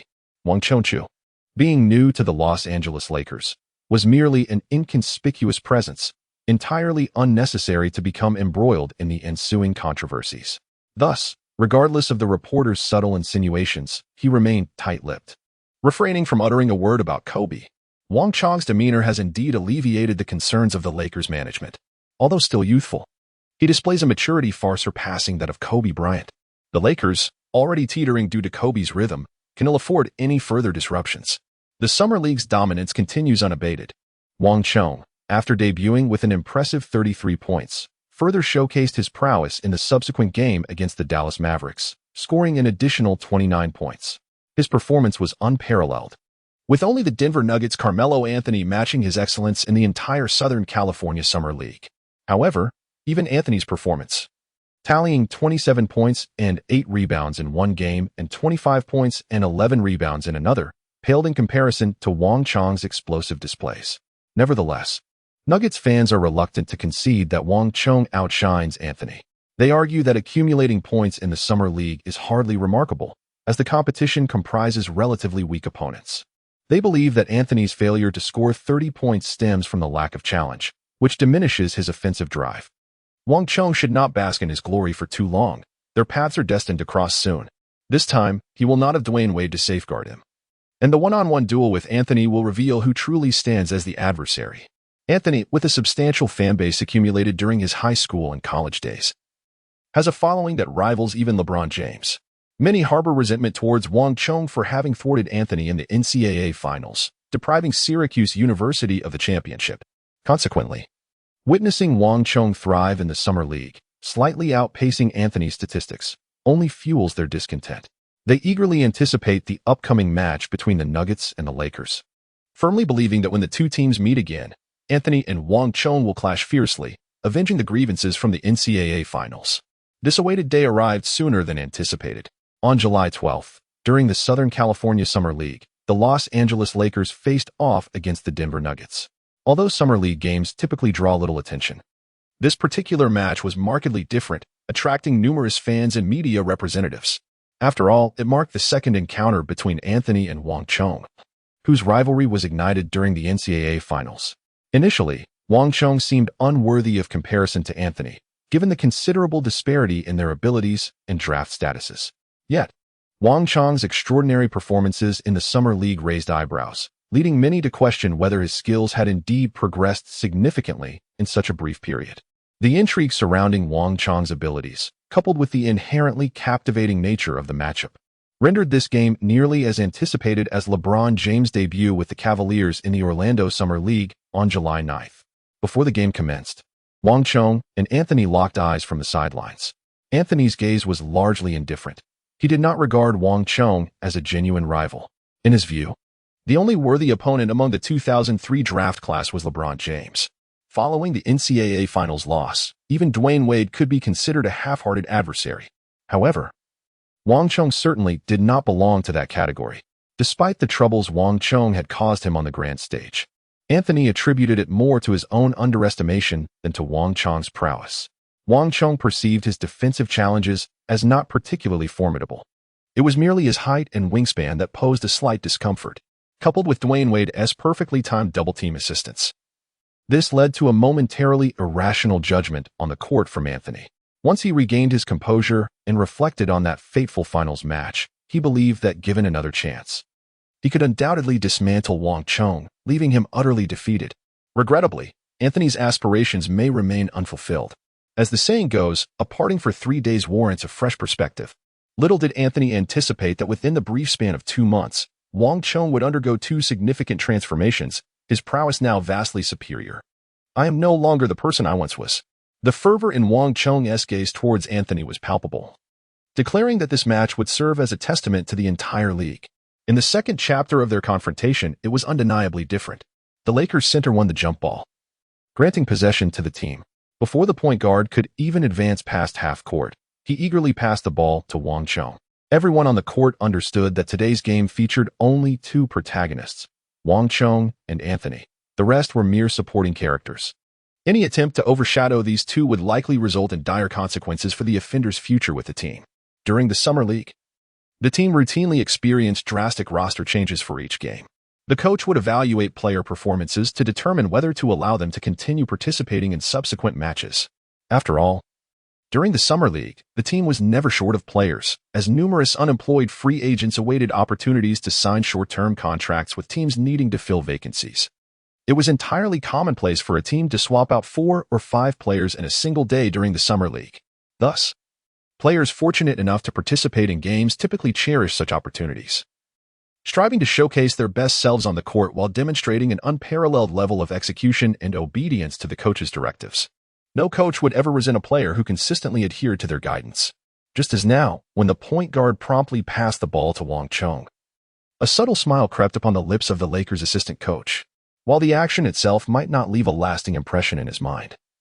It was at least a relief that there was no dissatisfaction stemming from excessive ball hogging, and that, in itself, was sufficient. Upon receiving the ball, Wang Chong took 2 steps forward, reaching beyond the three-point line, where he found himself face to face with Anthony. At this moment, Anthony was still somewhat bewildered. During his tenure in the NCAA, Wang Chong primarily excelled as a center, although he was tasked with guarding him in the finals. It seems implausible that in merely 2 months he could transition from an interior player to one on the perimeter. Anthony found this perplexing. He had not followed Wang Chong's subsequent games, as his focus during the draft was predominantly on his main rival, James, who had the time to pay attention to a minor player like Wang Chong. Even now, Anthony remained convinced that a player like Wang Chong, who specialized in the paint, could hardly possess solid fundamentals suitable for the small forward position. Kid, today I intend to score 40 points over you. There will be no Dwyane to shield you this time, Anthony declared without hesitation as he faced the ball-handling Wang Chong. Upon hearing this, Wang Chong offered a faint smile. His current prowess was indeed unparalleled compared to the past, rendering Anthony's words devoid of any intimidation. With a powerful surge from his calf muscles, Wang Chong propelled himself forward with remarkable speed. Caught off guard, Anthony was a fraction too slow in his reaction, watching in astonishment as Wang Chong darted past him. How astonishingly swift. Anthony's pupils constricted. Wang Chong's velocity was so extraordinary that it bordered on incredibility. The instantaneous acceleration was even slightly faster than his own. Although Anthony was not particularly renowned for his speed, when compared to the likes of Wade and James, masters of breakthrough, his own ability to penetrate defenses was still commendable. Wang Chong's ability to surpass his speed astonished Anthony. During the finals 2 months ago, Wang Chong did not exhibit such swiftness.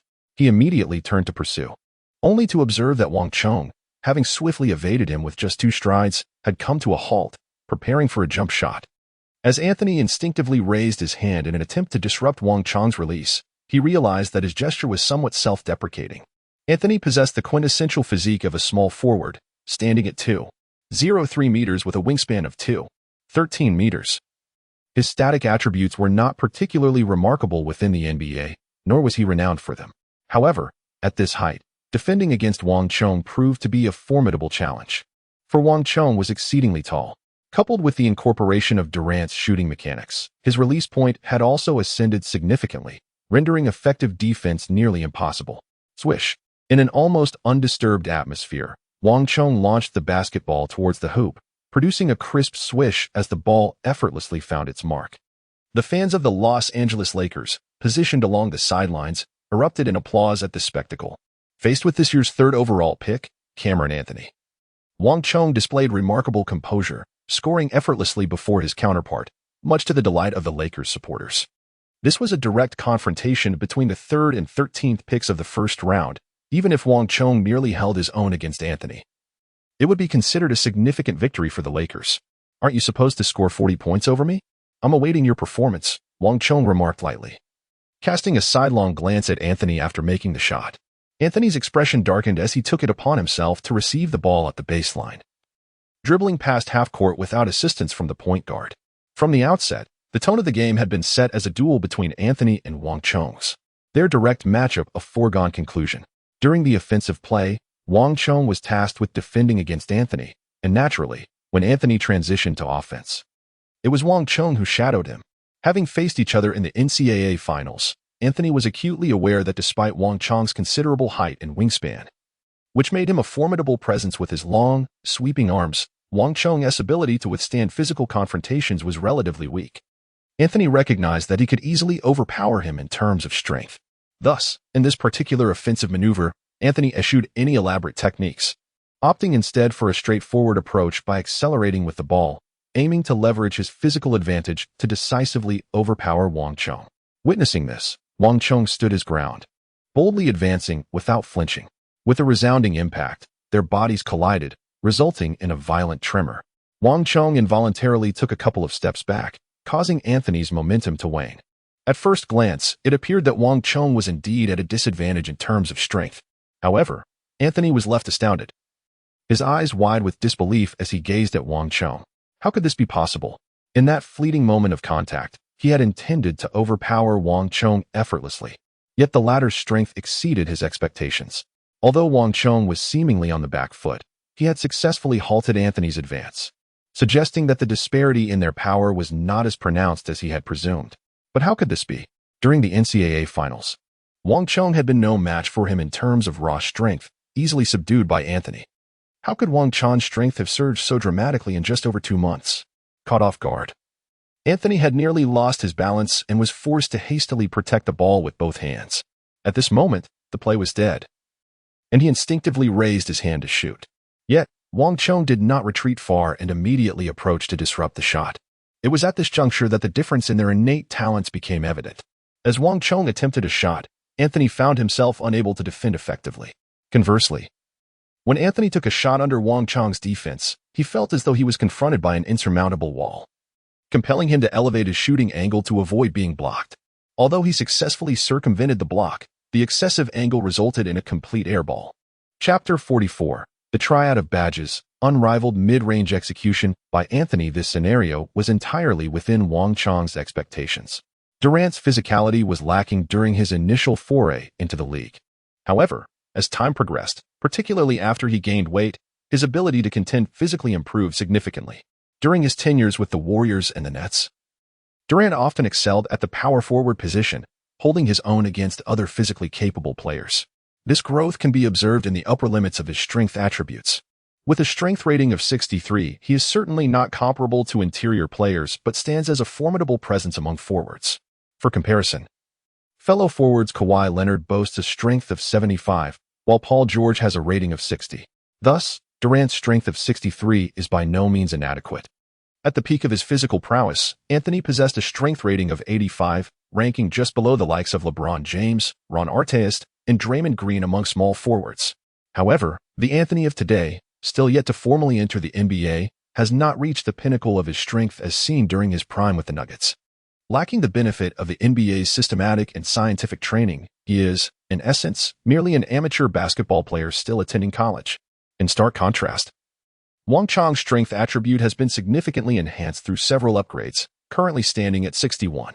This places him a mere 2 points shy of Durant's peak strength, positioning him within the upper echelon of today's NBA small forwards. Consequently, this disparity renders Anthony incapable of leveraging his physical advantages to dominate Wang Chong. What astonishes Anthony more than his inability to overpower Wang Chong is the realization of how Wang Chong has elevated his skills to such a remarkable level in a mere 2 months. Wang Chong's strength, speed, and explosive power were no less impressive than his opponents. How could this be possible? Anthony gazed at Wang Chong, his expression a mixture of astonishment and uncertainty. Yet, Wang Chong paid no heed to such doubts. The Lakers center seized Anthony's errant shot and promptly passed the ball to Wang Chong. Receiving the basketball, Wang Chong took long strides and accelerated towards the Nuggets' backcourt, launching into a rapid counterattack. Wang Chong's fast break speed may not be regarded as exceptional, especially when compared to the likes of LeBron James and Giannis Antetokounmpo, who are masters of the fast break. Nevertheless, his long legs grant him a significant advantage, rendering his fast breaks perilously effective. Furthermore, the players in the Summer League display a wide range of skill levels, resulting in generally poor defensive awareness. In that moment, only Anthony on the Nuggets side was able to react in time to mount a defense. "Kid, don't get too cocky." Anthony's gaze was fixed intently on the basketball in Wang Chong's hands. He was resolutely convinced that the 2.9-meter-tall Wang Chong had a high center of gravity, which must surely be a weakness in his dribbling skills. He believed that if he could seize the right moment, he could disrupt this offensive play by stealing the ball. However, he was evidently mistaken this time. Durant's dribbling skills were anything but lacking. At his peak, he could achieve a dribbling rating of 92, while Anthony himself only reached a peak dribbling rating of 93. Under normal circumstances, such a level of dribbling would be exceedingly difficult to intercept. Wang Chong currently possesses a ball handling proficiency rated at 81, which, while not particularly high, is more than sufficient when faced with Anthony, whose career average of only 1 steal per game reflects his lack of defensive prowess. Seizing the moment, Anthony lunges forward, aiming directly for the basketball in Wang Chong's possession.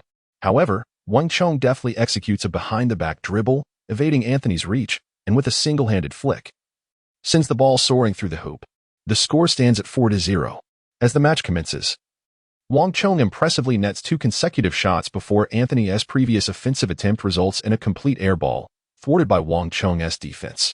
With possession now exchanged, the Denver Nuggets offense once again pivots around Anthony.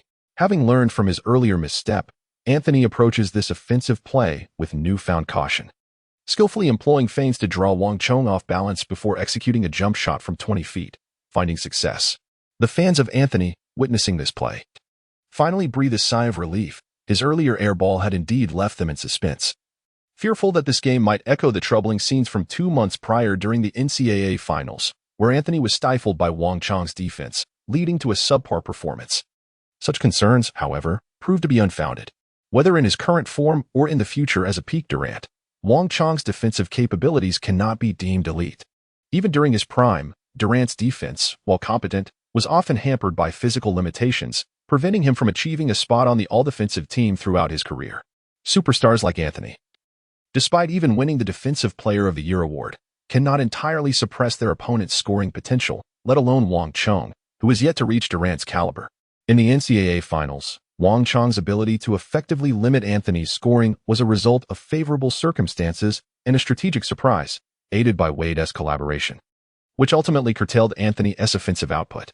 Presently, although Wang Chong's defensive attributes have been further enhanced through accelerated growth within the system, the notion of completely neutralizing Anthony remains an impossibility. Nevertheless, Wang Chong has never aspired to fully contain Anthony. After all, Durant's dominance in the league has never been predicated on defense. A 4-time NBA scoring champion, celebrated as the most formidable scorer since Jordan, Durant's true strength lies in his scoring prowess. In the face-off against Anthony, Wang Chong's objective transcends merely defending against his opponent. It is imperative that he surpasses Anthony in scoring. In this duel, a higher score signifies his triumph. The ebb and flow of offense and defense. Wang Chong once again possessed the ball at mid-range, executing a straightforward, yet lethal jump shot akin to a sudden strike. Anthony responded with remarkable timing, leaping immediately in an attempt to disrupt the shot, but to no avail. Wang Chong is not only blessed with impressive height and wingspan, akin to that of Durant, which renders his shots nearly unguardable, but he also strategically selects his offensive positions within the zones illuminated by the Hot Zone Hunter badge. This innate advantage significantly enhances his shooting accuracy, and the benefits of badges do not merely end with the Hot Zone Hunter. Wang Chong currently possesses 3 shooting badges: Mid-Range Maestro, Hot Zone Hunter, and Rhythm Shooter, all of which align harmoniously with his offensive activation conditions. Consequently, when he takes a shot, all 3 badges remain in continuous effect, enhancing his shooting percentage. The combined power of these badges, along with Wang Chong's impressive mid-range ability rating of 94, speaks volumes about his remarkable accuracy. Anthony grows increasingly frustrated and alarmed. How has this individual transformed so dramatically in just 2 short months? Had Wang Chong exhibited such prowess during the NCAA Finals, Syracuse University would have been utterly overwhelmed by Marquette University, which boasted both Wang Chong and Dwyane Wade, leaving them with no chance to retaliate. Yet, at that time, Wang Chong was merely an athlete lacking in self-sufficient offensive capabilities, relying solely on Wade to feed him for open mid-range shots. And his defensive prowess was rather average. He was an entirely different player from the current version, who possesses an impeccable mid-range shooting ability complemented by a robust arsenal of skills. Chapter 45. Is Wang Chong the next Kobe Bryant among the 13th draft picks? In the NBA, disparities exist between the scoring abilities of players. A straightforward illustration of this is the comparison between Kevin Durant and Kobe Bryant regarding their scoring prowess. Some may argue that Durant possesses superior scoring ability, as his average points per game and shooting percentage far exceed those of Bryant. Conversely, others might contend that Bryant is the more formidable scorer, given his extraordinary single-game tally of 81 points and numerous explosive performances scoring 50 or more. While Durant's scoring is indeed stable, his physical limitations cap his potential. His career high is merely 55 points, and instances of scoring above 50 are infrequent. In Wang Chong's estimation, in terms of offensive technique and skill, Bryant undoubtedly surpasses Durant. However, the reason Durant finds it easier to score on the court, with greater efficiency, is fundamentally rooted in his physical gifts. Bryant's dynamic athleticism is exceptional. Ranking among the best in history, yet his static attributes are more ordinary. Durant's mid-range shooting requires no elaborate techniques. His height alone makes it exceedingly difficult for defenders to contest his shots effectively. In contrast, Bryant must employ significant lean-back movements to evade defenders, resulting in more challenging shooting attempts, and his stubborn nature compels him to force shots even against double teams, adversely affecting his shooting percentage. Had Bryant possessed a few extra inches or demonstrated greater basketball intelligence, his shooting percentage could have easily soared to 48 or even 50%. At present, Wang Chong reaps the benefits of Durant's static athleticism. Standing at 2.09 meters with a wingspan of 2.26 meters, combined with an extraordinarily high shooting angle, allows him to score with remarkable ease, despite an overall ability rating of only 82. Wang Chong's offensive capabilities are at least on par with players in the league boasting ratings exceeding 88 or even 90. Ultimately, the pinnacle of any sport is a congregation of extraordinarily gifted athletes. At this moment, Anthony is acutely aware of Wang Chong's, more accurately, Durant's, terrifying talent. Remarkably, Wang Chong is not yet the version of Durant from 2007. The rookie Durant's mid-range shooting was not as precise. During that time, his offensive game primarily revolved around ball handling and drives to the basket, with his mid-range shooting percentage falling below 40. Thus, despite averaging 23 points, 4 for rebounds, and 2 for assists during his rookie season with the Seattle Supersonics, his shooting percentage was a mere 43, which can hardly be deemed efficient for a forward. However, in his second season, Durant developed his mid-range game, resulting in a significant rise in his shooting percentage and making him increasingly difficult to guard.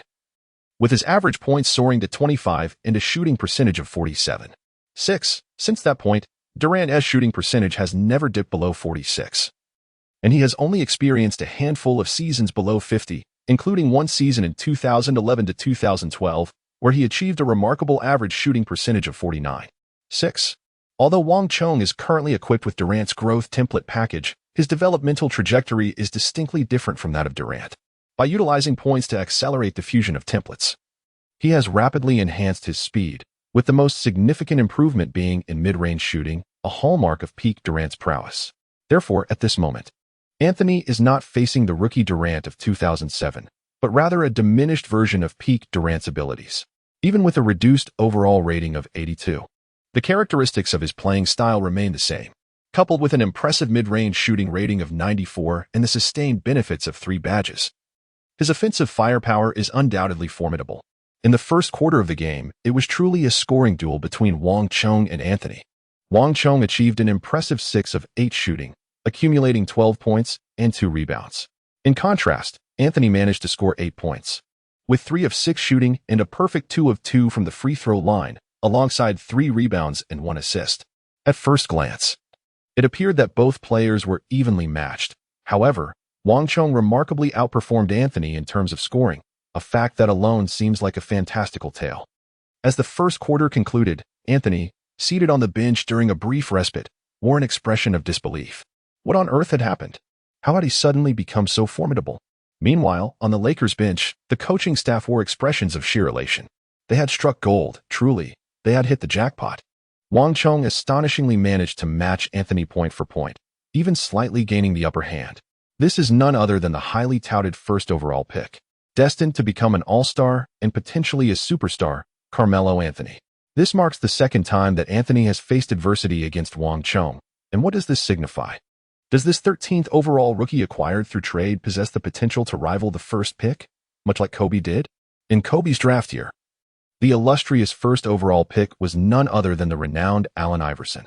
Although Kobe's early career could not be compared to Iverson's, by the conclusion of last season, Kobe had already averaged 30 points, 6.9 rebounds, and 5.9 assists per game in the regular season, earning a spot on the All-NBA first team for the 2002 to 2003 season, while Iverson was only named to the second team that year.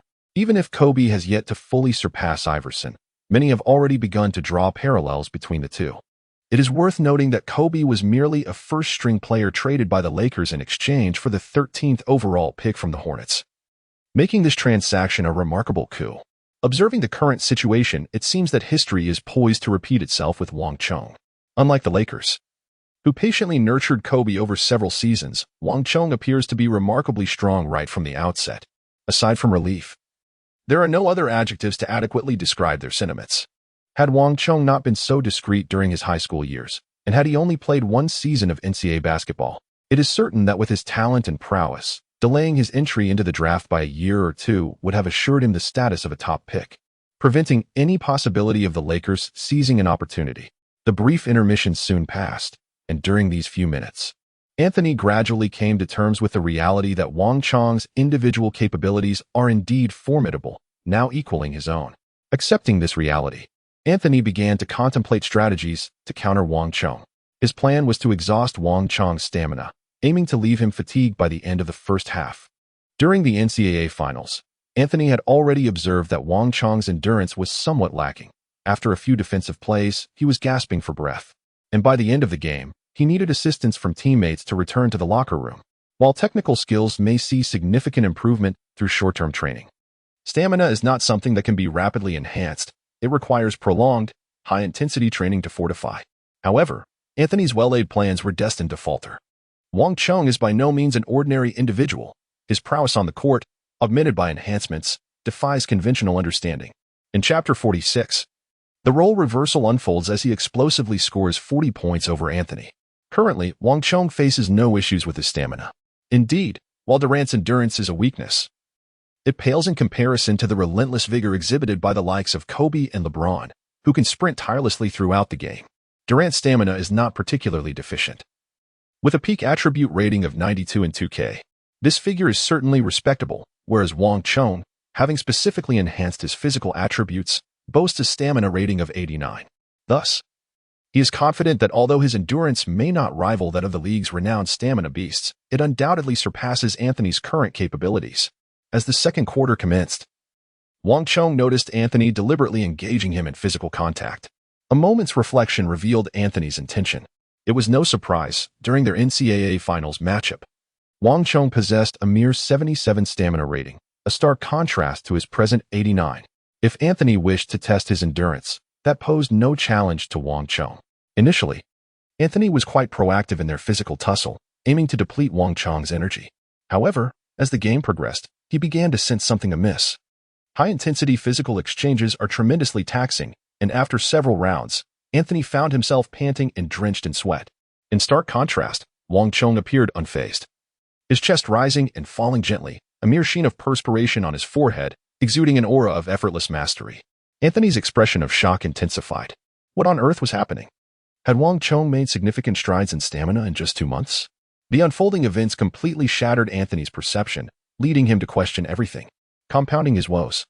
In an effort to exhaust Wang Chong, Anthony invested excessive energy in an area he was not adept at, defense, resulting in a lackluster offensive performance where he managed only 3 points through 1 of 3 shooting, including free throws. In contrast, Wang Chong, despite Anthony's interference, maintained efficiency, achieving 4 of 6 from the field for 8 points.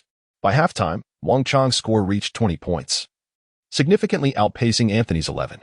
Frustrated by his inability to gain ground, Anthony resolved to increase his shooting attempts in the third quarter. If he couldn't find a breakthrough against Wang Chong, he would surpass him by outscoring him. However, it was now Wang Chong's turn to disrupt him. Utilizing his height and wingspan, combined with the relentless defense badge, Wang Chong may not have been able to completely curtail Anthony's offensive efforts, but he could significantly hinder his shooting percentage given Anthony's considerable fatigue. Fully aware of Anthony's technical prowess, Wang Chong's defense was highly targeted, forcing Anthony into mid-range shots and challenging him to a duel of accuracy. While Anthony's mid-range game is formidable, one of his essential weapons, he now faced a defender who towered over him and possessed a considerable reach. How could he maintain a high shooting percentage under such conditions? The third quarter marked the onset of Anthony's further decline. He launched numerous shots, but only managed to convert 3 of 11 attempts, salvaging 9 points through free throws and elevating his total to 20 points. Meanwhile, Wang Chong, undeterred, shot 5 of 10 and made both free throws, accumulating 12 points in the quarter. Consequently, after 3 quarters, Wang Chong had amassed 32 points, while Anthony remained at 20. As the third quarter concluded, Wang Chong glanced at Anthony and lightly inquired, who claimed they would score 40 points over me today. Ah, it seems I am nearing that milestone myself. Anthony, bemused by Wang Chong's seemingly mild demeanor, felt provoked by the brimming sarcasm. I will grant your wish. Prepare for the fourth quarter. He spat through clenched teeth. Yet, this was merely a hollow threat. scoring 20 points in a single quarter? Perhaps against lesser opponents in the Summer League, it might have been feasible. However, he was up against Wang Chong. With an outer defense rating of 81 and the tenacity of a bronze-level relentless defender, Wang Chong's defensive prowess had certainly reached an above-average level in the NBA. And given the extensive minutes he had logged, Anthony's stamina had waned significantly, making it implausible for him to unleash such formidable scoring in the remaining 10 minutes of the Summer League game. Wang Chong was utterly unconvinced. The reality corroborated this sentiment. As the fourth quarter commenced, Anthony relentlessly launched his offensive on Wang Chong, much like he did in the third quarter. However, the exhaustion of his stamina, the chill in his shooting touch, and most significantly, his fracturing mentality, were no longer sufficient to sustain his assault. In the first 3 possessions, Anthony's attempts to score were thwarted, leaving him without a single point. In stark contrast, Wang Chong effortlessly sank 2 mid-range jumpers. At this juncture, the disparity in their scores was eclipsed by the team's deficit, which had widened to over 20 points. With less than 8 minutes remaining in the game, the Denver Nuggets clearly faced impending defeat. Recognizing the futility of a comeback, the team's coach opted to substitute Anthony, as the latter was now exhibiting the irrational demeanor of a desperate gambler. Allowing him to continue battling Wang Chong on the court would yield no favorable outcome. Even for someone as flamboyant as Anthony, the moment he was informed of his substitution, he could not help but take a deep breath, forcibly suppressing the fury that welled within him. As a newcomer, albeit a 3rd overall pick and a prospective cornerstone for the Nuggets, he was compelled to demonstrate obedience to the coach's directives. Ultimately, he remained a rookie yet to establish his foothold in the NBA, lacking the leverage to confront the coach. Anthony exited the game, but on the Lakers' side, Wang Chong was not immediately substituted. Instead, he continued for another minute, scoring 2 additional mid-range shots, bringing his personal tally to 40 points before finally being called to the bench. Witnessing this from the Nuggets bench, Anthony felt a wave of darkness envelop him. Nearly succumbing to a fit of rage, Wang Chong remarkably scored 40 points before exiting the court. A clear embodiment of the fierce declaration he made at the onset of the match. "Today, I shall secure 40 points over you." By the time he was substituted in the fourth quarter, Anthony had managed only 20 points, while Wang Chong had decisively amassed his 40. Once their roles were reversed, Anthony felt as though he had become a mere jester. How could this happen? Chapter 47, the sensational signing that shook the league. Karl Malone and Gary Payton joined the Lakers. The face-off between the Lakers and the Nuggets left many media reporters in disbelief. Anthony had lost a one-on-one duel against Wang Chong. This was monumental news. Anyone who witnessed the match knew that Wang Chong had not relied on his teammates. He had single-handedly triumphed over Anthony in a direct confrontation, particularly excelling in offense with a series of unanswerable mid-range shots that left Anthony utterly frustrated.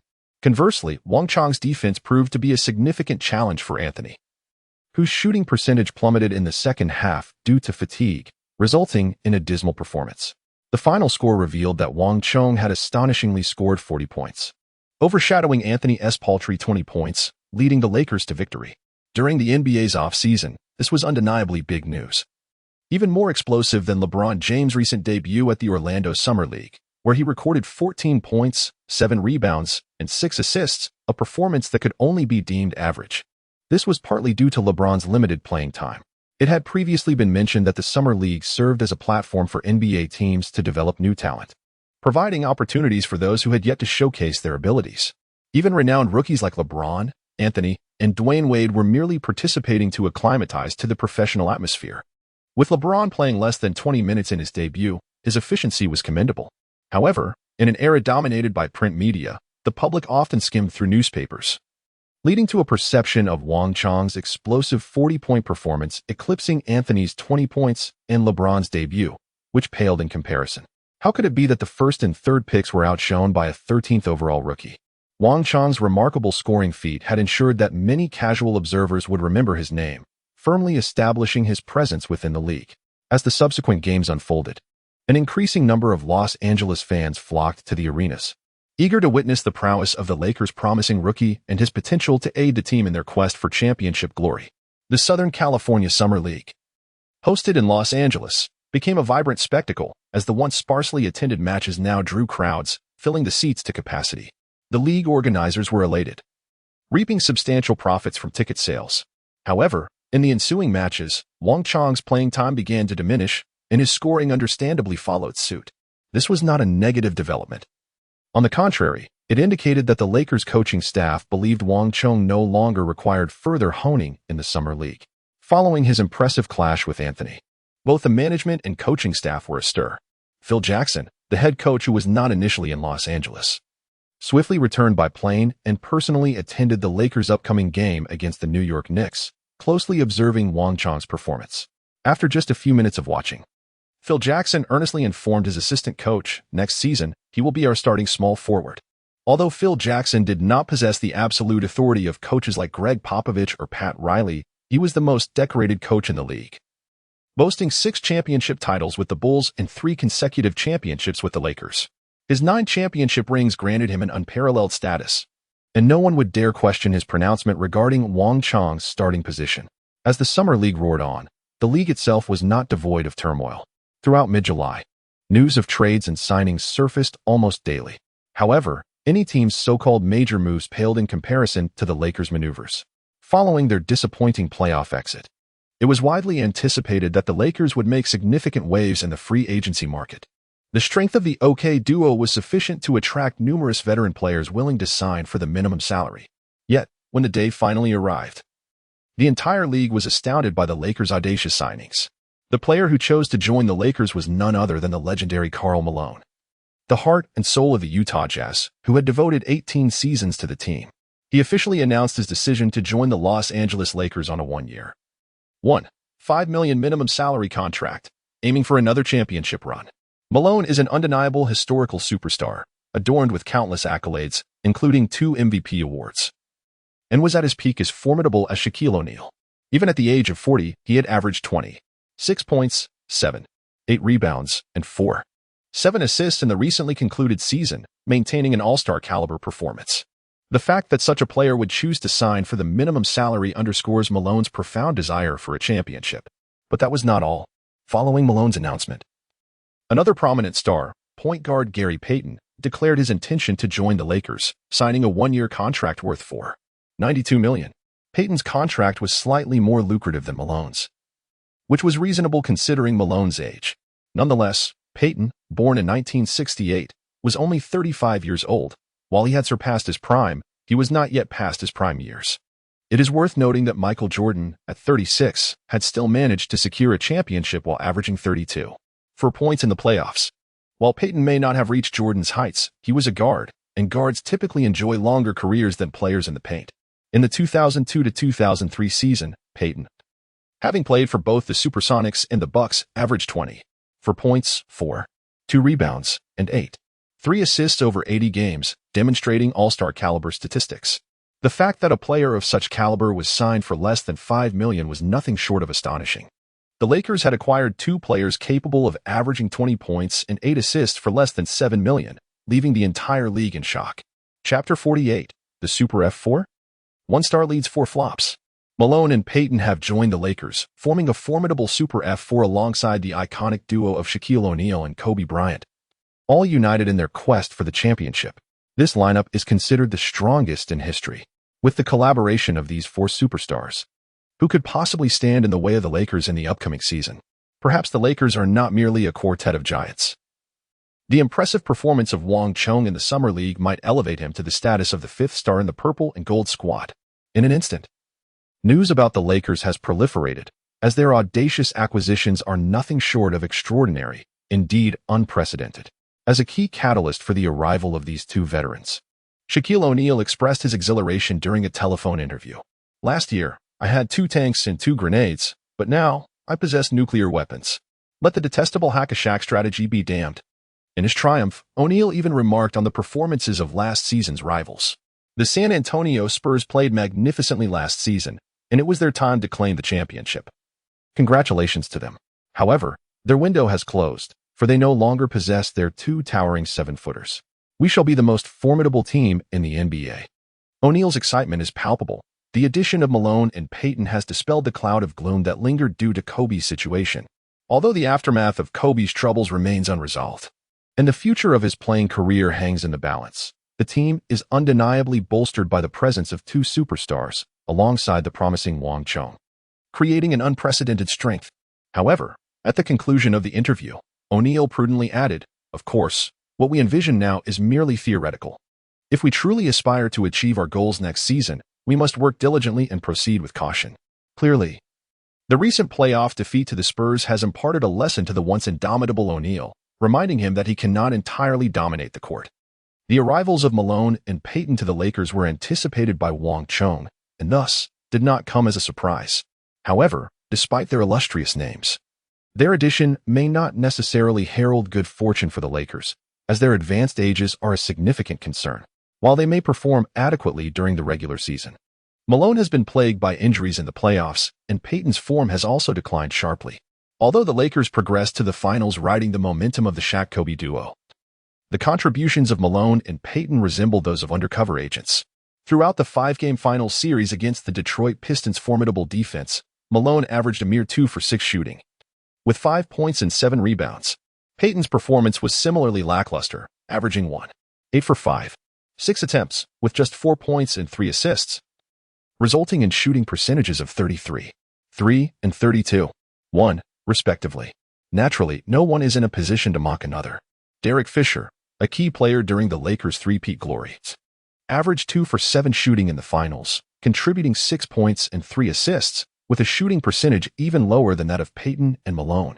The most striking statistic belongs to Kobe, who, despite the low efficiency of the trio, at least attempted fewer shots. In his pursuit of the finals MVP, Kobe averaged a staggering 22.6 attempts per game, making only 8.6 shots at a 38.1 clip, resulting in 22.6 points and 4 assists. Throughout the finals, only 2 players on the Lakers managed to achieve a shooting percentage above 40. The ever-dominant O'Neal, who, despite boasting a remarkable 63.1 shooting accuracy, often found himself sidelined, watching Kobe take center stage, and Rick Fox, who had been relegated to the bench, averaging merely 10 minutes with a 57 shooting rate, contributing 7 points. This exemplifies a scenario where one star bears the burden of 4 underperformers. Had it been anyone else, they would have already attempted 15 shots. Fortunately for the Lakers, O'Neal's prowess, coupled with Kobe's earnest desire to secure the finals MVP, mitigated the impact of their struggles in the finals, as their performances in the Western playoffs, including the conference finals, had been commendable. Wang Chong was uncertain about the transformations that would occur within this diverse team of Dongping, each with their own distinct motivations following his addition. Would they be capable of rewriting history in the finals and overcoming the Pistons? Under normal circumstances, it should be feasible. After all, despite Wang Chong's capabilities not quite matching those of Shaquille O'Neal and Kobe Bryant, he certainly surpassed those of Karl Malone and Gary Payton. With his formidable presence, the shortcomings of the Lakers' small forward position could be mitigated, suggesting that their paper strength would indeed surpass that of the Pistons. However, the crux of the matter lay in the fact that his presence could not circumvent or resolve the internal conflicts within the Lakers, particularly the discord between Kobe and Shaquille. On the grand stage of the finals, an impetuous Kobe could hardly connect with Shaquille, let alone a rookie like Wang Chong, regardless of his personal prowess. What use would it be if he could not receive the ball? Yet, this dilemma was a concern for another day. The strength of the Lakers' F4 was nearly sufficient to guarantee their place in the finals, facing no formidable opponents in the West, especially with the retirement of Admiral David Robinson from the Spurs, leaving Tim Duncan as the sole threat in the paint. Thus, the only team capable of challenging the Lakers was the Pistons from the East. The Southern California Summer League was scheduled from July 7th to July 21st, a lengthy period that meant participating teams effectively missed the Orlando and Boston Summer Leagues due to scheduling conflicts. In the early days of the NBA, the Summer League was merely a friendly competition among a handful of teams, evolving into a large-scale event only after the emergence of the Las Vegas Summer League in 2006. By that year, the Las Vegas Summer League expanded from 6 to 16 teams, and by 2007, it grew to 22, establishing itself as the most representative and largest league of its kind, a status that persisted during Wang Chong's time travel. By the time of Wang Chong's arrival, the Las Vegas Summer League had exceeded 30 participating teams, including national squads from various countries such as China and Croatia, peaking at 32 teams. However, this was of little relevance to Wang Chong. The upcoming Summer League would likely be his sole participation. With his abilities and talent, once he entered the league, he would undoubtedly become a key player, making the notion of a primary player participating in the Summer League rather absurd. This league primarily served as a platform for rookies and those without a current team to showcase their skills. at the very least. Wang Chong's performance in this summer league was commendable. As the summer league had just concluded, his agent, Thomas, reached out with promising news. "Wang, good news. Nike has contacted me, and they wish to sign you for a shoe endorsement deal." Chapter 49, a shoe endorsement contract? Too insignificant, pass. It came as no surprise that Nike expressed interest in Wang Chong. Although he had flown under the radar during his college years, his visibility and marketability surged following his NCAA Finals performance, his trade to the Lakers during the draft, and his stellar showing in the summer league against Anthony. More importantly, Wang Chong was among the few players in the league with black hair and yellow skin, enhancing his appeal. Last year, due to arrogance, Nike had offered a humiliatingly low contract to Yao Ming, infuriating him and his management team, which ultimately led to Nike losing the opportunity to sign him. Even a subsequent offer of 7 years for $120 million could not win back Yao, allowing Reebok to seize a significant opportunity with a mere $50 million for 7 years. Was Yao Ming worth $120 million over 7 years? Certainly worthwhile, as Yao Ming is the most renowned basketball player in China, possessing immense influence and commercial value domestically. Nike is now beginning to regret its decision, for although Yao's rookie season has just concluded with an average of 13.5 points and 8.2 rebounds, falling short to Amare Stoudemire in the Rookie of the Year race, it has nonetheless demonstrated his ability to adapt to the pace of NBA competition. He is destined to flourish in the league for many years to come, potentially ascending to all-star status. Having missed the opportunity with Yao, Nike is eager not to let another promising talent like Wang Chong slip away. 2 days later, Wang Chong, accompanied by his agent Thomas, met with representatives sent by Nike. The sneaker endorsement contract presented to Wang Chong was a 6-year deal valued at $12 million, averaging $2 million per annum. While this figure may seem modest, pale in comparison to LeBron James's recent 7-year, $93 million contract with Nike, and nowhere near Kevin Durant's $60 million deal signed upon entering the NBA, it is essential to recognize that Wang Chong is not LeBron or Durant, and his market value has yet to fully manifest. Thomas's eyes widened in astonishment upon seeing Nike's proposal. After all, Dwyane Wade had recently signed a sneaker contract with Converse worth only $500,000 annually. Thomas wished to secure a more lucrative contract for Wade, yet the challenge was formidable. Wade was not highly regarded during the draft. His age and injury history made his selection at the 5th overall pick a miraculous occurrence, and expecting him to demonstrate substantial commercial appeal immediately was unrealistic. This was 2003, not an era of rampant inflation where money holds little value. Even Carmelo Anthony, who contended with LeBron for the top pick, secured only a 6-year, $18 million sneaker deal, averaging $3 million per year. This disparity highlights the extraordinary popularity and appeal of LeBron, who, as a high school graduate with no NCAA or NBA experience, managed to secure a record-setting $93 million endorsement deal, a record that remained unchallenged even when Wang Chong arrived. Even in 2019, Zion Williamson, heralded as the most physically gifted first overall pick, signed a rookie sneaker contract worth $75 million over 7 years, which still fell significantly short of LeBron's landmark deal. With Anthony receiving nearly $3 million and Wade a mere $500,000, Nike's offer of $2 million per year to Wang Chong appeared to Thomas as an astronomical sum, bringing a smile to his face.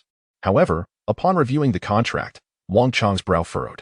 While Thomas perceived this as a substantial offer, Wang Chong was far from satisfied. He was acutely aware that once he entered the NBA, he would rapidly rise to prominence, with no possibility of failure. A 6-year contract felt excessively long to him, potentially binding him to a modest deal while he might be a top-tier superstar by then. Likewise, had Wade known he would win an NBA championship and be named Finals MVP in his 3rd season, instantly elevating his commercial value, he would have certainly declined Converse's $500,000 annual offer. Indeed, following the expiration of his contract with Converse, Wade swiftly transitioned to Michael Jordan's Air Jordan brand, securing a new sneaker deal worth $5 million per year, finally aligning with the stature befitting a superstar. Wang Chong, of course, does not indulge in the unrealistic expectation of demanding a substantial contract from Nike at this stage, for his status is still distinct from that of the illustrious Yao Ming. However, the offer of $12 million over 6 years feels exceedingly trivial to him. With a slight shake of his head, he pushed the contract forward.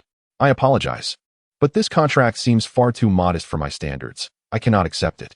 The Nike representative, wearing a smile, momentarily froze, his gaze instinctively shifting towards Wang Chong, as he briefly questioned whether he had misheard. Was the contract truly deemed too modest? Did Wang not realize that $12 million over 6 years ranks as the third highest shoe deal among the 2003 rookie class, surpassed only by LeBron James' 7-year, $93 million deal and Carmelo Anthony's 6-year, $18 million contract? Not a single player, including this year's second overall pick, Darko Milicic, and fourth pick, Chris Bosh, has secured a higher sneaker contract. Even his collegiate senior, Dwyane Wade, only managed a mere $500,000 a year in his shoe deal. What are your expectations, then? Suppressing the urge to express his incredulity, the Nike representative inquired with a calm demeanor, "May I ask, Mr. Wang, what price do you have in mind?" Wang Chong pondered for a moment, then spoke with unwavering determination. "At least $8 million per year, and the contract can last a maximum of 4 years." Sitting beside Wang Chong, Thomas's eyes nearly bulged out of their sockets as he stared at him in utter disbelief. Did this guy truly comprehend the gravity of his words? $8 million a year? In today's league, there are scarcely any players whose sneaker contracts surpass this figure. Only a select few, such as Kobe, Garnett, Iverson, and Carter, possess contracts at this level or higher. Now, one could add LeBron to that exclusive list, and that would be all. How dare a rookie, who has yet to make a name for himself, propose such an audacious demand? The representatives from Nike were equally taken aback by Wang Chong's audacious request, their expression shifting from composure to astonishment. "Are you serious?" they inquired. "Absolutely," Wang Chong replied without a moment's hesitation. "If your company cannot provide such a contract, then kindly take your leave." Without further ado, the Nike representative briskly departed, merely making a call to headquarters before turning on his heel and walking away. Observing the retreating figure, Thomas wore a look of regret and could not help but turn to Wang Chong, saying, "Wang, are you certain you know what you are doing? You just turned down a contract worth millions." Chapter 50, Training Effectively, Gaining Strength Without Relying on System Enhancements. Wang Chong is undoubtedly aware of his actions. If he were an uncertain player, oblivious to the prospects of his performance in the NBA, he would undoubtedly be inclined to sign a 6-year, $12 million contract. After all, in 2003, this endorsement deal for sneakers was quite substantial. Even Anthony's contract was merely 6 years for $18 million. However, Wang Chong is different, endowed with a systematic advantage. He is destined to become a top-tier star in the league, and his rise will be remarkably swift. Although he declined Nike's offer and temporarily lost the sneaker endorsement contract, what does it matter? Even if he cannot earn from sneaker endorsements at present, after spending a year or two in the league and attaining all-star caliber, there will be an abundance of sneaker companies eager to have him as their spokesperson. By then, his earnings will not be $12 million over 6 years, but rather $12 million annually, an arithmetic that certainly favors him. Witnessing Wang Chong's resolute attitude, Thomas refrained from further discussion. He had encountered numerous rookies like Wang Chong, brimming with confidence, who believed that entering the league would swiftly elevate their market value. Yet, thus far, he had not seen anyone truly realize such aspirations. "Wang, I hope you can be the exception." After a day's deliberation, the representatives from Nike returned with a response. They were willing to offer Wang Chong a 5-year contract worth $24 million, averaging $8 million per year. This is likely Nike's final offer. To be candid, this figure is already quite generous. Even if Wade were to achieve championship success and earn the finals MVP, a renegotiated sneaker contract would only yield around $5 million annually. Clearly, Nike still holds a favorable view of Wang Chong's potential market in China, having missed out on Yao Ming. They do not wish to let Wang Chong slip through their fingers as well. However, in the face of this proposal, Wang Chong remained resolute in his refusal. In 2007, the newly inducted Durant signed a 7-year sneaker contract worth $60 million, averaging $57 million per year. Given that Wang Chong possesses a growth template akin to Durant's, it is inconceivable for him to accept an offer that is merely half of Durant's sneaker contract, even when considering the passage of time. Observing Wang Chong's steadfastness, insisting on $8 million or nothing, Nike ultimately chose to withdraw. After all, the uncertainties surrounding Wang Chong are too numerous. Who can predict whether he will thrive upon entering the league? This transaction does not appear to be a prudent investment. During the time Wang Chong was entangled in disputes with Nike, the Summer League concluded. The Los Angeles Lakers were scheduled to convene for the new season in mid-September. Consequently, during the 1.5 months from August to mid-September, Wang Chong found himself somewhat at loose ends. He initially rented an apartment near the Staples Center in Los Angeles. Due to the failure to secure a sneaker contract and the fact that the team's salary would only be disbursed weekly after the season commenced, Wang Chong found himself financially constrained, with his rent temporarily covered by his agent, Thomas. Fortunately, Wang Chong had no intentions of purchasing a home. Otherwise, it would have been uncertain whether Thomas could manage such an expense. However, Wang Chong was also unsure if he could remain in Los Angeles indefinitely, which naturally precluded any thoughts of home ownership. Much like Durant's inability to tolerate Westbrook, ultimately choosing to depart from the Thunder. Wang Chong did not envision himself enduring a player as solitary and domineering as Kobe Bryant for an extended period. It was entirely plausible that when Wang Chong's capabilities blossomed and he required a significant share of ball possession, conflicts with Kobe could arise. And such a scenario would not be surprising. In Kobe's prime, the ideal second-in-command for his team was a player with a gentle and approachable demeanor, akin to Pau Gasol. Wang Chong did not consider himself to possess Gasol's temperament. Thus, it was inevitable that the Lakers would have to choose between him and Kobe. Of course, such a situation was unlikely to occur in the near term, as Wang Chong was currently only a player whose overall ability rating had just surpassed 80. And there remained a considerable gap between his strength and Kobe's. During his rookie season, he could only develop discreetly within the shadows of the legendary duo, waiting for the moment he would emerge fully equipped. After resolving his housing issue, Thomas helped Wang Chong connect with a professional trainer for a month-long intensive training regimen.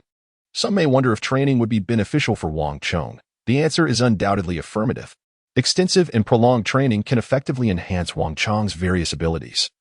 Although the time frame would be lengthy and certainly cannot match the rapidity of using system points to directly accelerate template fusion.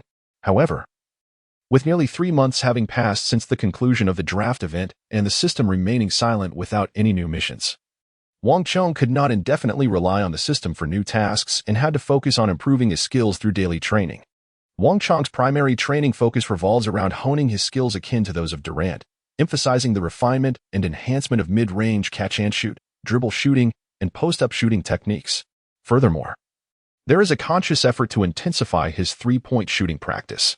In the future, the emergence of a certain elementary school student may revolutionize the tactical style of the entire league, rendering the three-point shot increasingly vital on the court. Durant's three-point shooting is commendable, peaking at an impressive 92, with a career three-point shooting percentage of 38.5, placing him among the elite, second only to Curry and Thompson. Currently, Wang Chong's three-point shooting ability stands at 84, which, while not exceptionally high, also means that improvement is relatively easier. After all, the higher the ability score, the greater the challenge in enhancing it. The month-long intensive training was arduous, undeniably akin to spending money to invite hardship upon oneself. Professional trainers of NBA caliber command a handsome fee, and even the newly minted millionaire Wang Chong felt the pinch. Nevertheless, this expenditure proved to be worthwhile. Over the course of a month, without the aid of any point-enhancing system, Wang Chong made significant strides. His three-point shooting improved from 84 to 86, with the most remarkable progress seen in his post-up fadeaway, which surged from 57 to 71. These enhancements even elevated his overall ability rating from 82 to 83. Regrettably, despite extensive mid-range shooting practice, his mid-range shooting ability remained stagnant at 94, showing no improvement. This serves as a testament to the difficulty of advancing once ability scores exceed 90. However, a lack of increase in ability scores does not imply that Wang Chong's mid-range shooting skills have not progressed. Ability scores merely reflect quantitative aspects of shooting and do not entirely encapsulate a player's performance in actual games. The trainer's regimen for Wang Chong was not solely centered around sheer volume of mid-range shots. It encompassed various techniques and skills that complemented mid-range shooting, greatly benefiting him. Players like Wang Chong, endowed with Durant's talent, typically do not require elaborate techniques on the offensive end. Their height and wingspan alone allow for efficient scoring through conventional mid-range shots. Yet, acquiring additional skills is always advantageous. Much like the peak Durant, whose unguardable shots dominated the league, he also possessed a repertoire of offensive techniques at his disposal.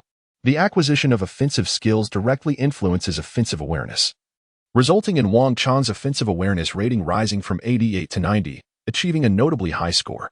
Effective training. Strengthening without reliance on system enhancements is indeed possible. Such training epitomizes the normal trajectory of a player's development, although the efficiency may be relatively low following this pace. Combined with regular training during the NBA season and learning from competitive experiences, Wang Chong could potentially elevate his overall ability rating to at least 90 within 3 to 4 years. Of course, This prospect hinges upon Wang Chong possessing the foundational template for growth akin to Durant. Otherwise, if mere effort could lead to boundless strength, everyone would become basketball deities like Michael Jordan. As the month of intensive training concluded, September finally arrived, heralding the imminent start of the new NBA season. With Lakers players gradually returning to Los Angeles to report for duty, Wang Chong finally encountered his teammates, with whom he would spend the forthcoming season. Within the hallowed halls of the Lakers arena. Chapter 51. The enthusiastic Shaquille O'Neal. The roster for the Los Angeles Lakers for the 2003-2004 season was fully populated with 15 players. Disregarding the inconsequential bench warmers, whom Wang Chong did not recognize, the primary roster included 12 key players, himself among them. In the backcourt, the lineup featured the illustrious Kobe Bryant, Gary Payton, Derek Fisher, and Kareem Rush. The forward positions were manned by Karl Malone, Devin George, Rick Fox, Stanislav Medvedenko, Brian Russell, Horace Grant, and the newly acquired Wang Chong. As for the center position, although Shaquille O'Neal stood alone, the forwards such as Malone, Grant, and Cook were capable of filling in, alleviating any concerns regarding the team's rotational dynamics. The unequivocal core of the Lakers for the new season remained the formidable Shaq-Kobe duo. However, during this player gathering, Wang Chong noticed the conspicuous absence of Kobe. Clearly, the repercussions of the Eagle County incident continued to weigh heavily upon him, necessitating his frequent trips back to Eagle County, rendering him unable to attend the team's preseason training. "Hello, Wang Chong," Shaquille O'Neal greeted warmly as he entered the gym, immediately making his way toward Wang Chong. Wang Chong could only feel a mountain of flesh looming towards him, forcing him to look up. This action was seldom performed by Wang Chong in the past, as his towering height of 2.09 meters often made him the tallest player on the court. However, this clearly did not include Shaquille O'Neal. Standing at 2.16 meters and weighing a staggering 155 kilograms at that moment, O'Neal was both tall and robust, exuding an overwhelming sense of pressure simply by being in front of Wang Chong. As Wang Chong stood in astonishment, he couldn't help but recall the words of Rudy Gobert, a three-time Defensive Player of the Year, who had boldly claimed he could neutralize Shaquille O'Neal. Despite Wang's inherent skepticism regarding Gobert's ability to contain O'Neal, his conviction only deepened upon witnessing the legendary player in the twilight of his prime. With Gobert's slender limbs, it seemed almost inevitable that O'Neal, with even a modicum of effort, could easily overpower him. Could one truly risk their very being in such a futile endeavor? O'Neal exuded warmth, not only approaching Wang Chong with a friendly greeting, but also casually draping his arm around Wang's shoulders, cheerfully proclaiming to the other players, with Karl, Gary, and now Wang, "We are destined to clinch the championship this year." Wang Chong wore a smile that was both awkward and polite, feeling increasingly uncomfortable under the excessive enthusiasm of O'Neal. O'Neal, giving Wang Chong a pat on the shoulder, continued with fervor, "Don't be too reserved. I'll take care of you on the team. We are destined to become the best partners." However, upon hearing these words, Wang Chong felt a stirring in his heart. Was O'Neal genuinely welcoming him and fond of him? That remained uncertain. Clearly, O'Neal had ulterior motives behind his actions. The first name that sprang to Wang Chong's mind was Kobe. It is widely acknowledged that during the 2003-2004 season, the rift between Shaquille O'Neal and Kobe Bryant had escalated to an irreparable extent. The only reason they managed to endure playing together throughout the entire season was their shared ambition to secure another championship title. Consequently, following the Lakers' devastating defeat to the Pistons in the finals, the entire Lakers team fell into disarray. At this juncture, even before the regular season commenced, it was evident that the open and covert rivalry between the two had already begun. Wang Chong's remarkable performance in the Summer League, where he outshone Anthony, has undeniably showcased his extraordinary potential. Shaquille O'Neal is evidently eager to court Wang Chong, seeking to align him with his own camp in order to counter the increasingly formidable Kobe Bryant. It must be acknowledged that O'Neal possesses a significantly higher emotional intelligence than Bryant. When he later joined the Miami Heat, he modestly proclaimed his intention to assist Dwyane Wade in securing a championship, despite Wade being merely a second-year rookie at the time. Yet already the fan favorite of the Heat, O'Neal's unassuming demeanor allowed him to seamlessly integrate into the Heat's team, culminating in a successful championship victory in their second year together. In stark contrast, Bryant's demeanor in 2013, when he arrogantly declared his intention to teach Dwight Howard how to win championships, only served to infuriate Howard. Indeed, at that moment, with 5 championships to his name, Bryant was an undeniable success. However, all superstars possess a degree of pride, Who could endure such psychological manipulation? Consequently, Howard harbored deep resentment towards Bryant, which later manifested in intense confrontations during their matchups, even after Howard's transition to the Houston Rockets. At the time of O'Neal's move to the Heat, he was a three-time champion and three-time Finals MVP, recognized as the league's preeminent center and a historic superstar. In contrast, Wade was merely a rookie devoid of any accolades. Nevertheless, O'Neal refrained from belittling Wade with condescending remarks about his inexperience, demonstrating exceptional wisdom. Thus, it is hardly surprising that O'Neal is now extending a warm and friendly overture towards Wang Chong. Wang Chong, without a moment's hesitation, knew that both Gary Payton and Karl Malone would undoubtedly side with O'Neal, for they had both been courted by him, particularly Gary Payton, who, after failing to secure a championship in 2004, sought refuge with O'Neal once more in the 2005 to 2006 season, ultimately achieving his long-desired championship ring with the Heat, leaving no regrets in his illustrious career. Of course, while isolating Kobe was one thing, O'Neal understood that he still needed to rely on Kobe's exceptional individual prowess to attain the championship. Thus, neither would sever ties before the quest for glory was concluded. Once the team convened, the next logical step was practice. Following a lengthy off-season, many players with weaker self-discipline often neglected their training, leading to a decline in competitive form. O'Neal epitomized this phenomenon. Despite possessing an unparalleled natural talent, he was notoriously reluctant to train, frequently concocting excuses to skip practice, and his weight would invariably surge during breaks. This time was no exception. In an earlier physical assessment, it was evident that O'Neal had gained weight compared to the previous season's playoffs. However, when presented with a weight loss training regimen by the assistant coach, O'Neal expressed no complaints. The disappointment of last season's playoff failure weighed heavily on him. And as the new season unfolded with an even more luxurious roster, O'Neal felt both joy and immense pressure. He was acutely aware of the backlash he would face should the team falter once again. While both O'Neal and Howard were jovial, high-performing centers, the primary distinction lay in O'Neal's awareness of when to jest and when to be serious. For him, the game and the pursuit of victory were matters of utmost gravity. Concurrently, within the Lakers' ranks was a player even more serious, perhaps obsessively so, Kobe Bryant. Although he was unable to attend the first day of training due to unforeseen circumstances, he returned on the second day, being the first player to arrive at the gym for practice. Chapter 52, One-on-One with Kobe? Is this a plot from a novel? On the early morning of the second day of training camp, Wang Chong arrived at the gym well ahead of time. As a rookie, even if it was merely for appearances, he felt compelled to project an image of diligence and commitment to the coaching staff. For no coach would disdain a player dedicated to rigorous training. However, upon his early arrival, he was greeted by the unmistakable sound of a basketball bouncing on the court. Was there someone who had arrived at the gym before him? Wang Chong glanced at his watch, which clearly indicated the time, 6:03 in the morning. Were there really individuals present this early to practice? In Wang Chong's mind, the image of that silhouette at 4 in the morning in Los Angeles suddenly emerged. Upon changing into his attire and arriving at the gym, Wang Chong indeed witnessed a jump shot that was nothing short of picturesque.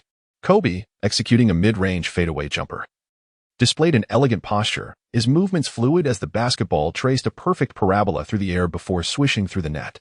At that moment, Kobe appeared youthful, markedly less seasoned than the future number 24 of the back-to-back championship Lakers. As Wang Chong entered the court, he noticed that Kobe was already drenched in sweat, seemingly having practiced for quite some time. Upon hearing the sound of footsteps, Kobe paused momentarily, turning to glance at Wang Chong, a flicker of surprise flashing in his eyes. However, Wang Chong's distinctive black hair and yellow skin quickly revealed his identity to Kobe. Seeing Kobe's gaze directed at him, Wang Chong contemplated for a moment before raising his hand, intending to greet him. Despite Kobe being at the pinnacle of attention as an NBA enthusiast, particularly one from the 90s generation, icons such as Kobe, Iverson, and McGrady had significantly marked Wang Chong's youth. Yet, just as he began to smile and lift his hand, Kobe had already turned away, resuming his shooting practice, completely oblivious to Wang Chong's presence. Wang Chong, indeed quite arrogant. Was Kobe like this in his youth? To be precise, even in the twilight of his career, Kobe was not much better. At this moment, Wang Chong remained oblivious to the fact that, the previous night, Kobe and Fisher had engaged in a telephone conversation, during which they learned of O'Neal's decision to take Wang Chong under his wing. In Kobe's eyes, Wang Chong had already been branded with O'Neal's label. How could he possibly extend a warm smile towards him? Wang Chong was not one to seek humiliation for himself. Having been disregarded by Kobe, he would not approach him again with misplaced enthusiasm. Instead, he picked up a basketball from the side and made his way to the opposite end of the court to engage in shooting warm-ups. Although Kobe had chosen to overlook Wang, it did not signify a complete disregard. As Wang practiced his shots, Kobe quietly observed him. While he had never witnessed Wang play, he had seen Anthony compete during the NCAA tournaments, and thus he recognized Anthony's exceptional prowess. The fact that Wang could outshine Anthony in the Summer League undoubtedly indicated his remarkable talent. It was not long before Kobe witnessed Wang's astonishing mid-range shooting ability. As a player primarily reliant on driving and mid-range shots, Kobe immediately discerned the lethal effectiveness of Wang's shooting, particularly the nearly indefensible shots resulting from his impressive height, which would prove to be a formidable weapon even in the NBA. It became clear why Carmelo had struggled against this individual. Despite harboring animosity towards Wang due to Shaquille's influence before they had even met, Kobe could not help but feel a sense of joy upon recognizing Wang's capabilities. The stronger the Lakers became, the greater their chances of securing the championship, a reality that outweighed any personal conflicts between Kobe and Shaquille. Thus, it was only natural for Kobe to desire Wang's continued growth in strength and skill. Wang Chong continued to shoot hoops, engrossed in his own world, when suddenly, hey! Wang Chong heard a sound and turned his head, only to find a basketball soaring towards him. Instinctively, he caught the ball and looked at Kobe, who had thrown it to him, with a hint of confusion. "Rookie, join me for a couple of shots," Kobe stated succinctly. Wang Chong's heart suddenly raced. A one-on-one duel with Kobe?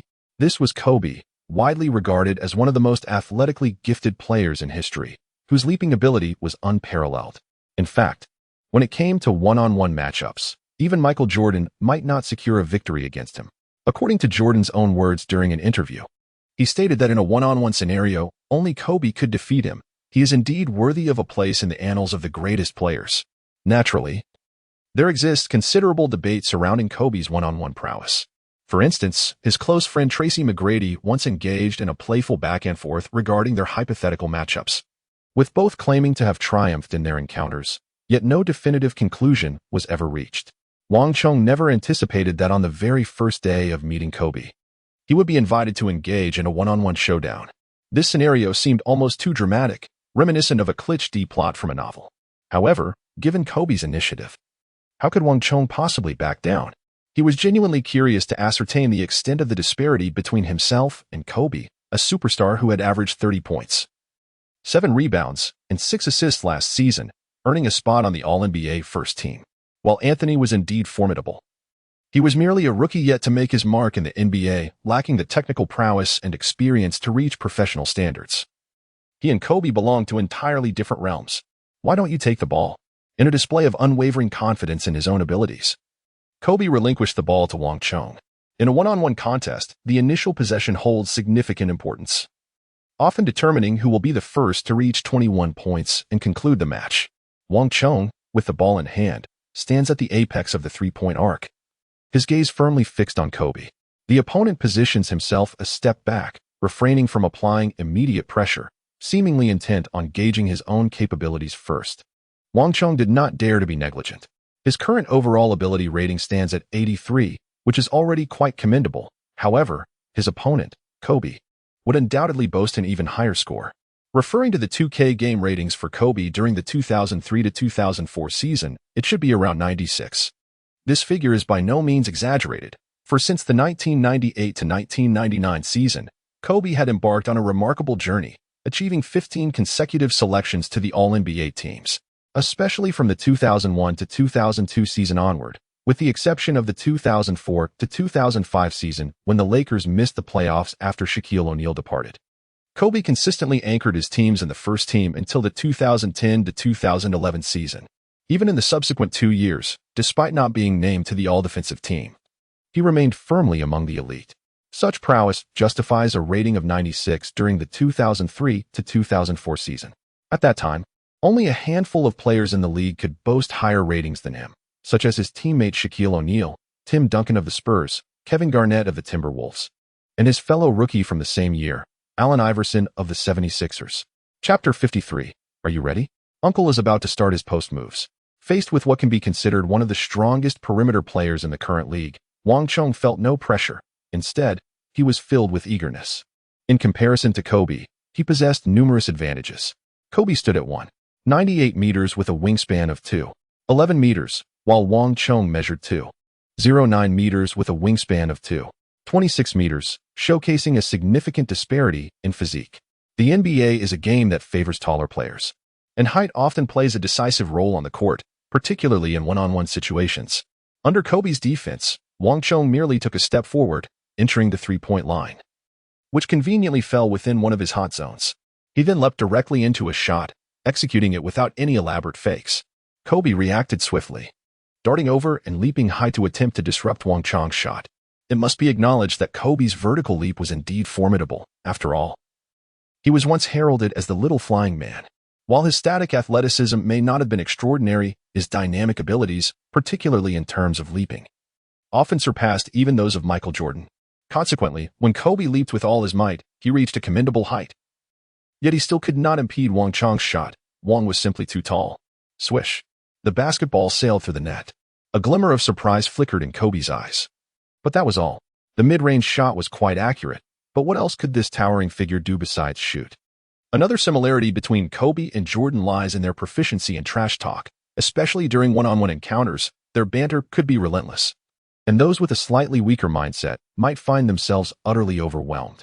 Wang Chong would certainly not be riled by such trivial remarks. After all, he hails from a future where the internet reigns supreme. In his era, the online world is rife with vitriol, and the barbs exchanged are far more cutting than those thrown by Kobe. A single effective tactic can conquer all, as long as it proves useful. Who cares whether I possess other skills? Now, the tables have turned, and it is Kobe's turn to take the offensive. Wang Chong's gaze was firmly fixed on Kobe. Unlike the composure he exhibited on the offensive end, he felt immense pressure on the defensive side when facing Kobe. Despite possessing a bronze-level badge for tenacious defense and having achieved an above-average defensive rating of 82, it was evidently insufficient to contain Kobe. Kobe was acutely aware of this. He stood upright, casually dribbling the ball as he approached Wang Chong, before suddenly lowering his center of gravity and accelerating with remarkable speed. How swift! Wang Chong's pupils suddenly constricted.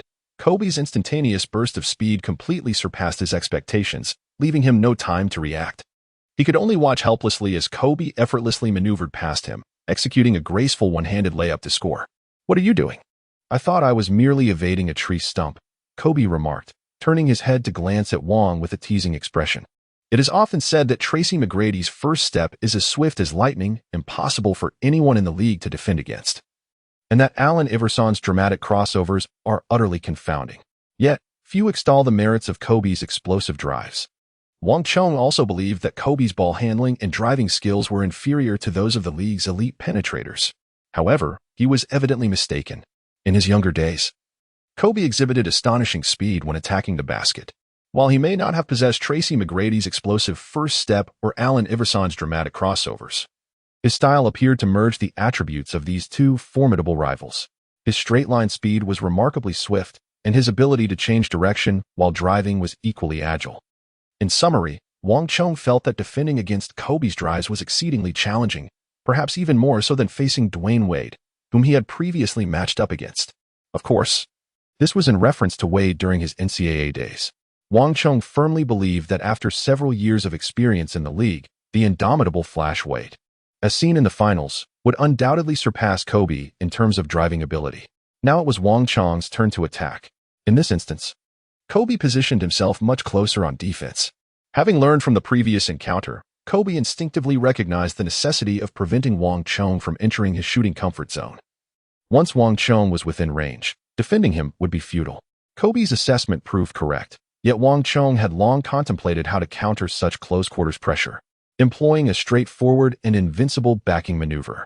As Wang Chong turned his back to Kobe, positioning himself with his long arms while dribbling, Kobe couldn't help but roll his eyes in exasperation. How on earth could one defend against this? From Kobe's perspective, Wang Chong is essentially an interior player, standing at 2.09 meters tall. It is virtually impossible to defend against him when he plays with his back to the basket. In terms of sheer strength, Wang Chong finds himself at an absolute disadvantage when compared to Anthony. However, the scenario is markedly different when juxtaposed with Kobe. Although Kobe's strength is not insignificant among guards, there remains a considerable weight disparity of nearly 10 kilograms between the two. Wang Chong forcefully thrust his rear towards the basket, while Kobe could only desperately brace himself against the opposing force, staggering backward. Wang Chong, undeterred by any sense of shame, forcefully maneuvered his way into the paint. Upon reaching the vicinity of the free throw line, he came to a halt, lifted the basketball high above his head, and turned to face the hoop before releasing his shot. Swish! The ball found its mark once more. Kobe's expression, however, reflected a hint of displeasure. Wang Chong's actions were akin to an adult berating a child, which incited a degree of irritation in Kobe. Listen here, young man, size does not equate to prowess on the court. In the early hours of the day, within the confines of the locker room, O'Neal yawned and exchanged greetings with Malone, who was nearby. Today, he had made a point to arrive at the arena early. Determined to demonstrate his resolve for the season, with aspirations of championship glory, failure was not an option. For O'Neal, known for his lethargic demeanor and penchant for slacking off during practice, this earnestness was truly commendable. Early? Malone replied, shaking his head as he changed his attire. Not really. When I arrived, I noticed Kobe was already on the court practicing. That training fanatic cannot bear a single day without practice. Who can compete with him? O'Neal scoffed dismissively. Oh, by the way, it seems Wang Chong is also present. They appear to be engaged in a one-on-one duel. Malone pondered aloud. What did you say? Upon hearing this, O'Neal could no longer remain seated. He sprang up from his chair, his eyes alight with excitement. Wang Chong is challenging Kobe. Why didn't you mention this sooner? Let us hurry and witness the spectacle. Though perplexed as to how this newcomer, Wang Chong, had ended up in a one-on-one match with Kobe, O'Neal could hardly resist the allure of such an intriguing event. If by chance Kobe were to lose to Wang Chong, he would certainly relish the opportunity to mock him. Nonetheless, despite his disdain for Kobe, O'Neal harbored doubts about Wang Chong's ability to triumph. Kobe's skill was undeniably formidable. Undoubtedly the strongest teammate O'Neal had ever partnered with in his career, far surpassing even Anthony Hardaway from his days with the Magic. Chapter 54. Kobe. Startled into a cold sweat when O'Neal hastily arrived at the arena, the one-on-one match between Wang Chong and Kobe was nearing its conclusion. There were no designated scorekeepers. Yet both players were acutely aware of the score. Wang Chong currently holds 17 points, while Kobe has 18. Neither player can effectively defend against each other's offense. It all comes down to who possesses the better shooting touch. At this pivotal moment, with Wang Chong in possession of the ball, he dares not show any signs of complacency. He resorts to his most reliable move, the back-to-the-basket isolation. Consequently, O'Neal observes as Wang Chong awkwardly jostles past Kobe from beyond the three-point line, maneuvering into position at the free throw line. He then pivots and executes a jump shot, converting it with ease. O'Neal remarks, indeed, it is rather clumsy. Many who are unfamiliar with O'Neal might mistakenly believe that his dominance in the league stems solely from his sheer size and strength. However, this notion is fundamentally flawed. Throughout the annals of league history, there have been numerous players who are larger and more powerful than O'Neal, yet none have achieved such a level of dominance. O'Neal's prowess extends far beyond brute force. His post moves, footwork, and even his hook shot are exemplary, serving as a model for all center players to emulate. At this moment, in the eyes of this master of interior offense, Wang Chong's back-to-the-basket technique appears utterly dismal, with his footwork and dribbling lacking cohesion, and his force application and explosiveness resembling a calamity. Fortunately for Wang, he is matched against an exterior player like Kobe. Had he faced any typical NBA center, success would have eluded him. This is only natural, as Wang's back-to-the-basket skill is rated a mere 62, far below the average standard for NBA centers. His primary focus is on the perimeter, and while he possesses some interior skills, they are not refined.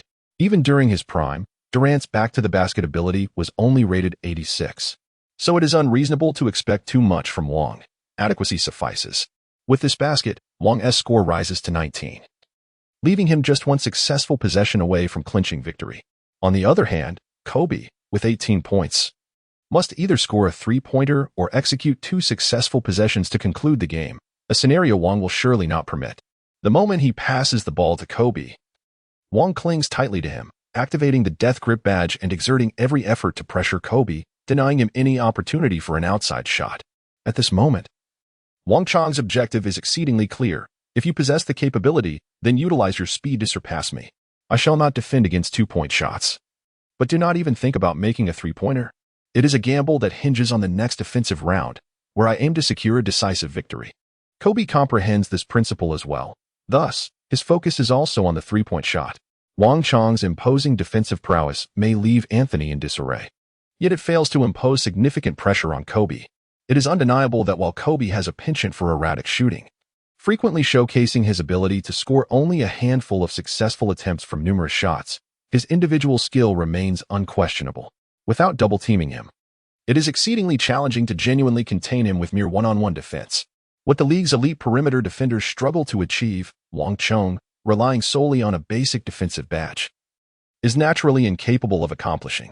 Wang Chong's long reach failed to intimidate Kobe. In the face of aggressive defense, Kobe executed a behind-the-back dribble with remarkable finesse, evading Wang Chong's attempt to steal the ball and creating an open space to his right. It was time to shoot. As Kobe prepared to release the ball, Wang Chong's heart raced, and he leapt towards Kobe in an attempt to block the shot. However, as he ascended, he was astonished to realize that Kobe's motion was merely a deceptive feint. Seizing the opportunity to outmaneuver Wang Chong, Kobe swiftly stepped sideways, his body slightly drifting as he launched his shot. There it was, Kobe's signature high-difficulty drifting jump shot. Historically, this maneuver had often resulted in a miss. But on this occasion, the ball followed a perfect trajectory and swished through the net. What a remarkable shot! Even Shaquille O'Neal, watching from the sidelines, couldn't help but exclaim in admiration. Despite their differences, it was undeniable that Kobe's prowess on the court was formidable. Otherwise, Shaquille would have long found a way to expel this rascal from the team. The score stood at 21-19. With that three-pointer, Kobe had triumphed over Wang Chong. The one-on-one duel concluded, and both players ceased their movements, yet their expressions bore a complexity of emotions. Wang Chong's face was etched with a profound sense of regret and unwillingness. Just a hair's breadth, just a mere fraction, and he could have triumphed over Kobe. After all, this was Kobe Bryant. Winning even once in a one-on-one duel would have granted him ample fodder for boasting for years to come. In stark contrast, Kobe's expression bore an astonishment that lingered, leaving him drenched in cold sweat. To speak candidly, although he had instigated this matchup, he never anticipated that Wang Chong, a mere rookie in his first year, would nearly corner him into a state of desperation, particularly during that final shot. Kobe had launched a three-pointer that carried an element of chance, uncertain until the very moment the ball swished through the net. It was as if, had his shooting touch been just a tad off, he might have found himself facing an embarrassing defeat today. Wang Chong's approach to one-on-one combat, though somewhat shameless, relies entirely on his back-to-the-basket style and the advantages conferred by his height and wingspan for mid-range shooting. However, Kobe would never seek excuses, regardless of the method employed. Scoring serves as the ultimate testament to one's prowess. Wiping the sweat from his brow, Kobe gazed at Wang Chong, and though he had internally acknowledged his opponent's strength, his words were far from forgiving. Is that all? Is your defense merely for show? Waving your arms like a clumsy giant won't deter me. Wang Chong gazed defiantly at Kobe, unabashedly proposing, "Shall we have another round?" Kobe shook his head, resolutely declining. Though his words were eloquent, the reality was that he lacked the confidence to guarantee a victory against Wang Chong in a rematch. To this day, he had yet to devise a strategy to counter Wang Chong's crafty fadeaway jump shot. Upon returning home today, Kobe would undoubtedly engage in deep contemplation about how to tackle an opponent with Wang Chong's unique style. This predicament was not solely Kobe's fault. Standing at a towering height of 2.09 meters, Wang Chong's position as a small forward was indeed a rarity. The last player to possess such attributes was Larry Bird. However, Bird, measuring 2.06 meters with a wingspan of 2.09 meters, was significantly inferior to Wang Chong in terms of static athleticism. In the current league, even Dirk Nowitzki could not reach Wang Chong's height. Although Nowitzki, at 2.13 meters, was slightly taller than Wang Chong, his wingspan of 2.15 meters paled in comparison to Wang Chong's impressive 2.26 meter reach. The difficulty in defending Nowitzki's shot stemmed from his iconic one-leg jumper, which was challenging to contest. More importantly, while Nowitzki's scoring style resembled that of a perimeter player, he fundamentally remained an interior player, with a distinctly different playing style from Wang Chong. Until Kobe could formulate an effective defensive strategy against Wang Chong, he was not prepared to risk another one-on-one encounter. Chapter 55, The Season Approaches. A long-awaited system task in the office of the Lakers general manager, Phil Jackson removed his glasses, rubbing his temples as he felt an unprecedented weight of pressure. The 2003-2004 Lakers roster could be deemed the most luxurious and formidable team of his coaching career. Even the 72-win Bulls of the 1995-96 season could not compete with the strength of this Lakers lineup. After all, the current Lakers boasted 4 superstars, a collection of talent rarely seen in history. However, the formidable roster brought with it immense pressure. For a team of such caliber, failing to secure a championship would be a complete and utter disaster, perhaps even a catastrophic one. Outsiders could only see the constellation of stars that comprised the Lakers. But those within the organization understood the underlying issues. Phil Jackson was acutely aware that, despite their glitzy appearance, the Lakers were fraught with challenges. The discord between Shaquille O'Neal and Kobe Bryant was irreconcilable. The duo struggled to return to the synergy they once shared during their three-peat era. While the names of Karl Malone and Gary Payton carried significant weight, both were seasoned veterans past their prime, their reputations overshadowing their current capabilities. On top of this, these 4 were all established stars, and the question of who would take the lead and who would play a supporting role on the court had to be addressed. In summary, it was a complicated situation. Even with 9 championship rings and a wealth of experience, Jackson felt the heavy burden of pressure, which was quite taxing. Nonetheless, amidst the myriad of challenges, there were a couple of silver linings. Firstly, regarding Kobe. The Lakers had prepared for the worst-case scenario, should Kobe be proven guilty and incarcerated. They would lose a crucial perimeter player. However, months had passed since the Eagle County incident, and evidence remained insufficient. While existing evidence could suggest that Kobe had engaged in an affair with the female attendant, it did not conclusively establish that he had coerced her. Moreover, the situation itself presented logical inconsistencies. As a millionaire, why would Kobe resort to force when countless women would willingly pursue him? Consequently, the police did not dismiss the possibility of the woman attempting to set him up and were not inclined to take her word at face value. Additionally, the advantages of wealth came into play. Kobe had hired a professional legal team to meticulously assist him in exonerating himself, and with a substantial bail amount, he ensured his freedom to participate in NBA games. Thus, at the very least, Kobe would not miss any games due to the Eagle County incident, which was undoubtedly good news. Although Phil Jackson, having experienced a personal violation in the past involving his daughter, harbored deep disdain for such matters and his regard for Kobe had plummeted, he understood that the Lakers stood no chance of winning a championship without Kobe. As for the other piece of good news, it was Wang Chong's meteoric rise. Initially, when Cook sought to acquire Wang Chong, Phil Jackson was not particularly supportive, even expressing opposition. He harbored doubts about this Asian player, despite an impressive performance in the NCAA finals. How many Asian players had truly succeeded in the NBA? To date, there had been only Yao Ming, who had achieved success owing to his towering height of 2.26 meters. If Wang Chong shared the average physical attributes of an NBA player, it would be challenging for him to stand out in the league. What made Wang Chong the exception? To Jackson's surprise, Wang Chong indeed proved to be that exceptional case. During the Summer League, he erupted for 40 points against Anthony. And after a few days of team training, multiple assistant coaches praised Wang Chong's abilities in front of Phil Jackson. Even the seemingly adversarial Shaquille O'Neal and Kobe Bryant, who rarely spoke off the court, expressed their admiration for Wang Chong. Had the Lakers truly unearthed a gem with the 13th pick? Phil Jackson believed that if the beleaguered Lakers had any chance of contending for the championship, Wang Chong would play a pivotal role. During the preseason, he planned to grant this young talent ample opportunities to shine. If Wang Chong could reaffirm his capabilities, he might emerge as the third scoring option alongside Shaquille and Kobe, allowing them to develop strategies around him. While Phil Jackson pondered these matters, he remained unaware that, on the court below, Wang Chong was practicing his catch-and-shoot skills. Suddenly, his movements faltered, resulting in a shot that missed entirely. "What's wrong, Wang? Focus and don't lose your concentration," admonished the assistant coach overseeing Wang Chong's training. Yet, at that moment, Wang Chong was oblivious to the assistant's words. For just an instant, he had heard the long-awaited notification from the system. Ding. Task activated. Task. Perfect debut.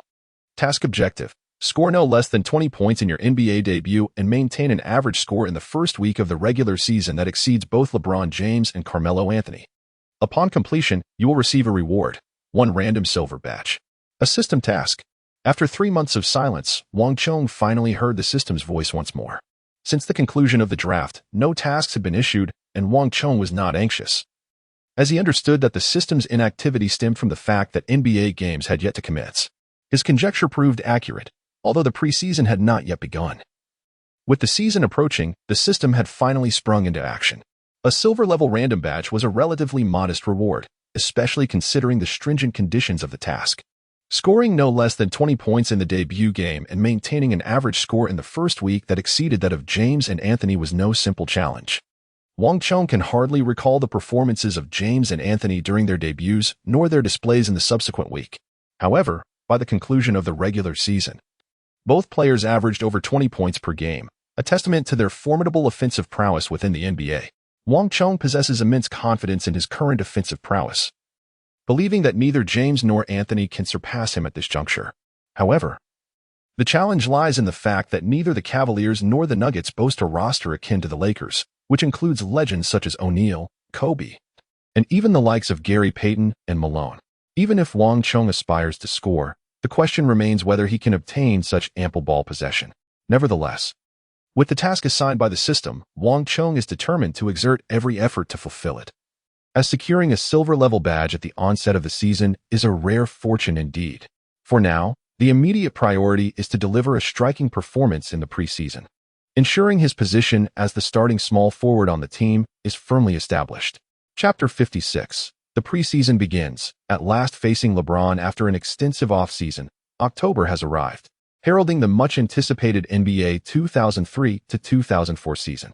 Prior to the regular season's commencement at the end of October, the league traditionally hosts the preseason, providing teams with an opportunity to adjust and acclimatize to the rhythm of the game. Although preseason games do not contribute to the regular season record, they serve as a lucrative venture for the league and team owners alike. On October 7th, the Los Angeles Lakers faced off against the Golden State Warriors in their inaugural preseason match. The venue was neither in Los Angeles nor in Oakland, the Warriors' home turf, but rather in a neutral location, the capital of Hawaii, Honolulu. With the vibrant spirit of Hawaii enveloping him, Shaquille O'Neal felt elated as he stepped off the plane, greeted by the refreshing ocean breeze. As the Lakers players disembarked in succession, Wang Chong distinguished himself from the typical first-year rookies who lagged behind, burdened with the luggage of their teammates. Instead, he confidently followed closely behind O'Neal, carrying not only his own backpack but also that of O'Neal. It is a well-known tradition in the league that rookie players often find themselves at the mercy of their more seasoned counterparts. Even the prodigious LeBron James, upon joining the Cavaliers, was once tasked with carrying Ricky Davis's bag. Of course, that particular veteran was soon traded away, and his quip, "I thought James was here to assist me," has since become legendary. Wang Chong, though not particularly remarkable, enjoyed a favorable rapport with Shaquille O'Neal, who had intentions of utilizing Wang to undermine Kobe's standing within the team. Consequently, Wang received considerable support from O'Neal, elevating his status within the squad to a formidable height, such that few dared to provoke him. Even seasoned veterans like Karl Malone and Gary Payton refrained from antagonizing Wang, respecting O'Neal's influence. This sense of protection from a big brother was rather comforting. It is noteworthy that during the preseason match against the Warriors, Kobe did not accompany the team. At that moment, he was likely en route to Eagle County. Indeed, for the entirety of the upcoming year, Kobe would frequently travel to Eagle County to cooperate with local law enforcement in their investigations. This would be a protracted and arduous ordeal, significantly affecting Kobe. However, in Kobe's absence, Wang Chong seized numerous opportunities to showcase his skills. In the match against the Warriors, Wang achieved an impressive record of 9 out of 17 from the field and 5 out of 6 from the free throw line, amassing 24 points and 6 rebounds, thereby leading the Lakers to victory. Naturally, due to the preseason nature of the game, O'Neal, Malone, and Payton participated only minimally, with each playing less than 20 minutes. Besides Wang, the match was primarily contested by a cadre of role players, including Devin George and Rick Fox, who were in competition with Wang for positions in the upcoming season. Nevertheless, there was no denying that among the players, Wang, with an overall capability rating of 83, stood out distinctly. His preseason debut, with a tally of 24 points and 6 rebounds, silenced many critics who had doubted him prior to the game. By the conclusion of the Summer League, Wang's extraordinary individual performance and his dominance over his counterpart, Carmelo Anthony, had polarized public opinion. A significant faction of diehard Lakers fans viewed Wang as exceptionally talented, embodying the legacy of Kobe's illustrious number 13 rookie tradition. Conversely, some skeptics, possibly supporters of LeBron James and Anthony, perceived Wang, a relatively obscure figure before the draft, as a threat to their stars, instinctively seeking to downplay his achievements. Additionally, there were those who simply harbored an aversion to Wang, perhaps due to his Chinese heritage or other reasons. In any case, Wang's accomplishments in the Summer League, while commendable, did not suffice to establish his legitimacy in the NBA. The prevailing sentiment was that true validation would come only when Wang could demonstrate his prowess on the NBA stage. This anticipation culminated in Wang's preseason debut, where he scored 26 points. Although the intensity of the preseason differs from that of the regular season, the participants are indeed bona fide NBA players, making the experience markedly distinct from the summer league. Moreover, while star players might not exert themselves fully during the preseason, merely going through the motions, the bench players compete vigorously, striving to secure opportunities for the regular season. Thus, the intensity of preseason games is, in fact, quite high, often rivaling or even surpassing that of regular season contests, with the primary distinction lying in the player's individual capabilities. Wang Chong's impressive 26 points in the preseason signifies his potential to score over 20 points during the regular season. Although this was merely the first game of the preseason, it has certainly silenced some of the skeptics. The Los Angeles Lakers spent 3 days in Hawaii, engaging in a rematch with the Warriors. Following these 2 games, the team returned home for a brief rest before embarking on a journey to Phoenix to face the Suns. At last, in the 4th preseason game, the Lakers would be back at their home court, the Staples Center, to compete. Their opponent in this encounter would be the newly crowned number 1 draft pick, LeBron James, leading the Cleveland Cavaliers. In terms of team strength, the Lakers, who reached the conference semifinals last year, are on an entirely different level compared to the Cavaliers, who finished at the bottom of the league standings. Regarding team composition, the Lakers boast an unprecedented Super F4 lineup, far surpassing that of the Cavaliers. No matter how one looks at it, the Cavaliers lack the capacity to contend with the Lakers, even in a preseason setting where neither team is fully committed. The sole highlight of this preseason matchup lies in the confrontation between the 2003 draft's top pick, James, and the rookie Wang Chong, selected 13th overall. There is considerable interest within the league regarding this duel. On one side stands LeBron James, heralded as the most formidable rookie of the 2003 class, often referred to as the chosen one, destined to dominate the league. On the other, we have Wang Chong, who has twice outperformed the renowned Carmelo Anthony, exhibiting exceptional static talent and promising potential. Both players occupy the small forward position, raising anticipation for the explosive encounter that awaits. Wang Chong has long awaited this opportunity. After facing Anthony, he eagerly hoped to challenge James. Should he rise to prominence by surpassing James, his position as a key player in the Lakers would be further solidified. As for James's perspective, Wang Chong remained uncertain. However, prior to the game, a reporter managed to corner James for a brief interview. When asked whom he looked forward to competing against in this match, James promptly exclaimed, "Of course, Kobe Bryant." Chapter 57, James. Wang Chong? Does he deserve to compete with me? James's desire to face Kobe is hardly surprising. His idol is Allen Iverson, and Iverson's fiercest rival in the league has been Kobe. In terms of accolades, Kobe's achievements eclipse even those of Iverson. Despite Iverson's singular regular season MVP, Kobe boasts 3 championship rings, although his titles were won alongside Shaquille O'Neal. This does not diminish his status as the most successful guard after Jordan. As a fellow perimeter player, it is entirely reasonable for James to wish to compete with Kobe when facing the Lakers. Nevertheless, the reporters were evidently seeking a different angle. One journalist inquired about the Lakers' 13th overall pick, Wang Chong, and whether James would be matching up against him in today's game. James's brow furrowed slightly, and after a moment's contemplation, he responded, "I don't know much about Wang Chong, but he seems to be a remarkable player.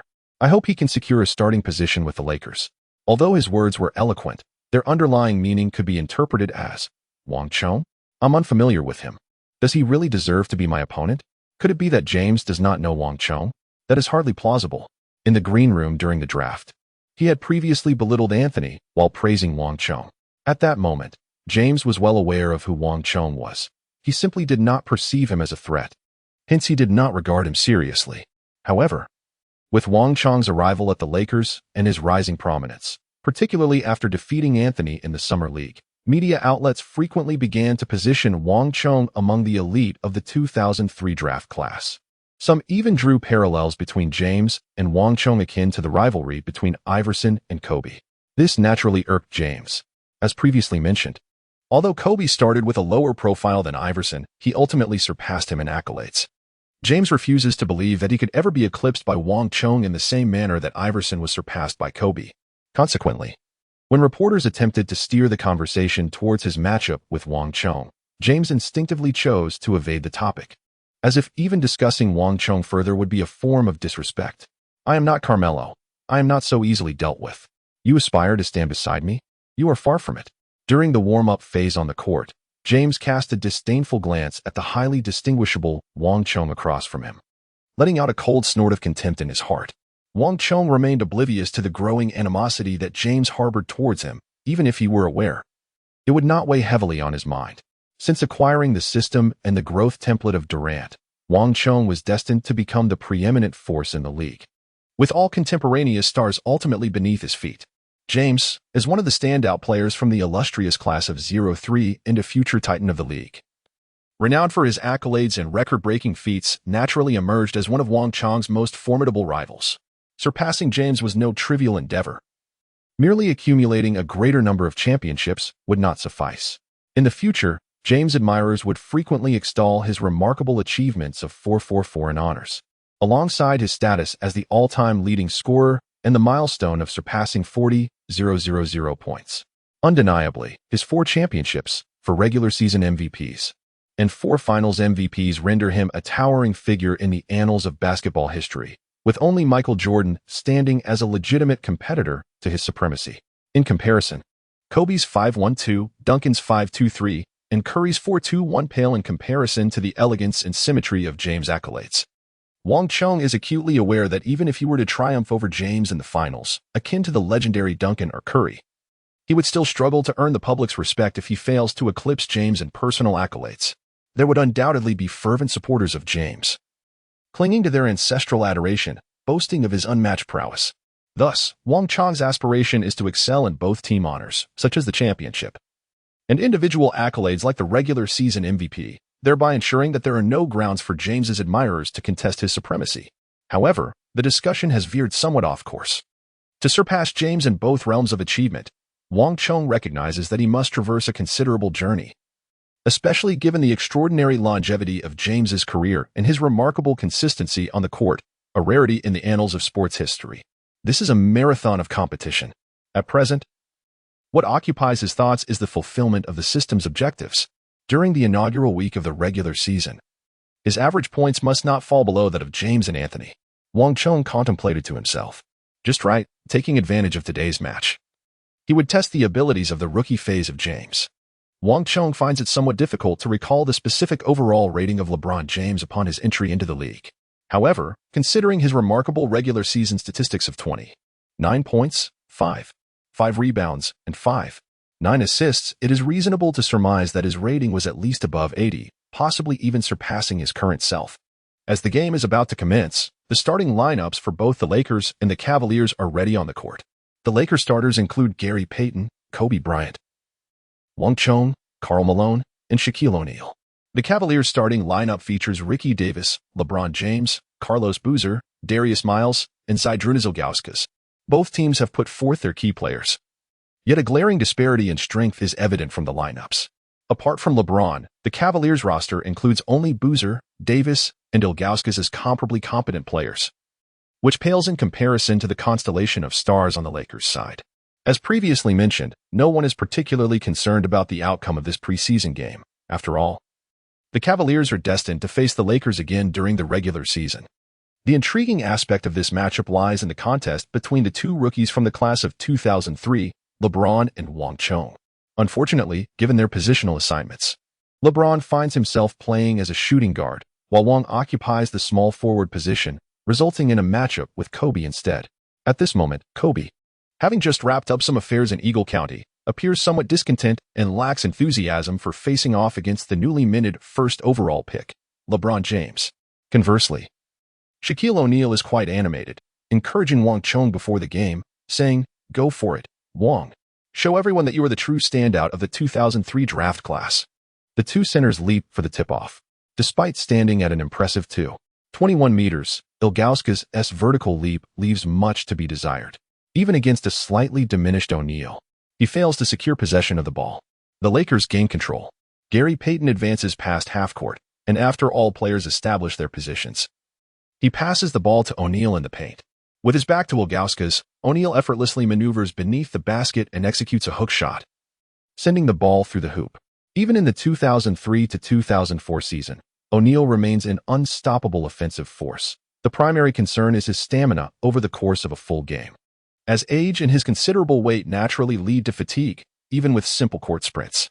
As for Ilgauskas, despite his height, he weighs under 110 kilograms, making it nearly impossible for him to hinder O'Neal, who weighs nearly 150 kilograms. Chapter 58, The Direct Confrontation, Wang Chong versus LeBron. The Lakers' first possession is entrusted to their leader, just as the Cavaliers' first offensive play is naturally orchestrated by their own leader, Ricky Davis. Yes, you read that correctly. The Cavaliers' leader is none other than Ricky Davis, who last season averaged over 20 points, 5 rebounds, and 5 assists, guiding the Cavaliers toward a dismal season that ultimately granted them the first overall pick. As for LeBron, he is merely a rookie, arriving at the team to support Ricky Davis, or so Davis believes. From the moment LeBron joined the team, Davis has perceived him as a subordinate, expecting him not only to carry his bags, but also to pass him the ball during games. "I will teach you how to play in the NBA, rookie," Davis likely thinks. Wang Chong cannot be entirely certain of LeBron's thoughts, but he suspects that the Cavaliers' management may already be contemplating a trade for the unrefined Ricky Davis. Boldly, Davis dares to treat the great LeBron James as a subordinate, seemingly unaware of the potential repercussions. In the initial few possessions, both Wang Chong and LeBron find themselves in a passive phase, with minimal opportunities to make an impact. LeBron does receive a couple of passes, but facing Kobe's defense and with O'Neal guarding the paint, his chances to score are limited. True to his nature, LeBron opts to pass rather than force a shot. Consequently, after 5 minutes of play, both LeBron and Wang Chong have yet to register a point, remaining scoreless. Nevertheless, neither player is anxious. After all, this is merely a preseason game, and the starters will not remain on the court for long, presenting a forthcoming opportunity for them to shine.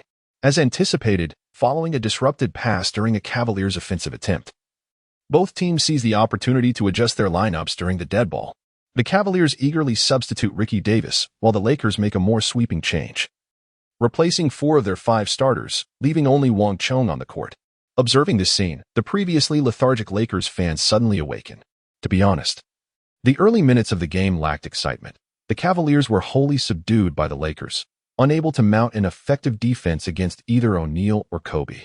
In just 5 minutes, the score gap had already exceeded double digits, highlighting the stark contrast in their abilities. Now, with the Lakers having substituted their main players and left Wang Chong alone on the court, their intentions are clear. Wang Chong and James are finally set to face off. "Go, Wang. Crush that guy. What a ridiculous #1 pick, hardly worth mentioning, although it is merely a preseason game." The atmosphere at the Los Angeles home court is undeniably fervent. However, James finds himself in a rather dismal mood. It would be one thing if Ricky Davis refused to pass him the ball, but what does it mean for the Lakers to substitute Kobe? He hasn't even had the chance to measure up against Kobe in earnest. What infuriates him the most is that the Lakers have substituted all their starters, leaving only Wang Chong on the court. It is quite clear they intend for him to face Wang Chong. "You shall pay for your arrogance." James's gaze is icy. "In that case, I shall utterly dismantle Wang Chong on the court, so you can clearly see who truly is the strongest player from the class of 03. The Cavaliers are ready for an inbound pass. At last, the basketball finds its way into James's hands. Standing at the top of the arc with the ball, James casts a glance at the Lakers substitute forward, Devin George, furrowing his brow slightly before signaling for a screen from his teammate. Once the screen is set, a defensive mismatch occurs, and standing before James is none other than Wang Chong, marking the first official matchup between the two rookies from 03. Seeing that James has chosen him deliberately does not surprise Wang Chong. He feels no tension whatsoever. The James before him is not the superstar of years to come.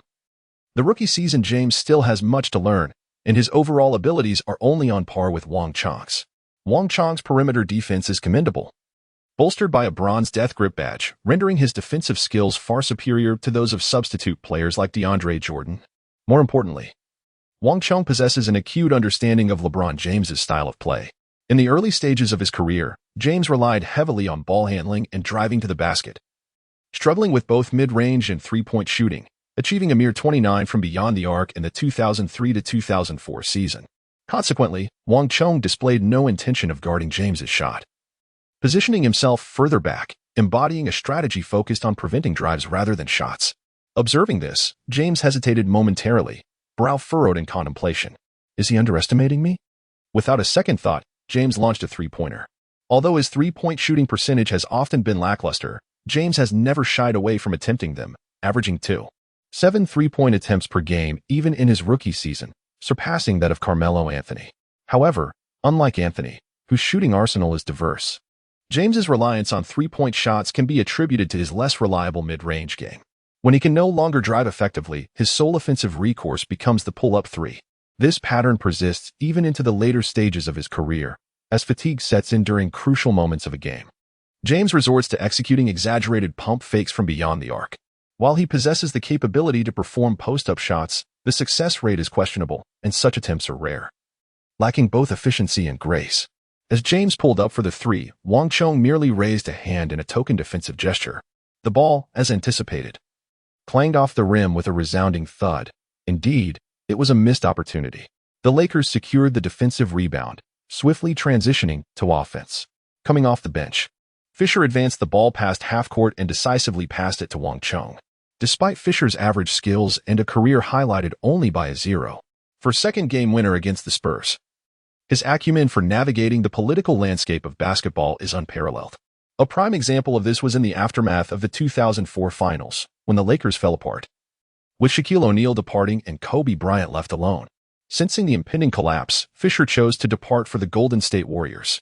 Following a lackluster career that included stints with the Warriors and Jazz, Fisher negotiated a buyout with the Jazz under the pretext of seeking medical care for his daughter. Shortly after finalizing the buyout, he swiftly signed with the Lakers, exhibiting a cunning maneuver that exploited his daughter's illness to regain his opportunity with the team. Of course, the Jazz fans were not easily appeased. Whenever the Lakers played in Utah, the fans would mock Fisher, covering their eyes and shouting about cancer, a reference to his daughter's battle with retinoblastoma. Such behavior, targeting a father under the guise of rivalry, exemplifies a troubling lack of decorum. However, the focus here is not to assign blame but to acknowledge Fisher's astute understanding of the dynamics at play. He recognized what the fans and coaches, including Phil Jackson, were eager to witness, which prompted him to pass the ball to Wang Chong. After receiving the pass, Wang Chong, as anticipated by the fans, faced off against James. Although James's three-point attempt had missed, he was determined not to allow Wang Chong an easy score. "Come on, I hear your mid-range game is quite impressive. Let me see it." James challenged Wang Chong. "All right, but you better watch closely," Wang Chong replied. Wang Chong's lips curled into a faint smile as he instantly accelerated. A sudden shock coursed through James's mind. Wang Chong's speed surpassed his own expectations, particularly in the initial burst, showcasing remarkable explosiveness. This is hardly surprising. His speed, agility, and explosiveness are all nearing 80. While not reaching the pinnacle of excellence, he is certainly far from slow, especially with his long legs. With just one stride, Wang Chong managed to advance past James by a significant margin. To think he could surpass me so easily is quite naive. James reacted swiftly, adjusting his steps to keep pace. Although Wang Chong possessed commendable speed and explosiveness, there remained a glaring disparity when compared to James. James adeptly repositioned himself, not losing ground but rather closing the gap with Wang Chong, utilizing his strength to push him away from the basket. However, Wang Chong had no intention of moving towards the hoop. With a single dash into the three-point line, he had already entered the realm of the hot zone shooter. The basketball transitioned smoothly from his dribble to a behind-the-back switch, and Wang Chong abruptly halted, soaring into a jump shot. Executing a sudden stop before launching his shot, James hurriedly braked, leaping in an attempt to block the shot. It must be acknowledged that James was exceptionally close, maintaining tight defense, almost never losing a step. His defensive prowess was impeccable, even in the vertical leap for the block, as his hands completely obscured Wang Chong's line of sight. Yet swish, the basketball effortlessly sank through the net, securing a flawless score. Damn it! Turning to gaze at the hoop, James furrowed his brow. Despite his solid defense, Wang Chong's height had exceeded his expectations. Initially, he aimed to deliver a powerful volleyball-style block to Wang Chong, but upon jumping, he realized he could not reach the ball at all, which led him to resort to a hand-over-eye defense. Nevertheless, this tactic failed to prevent Wang Chong's successful shot. Unbeknownst to James, the position from which Wang Chong launched his shot activated the effects of 3 shooting badges: mid-range maestro, hot zone hunter, and rhythm shooter. With Wang Chong's impressive 94 mid-range shooting rating, how could the ball possibly miss? Chapter 59. scoring 12 points to 11 in a single quarter. Wang Chong stands firm against James. Following Anthony, James personally experienced the terrifying prowess of Wang Chong's mid-range shooting ability. Wang Chong's mid-range shooting prowess does not stem primarily from precision, rather. It is the remarkable height and wingspan he possesses at the small forward position that bestows him with a distinct advantage. Were Wang Chong to share a similar stature with the likes of LeBron James or Carmelo Anthony, he would undoubtedly struggle to exhibit the same fluidity in his shooting. Indeed, not only would LeBron's defense pose a challenge, but even Anthony, with his relatively modest defensive skills, could effectively impede Wang Chong's shot. The crux of the matter lies precisely here, standing at 2.09 meters with a wingspan of 2.26 meters, Wang Chong towers over the typical small forward. Possessing the physique more akin to that of a standard center, yet he operates from the perimeter. This would confound any defender. At this juncture, even LeBron finds himself perplexed. How does one defend against a player with Wang Chong's style? Wang Chong expressed a strong desire to convey to his counterpart that not only is he bewildered at this moment, but he shall find himself even more perplexed when he faces the Warriors in the finals a decade later. In 2 consecutive championship series, James has found himself in the same position, at the same critical juncture, confronted once more by Durant, who has effortlessly sunk the decisive three-pointer against him. Indeed, Durant is nearly indefensible. Perhaps the only one capable of containing him was Westbrook, though, in later times, Irving might also be considered a contender. As the possession shifted, it was now the Cavaliers' turn to mount an offense. Upon crossing half-court, James observed that Wang Chong had yet to take the initiative to defend against him. Wang Chong possesses remarkable clarity of thought. Although he aspires to rival James, it is unnecessary for him to completely overpower his opponent on both ends of the court. Whether in his prime or at his current stage, both Durant and Wang Chong have defensive capabilities that can only be deemed above average in the league. It is impossible for them to contain James. Rather than squandering precious energy on futile defensive efforts, it would be far more judicious to channel all his strength into offense, adopting an offensive strategy to counteract defense. If one possesses the skill, let them surpass me in scoring.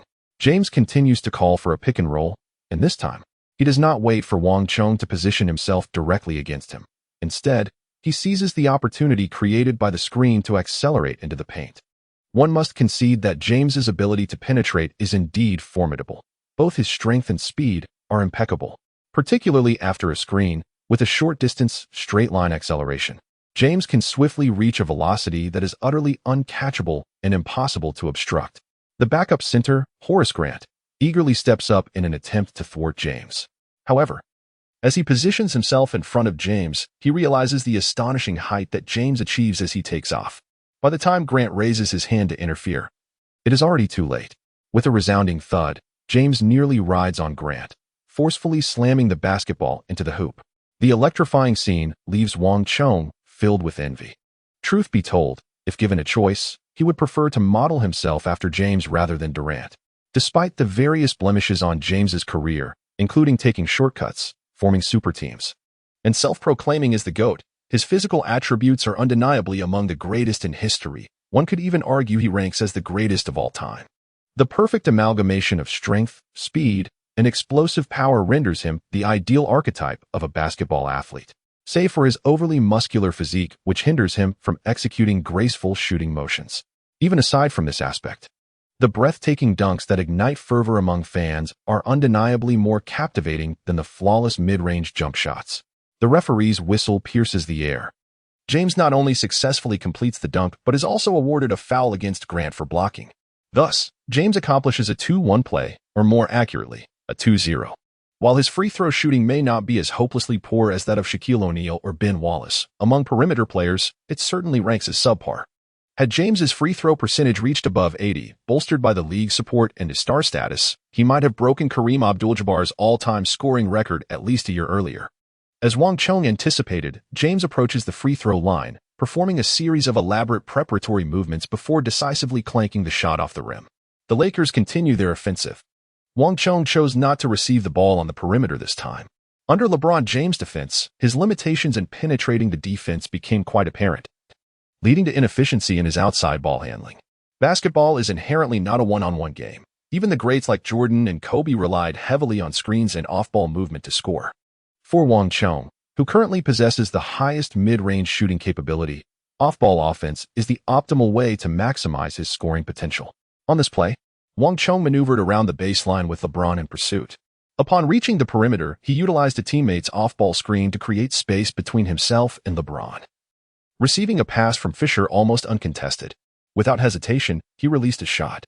LeBron arrived too late, left only to watch as Wang Chong's shot found its mark. Though the process was unremarkable and lacked the explosive impact of LeBron's earlier dunk, the outcome was identical, 2 points added to the scoreboard. Frustrated by conceding 2 consecutive defensive lapses, LeBron couldn't help but steal a glance at the teammate who had failed to provide timely help after being screened. A poor team is simply a poor team. The Cavaliers' ineptitude seemed ingrained in their very essence. Had someone been quick to step up and defend Wang Chong, he would not have scored so effortlessly. How could Wang Chong be concerned with your thoughts? When it comes to scoring, the approach is naturally to do so as effortlessly as possible. Is this not also the quintessential philosophy that defines James's style of play? In the subsequent series of plays, Wang Chong continued to employ the same strategy, whether it was running without the ball to receive a pass for a shot, or receiving the ball in the mid-range and executing a back-to-the-basket fadeaway jumper. He was unwavering in his commitment to a singular belief, to score in a manner that James could not effectively defend against. On the other hand, although James was not directly matched up against Wang Chong, his scoring efficiency was not particularly low. However, the inherent challenge of comparing the efficacy of ball handling versus off-ball scoring created a significant disparity. After all, aside from fast breaks, every time James penetrated the paint with the ball, he was met with the defensive presence of the Lakers center. In contrast, once Wang Chong evaded James's defense, he found himself with virtually open shots.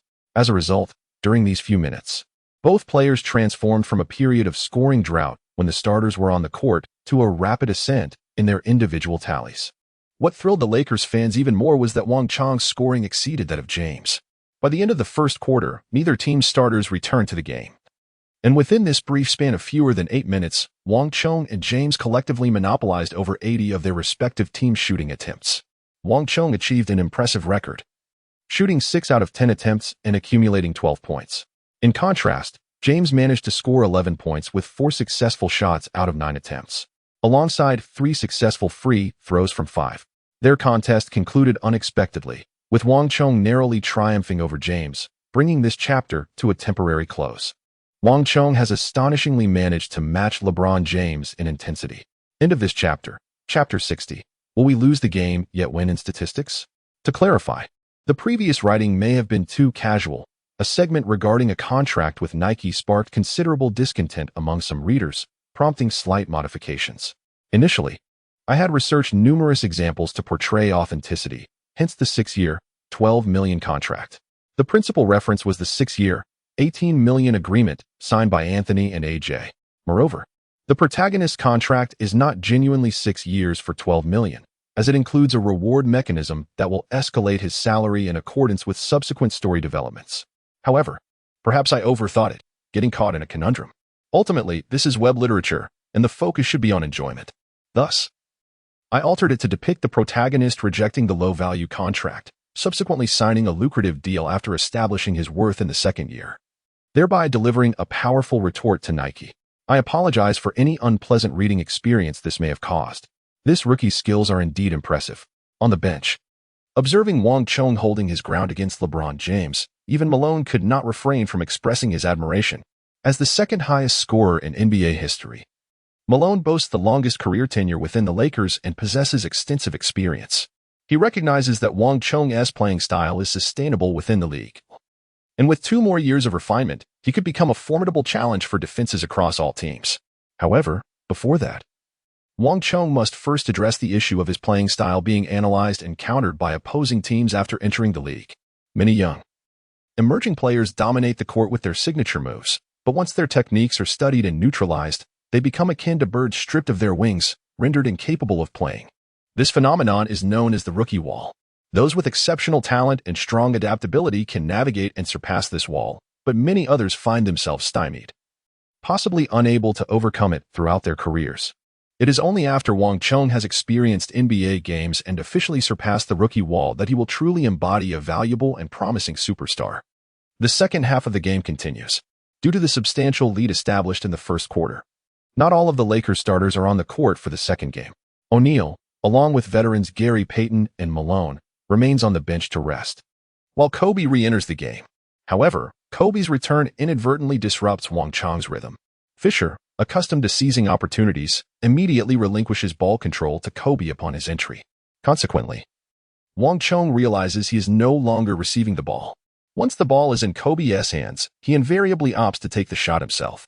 The Cavaliers, possessing a relatively weak overall strength and poor defense, allow Kobe to efficiently score, quickly amassing 6 points in the blink of an eye. Wang Chong, goodness. You truly excel at dominating the weaker players. No wonder you managed to score an astonishing 81 points in a single game. The Lakers continued to maintain their advantage on the court, but LeBron seized the opportunity to score several points while Wang Chong was without the ball, surpassing him in total points. A few minutes later, Wang Chong was substituted out. He had no choice in the matter, as it was the coach's decision. However, as he left the court, head coach Phil Jackson gave Wang Chong a slight nod and gently remarked, "You played well. Don't worry. This game will allow you to compete well against LeBron." Upon hearing these words, a heavy weight was lifted from Wang Chong's heart. The championship coach lived up to his reputation, while many claim Phil Jackson merely utilizes superstars to win. His ability to coordinate relationships among these stars and foster a positive chemistry on the court is also a testament to his wisdom. Just like now, Kobe's desire to perform is intense, and one cannot blame him. The incident in Eagle County has left him frazzled, and he naturally needs an outlet to relieve the pressure. The court is the best place to do so. In the second quarter, Phil Jackson planned to let Kobe unleash his prowess. But even Kobe could not be expected to play the entire game with enthusiasm in a preseason match of this caliber. A display of dominance against the newly crowned #1 pick LeBron would suffice. As for the subsequent 2 quarters, Wang Chong would be given full reign to showcase his skills. Phil Jackson was also eager to witness the outcome of the duel between Wang Chong and LeBron, curious to see who would emerge victorious. In the second quarter, after Wang Chong left the game, he did not return. The Lakers, led by Kobe, continued their relentless advance. Against the Cavaliers' defense, which could only be described as riddled with flaws, Kobe scored an impressive 17 points in a single quarter, expanding the Lakers' lead to over 25 points by halftime. The significant score gap rendered the game devoid of suspense. During the halftime break, LeBron's expression appeared somewhat unnatural. The match was nothing like he had envisioned. For someone who had dominated in high school, LeBron found himself immersed in a struggling Cavaliers team, with victory now seeming increasingly distant. In the NBA, he could not single-handedly turn the tide, at least not at this moment. The Cavaliers' vulnerability in preseason matches foreshadowed their potential fragility in the more competitive regular season. However, at least in terms of individual performance, he had triumphed. Although LeBron scored 11 points in the first quarter, slightly trailing Wang Chong's 12, he accumulated 9 points in the second quarter while Wang Chong remained scoreless, bringing LeBron's halftime stats to 20 points, 4 rebounds, and 3 assists. LeBron was determined not to lose the game. He aimed to outshine Wang Chong personally, lest he appear inferior. Yet, unbeknownst to LeBron, the second half would prove to be a different challenge altogether. In the third quarter, Wang Chong continued to start, while Kobe was substituted out by the coach. After his explosive second quarter performance, Kobe was thoroughly satisfied. After all, it was merely a preseason game, and he had no desire to play the entire match. With a smile on his face, he sat on the sidelines, watching the game unfold. Consequently, Wang Chong became the Lakers' offensive focal point once more. Meanwhile, LeBron took a breather.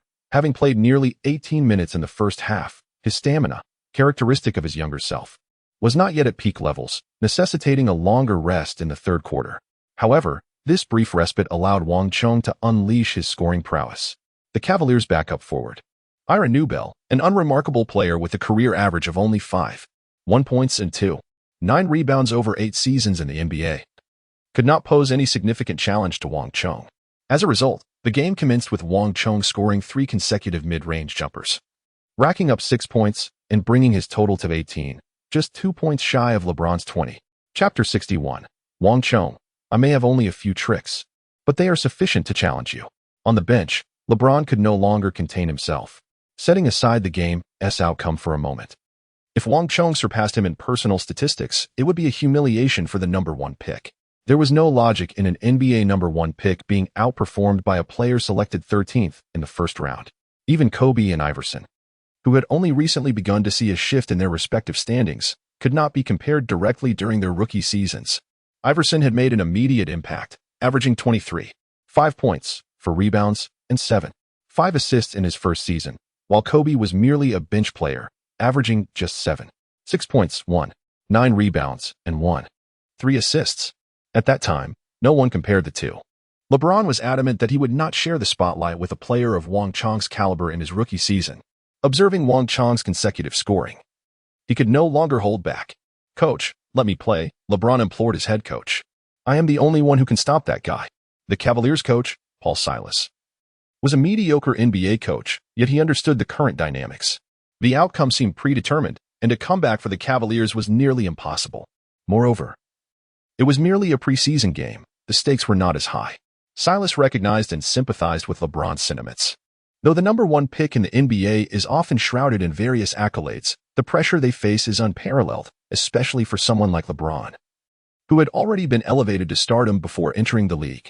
He could not tolerate the thought of contemporaries outshining him, especially those picked far below him in the draft order. However, even if he were to play, could he truly contain Wang Chong? The first quarter had showcased their mutual scoring prowess, with neither able to gain the upper hand.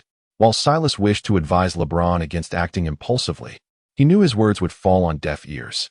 With a resigned sigh, Silas nodded and said, "When the next dead ball occurs, I'll put you in." Meanwhile, the game continued on the court. Wang Chong, with the ball in hand, has grown weary of executing any elaborate maneuvers against his defenders. Instead, he resorts to a simple probing step followed by an immediate jump shot from his position, even if the feint of the probing step fails to deceive his opponent. The elevation of his shot ensures a steady success. As the match progresses, Wang Chong's attempts have already surpassed 10. He possesses the highest tier badge, the golden level rhythm entry, whose buff effect continues to amplify with each shot taken. The essence of this badge lies in its ability to grant additional shooting bonuses based on the number of attempts, persisting regardless of whether the shots are made or missed. Wang Chong remained uncertain about the upper limit of the buff effect's accumulation. However, it undoubtedly provided him with a considerable enhancement at this stage. Consequently, he exhibited a greater resolve when taking his shots compared to earlier moments. Swish.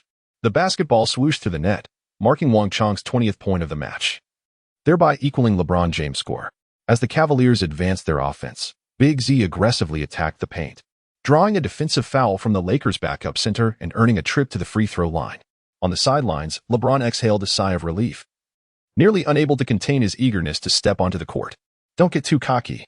Once I enter the game, your chance to continue your rampage will vanish," LeBron confidently remarked, directing a hush taunt towards Wang Chong. "You only have a couple of tricks up your sleeve. It's nothing to be concerned about." During his time on the bench, he had meticulously contemplated strategies to defend against Wang Chong. While he currently lacked effective methods to counter Wang Chong's off-ball movements, he believed he could manage to impede him if Wang Chong attempted to attack while in possession of the ball. Thus, upon entering the game, he aimed to provoke Wang Chong, hoping to entice him into a one-on-one confrontation.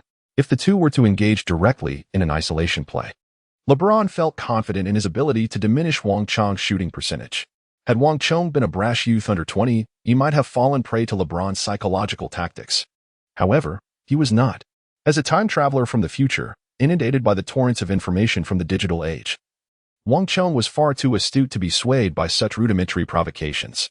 If he were to succumb to such trivial verbal assaults, losing his composure and becoming enraged, he would have long ago been unable to sleep at night due to the myriad of online critics. After Big Z converted one of his free throws, the Lakers commenced their offensive play. LeBron, initially anticipating that Wang Chong would seek him out for a confrontation, quickly realized that Wang Chong remained unfazed. Wang Chong, lost in his own thoughts, made his way to the right corner beyond the three-point line. As the players established their positions, he commenced a flurry of off-ball movements. Once again, he employed this tactic. LeBron, exasperated, trailed closely behind Wang Chong, traversing nearly half the court, only to be obstructed once more by a Lakers player setting a screen. Despite having called upon his teammates for assistance in advance, the Cavaliers players demonstrated a commendable awareness of defensive cooperation. Wang Chong received a pass from his teammate within the effective range of the hot zone and took the shot. James arrived too late, left helplessly watching as Wang Chong's shot found the net once more. 22 points. So what? With just these few moves, it is sufficient to defeat you. Wang Chong cast a fleeting glance at James before turning to defend. Damn it. James was infuriated to the point of boiling over, yet found himself utterly powerless. Wang Chong's tactics are rather unscrupulous. Defending against screens is inherently a collective endeavor, capitalizing on the Cavaliers' other players' delayed defensive responses. He effortlessly finds gaps to score. As LeBron James storms across half-court, his expression momentarily falters. For Wang Chong has astonishingly positioned himself directly in front of him. This marks the first occasion in the match that Wang Chong has actively sought to defend against him. Excellent. While he may not be able to thwart you defensively, decisively overpowering you on the offensive front is indeed a commendable alternative. LeBron, nearly unable to contain himself, accelerates with the ball, intent on leveraging his speed to outpace Wang Chong. With remarkable explosiveness and commendable velocity, LeBron's initial step in his drive is exceptionally swift. Though he may not match the speed of the majority of guards, he certainly stands out among forwards. Certainly, Wang Chong cannot match LeBron James' explosive speed on the drive. However, that is of little consequence, as he comprehends that LeBron's offensive arsenal is limited to just one option, the ball-handling drive. More than the speed of the breakthrough, it is, in fact, the sheer power that makes LeBron's penetration most formidable. His signature move involves bulldozing through defenders with a powerful layup, crashing into the paint with an intensity that captivates the audience. The visceral impact of muscle collisions often overshadows the subtleties of LeBron's footwork. Chapter 62. The defeat of both man and strategy, the troubling LeBron. The moniker Six-Step King is certainly not without merit. Wang Chong almost watched in disbelief as James dribbled the ball, then executed a seamless three-step layup. After contending with his defensive advance, James audaciously took a fourth step and effortlessly elevated to send the basketball into the hoop. He turned his gaze towards the nearby referee, who remained entirely unperturbed. Wang Chong no longer felt inclined to engage in an argument with the referee, for such reasoning would be futile. After all, the opposing team had the audacity to execute a game-winning travel violation in the playoffs without incurring a penalty. What merit was there in contesting a mere preseason match? The tempo of the game in the third quarter reverted to that of the latter half of the first quarter, with Wang Chong and LeBron James exchanging points in a relentless duel. Both players found themselves unable to counter the other's offensive prowess, resorting instead to a continuous exchange of scores. As the third quarter concluded, both Wang Chong and LeBron surpassed the 30-point mark. The home crowd of the Los Angeles Lakers reveled in the spectacle, witnessing two rookies who displayed a remarkable composure on the court, far removed from the demeanor of novice players. Their scoring came effortlessly, a testament to their undeniable offensive skills, albeit influenced by the relatively lower intensity of a preseason matchup. Wang Chong's tenacity was commendable. Despite it being the third quarter, he matched LeBron point for point with impressive mid-range shooting accuracy. The two athletes embodied contrasting styles. LeBron's offensive strategy predominantly revolved around ball handling and driving to the basket, showcasing an almost unstoppable force, even against Kobe's defense in the second quarter. In contrast, Wang Chong's approach relied heavily on mid-range shots, capitalizing on his height and wingspan, rendering him nearly unguardable with a simple yet effective scoring method. Undoubtedly, Wang Chong exhibited superior scoring ability. Was there any technical nuance to LeBron's drives? It seemed merely a matter of physicality, and in the context of a preseason game, one could only imagine the challenge he would face in the regular season. If LeBron attempted to penetrate with ease, Shaquille O'Neal would undoubtedly send him sprawling from the backcourt to the frontcourt, highlighting the vast disparity in strength when compared to the formidable Big Diesel. As the game transitioned into the fourth quarter, both players experienced a noticeable deceleration in their offensive rhythm, a consequence of their exertion. LeBron had logged considerable minutes, having played 29 minutes across the first three quarters. Although Wang Chong's playing time is not particularly extensive, his number of attempts is considerable. Coupled with the demanding nature of off-ball movements, which requires substantial exertion, even with a stamina rating of 89, the fatigue incurred is significant. Nonetheless, neither player shows any inclination to leave the court prematurely, as the contest remains fiercely competitive, with the score yet to be determined. At this juncture, the importance of shooting consistency in a high-stakes battle becomes evident. The physically waning LeBron James, lacking the threat of a driving attack, must rely on his teammates for screens and his favored step-back three-pointers from beyond the arc. More often than not, he resorts to dribbling in place for 20 seconds, only to pass to a teammate in the final moments when a favorable scoring opportunity eludes him. In contrast, Wang Chong experienced a significant decline in his mid-range shooting percentage due to the considerable expenditure of his physical stamina. Nevertheless, his mid-range shots retained a certain degree of potency. Unable to continue his off-ball movement to receive passes for shooting, Wang Chong resorted to receiving the ball in the post and executing fadeaway jumpers. Although he could not sustain his previously exceptional shooting accuracy, he persistently accumulated points with solid determination. Gradually, a disparity in their scoring began to emerge. Another offensive possession unfolded. In the corner, Wang Chong received a pass from his teammate, with his back against James. He showed no intention of pressing further into the paint. After a subtle shoulder shimmy and a feint to the left and right, he executed a graceful fadeaway jump shot. James, fully aware of Wang Chong's intent, leaped with all his might but still failed to create an effective disruption. At this moment, his mindset shifted slightly as the scoring gap between the two widened. Realizing he could not prevent Wang Chong's shot, he clenched his teeth and struck Wang Chong's arm with force. The sharp crack echoed, and the referee's whistle immediately followed. James committed a foul, and Wang Chong stepped up to the free throw line. Wang Chong rubbed his forearm, his brow slightly furrowed. This fellow had truly exerted himself. The blow had rendered his arm numb, visibly reddening the skin. However, only a few minutes remained until the conclusion of the match, and the outcome was already determined.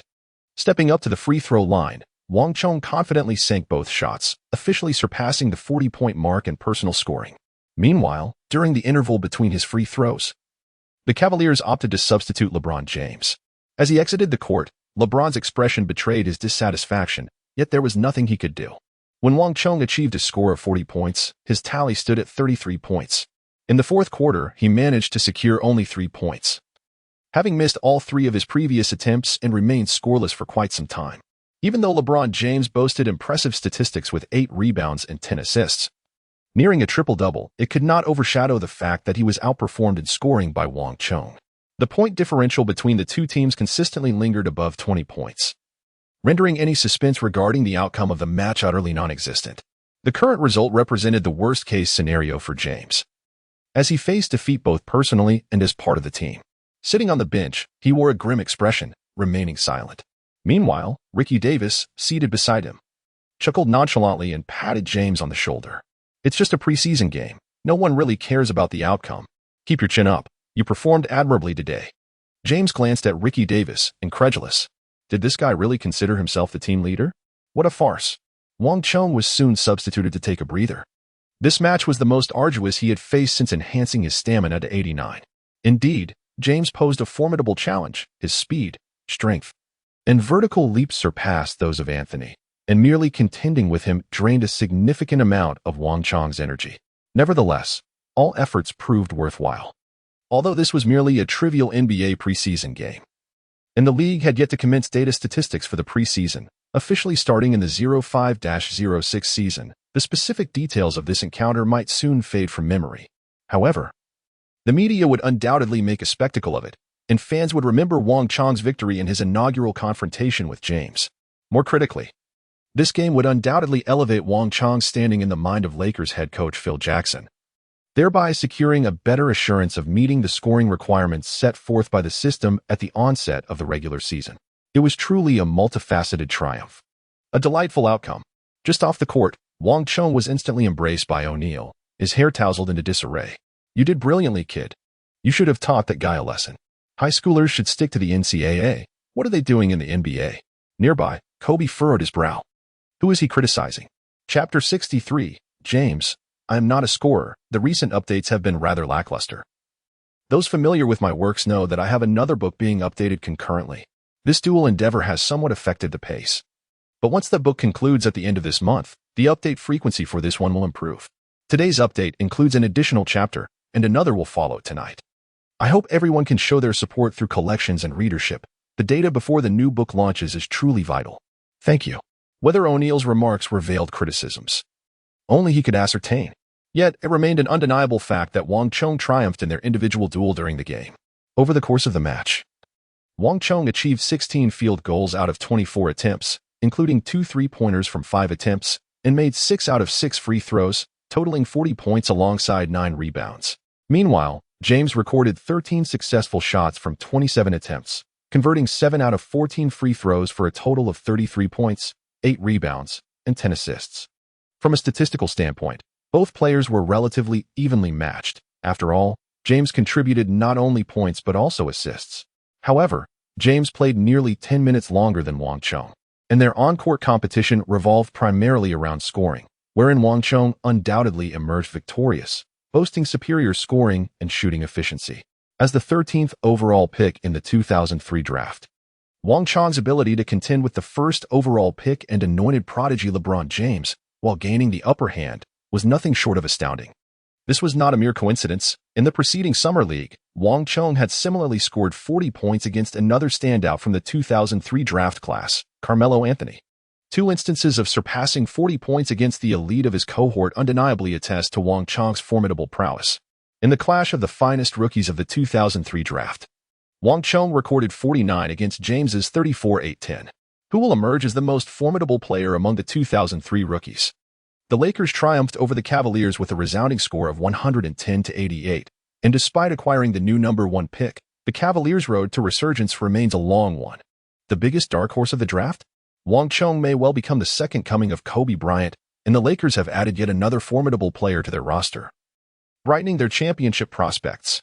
Overnight, major media outlets extensively covered the Lakers' preseason clash with the Cavaliers.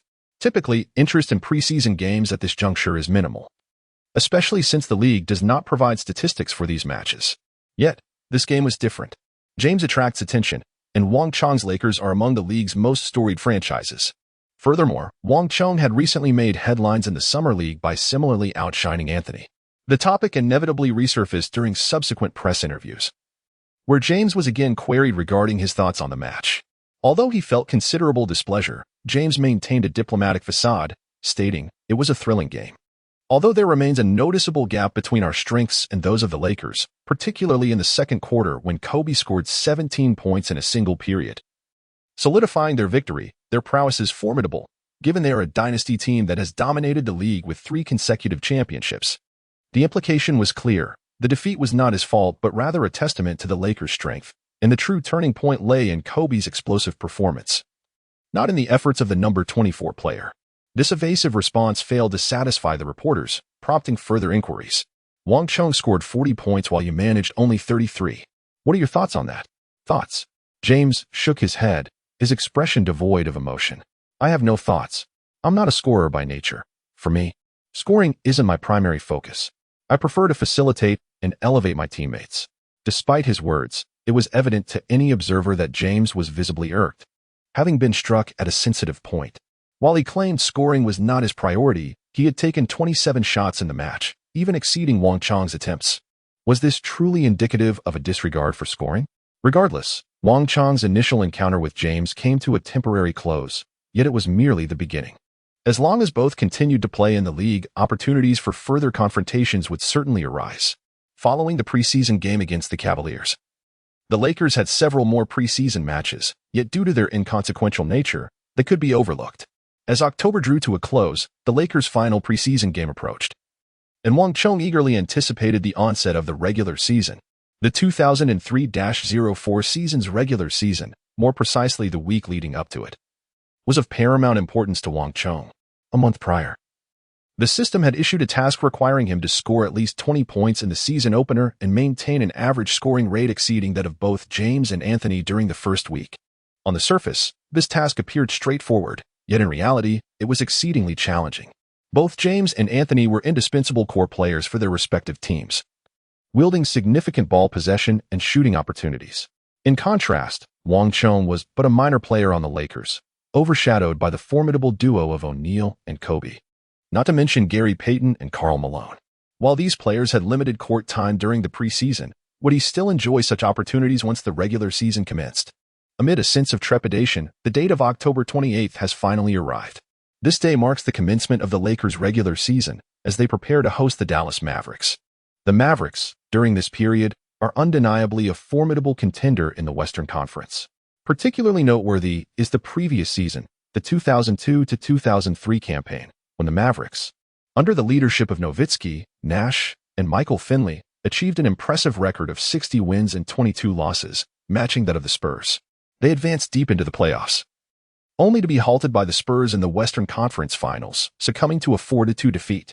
As the new season unfolds, the Mavericks have made significant upgrades to their roster, acquiring the Celtics all-star small forward Antoine Walker and power forward Anton Jamison, whose playing styles closely align with Nowitzki's.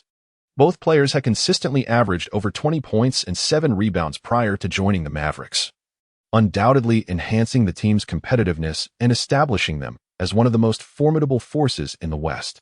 However, despite the Mavericks' opulent roster, they still pale in comparison to the Lakers' renowned F4 ensemble. The matchup between these two teams promises to be an enthralling spectacle.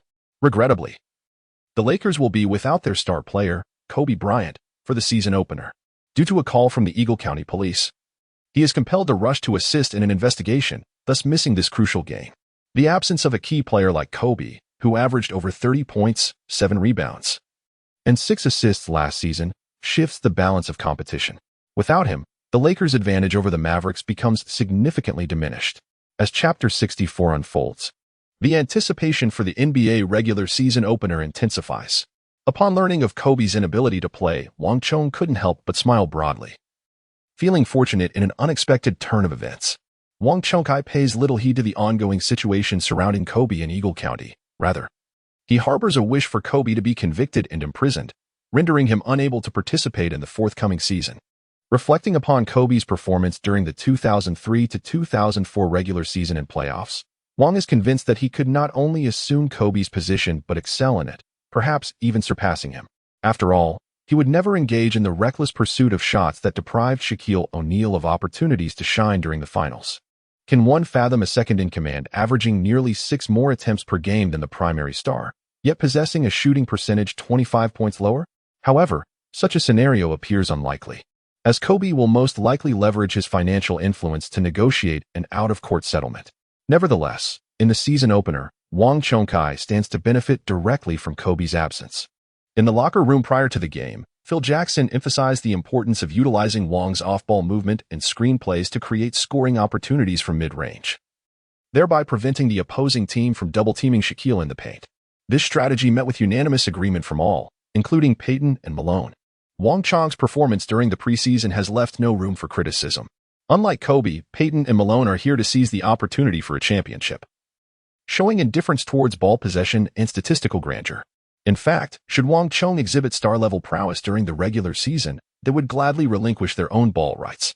In this match, with Kobe absent, Phil Jackson orchestrated the following starting lineup: point guard, Gary Payton; shooting guard, Devin George; small forward, Wang Chong; power forward, Karl Malone; center, Shaquille O'Neal. Wang Chong took to the court as a starter for the team, which came as no surprise. Ever since he was traded from the Lakers, it has been apparent that he would assume the role of the primary small forward for the upcoming season. The Lakers have long struggled with their forward lineup, relying solely on the mediocre abilities of players like Fox and Devin George to hold the fort. As a starting player, Wang Chong enjoyed the privileges bestowed upon those who take the court in front of their home crowd, including the player introductions. Despite being the least experienced among the 5 starters, he was the first to be announced, preceding Devin George, who was evidently slated to be his backup this season. Standing in the player tunnel, Wang Chong could already hear the cacophony from the outside. Even after experiencing the NCAA Finals, Summer League, and preseason games, his heart raced uncontrollably. This was, after all, the NBA regular season, a realm entirely distinct from his previous competitions. The intense roar emanating from beyond the tunnel suggested that the Staples Center was likely filled to capacity. This historic arena, with a seating capacity of 20,000, reverberated with the fervent enthusiasm of the fans, creating an atmosphere that was nothing short of electrifying. Wang Chong, after all, was merely an ordinary person before his journey through time. He had never encountered such grandeur. Sensing Wang Chong's slight nervousness, O'Neal patted him firmly on the back. "Kid, don't overthink it. Stand tall and embrace the cheers of the fans, then relish every moment." As O'Neal spoke, the lights outside dimmed, and the vibrant voice of the DJ resonated throughout the venue. "Ladies and gentlemen, let us welcome the 6'10", 230-pound small forward, the rising star of Angel City, Wang Chong." No more hesitation. Wang Chong took a deep breath, casting aside the distractions in his mind as he sprinted toward the players' tunnel. The moment he emerged from the tunnel, the spotlight instantly illuminated his face, the glaring light rendering everything around him indistinguishable. Yet, the thunderous roar of cheers and applause completely drowned out all other sounds in his ears. The fervent atmosphere alone stirred a sense of passion within Wang Chong, NBA. "Here I come." At this juncture, the Mavericks' starting lineup was rather unconventional, having traded their primary center, Raef LaFrance, to the Celtics for forward Antoine Walker, which left a void in their interior strength. In this context, the Mavericks head coach made a bold decision to forego the traditional center role, positioning Dirk Nowitzki as the center.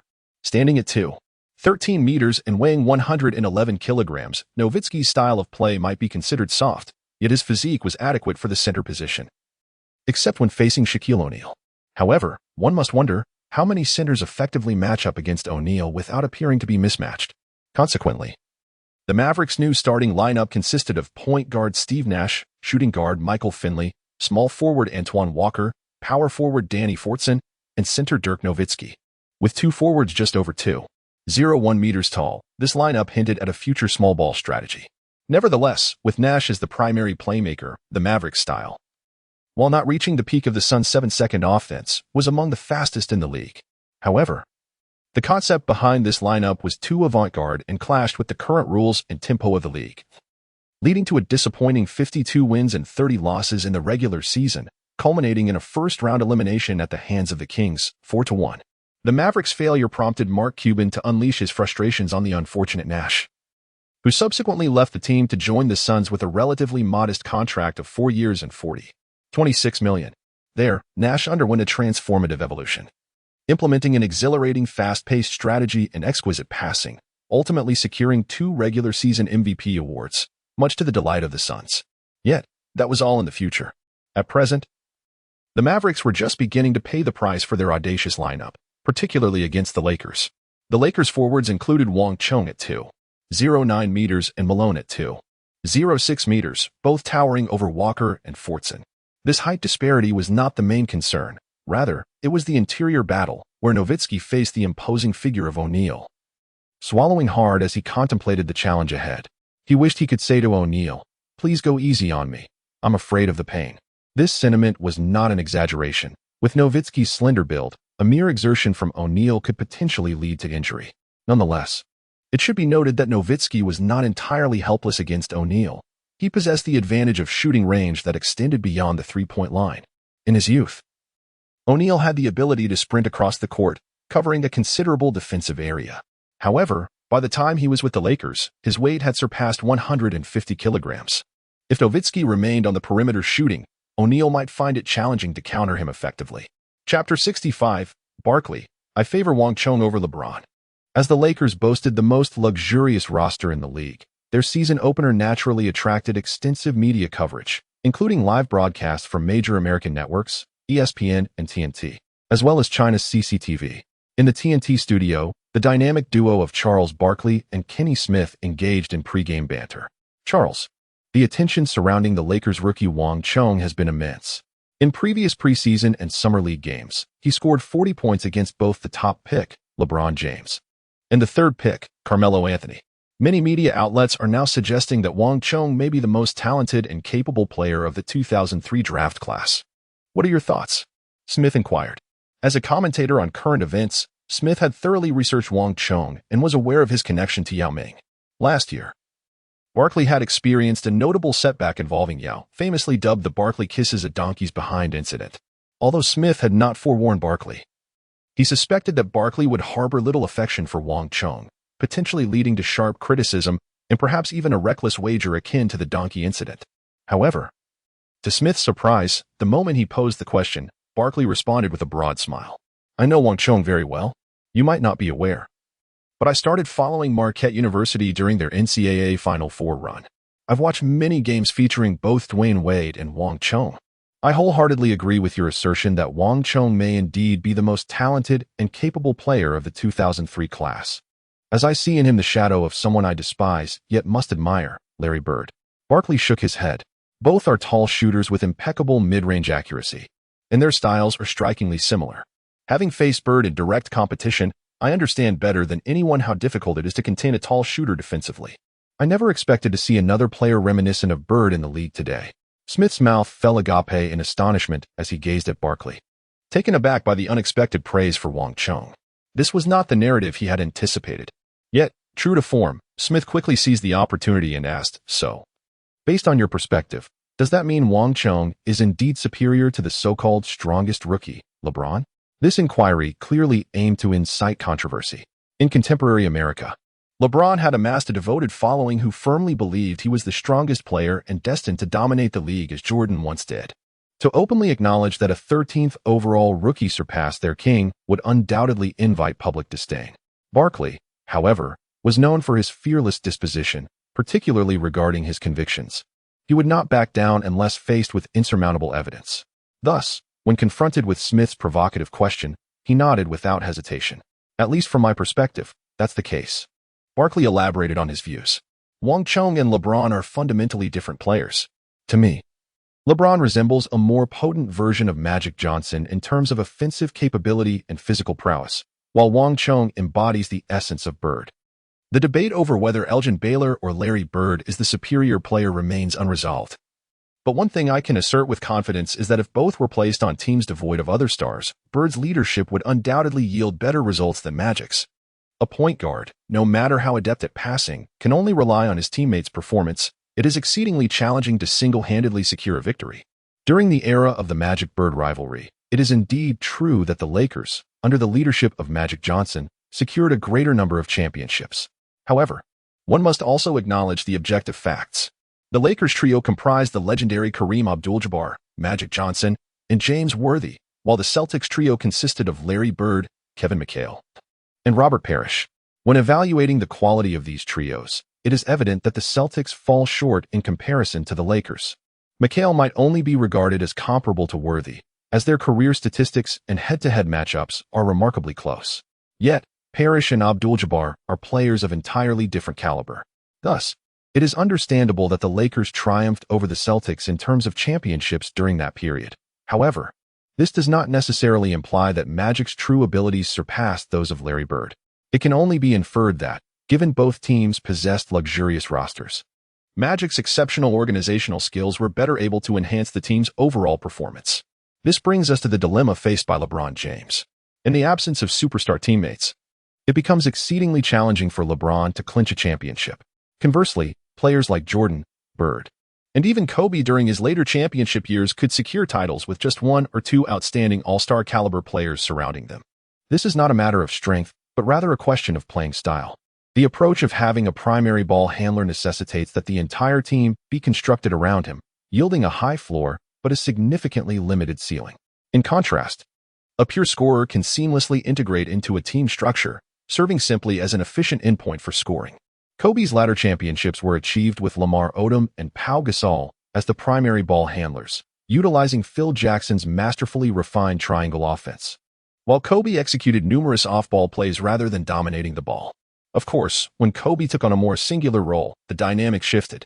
Charles Barkley, a seasoned veteran who once claimed the regular season MVP title, possesses a keen insight. He has discerned that LeBron's style resembles a version of Magic Johnson, one that emphasizes offensive potency while diminishing playmaking. Such a player is bound to accumulate personal accolades but does not align with Barkley's preferred archetype. Earlier, Barkley had openly expressed his admiration for Bird, praising his unassailable shooting prowess, his array of defensive tactics, and his unparalleled ability to trash talk. Thus, when Barkley encountered a player with a style reminiscent of Bird, it was only natural for him to develop an affinity for that athlete. Yet, Barkley remains unaware that this player, Wang Chong, is not merely akin to Bird but rather resembles Kevin Durant, albeit Durant has yet to emerge in the league. Despite both players primarily scoring through mid-range shots, the stylistic differences between Durant and Bird are significant. Chapter 66. If Malone is insufficient, let Wang Chong take the reins. Bird's strength and his place among the top 10 in history, being the sole recipient of 3 consecutive regular season MVP awards, are warranted. In Wang Chong's perspective, this is closely tied to Bird's personality and playing style. Bird's flamboyant character, penchant for trash talk, and a plethora of defensive maneuvers made survival in the 1980s challenging. Consequently, these attributes must be factored into Bird's overall skill set, which quantitative metrics fail to capture. This is also why Wang Chong favors Durant. In the modern NBA, the demands for physicality have diminished, with greater emphasis placed on off-ball movement, pick-and-roll plays, and swift ball movement. Even minor infractions are often penalized. Not to mention, despite Bird being a small forward, his mobility parallels that of a typical center, rendering him less agile than the contemporary Durant. Moreover, Regardless of whether Wang Chong can adopt Bird's crafty tactics, such skills may prove ineffective in a league increasingly stringent on fouls. Of course, this remains Wang Chong's personal conjecture and assessment. Should Bird be transported to this era, his performance is uncertain. He might excel spectacularly or perhaps only reach the level of Dirk Nowitzki. Wang Chong only had one opportunity to make his choice and, unwilling to take that risk, opted for the already proven, offensively indefensible Durant, an undoubtedly wise decision. After this lengthy discourse, the referee has tossed the ball into the air. Nowitzki straightforwardly lost the jump ball to the 31-year-old, 150-kilogram Shaquille O'Neal. Lakers possession. Gary Payton dribbled past half-court, and after all teammates settled into position, he opted to lob the ball to O'Neal in the paint. O'Neal, against Nowitzki, had no trouble exploiting the mismatch. With his back to Nowitzki, a mere exertion of strength sent the latter stumbling backward. He easily advanced into the paint, elevating his elbow and dropping the ball into the hoop for a simple 2 points. It was effortless, too effortless. After completing the offensive play, O'Neal returned to defense with his signature swagger. Yet, upon turning around, he found himself slightly dismayed. Nowitzki was not venturing into the paint but was stationed at the three-point line, specifically at the right side, 45-degree angle. Everyone in the league is aware of Nowitzki's remarkable shooting accuracy. Last season, he recorded a shooting percentage of 46, averaging 25.1 points, with a three-point shooting rate of 38. He must not be afforded any open looks from beyond the arc. Reluctantly, O'Neal trudged along, trailing Nowitzki beyond the arc. But Nowitzki was not content with merely staying put. He led O'Neal on a circuitous route, darting across the court like a guard, eventually reaching the opposite corner. O'Neal found himself at a loss. His younger self might have sprinted across the court, but the current O'Neal was more like heavy artillery, at 150 kilograms. He could hardly keep pace. Upon reaching the corner, Nowitzki received a pass from Nash and, before the Lakers' defense could react, launched a shot. Swish. The three-pointer found its mark. 3, 2. Just you wait. O'Neal seethed, determined to return to the paint for another assault. His offensive prowess was something Nowitzki could not contend with. This time, O'Neal established position deep in the post, executing a powerful dunk that sent the rim creaking under the weight of his immense strength. Shaquille O'Neal, at the Staples Center. The live DJ elongated the sound and loudly called out Shaquille O'Neal's name, inciting a wave of cheers from the crowd. However, Phil Jackson, seated on the Lakers bench, furrowed his brow slightly. O'Neal was no longer the formidable player he had been 2 or 3 years prior. The passage of time and an increase in weight had significantly diminished his physical capabilities. During the zenith of his career in 2000 and 2001, O'Neal not only weighed close to 150 kilograms, dominating the paint with ease, but he also possessed remarkable stamina, consistently playing over 40 minutes in both regular and postseason games, remaining vibrant even after taking 20 shots in a single contest. Yet, the current O'Neal was evidently different. After just a few sequences in the game, his breathing had become noticeably labored, and his movements felt heavy. In the past, O'Neal could afford to expend considerable energy on offense while conserving some on defense, as his sheer size alone was a deterrent, even when he merely stood under the basket. However, this game presented unique challenges. Dirk Nowitzki, the Maverick center, was directly matched against O'Neal, whose shooting ability forced O'Neal to defend beyond the arc, resulting in unnecessary exertion and greater energy depletion. This could not continue. Phil Jackson decisively rose from his seat, gesturing animatedly from the sidelines as he called for a change in offensive strategy. O'Neal's stamina needed to be judiciously allocated throughout the 4 quarters. He could not afford to squander it at the outset, or else the remainder of the game would suffer. The Lakers shifted their offensive focus, no longer relying on O'Neal to score, instead allowing Gary Payton to take control of the ball and initiate a pick-and-roll with Karl Malone. Malone, during his tenure with the Jazz, had mastered the pick-and-roll with his longtime partner John Stockton. Although Payton's playmaking skills were somewhat inferior to Stockton's, he remained one of the league's elite point guards, proficiently executing this essential skill. However, Malone's shooting touch was evidently lacking that night, as he missed twice after receiving the ball from the pick, allowing the Mavericks to capitalize with 2 quick counterattacks. A glaring weakness in the Lakers' mobility became apparent, primarily due to the sluggishness of both O'Neal and Malone.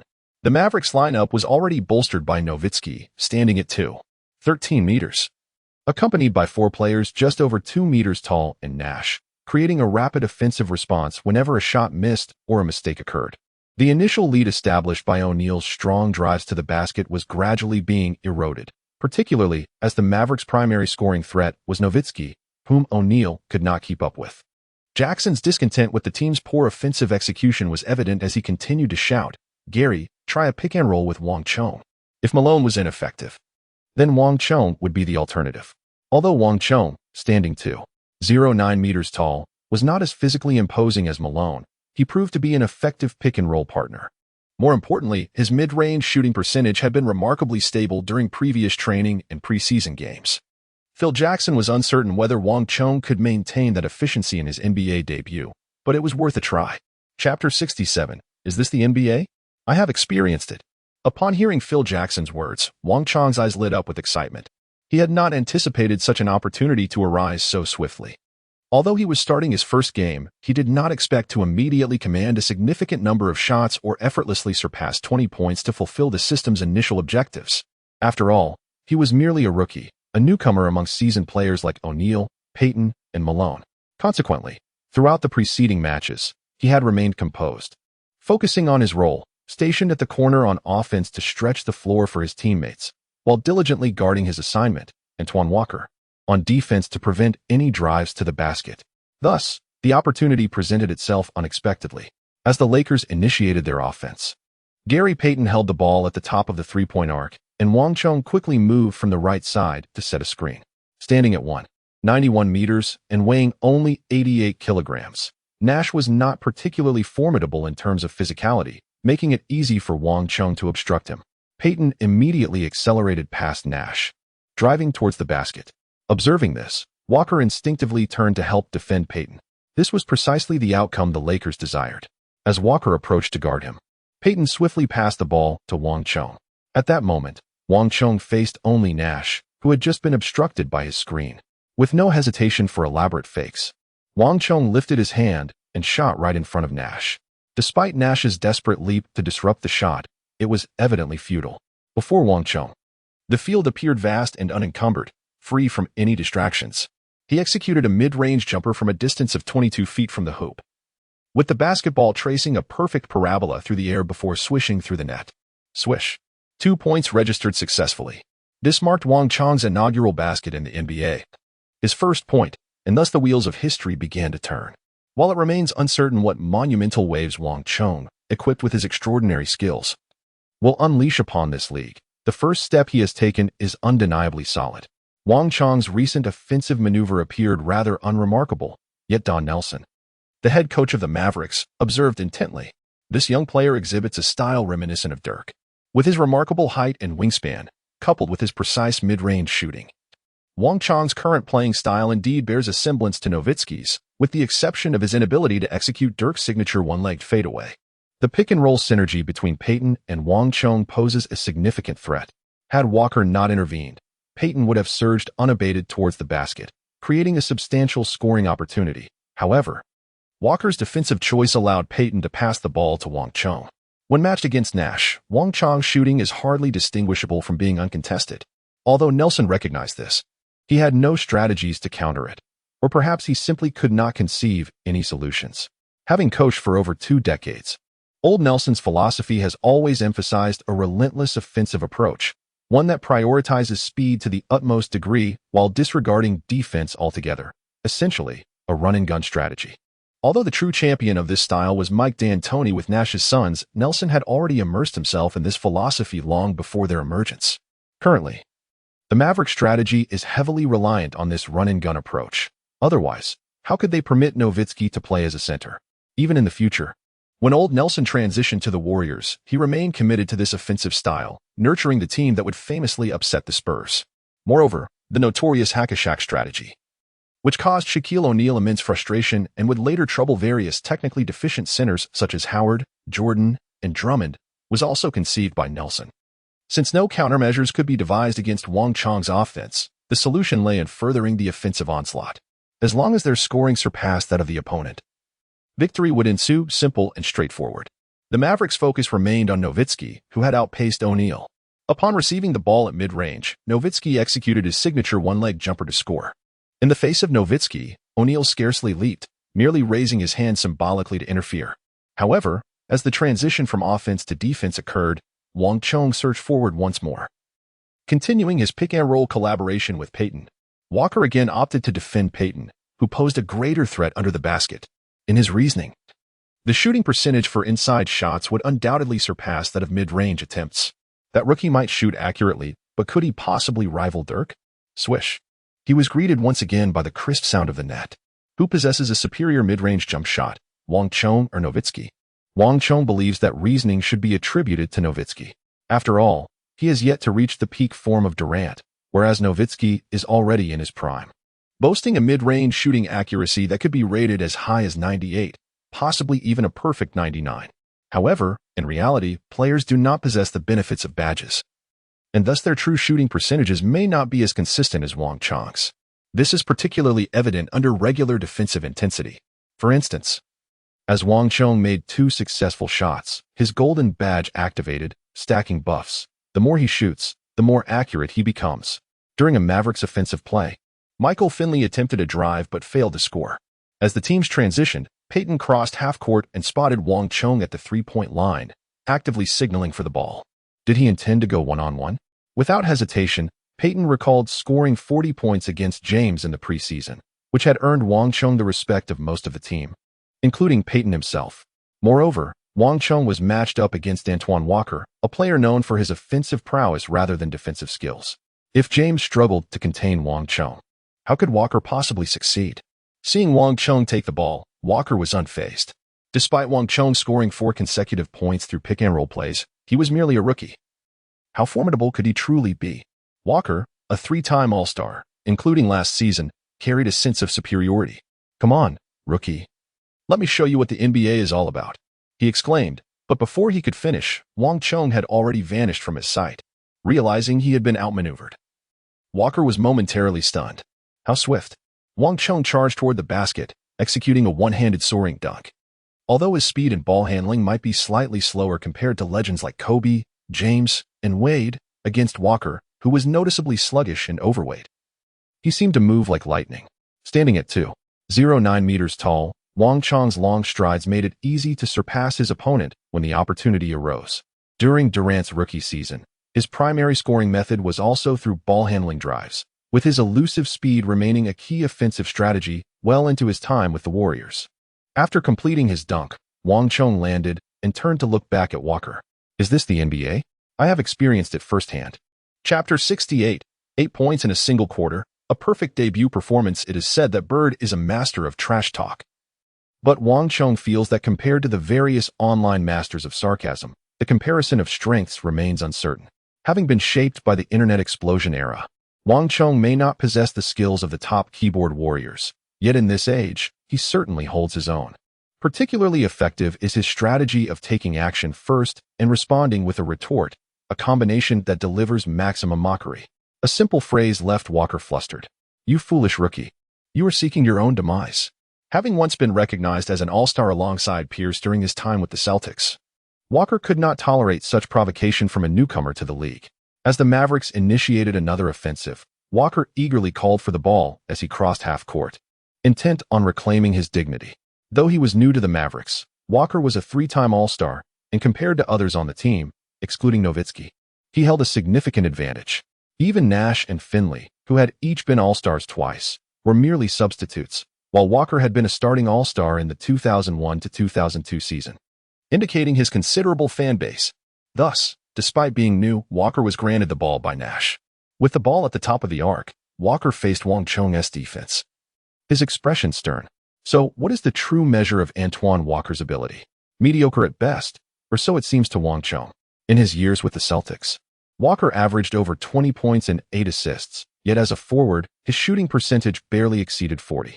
In fact, during the 2001 to 2002 and 2002 to 2003 seasons, his shooting percentages were just 39, 4, and 38, 8, respectively, far from the standards of an efficient player. In contrast, his teammate, Paul Pierce, maintained an average of over 25 points with shooting percentages around 44, highlighting the disparity. Considering Walker's technical characteristics, Wang Chong estimated his overall ability rating to be at most around 85, perhaps even lower. While averaging over 20 points may sound impressive, both James and Anthony achieved that effortlessly in their rookie seasons with higher shooting percentages. Even Wang Chong's current overall ability rating stands at 83. And with a clear size advantage over Walker, he felt no intimidation. Faced with Wang Chong's defense, Walker chose to drive to the basket. Known for his robust physique, Walker was among the stronger forwards, yet his bulk did not translate to exceptional strength in confrontation. His finishing efficiency under the basket was even lower than his shooting percentage. Otherwise, he would not have recorded a mere 38.8 shooting last season. Wang Chong proactively engaged in physical confrontation and immediately discerned that Walker's strength paled in comparison to that of James and Anthony. Even while defending, he found himself at ease. Effortlessly, Wang Chong propelled Walker away from the basket. Realizing he could not penetrate directly to the hoop, Walker decisively halted his advance, then executed a pivot followed by a spinning jump shot. The fluidity of his movements was commendable. As a forward, his dribbling skills and ability to integrate with the ball were indeed noteworthy. However, his speed was somewhat lacking. As Walker launched his spinning jump shot, Wang Chong had already positioned himself advantageously, leaping in tandem with Walker and effortlessly blocked the shot. A resounding rejection. Gasps erupted from the stands, astonished by the brutality of the moment. Standing at 2.09 meters, Wang Chong was already taller than Walker, who stood at 2.03 meters. And their wingspans were strikingly disparate. Visibly, their matchup resembled an interior player dominating an exterior one. Furthermore, Wang Chong's speed surpassed that of Walker, and his vertical leap was greater. In such circumstances, attempting a shot in Wang Chong's presence was akin to inviting rejection. It is noteworthy that while Durant possesses commendable shot-blocking capabilities, averaging 1 blocks per game throughout his career, James, renowned for his exceptional shot blocking, averages merely 0.8 blocks per game. The static attributes of height and wingspan undeniably outweigh dynamic talents in the realm of shot blocking. Astonished, Walker could hardly react to Wang Chong's ferocity as he swiftly tossed the ball forward and sprinted towards the Mavericks' backcourt, initiating a fast break. Wang Chong's speed was astonishing, exceptionally swift, especially during the straight-line sprints. Leveraging his long legs, his momentum rivaled that of LeBron James and Giannis Antetokounmpo. The Mavericks, lacking a defensive habit and possessing few players capable of matching Wang Chong's pace, found themselves at a disadvantage. The only player able to return in time was the point guard, Nash. Faced with the fierce onslaught of Wang Chong, Nash was at a loss for how to impede him, so he glanced at the restricted area, positioned himself strategically, and stood in Wang Chong's path. Hoping to gamble on Wang Chong's ball-handling skills being insufficient to execute a maneuver and draw an offensive foul. However, Wang Chong was not easily deceived. With a ball-handling ability reaching 81, he adeptly adjusted while in full stride. In an instant, Wang Chong took a colossal step to sidestep Nash, then leaped after 2 quick strides, executing a one-arm tomahawk dunk. The impact resonated through the arena, as the rim struggled to withstand the force. Despite Wang Chong not being particularly strong, the DJ erupted with enthusiasm, and the crowd roared in applause. For a rookie's NBA debut, Wang Chong's 2 offensive plays were impeccable, greatly exceeding the audience's expectations. Dominating against a player of Antoine Walker's caliber, a recognized all-star, Wang Chong's formidable prowess was unmistakably evident. What more could one desire? Wang Chong scored 4 points, allowing the Mavericks to briefly close the gap, only for it to widen once again. Yet, this was not the end. With 2 efficient offensive plays, Wang Chong successfully earned Peyton's trust. In the ensuing possessions, Peyton frequently passed the ball to Wang Chong, creating opportunities, and he did not disappoint, making 2 out of 3 shots. By the end of the first quarter, Wang Chong had an impressive shooting record of 4 out of 5, accumulating 8 points with remarkable efficiency. In contrast, his counterpart, Antoine Walker, had a dismal performance, scoring only 2 points on 1 out of 3 attempts, completely overshadowed by Wang Chong. Consequently, the Lakers amassed 31 points in the first quarter, while the Mavericks, despite Nowitzki's commendable 4 out of 8 shooting and 3 out of 4 from the free throw line for a total of 11 points, managed only 20 points as a team. With a score of 31-20, an 11-point deficit, the Lakers fans were pleasantly surprised. The opponent was last year's Western Conference finalist, the Mavericks, and the Lakers managed to play so effortlessly in Kobe's absence, thanks in no small part to Wang Chong's pivotal 8 points in that quarter. Chapter 69, Barkley. Another bet? This time I'm wagering on Wang Chong. This Wang Chong is not to be trifled with. In just 1 quarter, Wang Chong successfully gave the veteran Nelson a headache. To him, Wang Chong posed an even greater challenge than Shaquille O'Neal. After all, while O'Neal was nearly unstoppable on the offensive end, he could be contained defensively, particularly by employing the infamous hack-a-shack strategy devised to limit his impact. Thus, although O'Neal was formidable, in critical moments, he was akin to a tiger without its teeth. However, Wang Chong was different. Their brief encounters in the first quarter made Nelson realize that Wang Chong resembled Nowitzki, perhaps even more troublesome offensively. While Nowitzki was a proficient shooter, he primarily operated from the post with average foot speed compared to other interior players, often initiating his offense from the paint or mid-range. Wang Chong's is entirely distinct. He is a genuine perimeter player, possessing exceptional ball-handling skills and a commendable ability to engage with the ball. He can adeptly penetrate Walker's defense while also executing wide-ranging dribble maneuvers during rapid transitions. In such scenarios, Wang Chong's height advantage is fully realized, providing him with a vastly superior shooting environment from mid-range compared to Nowitzki, rendering him nearly indefensible. Even if Wang's shooting accuracy were slightly lacking, it could still be tolerated. However, his precision is notably commendable. The Mavericks, already struggling defensively, find it nearly impossible to devise a strategy to counter Wang's offensive prowess. At the commencement of the second quarter, Wang did not take the court, having been substituted by Phil Jackson. In the first quarter, Wang was essentially the Lakers' primary offensive focus, playing nearly 10 minutes, longer than O'Neal's time on the floor.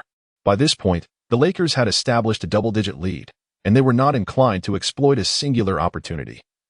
Especially considering that Wang, the young upstart, was not part of the celebrated F4 quartet that the Lakers had touted before the season began.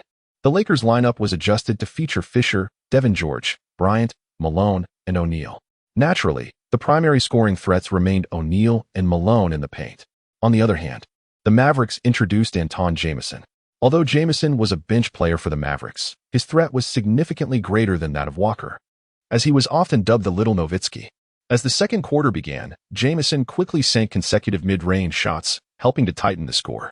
Meanwhile, O'Neal, who had regained some stamina and was eager to teach the Mavericks a lesson in the second quarter, did not achieve the anticipated results. He was hindered by foul troubles, having inadvertently committed an offensive foul by raising his elbow during a drive, followed by a defensive foul while Nash was penetrating the paint. Having accumulated 3 fouls in the first quarter, O'Neal, though not benched, became more tentative on offense. As for Malone, he continued to underperform, despite averaging 28 points and 7.8 rebounds last season with the Jazz. His condition had noticeably declined in just one summer. In Wang Chong's recollection, Malone's average points with the Lakers had dropped to 13.2, with only 9.5 attempts per game, fewer than Gary Payton. In the first quarter, Malone shot 0 for 4. And by the second quarter, he managed a mere 4 points from 3 attempts, including 2 for 2 from the free throw line. On the bench, Phil Jackson remained silent. If the Mavericks, whose defensive capabilities were already weak, struggled against such an ineffectual opponent, one could only imagine the challenges posed by teams like the Spurs or Pistons. Renowned for their defensive prowess and formidable interior defenders, it is undeniable that, despite his personal disdain for Kobe's significance to the Lakers was immense. Pondering this, Jackson momentarily paused, sensing he had overlooked something. Turning to the side, he noticed Wang Chong sitting on the bench, intently observing the game.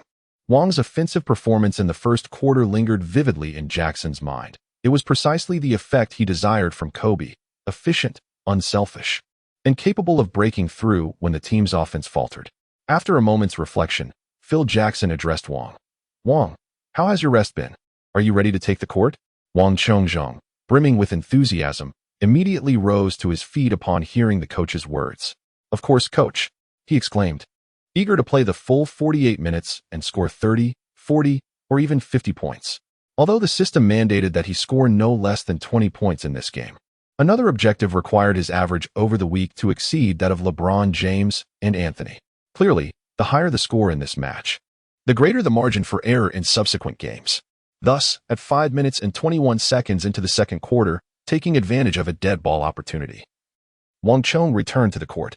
Meanwhile, in the TNT studio, the commentators were engrossed in the unfolding drama. "See, I told you this guy is exceptional. His offensive prowess is truly formidable." As Wang Chong racked up 8 points in the first quarter, Barkley could not contain his glee and began to boast to Kenny Smith.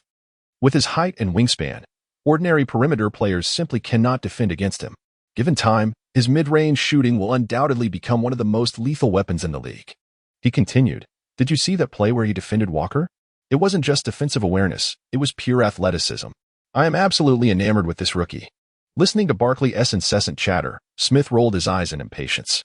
Suddenly, a spark of inspiration struck him, and he proposed, "Charles, since you hold him in such high regard, how about a wager? Let us bet on who among the 0-3 rookie class will perform best in the first week of the regular season. I bet it will be LeBron James. Are you bold enough to wager on Wang Chong?" "You sly fox," Barkley retorted indignantly. "Wang Chong and LeBron are entirely different players. LeBron is the unequivocal core of the Cavaliers with ample ball control. As long as he has the ability, he can produce impressive stats. Wang Chong, on the other hand, has Shaquille O'Neal and Kobe Bryant on his team. He isn't even the third option. Even if he were superior to LeBron, it would be a challenge to match the statistics. What is the matter? Are you afraid?" Smith smirked, revealing a dismissive expression. Barkley, known for his impulsive nature and love for gambling, slammed his hand on the table. "Let us do it. Who is afraid of whom?" If Wang Chong had heard their conversation, he might have seriously questioned whether the system possessed foresight, as it was quite the coincidence to wager on the performance in the first week of the new season. However, this was merely a coincidence. Originally, Smith intended to refer to the first game, but given Wang Chong's impressive 8 points in the first quarter, he was concerned that LeBron might not outshine him in his debut. As Barkley had noted, after a month, LeBron's statistics would certainly surpass Wang Chong's, and LeBron would never agree to such a wager. In contrast, the first week of the season only involved 3 games, making it unsurprising that Barkley would be tempted to take the bait. Chapter 70, 33 points in a single game. Is this really a rookie? While Barkley and Kenny Smith debated their wager, the game continued to unfold on the court. Upon Wang Chong's entrance, the dynamics of the game swiftly transformed. At 6 minutes and 13 seconds, during an offensive play by the Lakers, Wang Chong executed a pick-and-roll with Fisher, penetrating towards the basket to successfully score. At 6 minutes and 54 seconds, he showcased his skills with a mid-range isolation against Anton Jamison, executing a fadeaway jumper with finesse. At 8 minutes and 40 seconds, he intercepted a pass from the Mavericks, launching a fast break that culminated in a spectacular dunk. At 10 minutes and 24 seconds, Wang Chong delivered his signature mid-range jumper, facing off against Josh Howard, who had replaced Walker Jamison in defense. It is noteworthy that Josh Howard, a rookie in 2003, was selected as the 29th pick in the first round. Despite his lower draft position, Howard was a formidable player, achieving an impressive peak performance of 9 points, 7 rebounds, and 2 assists per game, earning an All-Star selection. During his rookie season, Howard also made a significant impact, contributing an average of 6 points and 5 rebounds as a bench player for the Mavericks, ultimately securing a spot on the All-Rookie second team. However, at this stage, Howard could not be compared to Wang Chong. Even at his peak, he would not match Wang Chong's current prowess. Against Howard's defense, Wang Chong landed another mid-range shot before being substituted out just before halftime. Throughout the second quarter, Wang Chong shot 5 out of 8, adding 10 more points to his tally, bringing his first half total to 18 points. The Lakers led the game with a score of 61-45, enjoying a 16-point advantage as they entered the second half. In the third quarter, Wang Chong saw limited playing time, only stepping onto the court towards the end of the period, where he drew a defensive foul from the Mavericks, converting both free throws to mark his 20th point of the match. "Rookie, you played exceptionally well today." During the intermission of the 3 quarters, Shaquille O'Neal patted Wang Chong's shoulder enthusiastically, laughing heartily. "Keep it up. When I first entered the league, I only scored 12 points in my debut game. You have already surpassed my performance at that time. It is worth mentioning that while I only scored 12 points in that game, I also achieved 18 rebounds and 3 blocks." Wang Chong harbored grave suspicions that O'Neal was merely boasting, albeit lacking concrete evidence. Nevertheless, it mattered little, as there remained an entire quarter of play. Despite the Mavericks trailing by nearly 20 points, seemingly resigned to defeat, the head coach indicated that Wang Chong would still receive considerable playing time in the fourth quarter. Having already amassed 20 points, Wang Chong had achieved the initial objective of his system task. Yet, as previously stated, he aspired for a higher score. Ideally, he yearned to surpass the 50-point mark. As the brief intermission concluded, the fourth quarter commenced. True to expectation, Wang Chong took to the court as a starter, joining the Lakers lineup alongside Fisher, Gary Payton, Devin George, and the backup center Horace Grant. while Malone and O'Neal rested on the sidelines. In this match, Malone struggled significantly with a dismal shooting record of 3 for 9, yielding a mere 8 points. O'Neal's performance was also lackluster. Although he appeared formidable against Nowitzki on offense, he found himself outpaced on defense, expending considerable energy and grappling with foul troubles mid-game, rendering him rather ineffective and frustrated. Consequently, Phil Jackson opted to let both of them rest during the fourth quarter to recalibrate their performance. With nearly a 20-point lead in hand, the Lakers enjoyed a generous margin for error. Furthermore, the Mavericks had yet to devise a defensive strategy that effectively targeted Wang Chong. As long as he remained on the court, their position appeared quite secure. The unfolding game indeed corroborated his expectations. Upon the fourth quarter's onset, the Lakers focused on executing pick-and-roll plays between Payton and Wang Chong in a bid to curtail Wang Chong's scoring. The Mavericks opted to switch their defensive assignment directly onto him following the screens, which allowed Payton to exploit the openings and repeatedly drive towards the basket, scoring with ease. As a fellow veteran joining the Lakers on a minimum contract, Payton was markedly different from Malone, who, at 40 years of age, was understandably in decline. In contrast, Payton, at 35, remained in the twilight of his prime, far from being frail. Allowing Payton to operate freely proved to be a costly mistake for the Mavericks. Even without O'Neal on the court, the Mavericks not only failed to narrow the score gap, but found it widening further. Before long, nearly 4 minutes had elapsed in the fourth quarter. Observing the persistent 20-point deficit that showed no signs of diminishing, the Mavericks opted to concede, substituting all their starting players.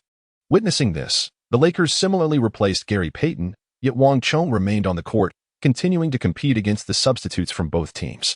With Payton's departure, Wang Chong emerged as the unequivocal offensive linchpin for the Lakers, while point guard Fisher, as ever, exhibited acumen, instinctively passing the ball to Wang Chong upon gaining possession.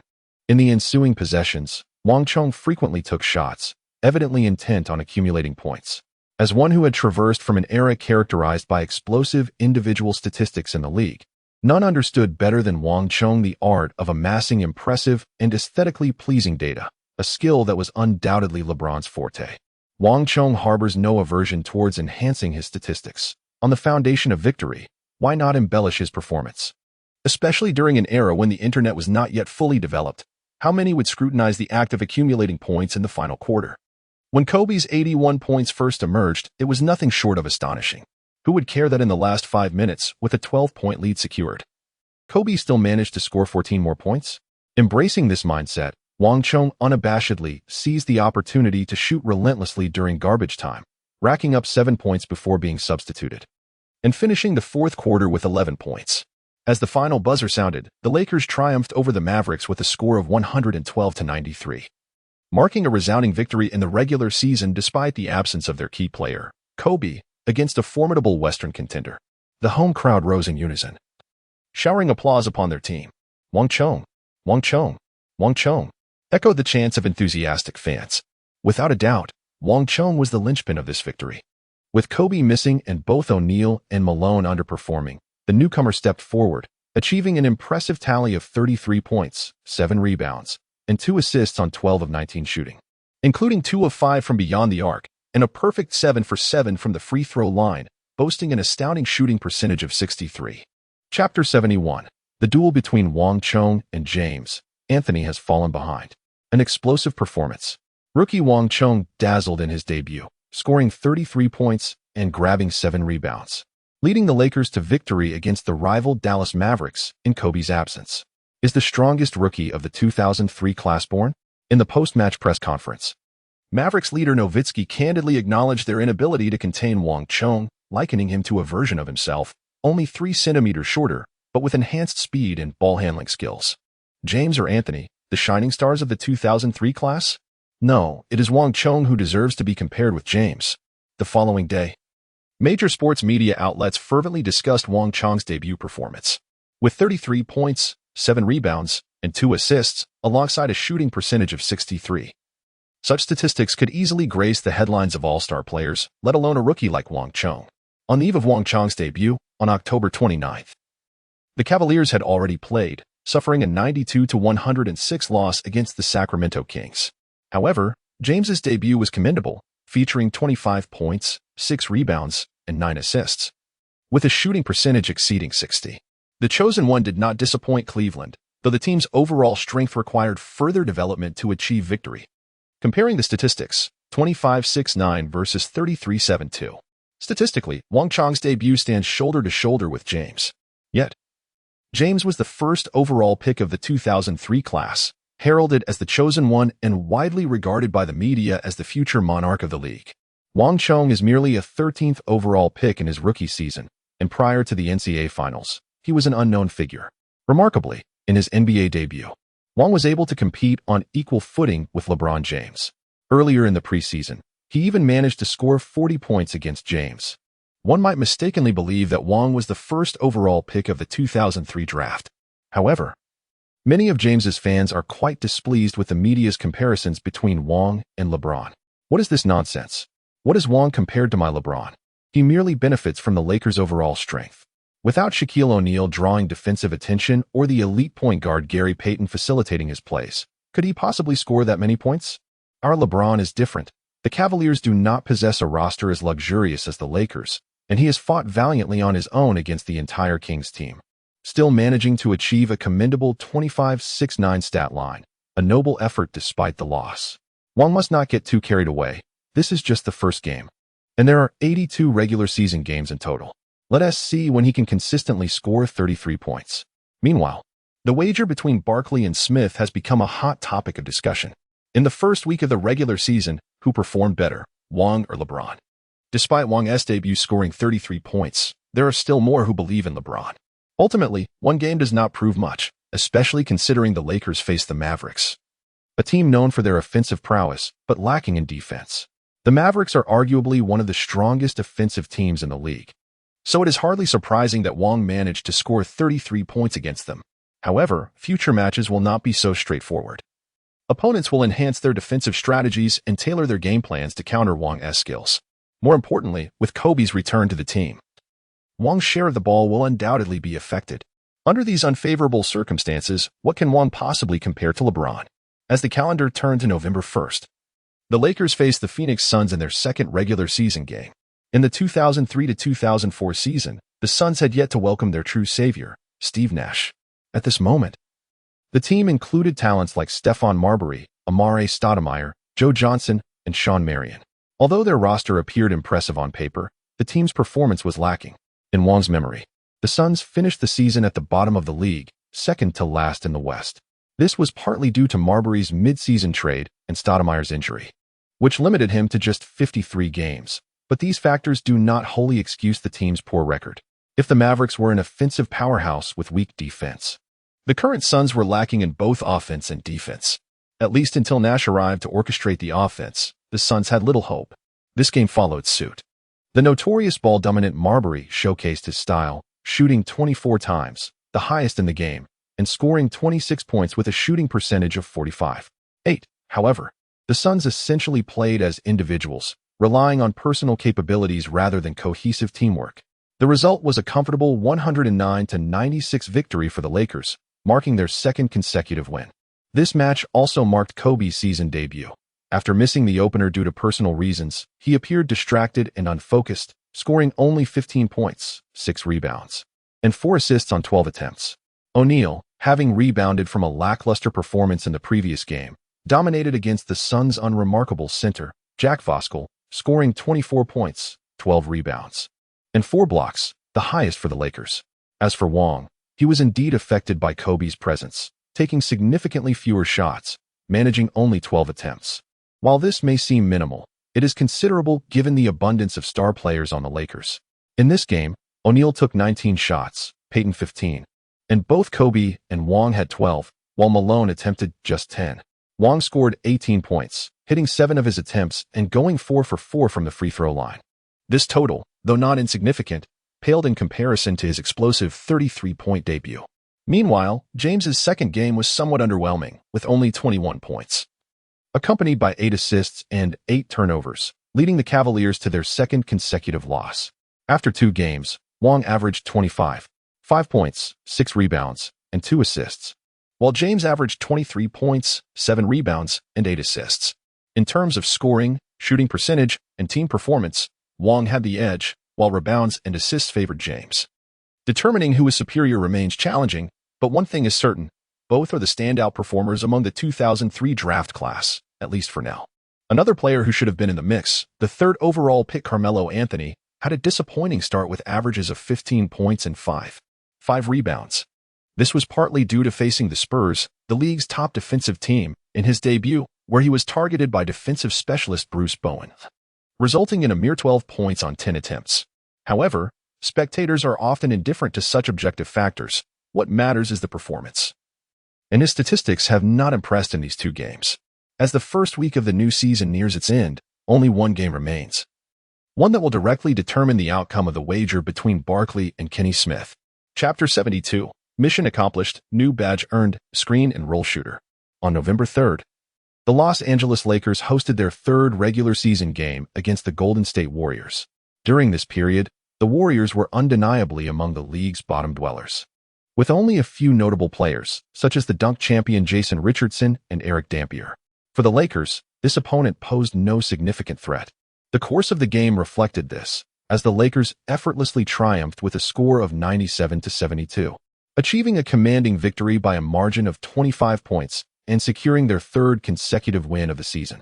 Kobe Bryant led the team with 21 points, while Shaquille O'Neal contributed 17 points and 14 rebounds.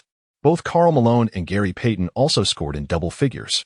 As for Wang Chong, he shot 6 for 12, including 2 of 3 from beyond the arc and a perfect 4 for 4 from the free throw line, matching O'Neal with 17 points.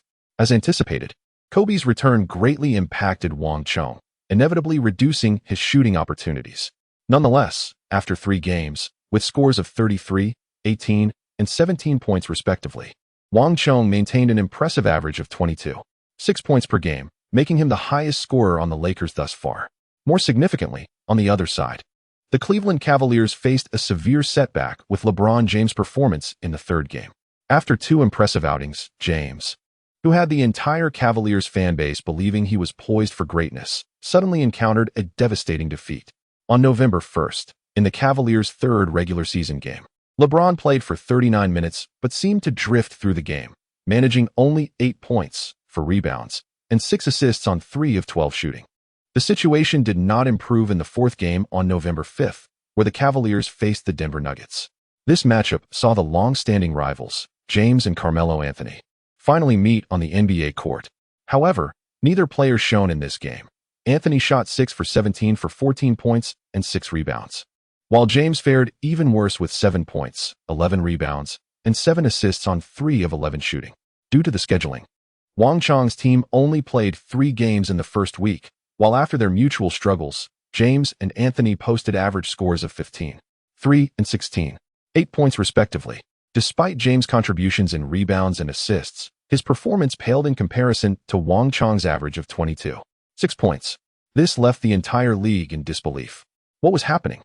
Were James and Anthony truly underperforming, while the 13th overall pick, Wang Chong, emerged as a beacon of talent? The Lakers appeared to be extraordinarily fortunate, boasting the league's most formidable F4 lineup, now augmented by Wang Chong. How could other teams compete? Wang Chong himself was somewhat taken aback. He certainly could not recall the specifics of James and Anthony's initial performances this season. Had they really started so poorly? He had been on edge, fearing that either of them might suddenly explode for 40 points and surpass his scoring average. Unexpectedly, both underperformed, making it remarkably easy for Wang Chong to complete his objectives. The once celebrated duo seemed to falter. What a surprising turn of events. Of course, given LeBron and Anthony's caliber. After adjusting to the NBA's rhythm at the onset of the new season, they would likely soon find their footing and deliver exceptional performances. But what bearing would that have on Wang Chong's ascent? Wang Chong joyfully received the reward for completing the system task. Ding! Task accomplished. And the rewards are now being distributed. This time, the system task reward is a randomly awarded silver badge, which Wang Chong has long anticipated. Ding! You have drawn the badge for the shooting category, pick and roll shooter. Please check your collection. Wang Chong entered the realm of consciousness, and indeed, a badge radiating a silvery glow had appeared on the shooting badge wall. The badge, named Pick and Roll Shooter, grants an enhancement to mid-range and long-range shots within a few seconds after setting a screen for a teammate. It seems that Wang Chong has once again experienced a stroke of good fortune. This badge is exceedingly practical and aligns perfectly with Wang Chong's current standing, as he holds a relatively low tactical position within the Lakers, particularly after Kobe's return, which has significantly diminished his opportunities for one-on-one play. Most of his chances on the court now arise from catch-and-shoot scenarios after moving without the ball, as well as catch-and-shoot opportunities following screens set by Gary Payton. These two methods represent Wang Chong's most reliable offensive strategies at present, and with the addition of the silver-level pick and roll shooter enhancement, it serves as a delightful boon. Consequently, Wang Chong can maximize his scoring potential even with limited ball possession. At this juncture, Wang Chong possesses 5 badges, and his overall ability rating has reached 83, qualifying him entirely as a player of all-star caliber within the league. Having completed his tasks, he merely needs to continue enhancing his skills through participation in games and daily training while awaiting the refresh of new system tasks to earn more points and badges, thus perpetually elevating his capabilities. In summary, the mantra is simple: nurture oneself and refrain from recklessness. The first week of the regular season for the rookie concluded with Wang Chong triumphing decisively, leading to Charles Barkley finally besting Kenny Smith. This was merely a minor interlude off the court, as the regular season schedule continued unabated. On November 6th, the Lakers, having achieved 3 consecutive victories, faced their first defeat of the new season, losing 117-120 to the Spurs on the road. Last season, the Lakers were eliminated by the Spurs in the playoffs, shattering their dreams of a four-peat. As the two teams met again in the new season, it was a case of old rivals crossing paths once more. The Spurs had seen the retirement of one of their twin towers, David Robinson, announced during the summer, and with the departure of their starting small forward, Stephen Jackson, who had led the Warriors to a stunning upset in the previous playoffs, the team's overall strength had evidently diminished. In contrast, the Lakers not only assembled an invincible F4 combination but also welcomed the exceptional rookie Wang Chong into their ranks. Thus, the rematch in the new season was expected to be one of revenge. Yet, against all odds, the Lakers lost this match, which extended into overtime and was fiercely contested. Both Shaquille O'Neal and Kobe Bryant performed admirably, with O'Neal scoring 35 points and grabbing 20 rebounds, while Kobe achieved the highest score of the game with 37 points. Together, the dynamic duo amassed 72 points, yet they could not lead the Lakers to victory, a scenario that is indeed perplexing. However, a glance at the performance of other Lakers players might shed light on the situation. Karl Malone shot 4 for 12, contributing only 10 points and 8 rebounds. Gary Payton managed 11 points, 6 assists, and 4 turnovers from 15 attempts, making just 5. Although Wang Chong maintained his usual high efficiency with 18 points from 9 attempts, including 6 successful free throws from 7 tries, he faced a rather vexing issue during the game. He was unable to receive passes. Chapter 73. Happy Holidays. Wishing everyone a joyous holiday. I spent the day celebrating with family, and I apologize for the single update. I will make up for it tomorrow. Chapter 74. Wang Chong versus Dwyane Wade, a battle of comrades. The Spurs, being a top-tier team, present a defensive level that is entirely different from Wang Chong's previous opponents, a realization he has come to understand deeply as a rookie. In this particular game, he faced off against Bruce Bowen, a renowned defensive specialist for the Spurs, famously known for his dirty tactics. The term dirty does not imply any physical shortcomings on Bowen's part. Rather, it refers to the numerous prominent players whose careers have been adversely affected by his underhanded play, including the demigod Vince Carter and Yao Ming's elder brother, Francis.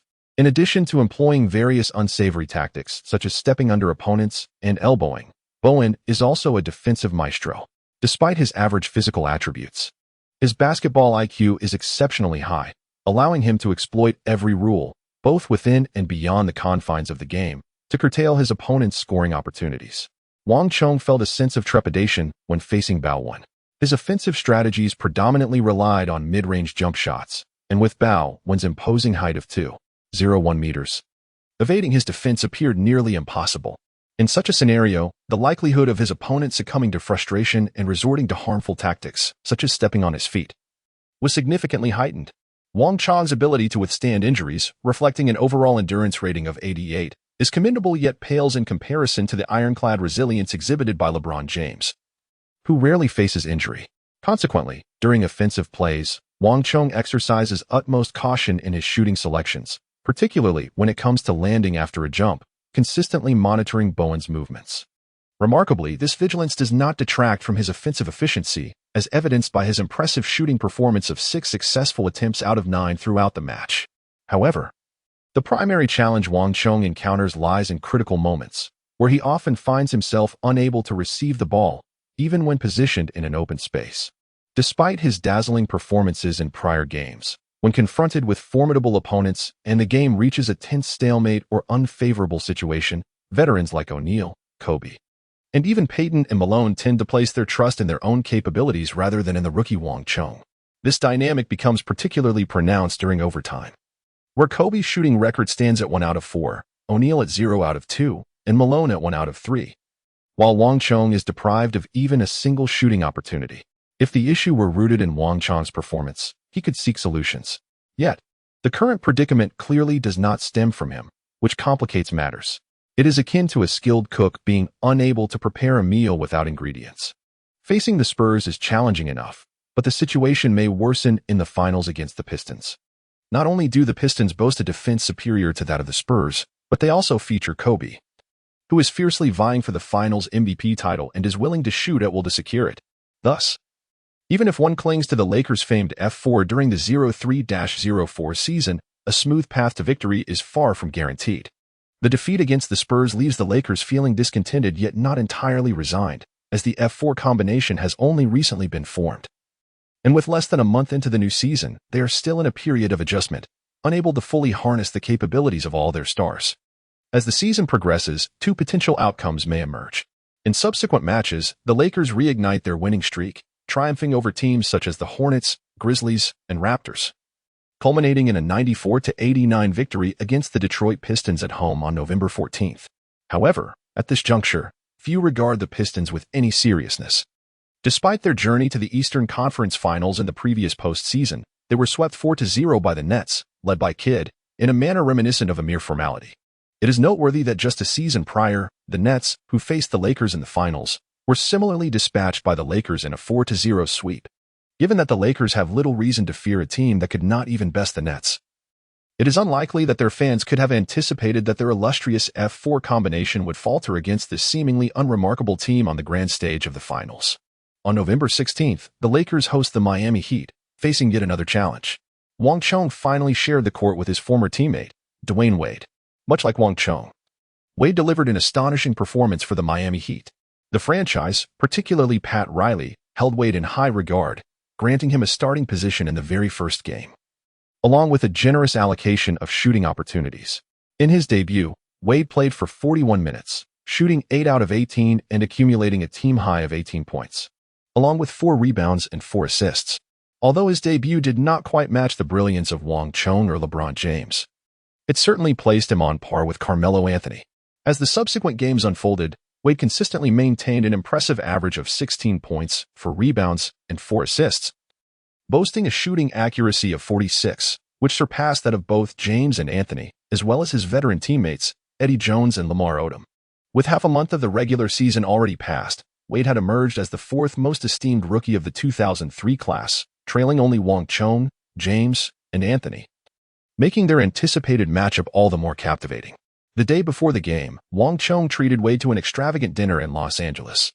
As former college teammates with the same agent, their bond was naturally close, especially given Wang Chong's understanding of how much Wade valued camaraderie. The NBA, while a commercial league, is also a realm of human relationships where having more friends opens more doors. However, upon meeting Wang Chong, Wade's expression was notably complex. "I never expected your growth to be so rapid," he remarked, shaking his head in disbelief. During their NCAA days, Wang Chong was considered Wade's junior, rarely managing to best him in one-on-one matchups and often playing a supporting role on their team. Who could have anticipated that from the conclusion of the NCAA finals to the draft and the onset of the NBA regular season, Wang Chong's prowess would soar like a roller coaster, achieving a remarkable turnaround in his career? Now, after half a month of regular season play, Wang Chong was averaging an impressive 18.6 points alongside 6 rebounds, with a shooting percentage soaring to 52. His straightforward yet effective offensive style proved difficult to defend against. Not only did the external media take notice, but even Wade, after reviewing footage of Wang Chong's NBA games, conceded that his former peer had surpassed him in skill.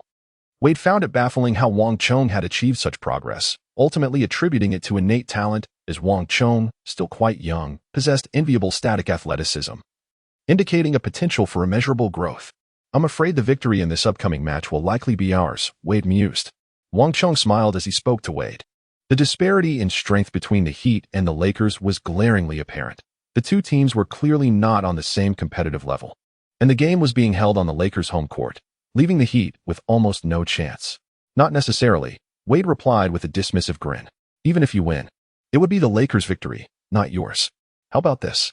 Let us see who performs better in this match," Wang Chong suggested. Although their relationship was amicable, they were, after all, competitors in the league, and a bit of healthy rivalry could foster improvement for both. Wang Chong readily agreed to Wade's proposal. "All right, let us compare." In the Lakers versus Heat match, the difference in strength was evident from the starting lineups. The Lakers' starting five consisted of Gary Payton, Kobe, Wang Chong, Malone, and O'Neal, while the Heat's starters were Wade, Eddie Jones, Lamar Odom, Udonis Haslem, and Brian Grant. The tallest player on the Heat was Odom, standing at 2.08 meters. During the tip-off, it was Odom against O'Neal, who easily won the jump due to his significant height advantage, given the overwhelming inside presence of O'Neal. The Lakers naturally focused their offense around him. Brian Grant, the Heat's starting center, stood at 2.06 meters and weighed 115 kilograms. His physique was more suited for a power forward than a center, yet he was the only player on the Heat able to occupy the center position effectively. Consequently, he faced a daunting challenge. Once O'Neal received the ball in the paint, he bulldozed his way to the basket, overpowering Grant for a thunderous dunk. O'Neal's scoring opened the account for the Lakers and set the tone for the match. The Heat's strength was simply insufficient to compete with the Lakers. Rather than vying for victory, this game was more about gaining experience from facing a top-tier team, aiming to minimize the score gap. Particularly, there was great anticipation from the Heat's management and coaching staff regarding how Wade would perform against the league's best defender, Kobe. Wade did not disappoint. On his first defensive possession, he caught Kobe off guard. Initially, Kobe had not taken Wade seriously. After all, Wade was not as renowned as players like LeBron or Anthony, who had made a name for themselves in the draft. Despite winning an NCAA championship alongside Wang Chong, Wade was still underestimated during the draft. However, as Wade faced Kobe's defense, he executed a swift acceleration, effortlessly bypassing him. Wade's nickname, Flash, was well-deserved. Few guards in the league could match his explosive speed. Even Allen Iverson's straight-line speed could not compare. Kobe, caught off guard, turned to pursue Wade only to realize it was too late. Wade surged into the paint and executed a fierce dunk, leaving O'Neal momentarily stunned. "That kid is incredibly fast. No wonder he is Wang Chong's teammate," O'Neal thought, impressed by Wade's explosive drive. As Wade effortlessly surpassed Kobe, the latter felt a sting of humiliation and sought to reclaim his pride through isolation plays. Yet, Wade's defense proved more formidable than Kobe had anticipated. Despite a slight height disadvantage, Wade's speed, explosiveness, vertical leap, and strength surpassed Kobe's. Faced with a top-tier defender like Kobe, Wade's competitive spirit soared. In a flurry of plays, Wade's offensive prowess overshadowed Kobe's attempts, leaving the latter increasingly frustrated as he struggled to find his rhythm. Wade's defensive skills were formidable. During his prime, he had consistently made the all-defensive team. However, due to the league's favoritism towards Kobe during those years, Wade, despite having superior defensive statistics and efficiency, was relegated to the second team, while Kobe garnered first-team honors. Returning to the game, after several exchanges, Wade's offensive efforts overwhelmed Kobe, while Wade successfully thwarted Kobe's attempts. As a result, Kobe became increasingly anxious. Desperately trying to suppress Wade on the court, he succeeded to some extent. While Wade was indeed impressive, his technical skills were still developing, and he had only a few fundamental moves. Once Kobe discerned Wade's rhythm, he was able to gain the upper hand. Throughout the match, Kobe shot 7 of 10 from the field, and although he took fewer shots, he made an astounding 15 out of 16 free throws, finishing with 27 points, 4 rebounds, and 6 assists. In contrast, while Wade initially performed admirably against Kobe, he soon found himself constrained as Kobe adapted to his style. With O'Neal dominating the paint, Wade's strength lay in his ability to drive to the basket, but scoring against Kobe proved challenging. Ultimately, Wade shot 6 of 14 from the field and made 4 of 5 free throws, totaling 16 points, which coincidentally matched Wang Chong's score for the game. Wang Chong had limited opportunities to showcase his talents in the match, not due to any external factors, but primarily because the Miami Heat dominated the game. By the time the third quarter rolled around, the point differential had widened to such an extent that the outcome seemed inevitable. On this foundation, Wang Chong found himself matched up against Lamar Odom, a player famously dubbed the left-handed magician. Odom possessed considerable skill, however. His commitment and seriousness during the game left much to be desired, particularly on the defensive end. Wang Chong could distinctly sense Odom's lack of focus, as he occasionally cast flirtatious glances toward the attractive spectators in the Staples Center, clearly uninterested in adequately defending his opponent. One could only say, true to form, Odom lived up to his reputation. The vast disparity in talent resulted in the Lakers' starting players seeing minimal court time, ultimately leading to only 3 players achieving double-digit scores. Aside from Kobe's impressive 27 points, Wang Chong contributed 16 points, while Shaquille O'Neal added 18 points along with 6 rebounds. In the inaugural encounter between Wang Chong and Dwyane Wade, the Lakers, with which Wang Chong is affiliated, emerged victorious. Although Wang Chong and Wade did not directly confront each other on the court, this is rather understandable, given the disparity in their positions, which naturally limits opportunities for direct matchups. Nevertheless, at the conclusion of the game, the two exchanged warm embraces as a gesture of respect. Wang, our next clash will be in Miami. For this round, I shall concede your victory, but the next time, the triumph will belong to me. In the regular season, teams from the Eastern and Western Conferences only face each other twice unless they meet in the finals. Given the current prowess of the Miami Heat, qualifying for the playoffs appears to be a formidable challenge, rendering such a possibility unlikely. In the locker room, Kobe took the initiative to commend Wang Chong, saying, "Your college teammate is quite impressive. He is destined to become a top superstar in the league." Wang Chong considered it a matter of course, for Wade had attained the Finals MVP accolade as a shooting guard even before you did. With 3 championship titles and 1 Finals MVP to his name, he firmly secures his position as the 3rd greatest shooting guard in history, trailing only behind Jordan and Kobe himself. Had he not been so selfless? Had he not endured the scars of battle for the sake of his team? And had he not willingly relinquished his role as the tactical linchpin of the Heat in the spirit of brotherhood, his accomplishments might have soared even higher. Chapter 76. Thoughts upon release this noon. The work has officially launched, and as is customary, I wish to share my thoughts upon its release. It seems rather futile to lament our hardships or feign poverty, as I believe the esteemed readers have grown weary of such narratives. Nonetheless, the initial subscriptions for a new book hold immense significance for the author, as they constitute the very foundation upon which we sustain our families and lives. I earnestly hope for your generous support. Your encouragement serves as my motivation to persist in my writing endeavors. Furthermore, regarding updates, the pace had been slower prior to the launch due to less than ideal performance. However, with the release now underway, the update frequency will increase, aiming for a daily output of 10,000 words, with each chapter commencing at a minimum of 4,000 words. Lastly, I humbly beseech you for your initial subscriptions and monthly votes. Thank you all so much. Chapter 77. The Christmas Showdown. A classic duel between Yo and Shaq. The NBA schedule dictates that a game occurs approximately every 2 days. And with half of the season comprising away games that require extensive travel across the country, time indeed passes swiftly. In the blink of an eye, Wang Chong has fought for the Lakers for over a month. With nearly 20 games under his belt, he has gradually become familiar with and adapted to the rhythm of NBA competition. Wang Chong's performance in the Lakers games has been relatively effortless, considering he is not the primary core player of the team. The dynamic duo of Kobe and Shaq has shouldered the majority of the offensive responsibilities, and consequently, they bear the brunt of the criticism when the team encounters setbacks. Throughout this journey, Wang has occasionally faced challenges, experiencing a dismal shooting night with only 2 out of 10 attempts, resulting in a sub-30 shooting percentage. However, such instances are rare. In most cases, Wang maintains an impressive shooting accuracy exceeding 50, establishing himself as the Lakers' most reliable and efficient perimeter scoring option. As a rookie, Wang Chong enjoys more understanding than reproach from both the media and the fans. As a first-round draft pick, 13th overall, his current performance has been nothing short of astonishing, to the extent that expectations have been tempered. Presently, Wang averages a commendable 18, 2 points, 6, 4 rebounds, and 1.8 assists per game. With a shooting percentage of 51, he ranks as the 3rd highest scorer on the Lakers, trailing only Kobe's average of 22 4 points and Shaq's 25 points. In the 2003 to 2004 season, Kobe and Shaq's expected regular season averages were 24 points and 21 5 points, respectively. Clearly, Wang's presence has slightly diluted their share of the ball, an effect that extends beyond the dynamic duo to other players as well. Gary Payton averages merely 10.8 points, while Karl Malone's scoring has plummeted from 26 points last season to a mere 9.4 points.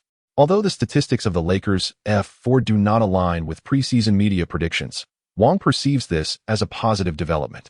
Payton and Malone have proven to be unreliable, both currently in a phase where their reputation outweighs their actual performance.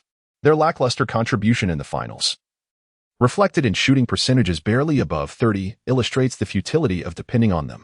Instead, Wang believes it is prudent to begin relying on himself. He possesses the confidence to outperform both in the finals against the Pistons. Indeed, Wang's significance to the Lakers has been increasingly evident throughout the ongoing season. By mid-December, the Lakers have ascended to the pinnacle of the league standings, following a decisive 101-99 victory against the Nuggets on December 24th. Their record stands at an impressive 20 wins and 3 losses. In this encounter, Anthony finally showcased his prowess against Wang, finishing with 24 points on 8 of 17 shooting. After a modest start to the season, both LeBron and Anthony have gradually adapted to the rhythm of NBA games, beginning to produce some standout performances, with their individual statistics on the rise. Currently, both players have breached the 20-point threshold, surpassing Wang in scoring.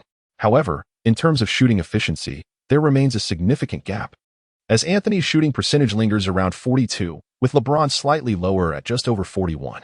In stark contrast, Wang boasts a remarkable shooting accuracy of 50, second only to Shaq within the Lakers. The slight scoring advantage of only 2 points that LeBron and Anthony hold over Wang has not stirred much reaction, especially considering the disparity in their usage of possessions and shot attempts. Wang Chong, amidst a team brimming with superstars like the Lakers, encounters limited opportunities to shoot. Yet, to emerge as the most reliable scoring asset beneath the formidable OK duo is indeed a remarkable achievement. In stark contrast stands another player who joined a powerhouse in the league, one who was similarly laden with expectations during the draft and was selected ahead of Anthony, the second overall pick, Darko Milicic. After joining last season's runner-up, Milicic experienced a dismal tenure with the Pistons, logging less than 5 minutes per game and averaging a meager point and rebound, effectively fading from the public eye. If even a team touted as the underdog, like the Pistons, faces such struggles, one can only imagine the challenges within a star-studded team like the Lakers. This further highlights Wang Chong's exceptional prowess. The fame of Wang Chong is steadily rising, particularly in the far-off lands of Huaguo. Despite the limitations imposed by the era and the relatively closed channels of information dissemination, many people, even those with little knowledge of basketball, are aware that a Chinese-American player has emerged in the NBA, showcasing skills that surpass even those of the great Yao Ming, who, during this period, averaged merely 17 points and 9 rebounds per game. On December 25th, coinciding with the traditional American holiday of Christmas, the NBA presented a spectacular showdown for the fans in Huaguo. The Los Angeles Lakers faced off against the Houston Rockets. Although 2 months of the regular season had already elapsed and both teams reside in the Western Conference, this was their first genuine encounter of the season. It was evident that the league intended to market a narrative of Little Giant versus Big Shark, but unexpectedly, a formidable contender emerged in the form of Wang Chong, whose recent popularity, coupled with the faux rivalry with Yao Ming, presented an intriguing storyline. Interestingly, although Wang Chong and Yao Ming had yet to meet in person, they were already acquainted, thanks in large part to the legendary Yi Jianlian. Following the Summer League, Wang Chong and Yi exchanged contact information, and as Wang Chong began to make a name for himself in the league, it naturally piqued Yao Ming's interest. Subsequently, Yao obtained Wang Chong's contact details through Yi, establishing their connection. Yao Ming's intentions were quite straightforward, as a solitary figure in a foreign land.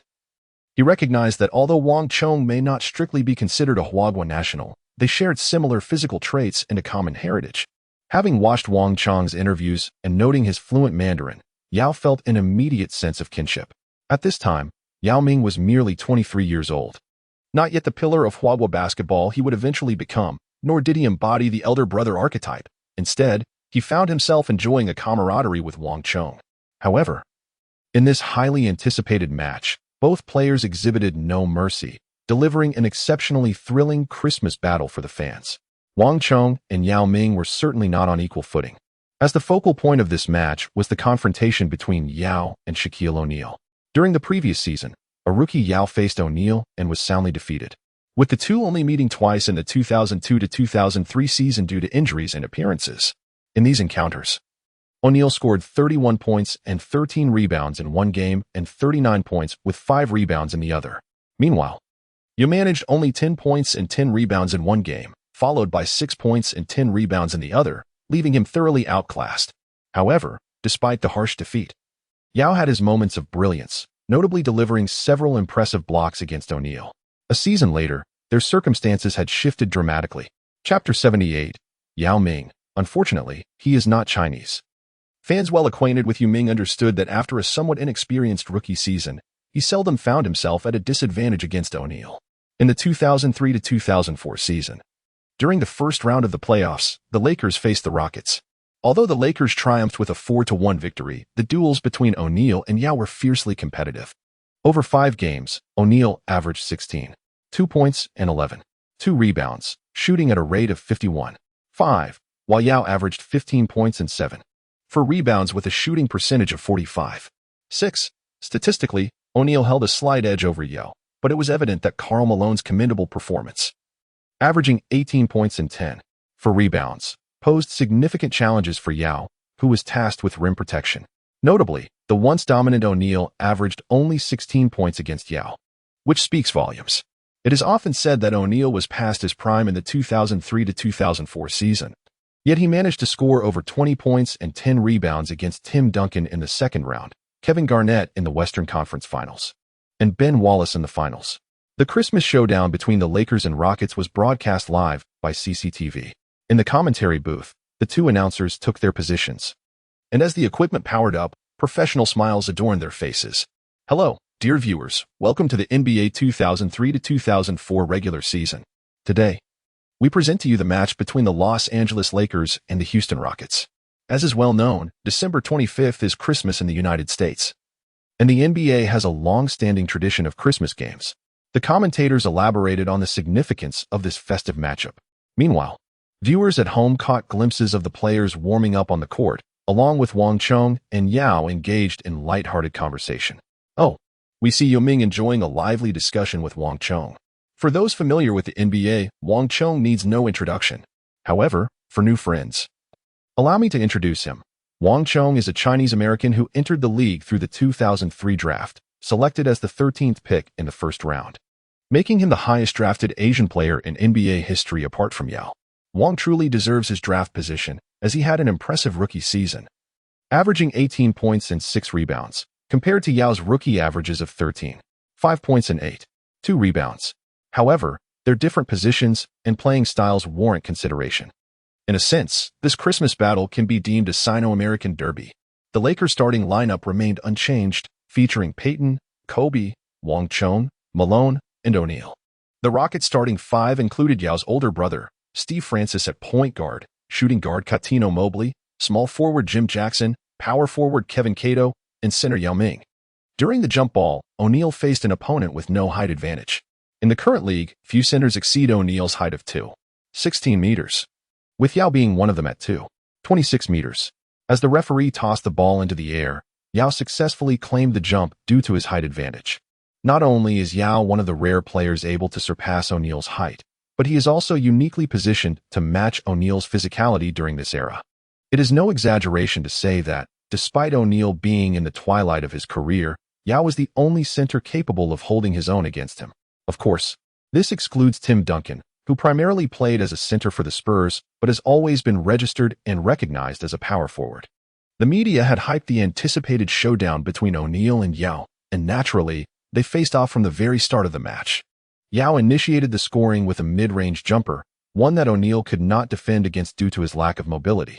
However, upon regaining possession, O'Neal retaliated with a powerful drive, bulldozing through Yao for a one-handed dunk.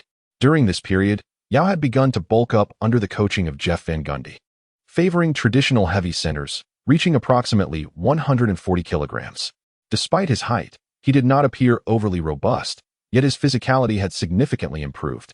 Still, against O'Neal, it clearly wasn't enough. Although Yao's footwork had yet to evolve into that of a sluggish heavy center, and his mid-range shooting provided him with a fighting chance against O'Neal. As these two elite big men vied for dominance in the paint, the Lakers and Rockets were embroiled in a fierce battle on the perimeter. The Lakers star on the outside was, of course, Kobe Bryant, while the Rockets relied on Francis as their perimeter linchpin. Undeterred by Payton, renowned as a defensive specialist, Francis consistently attacked the basket with yaw screens, scoring repeatedly.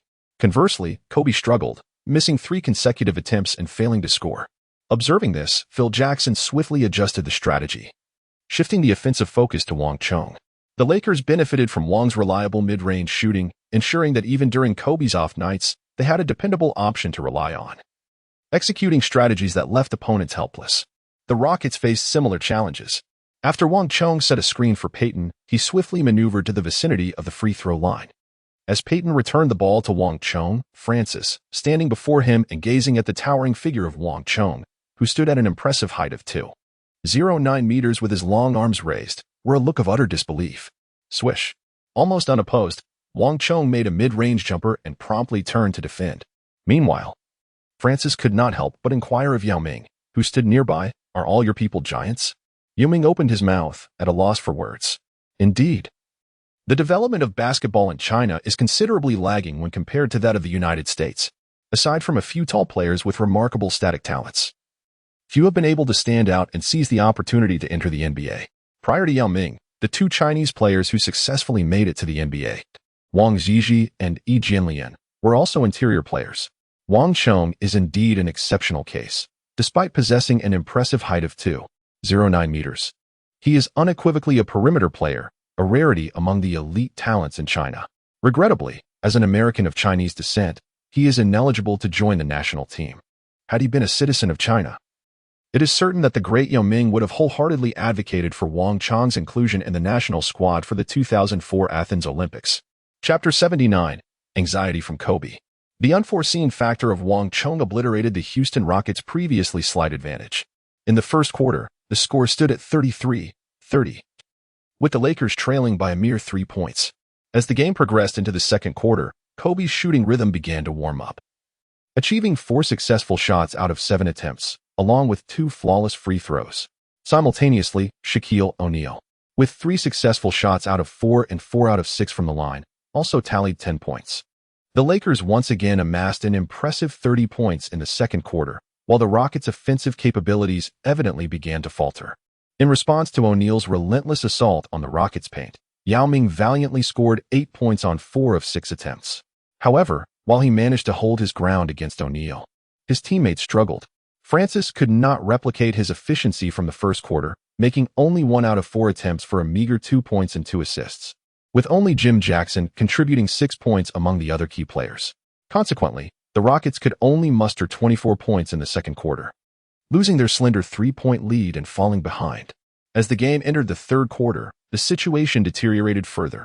The Rockets' offense suddenly stalled, with Francis continuing his poor form, hitting only 1 out of 5 attempts, and even Yao was unable to score, going 0 for 3 in that quarter.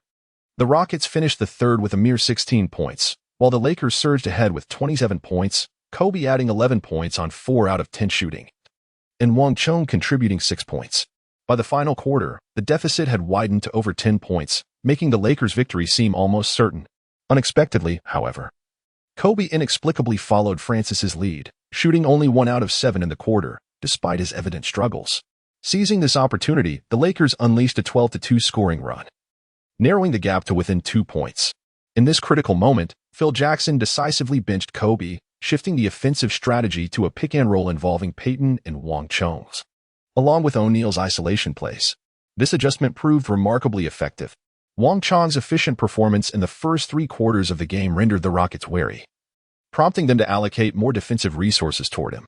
This allowed Payton to penetrate the paint and score 4 points on 2 of 3 attempts, while O'Neal forced Yao Ming into foul trouble, contributing to the Lakers' stability as they secured a 104-99 victory. The Lakers triumphed at home, narrowly escaping with a 5-point advantage. In the CCTV studio, Coach Yu let out a sigh, lamenting the near miss for the Rockets, who ultimately fell short of a remarkable comeback. Among Chinese basketball enthusiasts, there was a palpable preference for the Rockets' victory, as Wang Chong is merely a Chinese American, while Yao Ming is a genuine product of Chinese basketball. However, the Lakers, having clinched 3 consecutive championships in the past 4 years, represent a formidable powerhouse, whereas the Rockets have languished as a mid-tier team, failing to reach the playoffs for several seasons. The fact that they managed to push the Lakers to such a degree in Los Angeles was commendable. The Lakers have indeed strengthened with Wang Chong's arrival, alleviating their reliance on Kobe for perimeter scoring. When Kobe struggled, Wang could shoulder the crucial scoring responsibilities from the outside. In this match, while Kobe accumulated 23 points on 26 attempts, Wang outshone him in offensive efficiency, scoring 19 points on 13 attempts, including a perfect 4 for 4 from the free throw line. If I were the Lakers head coach, I would certainly contemplate increasing Wang Chong's playing time and shot attempts. Despite the Rockets' loss, the long-anticipated showdown between Yao and O'Neal was thrilling. Yao recorded 21 points, 10 rebounds, and 2 blocks on 14 attempts, with 5 of those rebounds being offensive. He held his ground against the league's premier center, O'Neal, who scored 22 points, 9 rebounds, and 3 blocks. Overall, this Christmas clash satisfied most, with the Lakers claiming victory and Yao showcasing his prowess against O'Neal under the watchful eyes of Chinese fans. The only discontent perhaps lay with Kobe, who shot a dismal 9 for 26, registering a mere 34.6 shooting percentage, nearly becoming the team's greatest liability. Notably, apart from Wang and O'Neal, no other player on the team attempted more than 15 shots, yet Kobe recklessly launched 26 attempts, nearly jeopardizing the team's victory. At the post-game press conference, a reporter directly questioned Kobe about his decision to continue shooting despite his poor performance and inquired about his feelings when substituted in the final minutes. Kobe, wishing to respond with an expletive, restrained himself and addressed the reporter with official language, though his mood was far from pleasant. Currently, the Lakers lead the league, and Kobe's average points hover around 23, the highest on the team. However, anxiety gnawed him as he perceived his tactical position within the team gradually shifting in favor of Wang Chong. Phil Jackson's renowned triangle offense necessitates a player with exceptional mid-range finishing ability. Jordan during his Bulls tenure and Kobe in his Lakers prime epitomized this role, showcasing remarkable one-on-one skills and shooting prowess off the ball. Yet now, the Lakers boast a player who fits this offensive endpoint role even better than Kobe, Wang Chong. Though slightly less agile than Kobe, Wang's height, wingspan, and extraordinary shooting accuracy render him the quintessential offensive weapon in the triangle offense. Furthermore, his pick-and-roll prowess with Payton has become an essential facet of the team's strategy. As the regular season progressed, Kobe increasingly noticed that his opportunities to touch the ball dwindled during critical moments. This was unacceptable to him, after enduring to the twilight of O'Neal's career. When he might finally ascend to prominence, Wang Chong emerged, posing a significant threat to his tactical standing within the team, compounding his frustration. The pressure O'Neal had already brought Wang into his inner circle. Wang's camaraderie with O'Neal, Payton, Malone, and others stood in stark contrast to his limited interactions with Kobe, who naturally tended to be more reclusive. As Kobe felt threatened by Wang, their interactions became minimal outside of the court. Wang Chong was largely indifferent to Kobe's attitude toward him and never sought to forge a close relationship. He harbored no illusions about his longevity with the Lakers. As the saying goes, 2 tigers cannot coexist on the same mountain. It was not merely Kobe's desire to be the sole star. Wang too aspired to carve out his own path as a leading scorer, especially as he was currently tethered to a growth template akin to Durant's. In a typical team environment, it is implausible for 2 dominant scorers to coexist harmoniously. The distribution of ball possession and tactical arrangements would inevitably clash. After the formation of the Miami Heat's Big Three in 2010, Wade made concessions for LeBron, much like Curry did for Durant when he joined the Warriors in 2016. In playoff critical moments, the Warriors often entrusted their offense to Durant. However, Wang Chong was unwilling to yield to Kobe. Why should he? Just because Kobe's current overall rating was higher? Having traversed time to return to this era and gained a system advantage, Wang Chong was not willing to play the subordinate role. He believed that most players who enjoy the 2K career mode aspire to participate in every offensive possession, amassing impressive statistics. Who would not want to emulate a James, Kobe, Harden, or Westbrook? He felt a profound obligation, now that he had become a professional NBA player, to strive to be the best, to challenge the basketball deity Michael Jordan.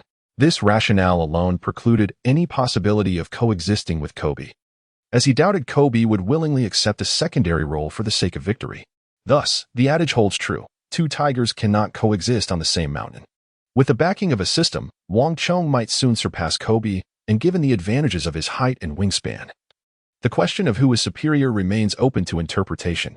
As the saying goes, speak of the devil, and he shall appear. As Wang Chong mentioned the system, a period of silence was soon interrupted by its response. With the conclusion of the December schedule, a new system task was unveiled. The system task has been activated. Task objective: the player must secure the MVP title in the All-Star Rookie Challenge.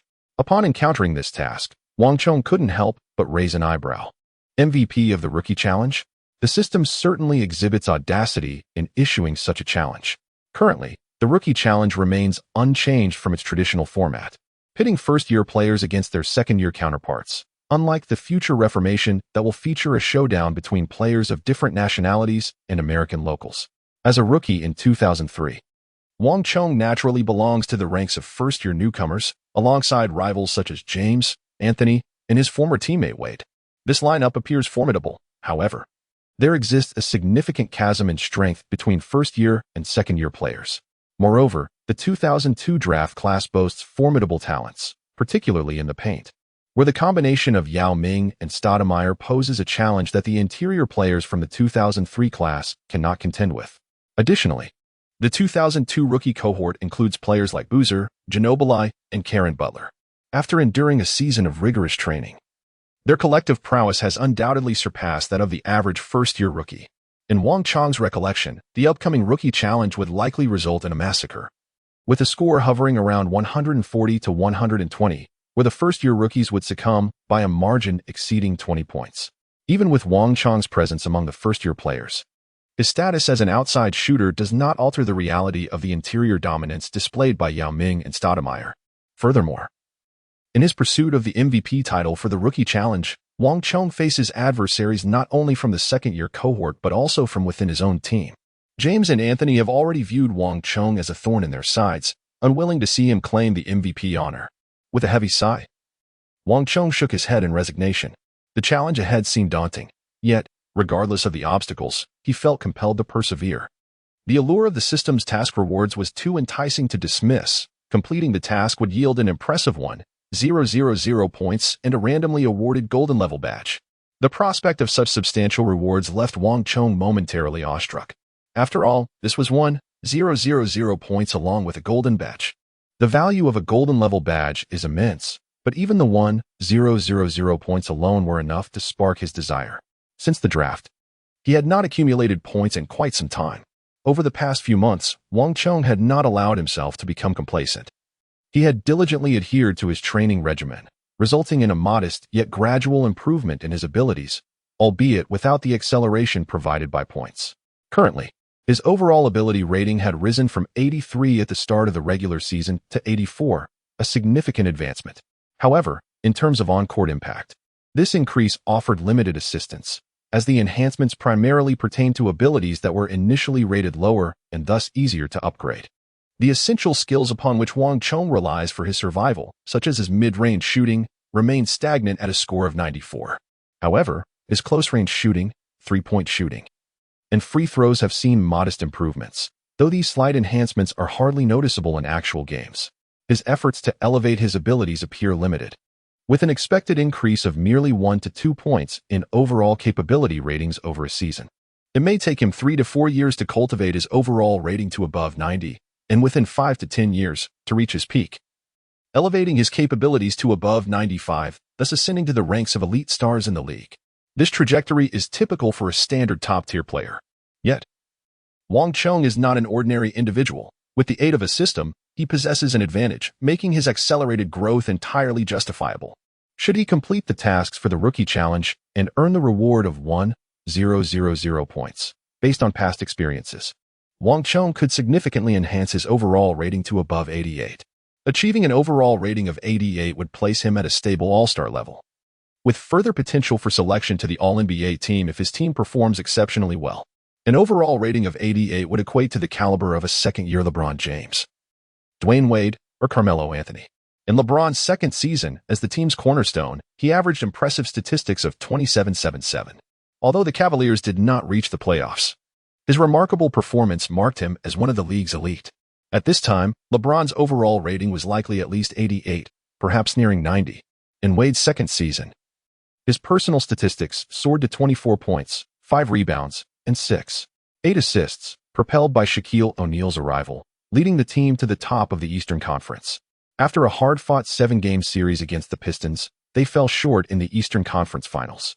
During the playoffs, Wade averaged 27 points, 7 rebounds, and 6 assists, guiding his team to the Eastern Conference Finals, making him arguably the most formidable player of the 2003 draft class. However, with Wang Chong's presence, Wade's early achievement of reaching the conference finals may soon be overshadowed. Chapter 81. Wang Chong's nemesis, Garnett. Regardless of the circumstances, now that the system's tasks have been issued, Wang Chong must devise every possible means to fulfill them. The 2004 All-Star Weekend is set for February 14th, and with just over a month remaining in January, Wang Chong has ample time to prepare for the Rookie Challenge. Simultaneously, the voting for the All-Star selections commenced at the end of December, with teams rallying to garner support for their star players. Among them, the Lakers were particularly vocal in their campaign for O'Neal. Last season, O'Neal experienced firsthand the might of Yao Ming, the rookie sensation, who, despite averaging merely 13.8, outpaced O'Neal by a staggering 240,000 votes in the All-Star voting, securing O'Neal's starting position. This marked the second time O'Neal was relegated to All-Star substitute status, the first being when he was overshadowed by Hakeem Olajuwon. Accepting defeat to Olajuwon was one thing, given his 2 championship rings and regular season MVP accolade, while O'Neal was still newly arrived in Los Angeles. Following that moment, O'Neal dominated the Western Conference and the league's interior positions, consistently securing a starting spot in the All-Star game until the arrival of the towering Yao Ming in the 2002-2003 season. O'Neal was deeply unsettled by his defeat to Yao in the All-Star voting, feeling it unjust. Despite Yao's immense fame, O'Neal believed his skill level far surpassed that of Yao, questioning why he should be relegated to a substitute role. Thus, at the onset of this year's All-Star voting, O'Neal fervently campaigned for himself, showcasing an invigorated performance with multiple games averaging 30-15. Unfortunately, he remained oblivious to the futility of his efforts. In the 2003-2004 season, Yao continued as the starting center for the Western Conference All-Stars, with O'Neal once again falling short in the voting. In the subsequent years, even after O'Neal's transition to the Heat, he never managed to surpass Yao in the voting. Indeed, as long as Yao maintained his health, his position as the starting center for the Western Conference All-Stars remained unwavering. As a premier star from China, such status was imperative. When the results of the first round of voting were revealed in early January, O'Neal found himself disheartened, discovering that despite his vigorous campaigning, Yao still eclipsed him in votes. To compound his dismay, his teammate Kobe Bryant also garnered significantly more votes in the first round. This only deepened O'Neal's sorrow. Last season, Kobe had outperformed him in the All-Star voting, even becoming the top vote-getter. Given the recent controversy surrounding Kobe, O'Neal struggled to comprehend why so many fans continued to support him. O'Neal could not fathom that Stern would allow Kobe, whose playing style closely mirrored that of Jordan and who had become a lucrative icon, to fall from grace so easily. After all, this was a commercial league, and Kobe's marketability was unparalleled. Surprisingly, Wang Chong also received a commendable number of votes in the first round, ranking 4th among Western forwards, trailing only Garnett, Duncan, and fellow rookie Anthony, surpassing both Nowitzki and his teammate Malone. Regrettably, from the initial voting results, it was evident that Wang Chong had little to no chance of being selected as an All-Star starter, primarily due to the exceptional performance of the top 2 forwards, Kevin Garnett and Tim Duncan, who were far ahead of all other contenders. In the first round of voting alone, their total far exceeded that of the third-place Anthony by nearly threefold, significantly surpassing Yao's initial votes as well. It was practically a foregone conclusion that both would secure their spots as starters for the Western Conference All-Star team. Wang Chong left a profound impression during the 2003-2004 season, where the final vote tally in the Western Conference ranked Garnett, Kobe, and Duncan ahead of the towering Yao Ming. Given that Yao, who enjoyed a phenomenal level of popularity domestically, faced such a challenge, it is understandable that Wang Chong would find himself in an even more precarious position. Without the opportunity to be selected as an All-Star starter, it was unlikely he would make the All-Star bench, as the reserves are determined by a vote among all the coaches in the league, who adhere to an unspoken rule of not considering rookie players. Consequently, both James and Anthony failed to secure a place in the All-Star game that season, despite their voting positions ranking within the top 10 of their respective conferences and their popularity surpassing that of many All-Star reserves. Fortunately, Wang Chong had little interest in the All-Star game, as it did not pertain to his system tasks. His focus was entirely captivated by the rookie challenge. For nothing was more paramount than completing system tasks to earn rewards. In January, the Lakers succumbed to an injury crisis, with O'Neal and Malone sidelined, and Kobe missing several games due to personal issues, leaving only Payton and Wang Chong as the starting players in some pivotal matches. On January 6th, the Lakers suffered a 96-106 defeat against the Timberwolves, led by the formidable Garnett. For the Lakers, only Kobe managed to score over 20 points. Garnett, with an impressive 26 points, 18 rebounds, and 6 assists, dismantled the Lakers' interior defense, teaching Wang Chong a harsh lesson. Having faced little adversity prior, Wang Chong was thoroughly overwhelmed for the first time. In the future, many would speculate on who might be able to challenge an offensive juggernaut like Durant. Some believed that a peak Leonard could contain Durant, but more argued that a prime Garnett was Durant's true nemesis. In terms of static attributes, Garnett, standing over 2.14 meters with a wingspan of 2.24 meters, was hardly inferior to Durant. Moreover, in dynamic capabilities, Garnett surpassed Durant in speed, strength, vertical leap, and explosiveness, effectively surrounding him. Renowned for his ability to defend positions 1 through 5, Garnett's defensive prowess is universally acknowledged as among the best in history, evidenced by his 12 selections to the All-Defensive Team and his accolade as the DPOY, the best defensive player. After competing against Garnett, Wang Chong found the assertion that peak Garnett could limit Durant to be well-founded.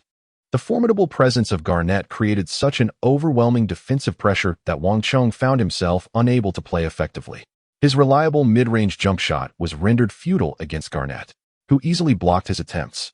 Off-ball movement and pick-and-rolls yielded little success against Garnett's superior agility.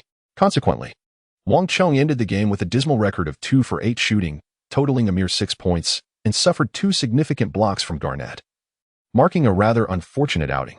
Chapter 82. The Onslaught of Injuries. Wang Chong's Opportunity and Temporary Tasks. Wang Chong himself could not have anticipated that, when confronted with the peak version of Garnett, he would perform so inadequately. Fortunately for him, there exists only one player in the league whose static talent is comparable to Garnett's, while his dynamic abilities far surpass those of Wang. Wang Chong surmised that even if he were to reach the peak prowess of Durant, facing Garnett would likely prove to be a formidable challenge. The analyses by those well-versed in the game hold merit. Indeed, Garnett's technical characteristics seem to counter Durant's style exceptionally well. However, at the echelon of elite superstars, it is nearly impossible to be entirely thwarted by any defense. In a hypothetical clash between peak Garnett and peak Durant, with both giving their all, Durant could very well score over 30 points against Garnett. Yet, at this juncture, with a comprehensive rating of merely 84, it is only natural for Wang Chong to be outmatched and overwhelmed by the prime version of Garnett. The 2003-2004 season marked the year Garnett secured his sole regular season MVP award. During this season, he averaged an impressive 24.2 points, 13.9 rebounds, 5 assists, 1.5 steals, and 2.2 blocks per game, showcasing a dominant performance on both ends of the court. He led the Timberwolves to surpass the formidable Lakers and Spurs, clinching the top seed in the Western Conference, and they advanced through the playoffs until succumbing to the Lakers in the Western Conference Finals. This era represented the pinnacle of Garnett's career, and if translated into 2K ratings, his overall score would likely be at least 97, if not higher. Meanwhile, without Shaquille O'Neal and Karl Malone, the Lakers were inevitably at a disadvantage against Garnett's Timberwolves. Following their loss to the Timberwolves, the Lakers faced a back-to-back away game, succumbing to the Denver Nuggets the very next day. In this match, 3 Lakers scored over 20 points, Kobe with 27, Payton with 21, and Wang Chong with 24. Alas, apart from these 3, no other player managed to reach double digits. In contrast, the Nuggets also had 3 players scoring in double figures, with Anthony and Andre Miller each netting 20 points, and the 165-meter-tall guard Earl Boykins impressively scored 22 points on 9 of 13 shooting, contributing to the team's 5 players in double figures, leading to a 113-104 victory. This marked the Lakers' first instance of consecutive losses in the new season. Yet such outcomes were inevitable given the absence of O'Neal and Malone, leaving the Lakers roster significantly weakened. Fortunately, after their 2-game losing streak, the Lakers swiftly regained their form, triumphantly ending the skid at home with a resounding 113-67 victory over the Atlanta Hawks, a staggering 46-point win that showcased a thoroughly exhilarating performance. Wang Chong achieved an impressive 13 out of 21 shooting, boasting an approximate 62 shooting accuracy, culminating in 28 points, in tandem with Kobe's 26 points, collectively amassing 54 points. However, misfortune struck as the Lakers, having just ended their losing streak, faced the Cleveland Cavaliers on their home court. This marked the second and final regular season encounter between the Lakers and the Cavaliers. Despite the absence of O'Neal and Malone, the Lakers' overall strength remained slightly superior to that of the Cavaliers. In their previous two matchups, the Lakers, with the collaboration of Kobe, Wang Chong, and Payton, effortlessly dominated the Cavaliers, leading by 7 points at halftime with a score of 45-38. The Cavaliers exhibited poor offensive efficiency in the first half, with James managing only 3 out of 8 shots, totaling a mere 8 points, 3 rebounds, and 3 assists. The Lakers seemed assured of victory. Yet, in the second half, after a drive to the basket, Kobe landed awkwardly and collapsed to the floor. Alarm bells rang for Phil Jackson, who observed this unsettling scene and instantly feared the worst. Injuries can be capricious, striking without warning, and potentially affecting multiple players within a short span. The concern loomed larger as the Lakers were already without O'Neal and Malone. Should Kobe also succumb to injury, they would be left with no viable options. Following a timeout, Kobe gradually rose from the floor, assisted by teammates. Limping back to the locker room, the home crowd fell into a stunned silence. Had the curse of injury truly beset Los Angeles? With O'Neal, Kobe, and Malone all sidelined, how could they possibly continue the game? Wang Chong was not particularly surprised by this. Although he could not recall the specifics of the Lakers' situation during the 2003-2004 season, he knew that throughout the regular season, Shaquille O'Neal played in 67 games, Kobe Bryant in 65, and Karl Malone in 42. Among the illustrious F4, only Gary Payton managed to participate in all 82 games. This fact partially elucidated why, despite such a lavish roster, the Lakers concluded the regular season with a mere 56 wins and 26 losses, a record inferior to that of the Pacers, Timberwolves, and Spurs.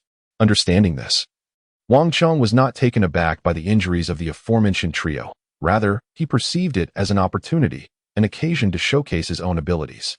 If all went as expected, Kobe's injury would likely require about a month of recovery, allowing him to return around mid-February, while O'Neal was anticipated to make his comeback by the end of January. As for Malone, he would unfortunately be unable to play before the playoffs. During this interval, Wang Chong would ascend to the role of the team's primary offensive fulcrum, wielding significant control over the ball and shot opportunities. While musing upon this, a sudden notification resonated within Wang Chong's consciousness. Ding! Temporary mission activated. Mission activated? Wang Chong was momentarily taken aback, appearing somewhat dazed. Hadn't the system already issued a task? Why was there yet another one? However, upon regaining his composure, he realized that this new assignment seemed to differ slightly from the previous ones. An additional temporary task had been introduced, indicating that this mission was a sudden exigency prompted by the Lakers' recent spate of injuries, setting it apart from earlier assignments. The objective of the task was to lead the team to victory in this game and to secure at least 4 victories in the subsequent 6 matches during which the OK duo would be absent.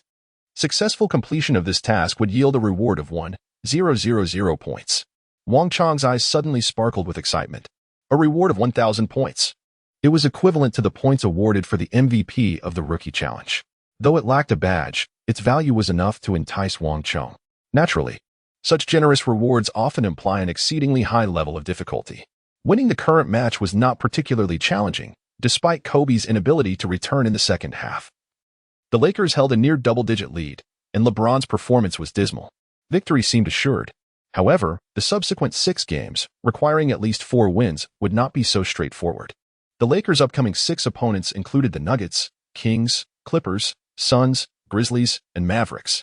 Among these teams, the Nuggets, Kings, Grizzlies, and Mavericks were all playoff contenders in the 2003-2004 season, with the Kings, Grizzlies, and Mavericks each securing 50 wins in the regular season, showcasing their undeniable strength. If the Lakers were fully healthy, defeating them might not pose a significant challenge. However, with 3 of the 5 starting players injured, only Wang Chong and Payton remained, making the quest for 4 victories in 6 matches a daunting task. Chapter 83. LeBron's second defeat to Wang Chong in the regular season. This temporary mission is indeed fraught with difficulty. As Wang Chong pondered the sudden onslaught of an unexpected task, a fleeting shadow darted past him. Taken aback, He turned to see James charging towards their basket, ball in hand, executing a thunderous dunk with astonishing force. Upon landing, he threw his head back and let out a triumphant roar, exuding an air of undeniable dominance. How audacious, to seize the opportunity to attack while I was momentarily distracted. Wang Chong rolled his eyes in irritation, particularly at the sight of James, who seemed to relish the notion that the Cavaliers were currently in the lead. Clearly, Kobe's unforeseen injury had illuminated a glimmer of hope for him and the Cavaliers players, instilling a newfound vigor on the court. Hey, Wang, stay focused. The game is far from over. Don't let Kobe's situation disrupt your concentration, Peyton encouraged, giving Wang Chong a reassuring pat on the shoulder. Wang Chong couldn't help but shake his head slightly, lacking the inclination to clarify that his momentary distraction was not due to Kobe's injury. As the Lakers initiated their offense, Wang Chong crossed half-court and raised his hand beyond the three-point line, signaling for the ball. Upon witnessing Wang Chong's assertiveness, Peyton paused momentarily in surprise.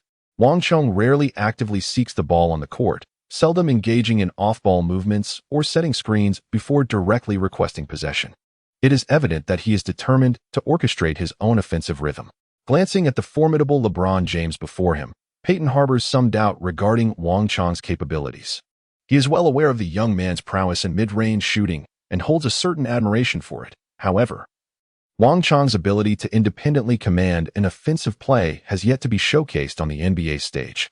Currently, the Lakers enjoy a favorable position, and Peyton is reluctant to see this advantage squandered, particularly in a game they ought to win.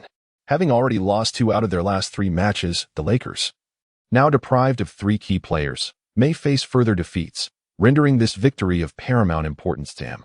After a moment of hesitation, Peyton ultimately opts to pass the ball to Wang Chong.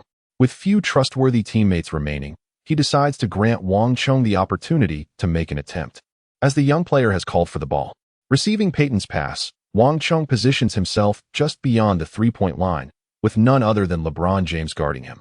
Wang Chong cast a fleeting glance at James, then without the slightest pause, decisively launched a three-pointer from beyond the arc. How hasty! Just a moment of patience would suffice, as less than 10 seconds had elapsed in the game. Witnessing Wang Chong's reckless shot, Peyton felt a sinking sensation in his heart, unable to suppress a silent curse. After all, a rookie remains a rookie. Indeed, one cannot rely on them. However, the crisp swish of the net abruptly silenced Peyton's inner grievances. Against James's defense, Wang Chong's audacious three-pointer found its mark. Wang Chong's three-point shooting has now reached an impressive level of 87. A remarkable figure, especially in the early 21st century when the significance of the three-point shot was not fully appreciated. During this period, the majority of players in the league lacked proficiency in long-range shooting, with only a select few sharpshooters like Ray Allen exhibiting noteworthy skills. In such an environment, Wang Chong's three-point ability is sufficient to place him among the top 15, if not the top 10, three-point shooters in the league. When James defended against Wang Chong, he displayed a palpable caution towards Wang's mid-range game, positioning himself slightly further back.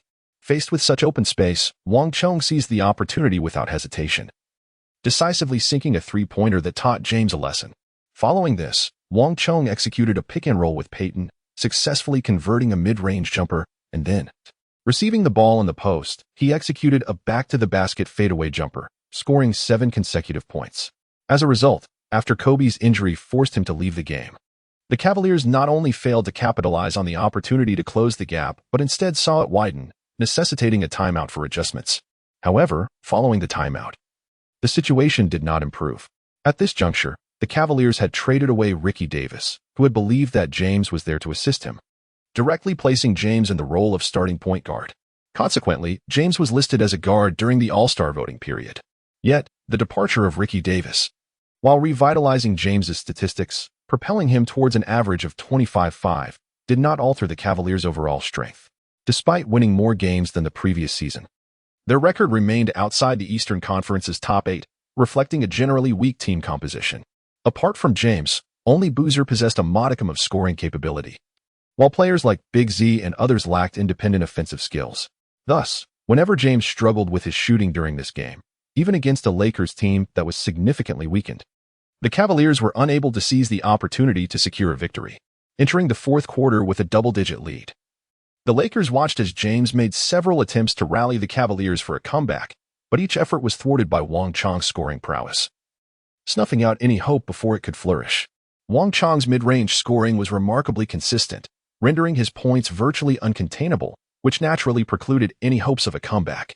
Ultimately, the Lakers triumphed at home with a score of 95-88, in the face of Kobe's unexpected injury during the match.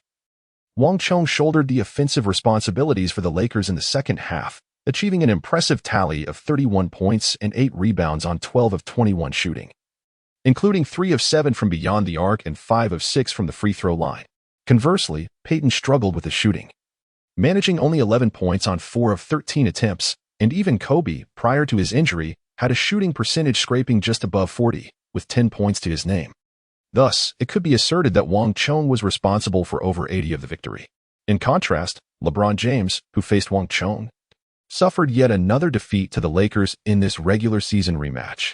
Unlike the previous encounter where he contended against the formidable F4 lineup of the Lakers, this time, with no Shaquille O'Neal and Karl Malone, and Kobe performing moderately before succumbing to injury, James found himself devoid of excuses. The Lakers' roster bore little difference from the Cavaliers, and with the morale shaken by injuries, it was expected that James would seize the opportunity to lead his team to a comeback victory. However, he failed to deliver. Defensively, he was utterly incapable of stifling Wang Chong's scoring, which hindered the team's ability to close the gap. On the offensive front, James's performance was abysmal. He scored merely 16 points, made 6 of 20 shots, and recorded 5 rebounds and 7 assists, along with 6 turnovers, falling short even of Zydrunas Ilgauskas' 19 points and 8 rebounds. In typical circumstances, a poor performance here and there would not be surprising, especially considering that James, despite his massive reputation, was still a rookie with limited experience and evolving skills. However, losing in a direct matchup with Wang Chong was simply intolerable, with Wang Chong boasting a stat line of 31 points and 8 rebounds, while James could only muster 16 points, 5 rebounds, and 7 assists. It posed a significant blow to James's pride as the first overall pick, often heralded as the chosen one. In Chapter 84, we see that even without O'Neal, Kobe, and Malone, the Lakers could still achieve a 3-game winning streak. In their second regular season encounter, James once again fell short, with his stats trailing behind Wang Chong's. Frustratingly for him, this was likely his last opportunity this season to exact revenge in this matchup. However, a silver lining emerged. He was not alone in his plight. Just 2 days after the Cavaliers lost to the Lakers faced the Denver Nuggets, led by Anthony, at home. In this match, the Lakers were devoid of their 3-star players, having cobbled together a starting lineup featuring Fisher, Payton, Devin George, Wang Chong, and the unselected Medvedenko. Although the Nuggets roster was average at best, it consisted entirely of starters, spearheaded by Andre Miller and Anthony, with solid interior players like Nene and Marcus Camby, and even the diminutive Boykins off the bench. On paper, the Nuggets appeared far superior to the decimated Lakers.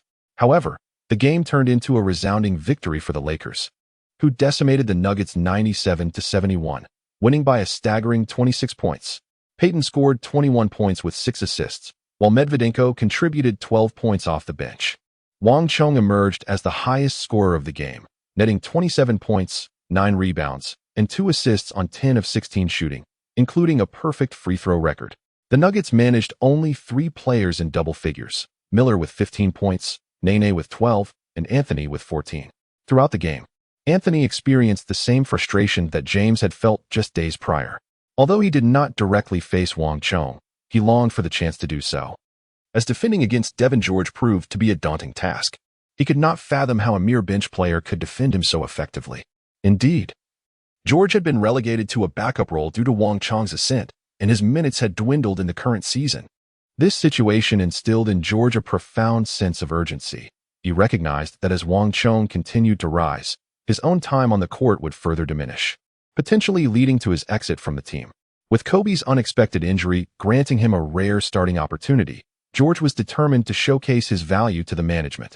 Consequently, he defended Anthony with relentless fervor, to the point of fouling out in the fourth quarter. His efforts bore fruit, as Anthony struggled to a dismal 4 of 17 shooting performance, achieving only 14 points, 4 rebounds, and 1 assist, far overshadowed by Wang Chong's impressive 27 points and 9 rebounds. In a twist of irony, just 2 days after mocking James for his lackluster performance against Wang Chong, Anthony found himself worse off, reflecting a stark reality that poor performance transcends the matchups. It was even more embarrassing for Anthony to be stifled by a bench player rather than Wang Chong, who now stood as a prominent figure in the league, averaging 18 points and 6 rebounds this season. Meanwhile, George, a perennial benchwarmer with a past average of only 5 points and 3 rebounds, had managed to limit Anthony's scoring.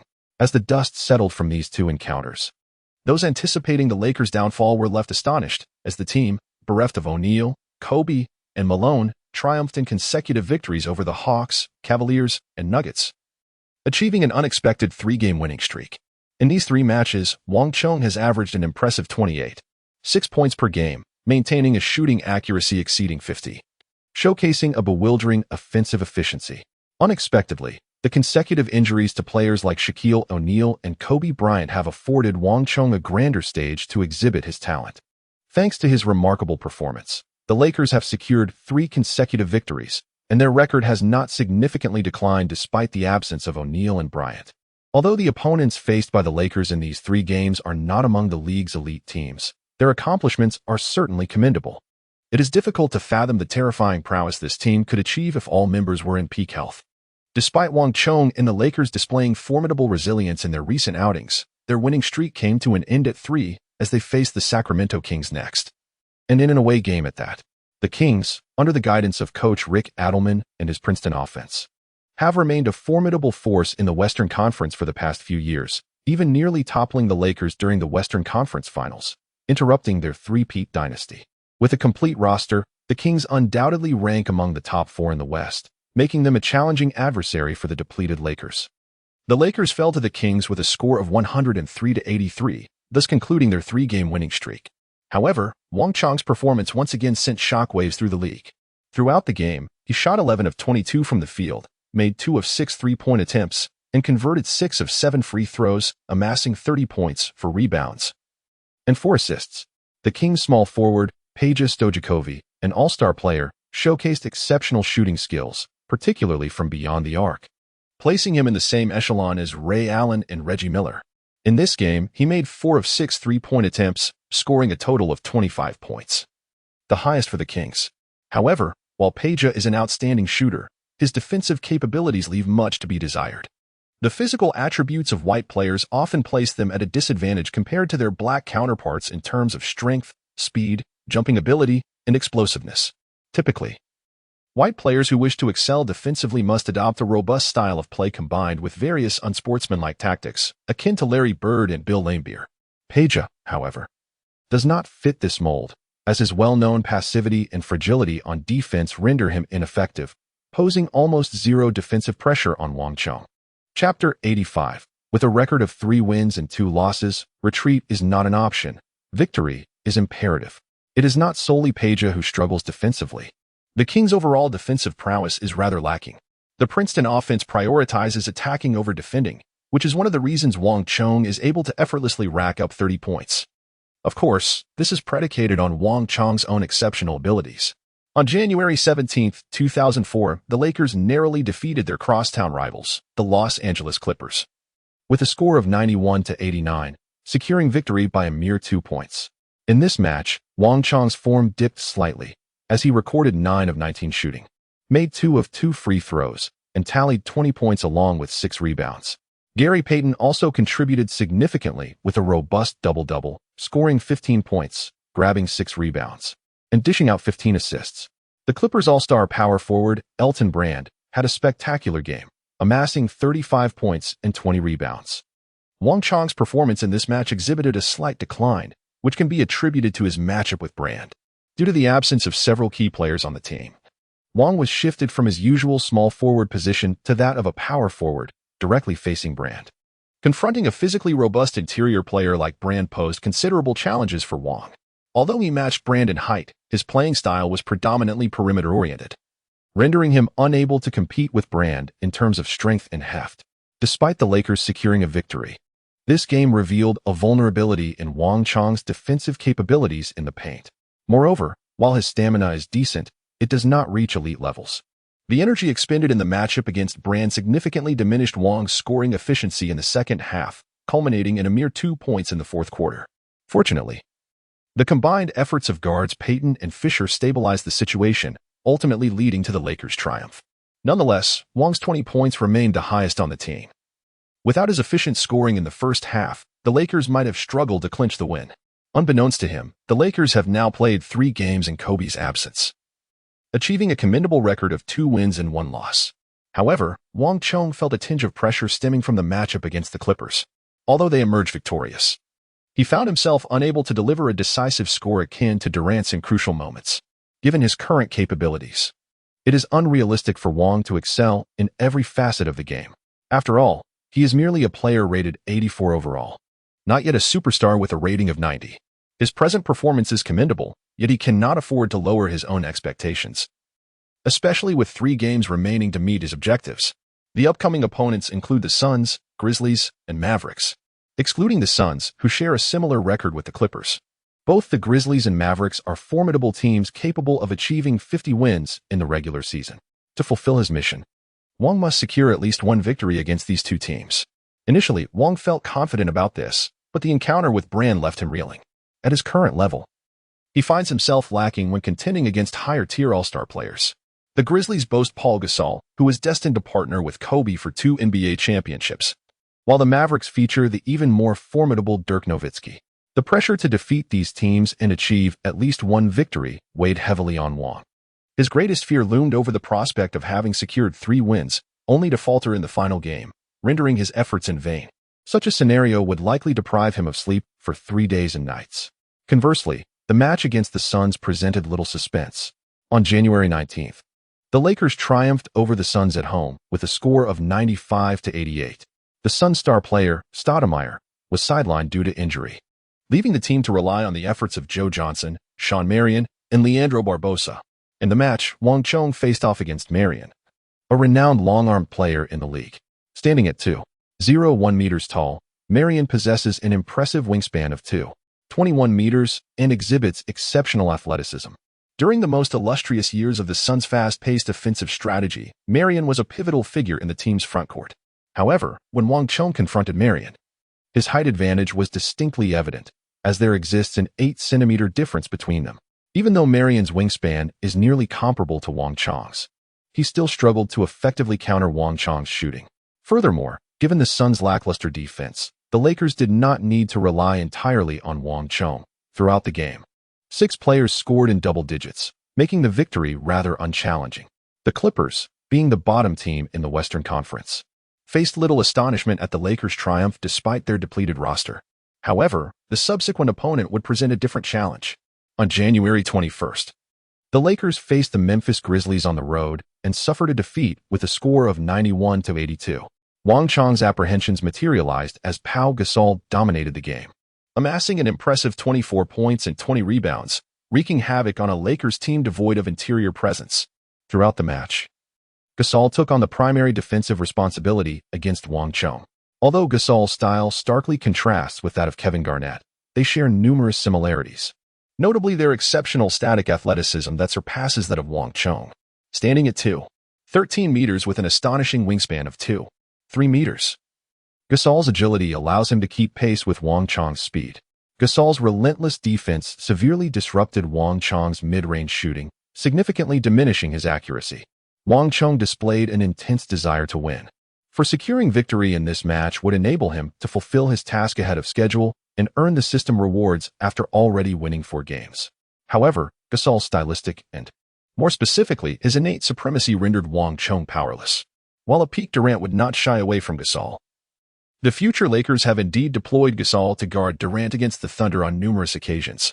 Now, Wang Chong, akin to a rookie Durant, faced a Gasol who had surpassed his initial phase and was rapidly ascending in prowess, resulting in a substantial setback for him.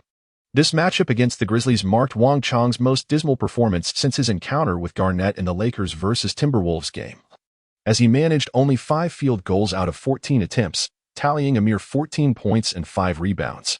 Consequently, the system tasked progress shifted to 3 wins and 2 losses.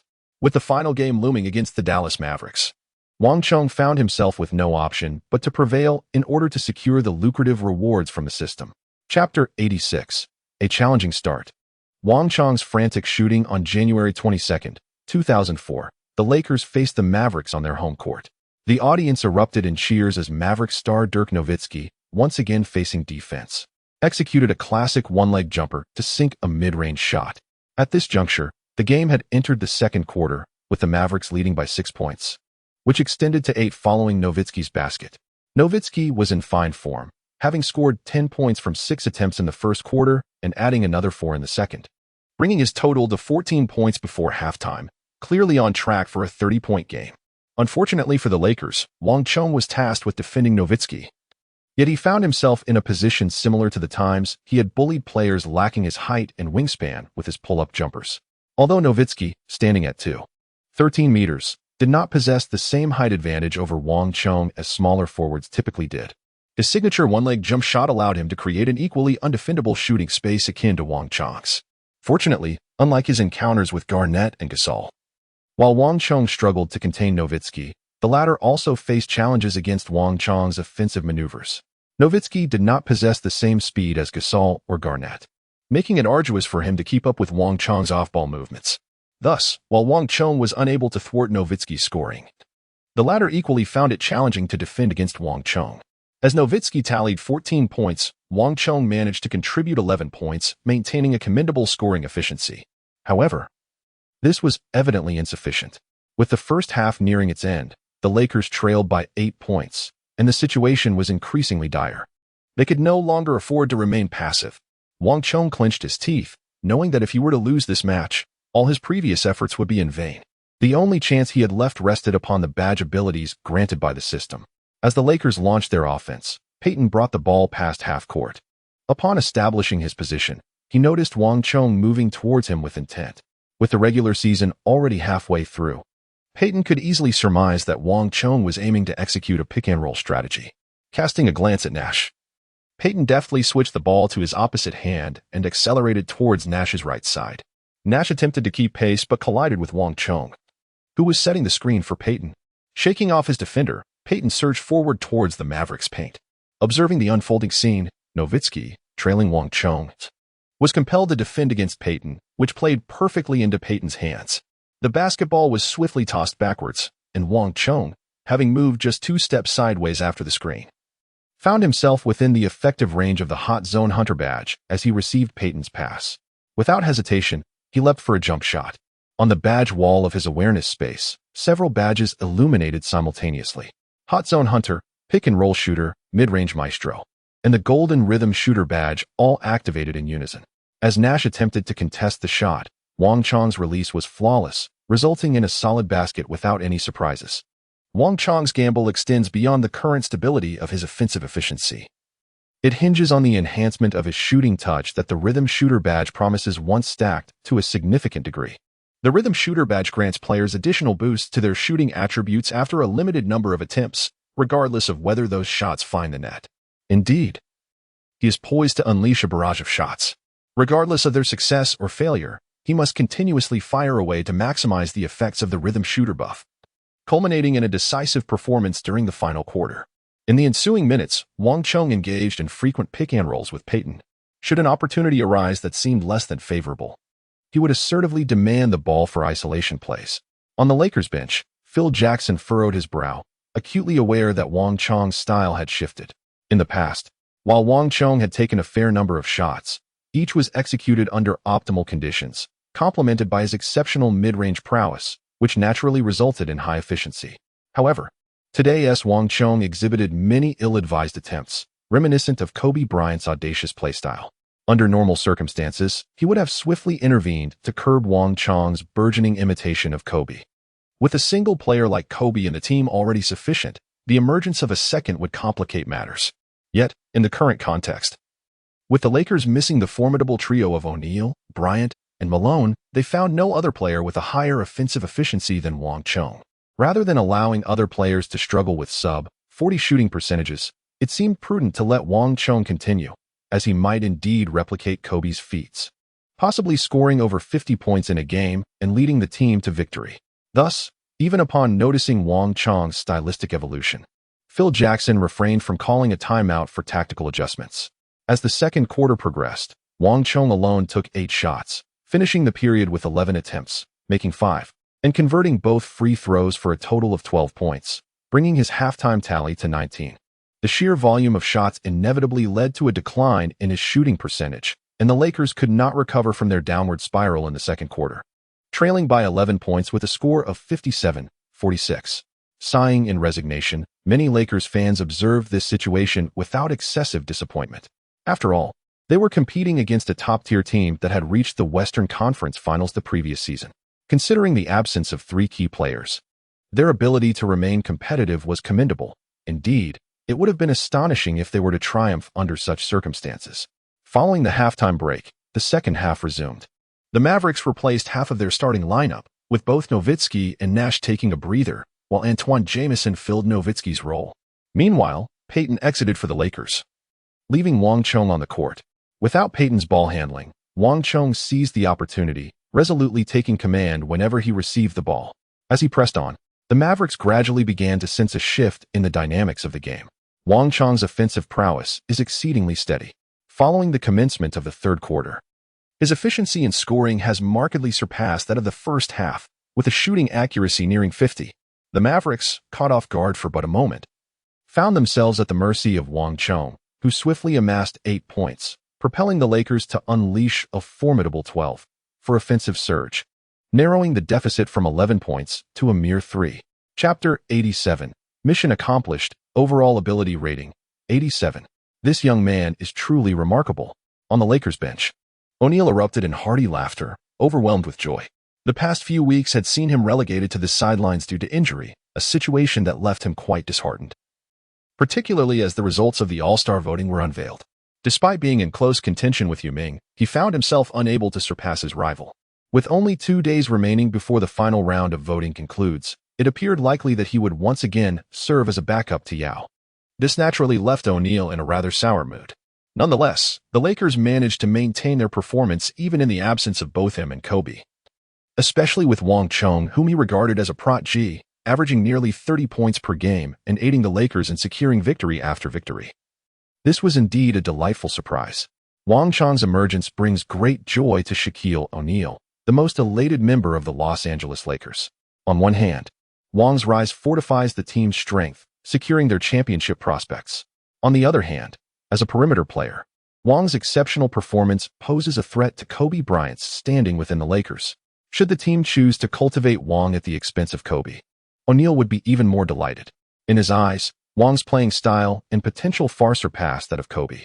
That little brat, vying with me for the title of team leader. Now, rather than competing for the top spot, he should be concerned about his tactical role within the team, O'Neal mused, casting a triumphant glance towards Kobe, who was also dressed impeccably in a suit nearby. In stark contrast to O'Neal's jovial demeanor, Kobe's expression was far from cheerful. As Wang Chong exhibited increasingly formidable prowess during the match, a palpable sense of urgency enveloped him. Numerous media outlets in Los Angeles have commenced discussions, positing that Wang Chong's shooting accuracy surpasses that of Kobe Bryant, with a higher success rate. Should the Lakers not consider augmenting Wang Chong's shot attempts, thereby simplifying the path to victory?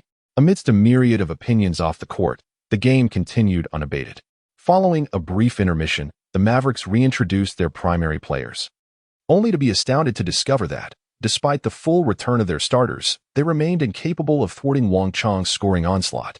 It appeared as though his earlier offensive displays had fully ignited his rhythm, as he unhesitatingly opted for jump shots even against Dirk Nowitzki, consistently finding the net. In contrast, the Mavericks seemed momentarily bewildered by Wang Chong's relentless assault, their offensive tempo faltering. Nash's errant pass from the perimeter was intercepted by Payton, leading to a fast break for the Lakers, culminating in Wang Chong receiving the ball and scoring with an emphatic layup. Mavericks owner Mark Cuban fumed on the sidelines, vocally expressing his displeasure, clearly exasperated with Nash, whom he might swiftly dismiss at the season's conclusion. This defensive counterattack allowed the Lakers to equalize, maintaining the score until the end of the third quarter. Throughout the third period, Wang Chong unleashed an astonishing 14 shots, landing 8, including 2 out of 3 from beyond the arc and 2 free throws, amassing 20 points in that quarter alone. By the conclusion of the third quarter, Wang Chong's individual tally soared to an impressive 39 points. Undoubtedly, his contributions were pivotal in enabling the Lakers to remain competitive against the Mavericks. As the final quarter commenced, Both teams returned to an equal starting point, yet their mindsets diverged dramatically. The Mavericks were fraught with anxiety, perplexed that they struggled against a Lakers team devoid of Shaquille O'Neal, Kobe Bryant, and Karl Malone. This season had begun poorly for the Mavericks, despite bolstering their roster. Their performance had deteriorated compared to the previous year, currently languishing in 5th place in the Western Conference, raising questions about the team's underlying issues. In the fourth quarter, the Mavericks' offense grew increasingly erratic, plagued by elementary mistakes, with Nowitzki himself failing to convert 2 consecutive mid-range shots.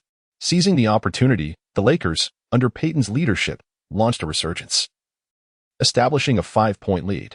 The Lakers' fluid offensive execution was largely attributable to Wang Chong's influence. His remarkable 20-point third quarter had instilled fear in the Mavericks, compelling them to devise strategies to limit his impact, even resorting to double-teaming to prevent him from receiving the ball. This strategy, while effective in curtailing Wang Chong's offensive momentum, inadvertently increased opportunities for other Lakers players. Fisher, Devin George, and even backup center Medvedenko all made notable contributions in the fourth quarter, resulting in the Lakers' overall offensive efficiency surpassing that of the first 3 quarters. Conversely, the Mavericks found their rhythm utterly disrupted by Wang Chong's performance, leading to their disarray. In the fourth quarter, the Lakers outscored the Mavericks 28-21, securing a triumphant reversal with a final score of 98-92. In the fourth quarter of the match, despite limited shooting opportunities, Wang Chong seized several chances, scoring 2 mid-range shots and converting both of his free throws after drawing fouls from opponents. Ultimately, his performance culminated in impressive statistics: 45 points, 7 rebounds, and 3 assists, with a shooting accuracy of 52. Remarkably, amidst a plethora of attempts, his shooting percentage not only remained stable but actually improved. Wang Chong was, in fact, uncertain about his rhythm badge being fully stacked for this match. However, during the game, his shooting touch was undeniably exceptional, perhaps the finest he has experienced since joining the NBA. It seems that to truly unleash his utmost potential, he must take a considerable number of shots, ideally more than 20 attempts in a single game, to fully accumulate the benefits of rhythm activation. As Wang Chong contemplated this, an irresistible smile illuminated his face. The moment the final whistle of the match resonated, a notification from the system echoed in his mind almost concurrently. Task completed. Lead the Lakers to win at least 4 matches in the absence of both O'Neal and Kobe. Current record: 4 wins, 2 losses. Rewards are now being distributed. Please check your account. Upon entering the consciousness space, Wang Chong beheld the impressive sum displayed on his points interface: 1,000. Without a moment's hesitation, he addressed the system. Accelerate the fusion of the growth template. At his command, the freshly acquired 1,000 points cascaded away like a rushing stream, until his balance reflected a 0. The points, barely warm in his grasp, were swiftly squandered, yet he felt no remorse. The primary utility of the system's points was to expedite the fusion speed of the growth template, and spending them all in this manner was certainly not deemed wasteful. With his points depleted, Wang Chong promptly shifted his focus to the data panel to assess his enhancements. Wang Chong, overall ability rating, 87. The 1,000 points had merely elevated his overall rating from 84 to 87, a mere increase of 3 points. This enhancement was predominantly reflected in the skills where his proficiency was comparatively lower, such as his post-up move, which improved from 74 to 79, the backstep jump shot from 72 to 78, and his ability to draw fouls from 75 to 82. His ball handling skills rose from 81 to 87, while his passing ability advanced from 69 to 78. Conversely, his already high abilities, including close-range shooting, three-point shooting, and driving layups, received only marginal improvements of 1 or 2 points.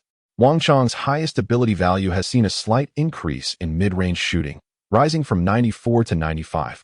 While this enhancement may seem minimal, Wang Chong is acutely aware that as his foundational skills improve, each subsequent level becomes increasingly challenging to attain. An elevation of 3 points in the overall ability evaluation is already quite commendable in the current league landscape. A score of 87 can easily place a player within the top 30 or even the top 25. Should Wang Chong successfully complete another task assigned by the system during the upcoming All-Star weekend and secure the MVP title in the Rising Stars Challenge, he could potentially receive a reward of 1,000 points, bringing his overall evaluation tantalizingly close to 90. Imagine a Wang Chong with an overall evaluation nearing 90 entering the playoffs. It would present a formidable challenge for any adversary. Even amidst the escalating tensions within the OK duo, a matchup against the Pistons in the finals would be exceedingly difficult to lose. To clinch a championship in his inaugural season would place Wang Chong's beginning on par with the legendary Magic Johnson. However, it remains uncertain whether he will have the opportunity to replicate Magic Johnson's achievement of winning the Finals MVP in his rookie season. Such a possibility is rather slim, as even the illustrious Magic Johnson's rookie season MVP accolade carries a hint of controversy. The well-known narrative recounts the 1980 Finals, where the Lakers faced off against the Philadelphia 76ers in a gripping six-game series.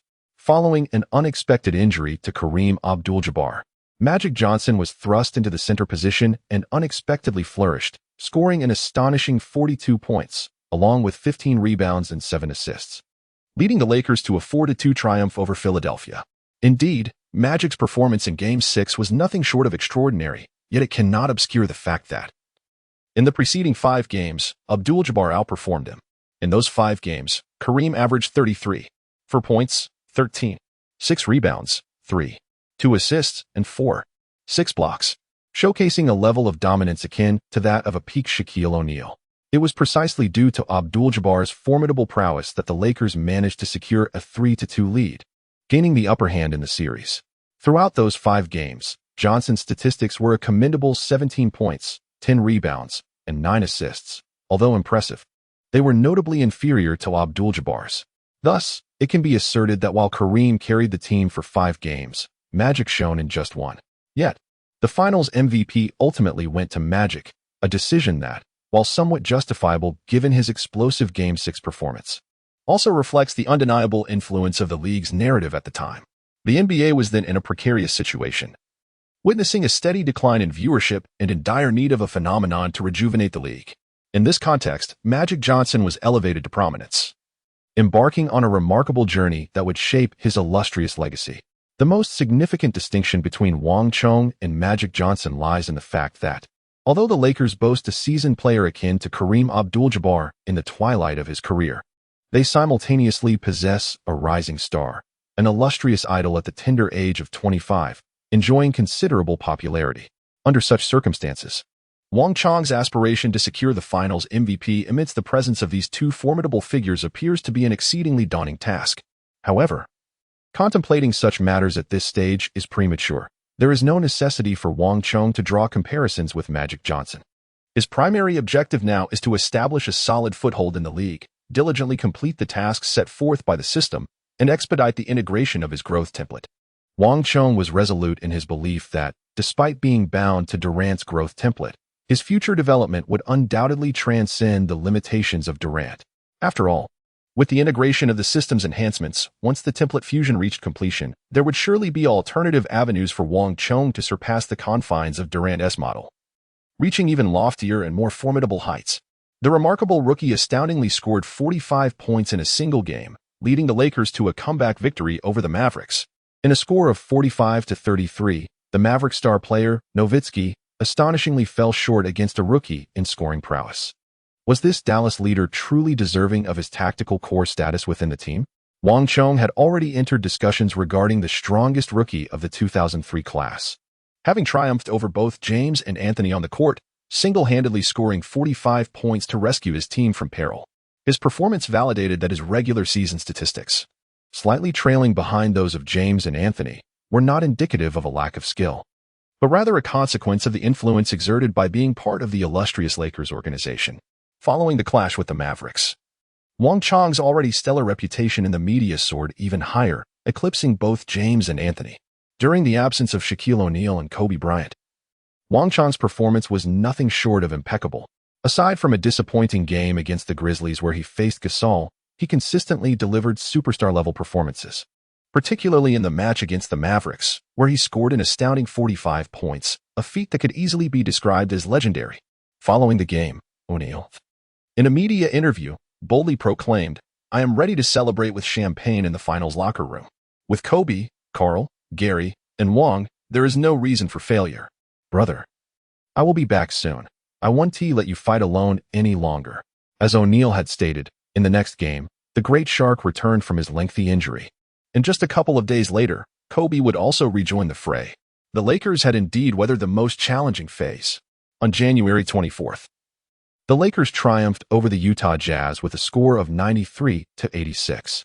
In his comeback debut, O'Neal showcased his resurgence, scoring 26 points and grabbing 12 rebounds on 12 of 19 shooting, heralding the full return of the dominant force. Wang Chong achieved an impressive performance, hitting 8 out of 15 field goals and converting all 6 of his free throw attempts, culminating in a total of 22 points and 4 rebounds. He continues to demonstrate his efficiency and consistency on the court. With his ability rating reaching 87, Wang appears to navigate the game with greater ease. Although there has been little improvement in his shooting, enhancements in his dribbling, passing, and foul drawing skills have significantly elevated his offensive capabilities. Furthermore, his ability to draw fouls during offensive plays has also strengthened. In the early stages of his career, Durant was renowned for his ability to draw fouls, averaging over 10 free throws per game in his third season and maintaining a career average of 7 free throw attempts, comparable to that of LeBron James and Kobe Bryant. With his foul drawing capability now elevated to 82, Wang's ability to draw fouls during offensive plays is commendable, though it still pales in comparison to Durant's potential peak of 96. Chapter 89. All-Star voting results after Shaquille O'Neal's return and 2 subsequent games. Kobe Bryant swiftly made his comeback, reinstating himself into the team's starting lineup. In truth, it would have been prudent for Kobe to rest for another week to ensure a complete recovery. However, he simply could not wait any longer. During his absence, the fans in Los Angeles were nearly on the verge of forgetting him. This statement is not an exaggeration in the slightest. Wang Chong has performed exceptionally well in recent matches, exhibiting no discernible flaws in his game. His offensive strategy, primarily based on mid to long-range shooting, demonstrates a compatibility with Shaquille O'Neal that may even surpass that with Kobe Bryant. After all, the current iteration of Kobe, wearing number 8, often relies on ball handling and driving to the basket for scoring, despite his return to the court being marked by somewhat diminished efficiency. With his shooting percentage hovering around 38 over several games, the Lakers have successfully reunited the formidable duo of O'Neal and Kobe, leading to an impressive 5-game winning streak against formidable opponents, including the Timberwolves and the Pacers. As February approaches, the much-anticipated annual spectacle of the NBA All-Star Weekend is upon us. By the end of January, the All-Star voting has concluded, and O'Neal ultimately fell short in the voting against Yao Ming. The 5 players selected as Western Conference All-Star starters are Steve Francis, Kobe Bryant, Kevin Garnett, Tim Duncan, and Yao Ming. Garnett led the Western voting with 1.78 million votes, closely followed by Kobe with 1.76 million. O'Neal garnered 1.45 million votes, a mere 30,000 votes shy of Yao's 1.48 million. Alas, even a single vote makes a difference. Nevertheless, O'Neal's total significantly surpassed that of fellow starter Francis, who received only 970,000 votes, nearly 500,000 votes fewer than O'Neal. It is worth noting that Francis, as a guard, ranked second among Western guards in voting behind Kobe. This marks Francis's 3rd consecutive selection as a Western Conference All-Star starter, although part of his success can be attributed to playing alongside Yu and garnering support from Chinese fans. It is not solely the case, as he was already an All-Star starter in the 2001-2002 season, prior to Yao's entry into the league.